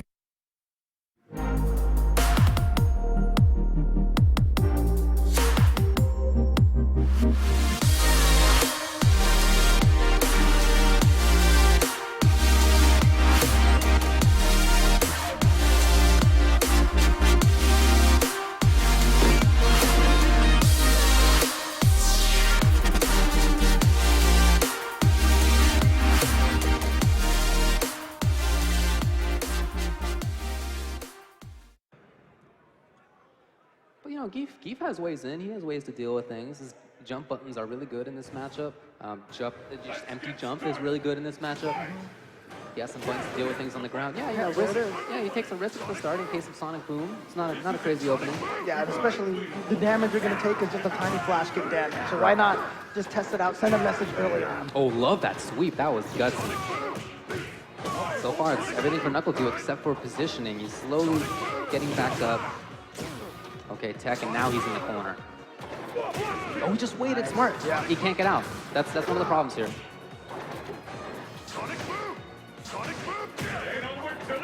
Nice roundhouse.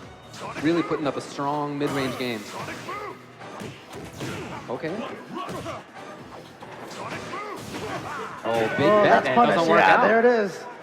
Doesn't work out. Great round by Knuckle Dew. Just from the very start. Great challenges. I love that sweep anti-air, for example. I'm still thinking about that. Oh, what a beautiful anti-air. Neutral standing forward. A little bit misplaced. Ooh, wow. Well, okay. There it goes. A chance now for Snake Eyes. Yeah, here's the momentum. That jab green hand speed up has been so beneficial for him because after SVD, he's right in your face again. But great flash kick, risky flash kick there, but paid off for Knuckle Dew. Try to stop the momentum. Well, oh, wow, he spends bar. He goes in for the challenge, grab, and now all that screen behind Knuckle Dew is all space that he can use to sort of make Geef land on things, land on buttons, land on Sonic Booms, anti-airs. So everything's going well for him. That's the beautiful thing for the way Knuckle Dew plays. He just does things that most guys you don't expect him to do. But Snake Eyes gets in his patented whip low forward. You see that button, and then you're thinking, oh my gosh, I need to block. And then all of a sudden, he just grabs you. Well, I feel like he kind of stole that round, so that's lucky for Snake Eyes, unfortunate for Knuckle Dew. Nice, just waited there. Oh, big, oh, could have been big. Oh, getting in there. Wow.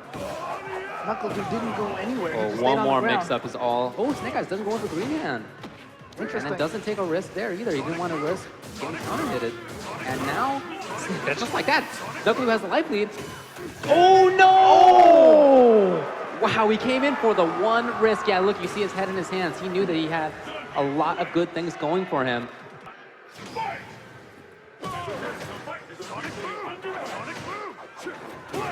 Again, just waiting.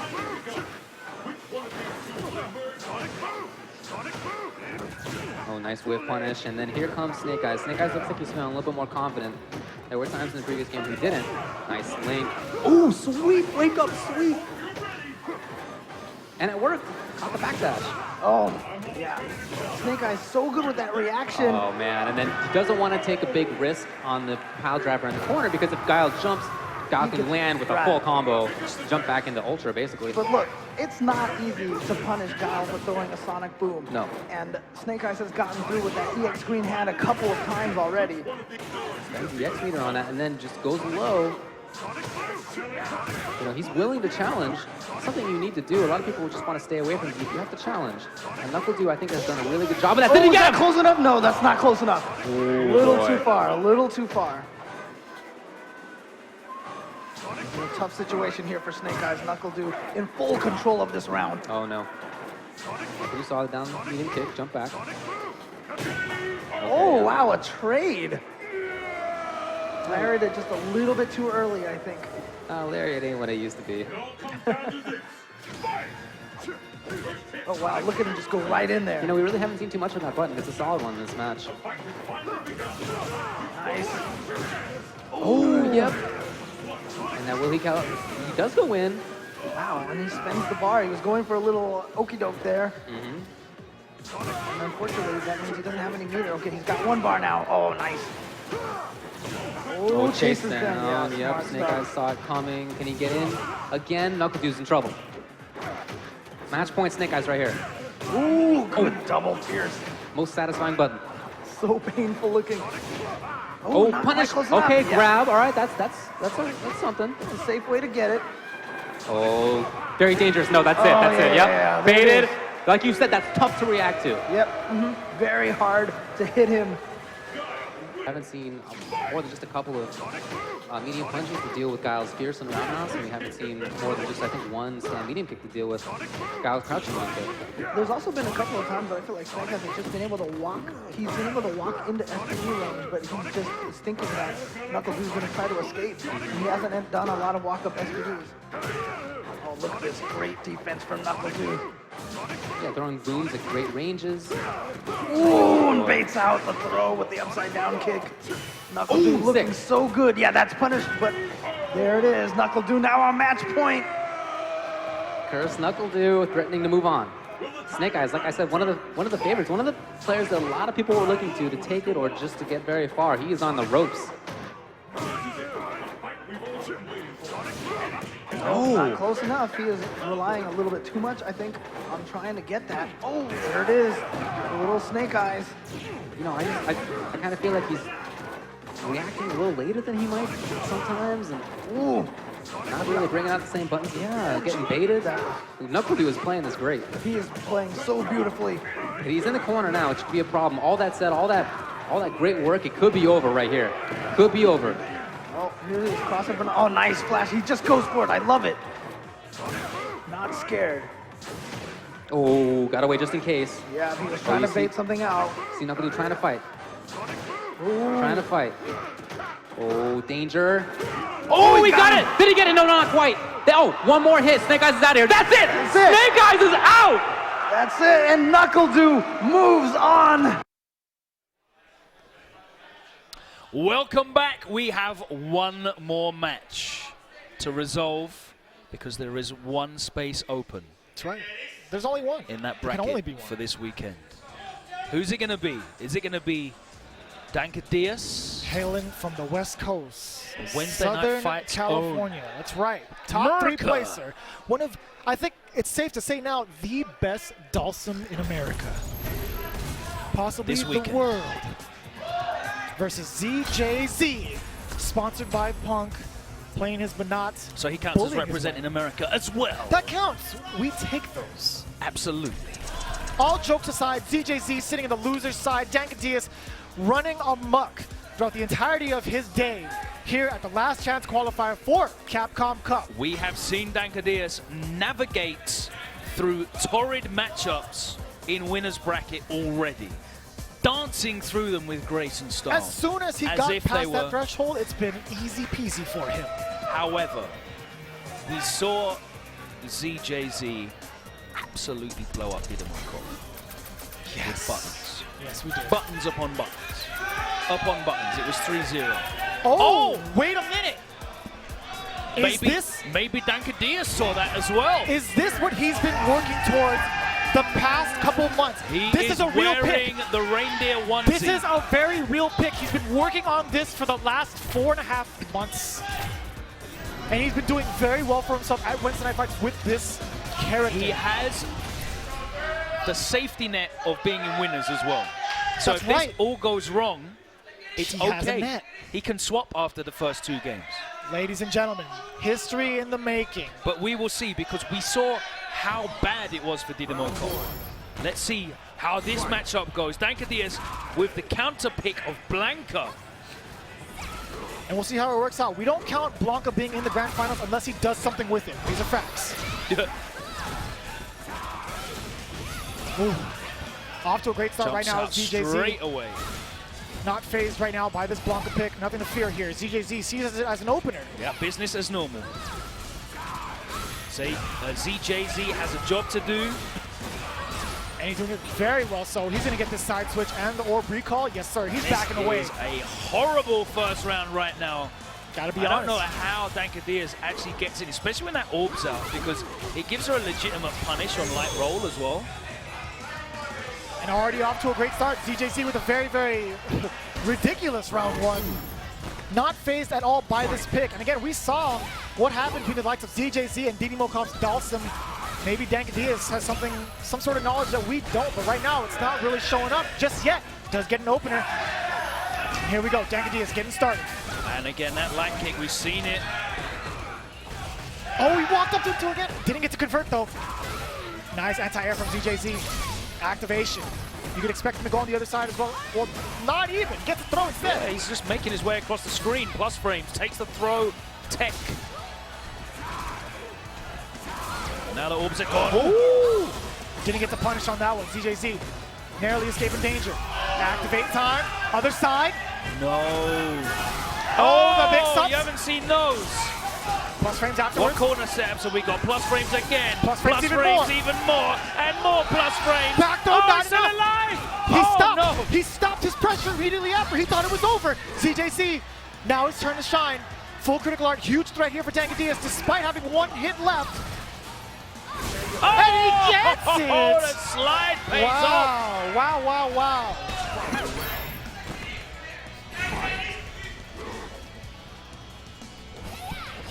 Very impressive stuff here from the young gunner. Yeah, we thought he made a gross error there. Thankfully he misjudgment. Okay, the recall. Yeah, I like that. Pass the orb. So much invulnerability against projectiles like that.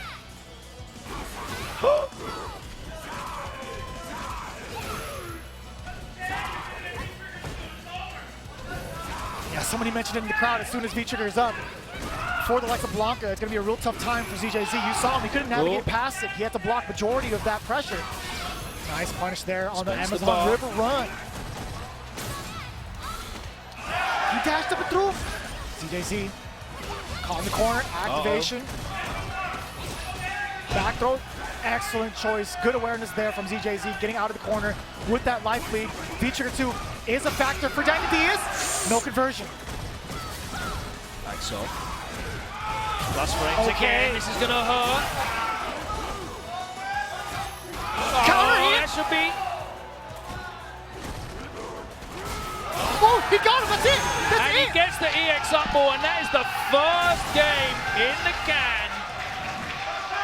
Dankadias getting the first game. The crowd is just too wily right now. Shout out to Damon, policing these rowdy South California Californians.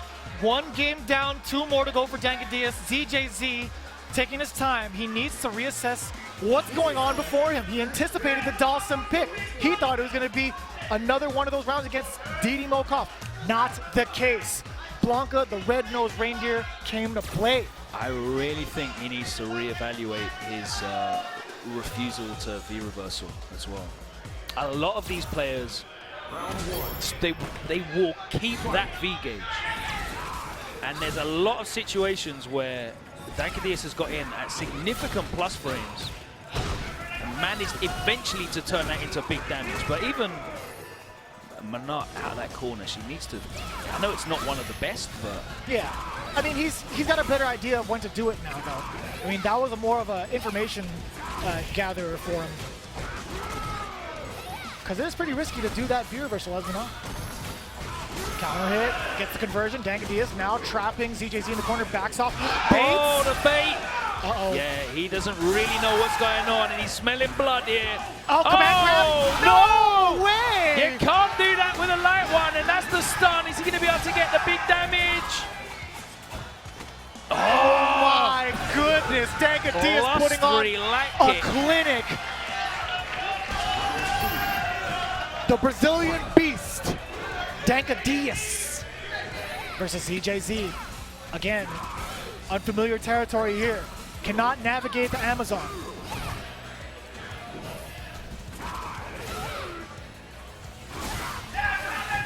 Long distance, got the Amazon River. The sweep, so deceptive. Can't heavy punch forever against Blanca. He is so mobile from different angles as well. Look at him. That Nice. time it did work out for him. There we go, ZJZ getting started. Had to spin the bar for it, but well worth it. Out of the corner as well. Resets. Ow, that's gonna hurt. He's chasing after him. V-trigger 2 locked and loaded. ZJZ needs to get the work done now, before the threat happens. That could have been an Yeah, activation. he wanted slide activate. He's just trying to get inside that range of slide activate. And that heavy punch is just stopping him from doing it. He had to activate raw. He tried to interrupt it, or he tried to stop it midway through. So ambiguous. He needs a lot more though. Oh, No. nice. Straight off there for ZJ. Actually, he just blocked it. The orbs did all the work for him. Yep. Staying alive. Just the touch he needed to suppress Denadas. All right, here we go. ZJZ trying to close the gap. Or recall, he was behind him. He had to do it. Wait, back out again. Ugh. Here we go, let the orbs out. Yeah, he's keeping that orb out a lot more now. It allows him a modicum of control at the range at which Denadas is using all of the different charge options to get in. Oh, what a check after the recall as well. Didn't let Denadas move for free. Check him Yeah, with and the now sweep. that the V-trigger's there, he's going back to the stand fierce just to control that slide range. Walks underneath. He's going to want to get back at that slide range. He activates off on the block. target combo. Plus frames again. Oh! He tried to interrupt but got counter hit. There was enough of a gap there. That's going to hit. He hasn't got the bar to get the up wall. The read, the orbs though. The orbs make it safe, as we saw earlier on. Oh, we got him. He clipped him. That should Not just going to be get the bar. enough. He doesn't even need the bar. I thought he might have needed the EX to finish it off, but he doesn't. And ZJZ adjusts the strategy. I can see what he's doing now with the spacing. When he doesn't have the V-trigger, he's using the orb release a lot more. Right, yeah. To just try and put him off freely moving around. And as soon as that V-gauge is full for Denadas' Blanca, he goes just back to the button hammering out presses. that heavy punch just so he can't get into the range to slide and activate. Right, that makes a lot of sense. Yeah, changing it up, keeping it ambiguous against Denadas. Having that orb out is just such a threat against forward momentum. And it also gives him a legit punish on the roll as well. Yeah, the Blanca ball. balls. That's right. I like that a lot. That adaptation there from ZJZ, a very, very smart one at that. Tying it all up here. He's only lost one game, so I definitely don't think that was a bad enough loss to necessitate changing. Denadas really trying to assess, should I go with the Blanca pick yet again? Again, as you mentioned, I it wasn't a bad beat. I haven't seen enough to really I'm not convinced. put him off from making this call. Yeah, he's taking his time, giving it a lot of thought. I'd imagine he's getting a lot of advice from this friendly crowd.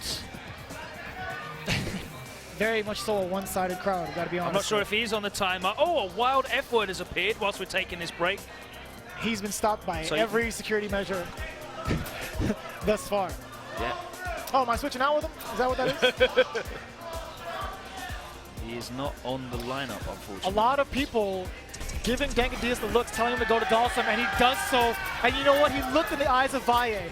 He was like, Mijo, Dalsum, you must.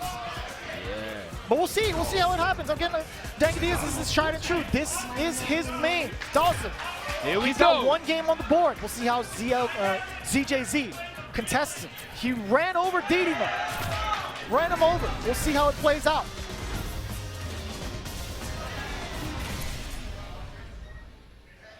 Here we go. All tied up here. Yeah, the buttons, the heavy punch were just too much for Diddy Mo to get around. Let's see. Denadas has. Obviously, Sim has way more mobility than Manat. And you see that in the likes of Denadas too. He's not afraid to be way more mobile in the air with the yoga stasis as well. That wasn't a whiff punish either. It's a wish punish. He just caught him Yep. walking. There's the orb. Going toe for toe here with the normals. Oh. And at the moment, Denadas has the life lead and he's getting the better in this neutral exchange. Oh, and that fierce, just stuffing that stand strong. Yeah. Didn't crush counter it though, which is interesting.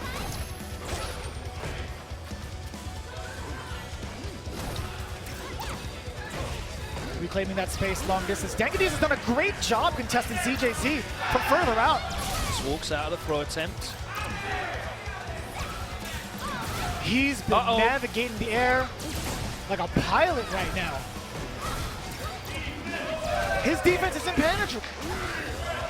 The defense chants go out here from the crowd, but it's the offense just getting the job done.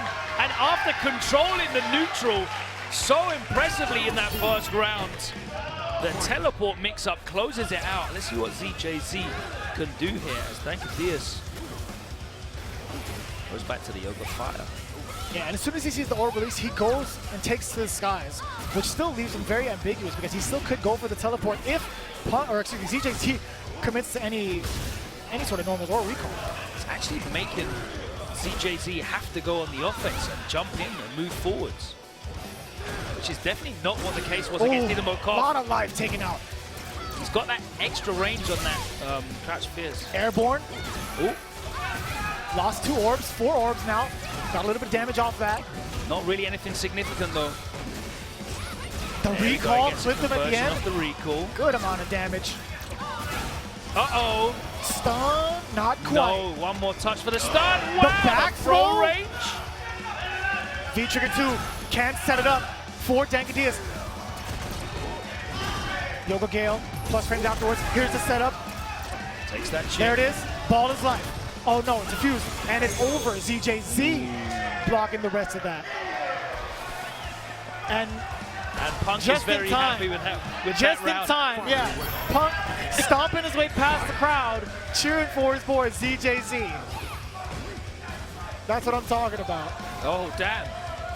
Firing shots towards the entire West Coast, man. Unrepeatable on stream. Cannot do it. There we go, that EX Yoga Fire. Not tournament legal. Looked so effective.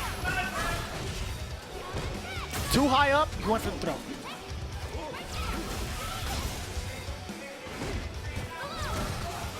Oh. ZJZ now with the lead. And let's see how the dynamic changes once the life lead is in Manat's hands. He tried to slide under it, got clipped right at the start of the slide. On the way out, ZJZ with the awareness and the conversion. Ooh! Yeah, that's gonna work. Ooh. Yeah, not quite though. Decent amount of damage. This is gonna be almost impossible to bring back. Not getting touched once. Oh! It's still out. It's gone now. Looking like a real tough situation. Yeah, Denadas. Look at that! Look at that! That heavy kicks. ridiculous. It went past the V-trigger 2. Orb just clipped him. What's a hurt box to a gun? I have literally seen her looking exactly like this. Let the man play. These guys are poster. dictating what Denkadia should do. He's here for a reason. Let him play his game. You're adding more pressure to the young man. He's in the hot seat for a reason. Let him play his game. How is he going to deal with this pressure? He adaptation. does have the expectation of an entire community on his back, and most of them are here. They need to move him to the main stage, or to the main area. Away from the great unwashed. They need to move them all to the main area. Because this is adding a lot of unnecessary pressure to both players. We'll see how this young man deals with it. Some people are forged like diamonds under pressure. Yeah. Some people crack and crumble. We'll see. Blankadias has that advantage of being in winners though, so can afford a few mistakes. That's fair. It's reset game right now There's for only ZJZ. There's only one person for the support system of ZJZ, and that's Punk. And that is Punk. And he's trying his hardest right now. Yep. To out-volumize the crowd. Out-volumize. Out-volumize. I He's think being loud. That's what Sajam does to his hair. Here we go. I can't speak on any sort of hair topics, but I'll tell you what, ZJZ off to a really, I mean, I can see that you shaved yours by choice. It's a style choice. Listen, we'll talk about the match. We'll talk about that some other time. 2-1, ZJZ. Let's see how it plays out.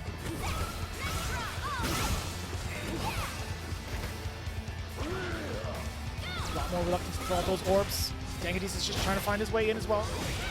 A lot more forward momentum from Denkadas, actually. ZJZ's been able to get life leads now.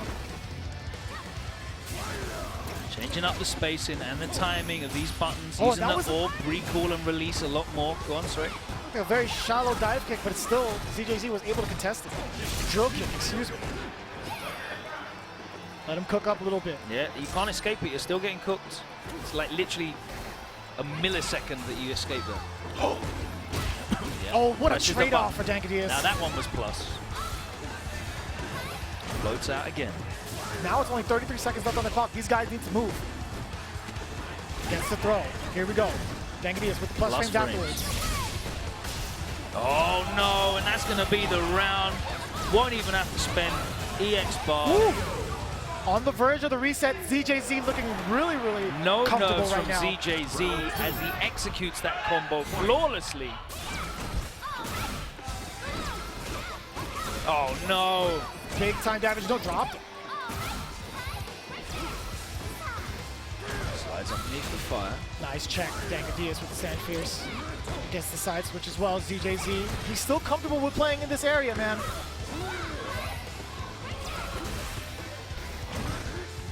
A lot more patience from the man, ZJZ.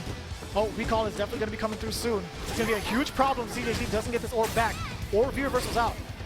There it is, there's the recall. There we go. Ooh, nice. Was aware of the spacing. That face off almost got clipped. There's the activation, that fire damage. Take all of that chip, all of that gray life. It's all coming off. Multiple orbs firing at once. Cost Not a lot for ZJZ. No damage. Teleport blocks. Oh, he risked the interruption. That was a really ambiguous height on the drill.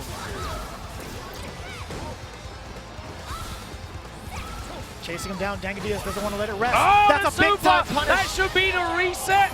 That's not going to be enough, though. It's going to be scaled, and it is one of the least damaging CAs in the game. One more mix-up away. ZJZ didn't have from enough resetting. left. He still got the throw. I don't know what it could have been. I heard something come out. But Minot got the throw. ZJZ with the reset over Denkadas. I'm not going to lie, I didn't notice how few orbs were left in that V-trigger combo. I was expecting that to go on for a lot longer than it did. Yo, Denkadas traversed past the orbs pretty well, taking minimal damage. It was only after that misplaced drill where he actually got hit into the combo into critical art. I really don't think the Blanca pick was a bad pick. I don't either. I think it's, to be honest with you, I think he's looked like he's done better with Blanca than with Sin. Yeah, it was looking a lot cleaner. He's taking a moment. Oh man. So this is between sets. Is this permitted or not? I don't know about all that. Yeah, I don't think so. Damon is definitely stepping in. That is something you have to do because you are not allowed to do that in between sets. You need to play it out. Stay in the hot seat. Man. So the official ruling has been made. This has been established a esports long representative time ago. from Capcom. No Even coaching. between sets, no coaching. Obviously no coaching during sets. No coaching between sets. Should be no coaching, period. Ever. Logan. Not all the games have. Okay. That being said, Danka So Diaz again. Danka Diaz is on his own. We'll see. We'll see what happens here. If he goes for the Blanca pick, which he does so, you see it right there. I think that's the one that has looked best. From the data that I have passed from this last set. There's a lot of extra factors here, man. There's a lot of, you're taking ZJZ out of his comfort zone. A lot of the times. There's a lot of mix-ups that we had where he doesn't really understand too much about the character. And you kind of saw it. Oh, boy. Oh, boy. That even makes it more more difficult to contest. Ready. That's difficult. It extends its hitboxes. No, that's not It does a fact. absolutely That's not a nothing. fact. It doesn't do anything but just change the aesthetics. Does not change any of the numbers, any of the boxes. It just makes it very obnoxious. That being said, we're here to the final set between these two individuals. We have ZJZ and Danka Diaz. Who's going to fill up that final spot here in the last chance qualifier? Here we go. The final set. Okay.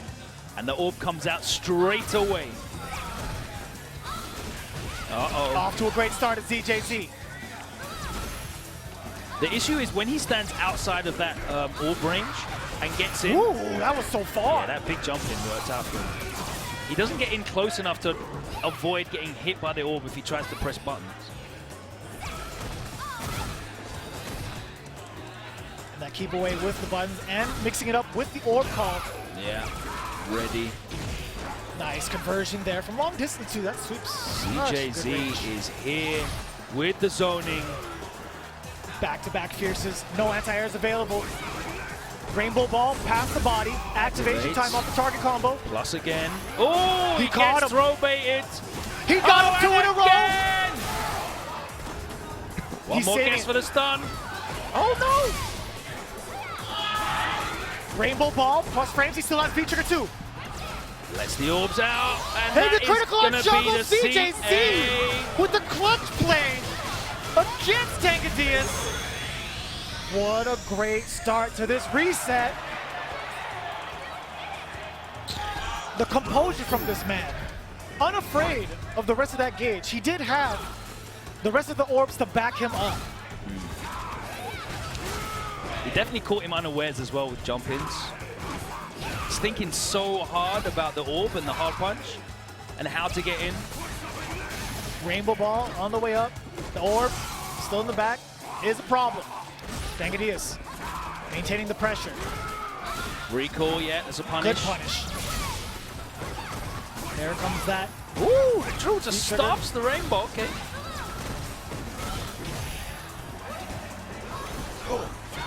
And the V-trigger gone now. Here we go. V-trigger incoming though. Different story now. Danka Diaz. Got the corner pressure, the throw. Overhead. Oh, overhead's blocked, but he gets no significant punish on that. What a block from Horseman ZJZ. up gets the second V-trigger. Uh-oh. Uh-oh, it's right. Oh, he unballed it. If in doubt. Ball it out. I like that a lot. Danka Diaz taking the risks. Tying it up here at a huge meter deficit. But still. ZJZ striking No first blood. longer at an advantage. This is the reset bracket. Oof. Again, trying to navigate the minefield that is the orb recall and the button presses from Fierce. Stand strong. Yeah, that ZJZ. cross counter roundhouse is horrible because it sends you all the way back full screen as well. Oh, that's great for ZJZ. That's excellent for him. Oh, back throw, yeah, realigning himself. And this is a huge round. Okay. Tries to meet in the end. Again, it doesn't work. Showing a little bit of two back-to-back lack of matchup knowledge here. Oh, he clips him. Activation. Boom. Party started.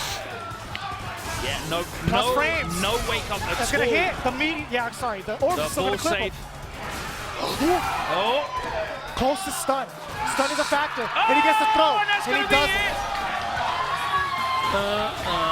Into the air, doesn't even need to finish the combo. And Dankadius, this Blanco pick looking real good. Chris T, Pinoy, everyone. Oh, Justin. Man. Justin getting behind. Justin getting behind the Menards, playing the heel role. He's trying to stop the coaching from happening, but Justin Walk says, no, Menard players need all the coaching right now. He's all about it. He's trying to support Team Punk.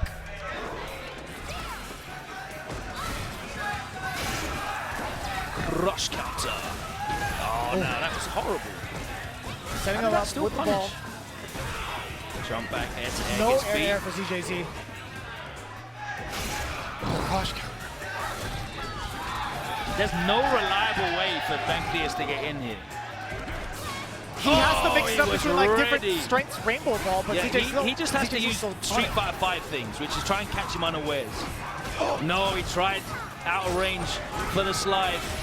And that hurts again. Dashes out of the corner, give him a bit of space. How long can he Plus spend? V reversal. He spent it. I'm very surprised he spent the V reversal. Yeah, he just wanted to stay alive. Plus frames. Oh, again with the throw bait. Throw bait. Is this what he needs? The command grab? No, he tried it. Nice jump out from ZJZ. Very aware of it. Oh, that jump Big is time gonna jump up. in. Plus frames. Plus frames again, a ton of plus frames.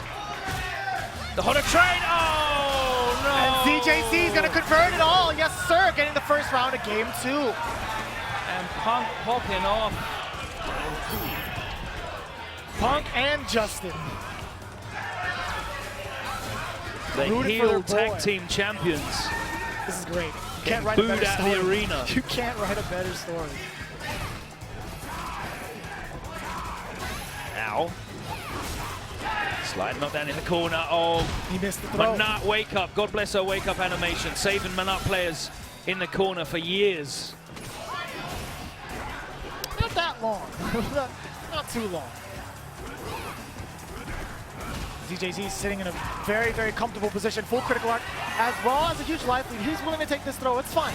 It's fine. Now he's going to space him out even more. Nice anti-air with a reflect. Nice. Got those. Oh, that neutral jump was lovely. There's the boy. activation. What side? The crosser. Back to the corner. Oh, it's still going to hit him. It's going to correct. Yeah. Big yikes. The auto-correct critical art. Oil King can't believe it. Punk is ecstatic, and Justin is just shaking his head with a huge smile on his face. And ZJZ. I can't believe that auto-corrected. I'm thoroughly surprised. Was that like big brains, or was that the fortune of the gods shining? It could have been both, honestly. Hey, but listen, if he had done it any later, it would have stayed on the same side. Yeah. But then again, if If he it had done it recovered, any later, it would have probably recovered. yeah, exactly. It would have been a whole different story. That was a specific timing that Dankadius needs, Is but he still going to falls change short. again now after only losing one game? I don't know, He went 1-1 Logan. in the first set, I and don't then think he switched to Sim and lost 2 straight. He's 1-1 now in this reset. Is he going to stick with Blanca? I personally believe that he should do. He can do it with Blanca. And you know, ZJZ is slowly gathering the information as well. He's bringing it a lot closer than we thought. Oh, boy. Oh, boy. Wow. You could best believe he's got a lot of costumes. He's got the whole thing on deck. The whole selection. And it just gets more and more flavorful. Thank the sweet Lord There's that we don't so have many. Carnival Blanca from Street Fighter 4 anymore. Oh, we don't talk about that costume. Those dark, dark times. We do not talk about that costume. That was so difficult to hit. It was just different. Different times. I'm pretty sure that did affect their hitbox. It did. And hurt. It definitely did. It was banned. Was it? Yeah. I'm pretty sure it was. But anyways, different time, different story. Here we go. All tied up Same here. channel. Capcom Fighters. Here we go. One more player must join the other 31 names in the Capcom 2018 brackets. Is it going to be the Punk-sponsored ZJZ? Or is it going to be Wednesday Night Fight's own Dankadius? Sponsored by Amakashi, technically. Oh, of course. Team awesome. Amakashi versus Team Punk. Amazing. Where's Nisa? That's a very good question. Where is he? I'm surprised he's not yelling against Justin Wong, one of his best friends. Oh, there he is. I see him right there.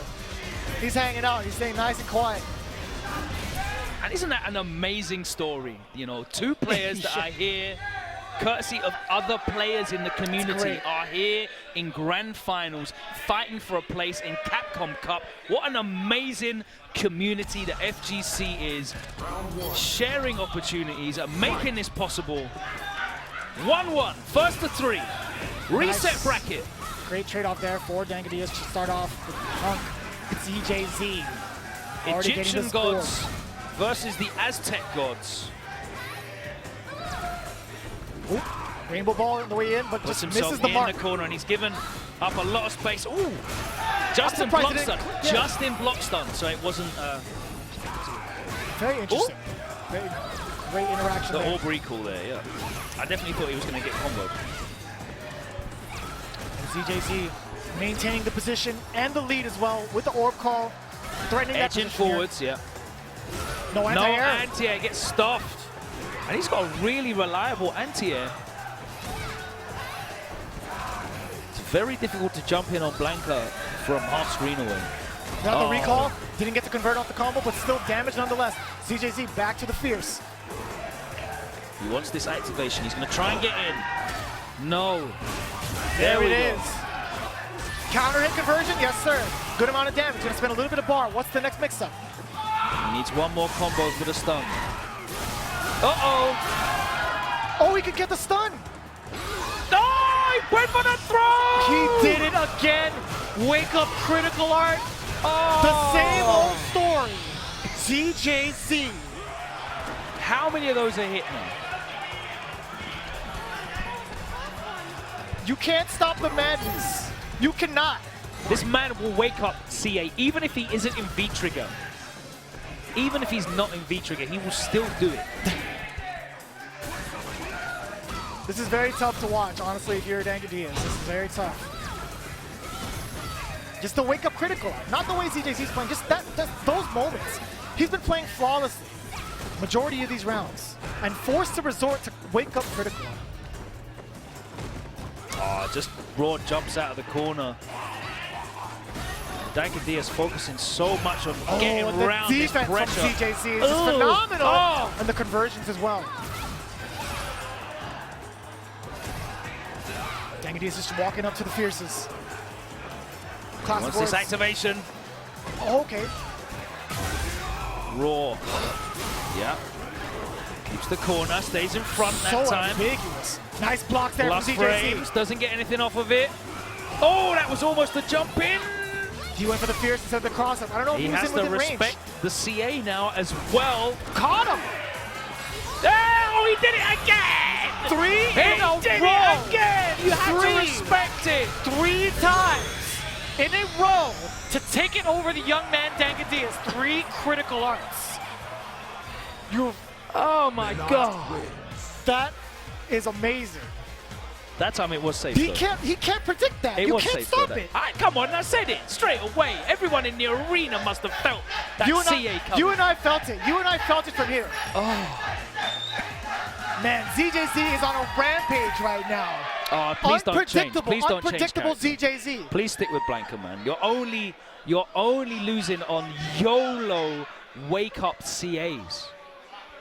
That is not a reason to switch. I respect taking time, though, because the mental pressure of getting hit by those 2 CAs for the game. The three well, CAs. those 2 back-to-back for that round in that game. He needs to take some time. I really hope he sticks with his character because it's looking good. You're absolutely But right. I respect Being able him to taking the yeah, time. It's kind of weird, though. It puts you in the scenarios like, he's not going to do it again. You put yourself at disbelief and doubt. It's like, I don't think he's going to do it. It was again. safe that time. He had the orbs on. Yeah, that's fair. That's fair. But man, Please get rid of that next season. Please. 2-1, ZJZ. Great position right now. Over the young gun, Dangadias. Team Almakashi versus Team Punk. I can tell you now, when ZJZ does wake up back throw, when he has full CA in this game, it will completely crush Dankadias' whole be phenomenal. like mental guard break. It's going to be phenomenal. You best believe. I Punk is really gonna hope pop that off. this young man comes through this and pulls out the wings. It'll be an amazing story for everybody here. But either way, going through this experience, this pressure, this environment for Dankadias, this is entirely different to what he's used to. And he will 100% be a better player for having gone through this. Right. Big ups to both of these players making it this far in Grand Finals here in the last chance qualifier. Here we go. CJZ needs one more game. Dankadias looking to bring it back. Here we are. And here we go. ZJZ Ring of gonna Pride. set the tone. Traversing past the orbs is Dankadias. Here comes. Nice. Yes, sir. And that's the thing, once she recalls the orb, there's no risk of throwing out that light blanker ball. Doesn't really get anything significant. Nice conversion off that counter hit. Brilliant stuff from Dankadias. Every little counts. Uh-oh, there we go. Light the way. Here comes Already. CJZ. 2-bar V-trigger, man. Oh, look at this stun racking up. Where's the reset? It's got to be coming soon. And he fell for it. The throw bait at the last second, as well as stun being that factor. ZJZ looking at tournament That was a points. horrendous situation to be in. Dankadias fighting for his life here. Quite literally tournament stake, tournament life here. At risk for Dankadias. Getting the opener here in the jump in, counter hit, no conversion there. Plus frames as well though. Back throw, escapes the scenario, resets the situation, backs away to safety. ZJZ back to the button presses, checking the advances from Dankadias.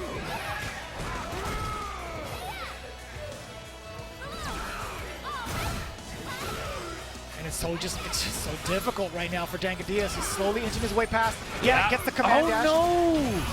Oh no! He risked it all, but it's fine. He has a He was little bit more until life. he dropped that combo. The ball didn't combo. I'm not sure why. Oh! Oh, He no. tried it again, and that Oh, should no. be enough. With that much life remaining, ZJZ should be, yes he is, your last chance qualifier for Capcom Cup. And you hate to see a player go down like that. He definitely cracked under the pressure. The drop combo and then the two baited reversals. And that's a real And you see, apart from Punk and Justin, that was a real, it sucked all of the atmosphere out of here for this home support here for Dankadias. But what an incredible performance from him. Man, I hope Punk and ZJZ fight up against each other on the main stage. That'd be great. And there you have it. ZJZ, your last chance qualifier, rocking that Monot, running the loser's gauntlet up into the young man Dankadias, taking over him with the reset. Moving on to fight off against Phenom in the main bracket. Man, what a story to tell. Team Amakashi falling to Team Punk. Never would have saw it coming. Yeah. I'm really salty at the moment because I wanted to put a sizable bet on ZJZ and I couldn't get odds on him before the tournament. It is what it is, man. But we never really expected those two to really be in the bracket, or at least in that part of the bracket. These guys coming out of nowhere. ZJZ, again, you and I barely get to hear from him. He does play a lot of games in the FGC, but I definitely picked him to win today. There's he proof picked of him to that win. as well. He picked him to win. There's proof of that as well. Well, shout out to Dude. It's fair. But yeah, it's fair. He is, we knew that he was up there in the names of ones to look out for, That's alongside right, Takuchi. Gamer B obviously had a disappointing tournament today. ZJZ's already shown a great deal of quality in premier events this season in the Asia region, and he will be advancing into the Capcom Cup tomorrow. But Dankadias, I mean, Big shout out to him, man. I have to Representing really himself say, very well. as I have to reiterate, going through that experience as a player, that heartbreak, that pressure, all of that stress, that probably put about 2 years on him. So what is he now, like about 21 maybe? Yeah, but he's just about in the right place to be 21, yeah.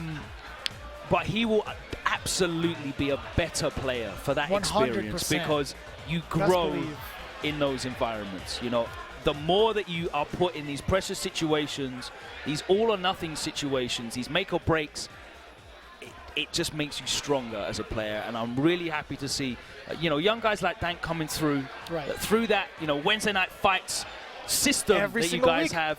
And competing at this level, and you know, he can be so proud of himself. I know that he's going to be inconsolable that he isn't going to be in the bracket tomorrow, but he's got to be so proud of himself for that performance. And I know all of the guys at Wednesday night fights and yourself, you must be proud of him. Either way, big congratulations to both Dank and Diaz as well as ZJZ, even the rest of the competitors here at the Last Chance qualifiers, really putting their hearts on the line here for the game, and we love to see that happen. Again, Street Fighter V does not stop. We have the main event happening tomorrow, bright and early, top 32. You don't want to miss it. Again, we appreciate each and every one of you guys. 2 streams. You're not missing any games.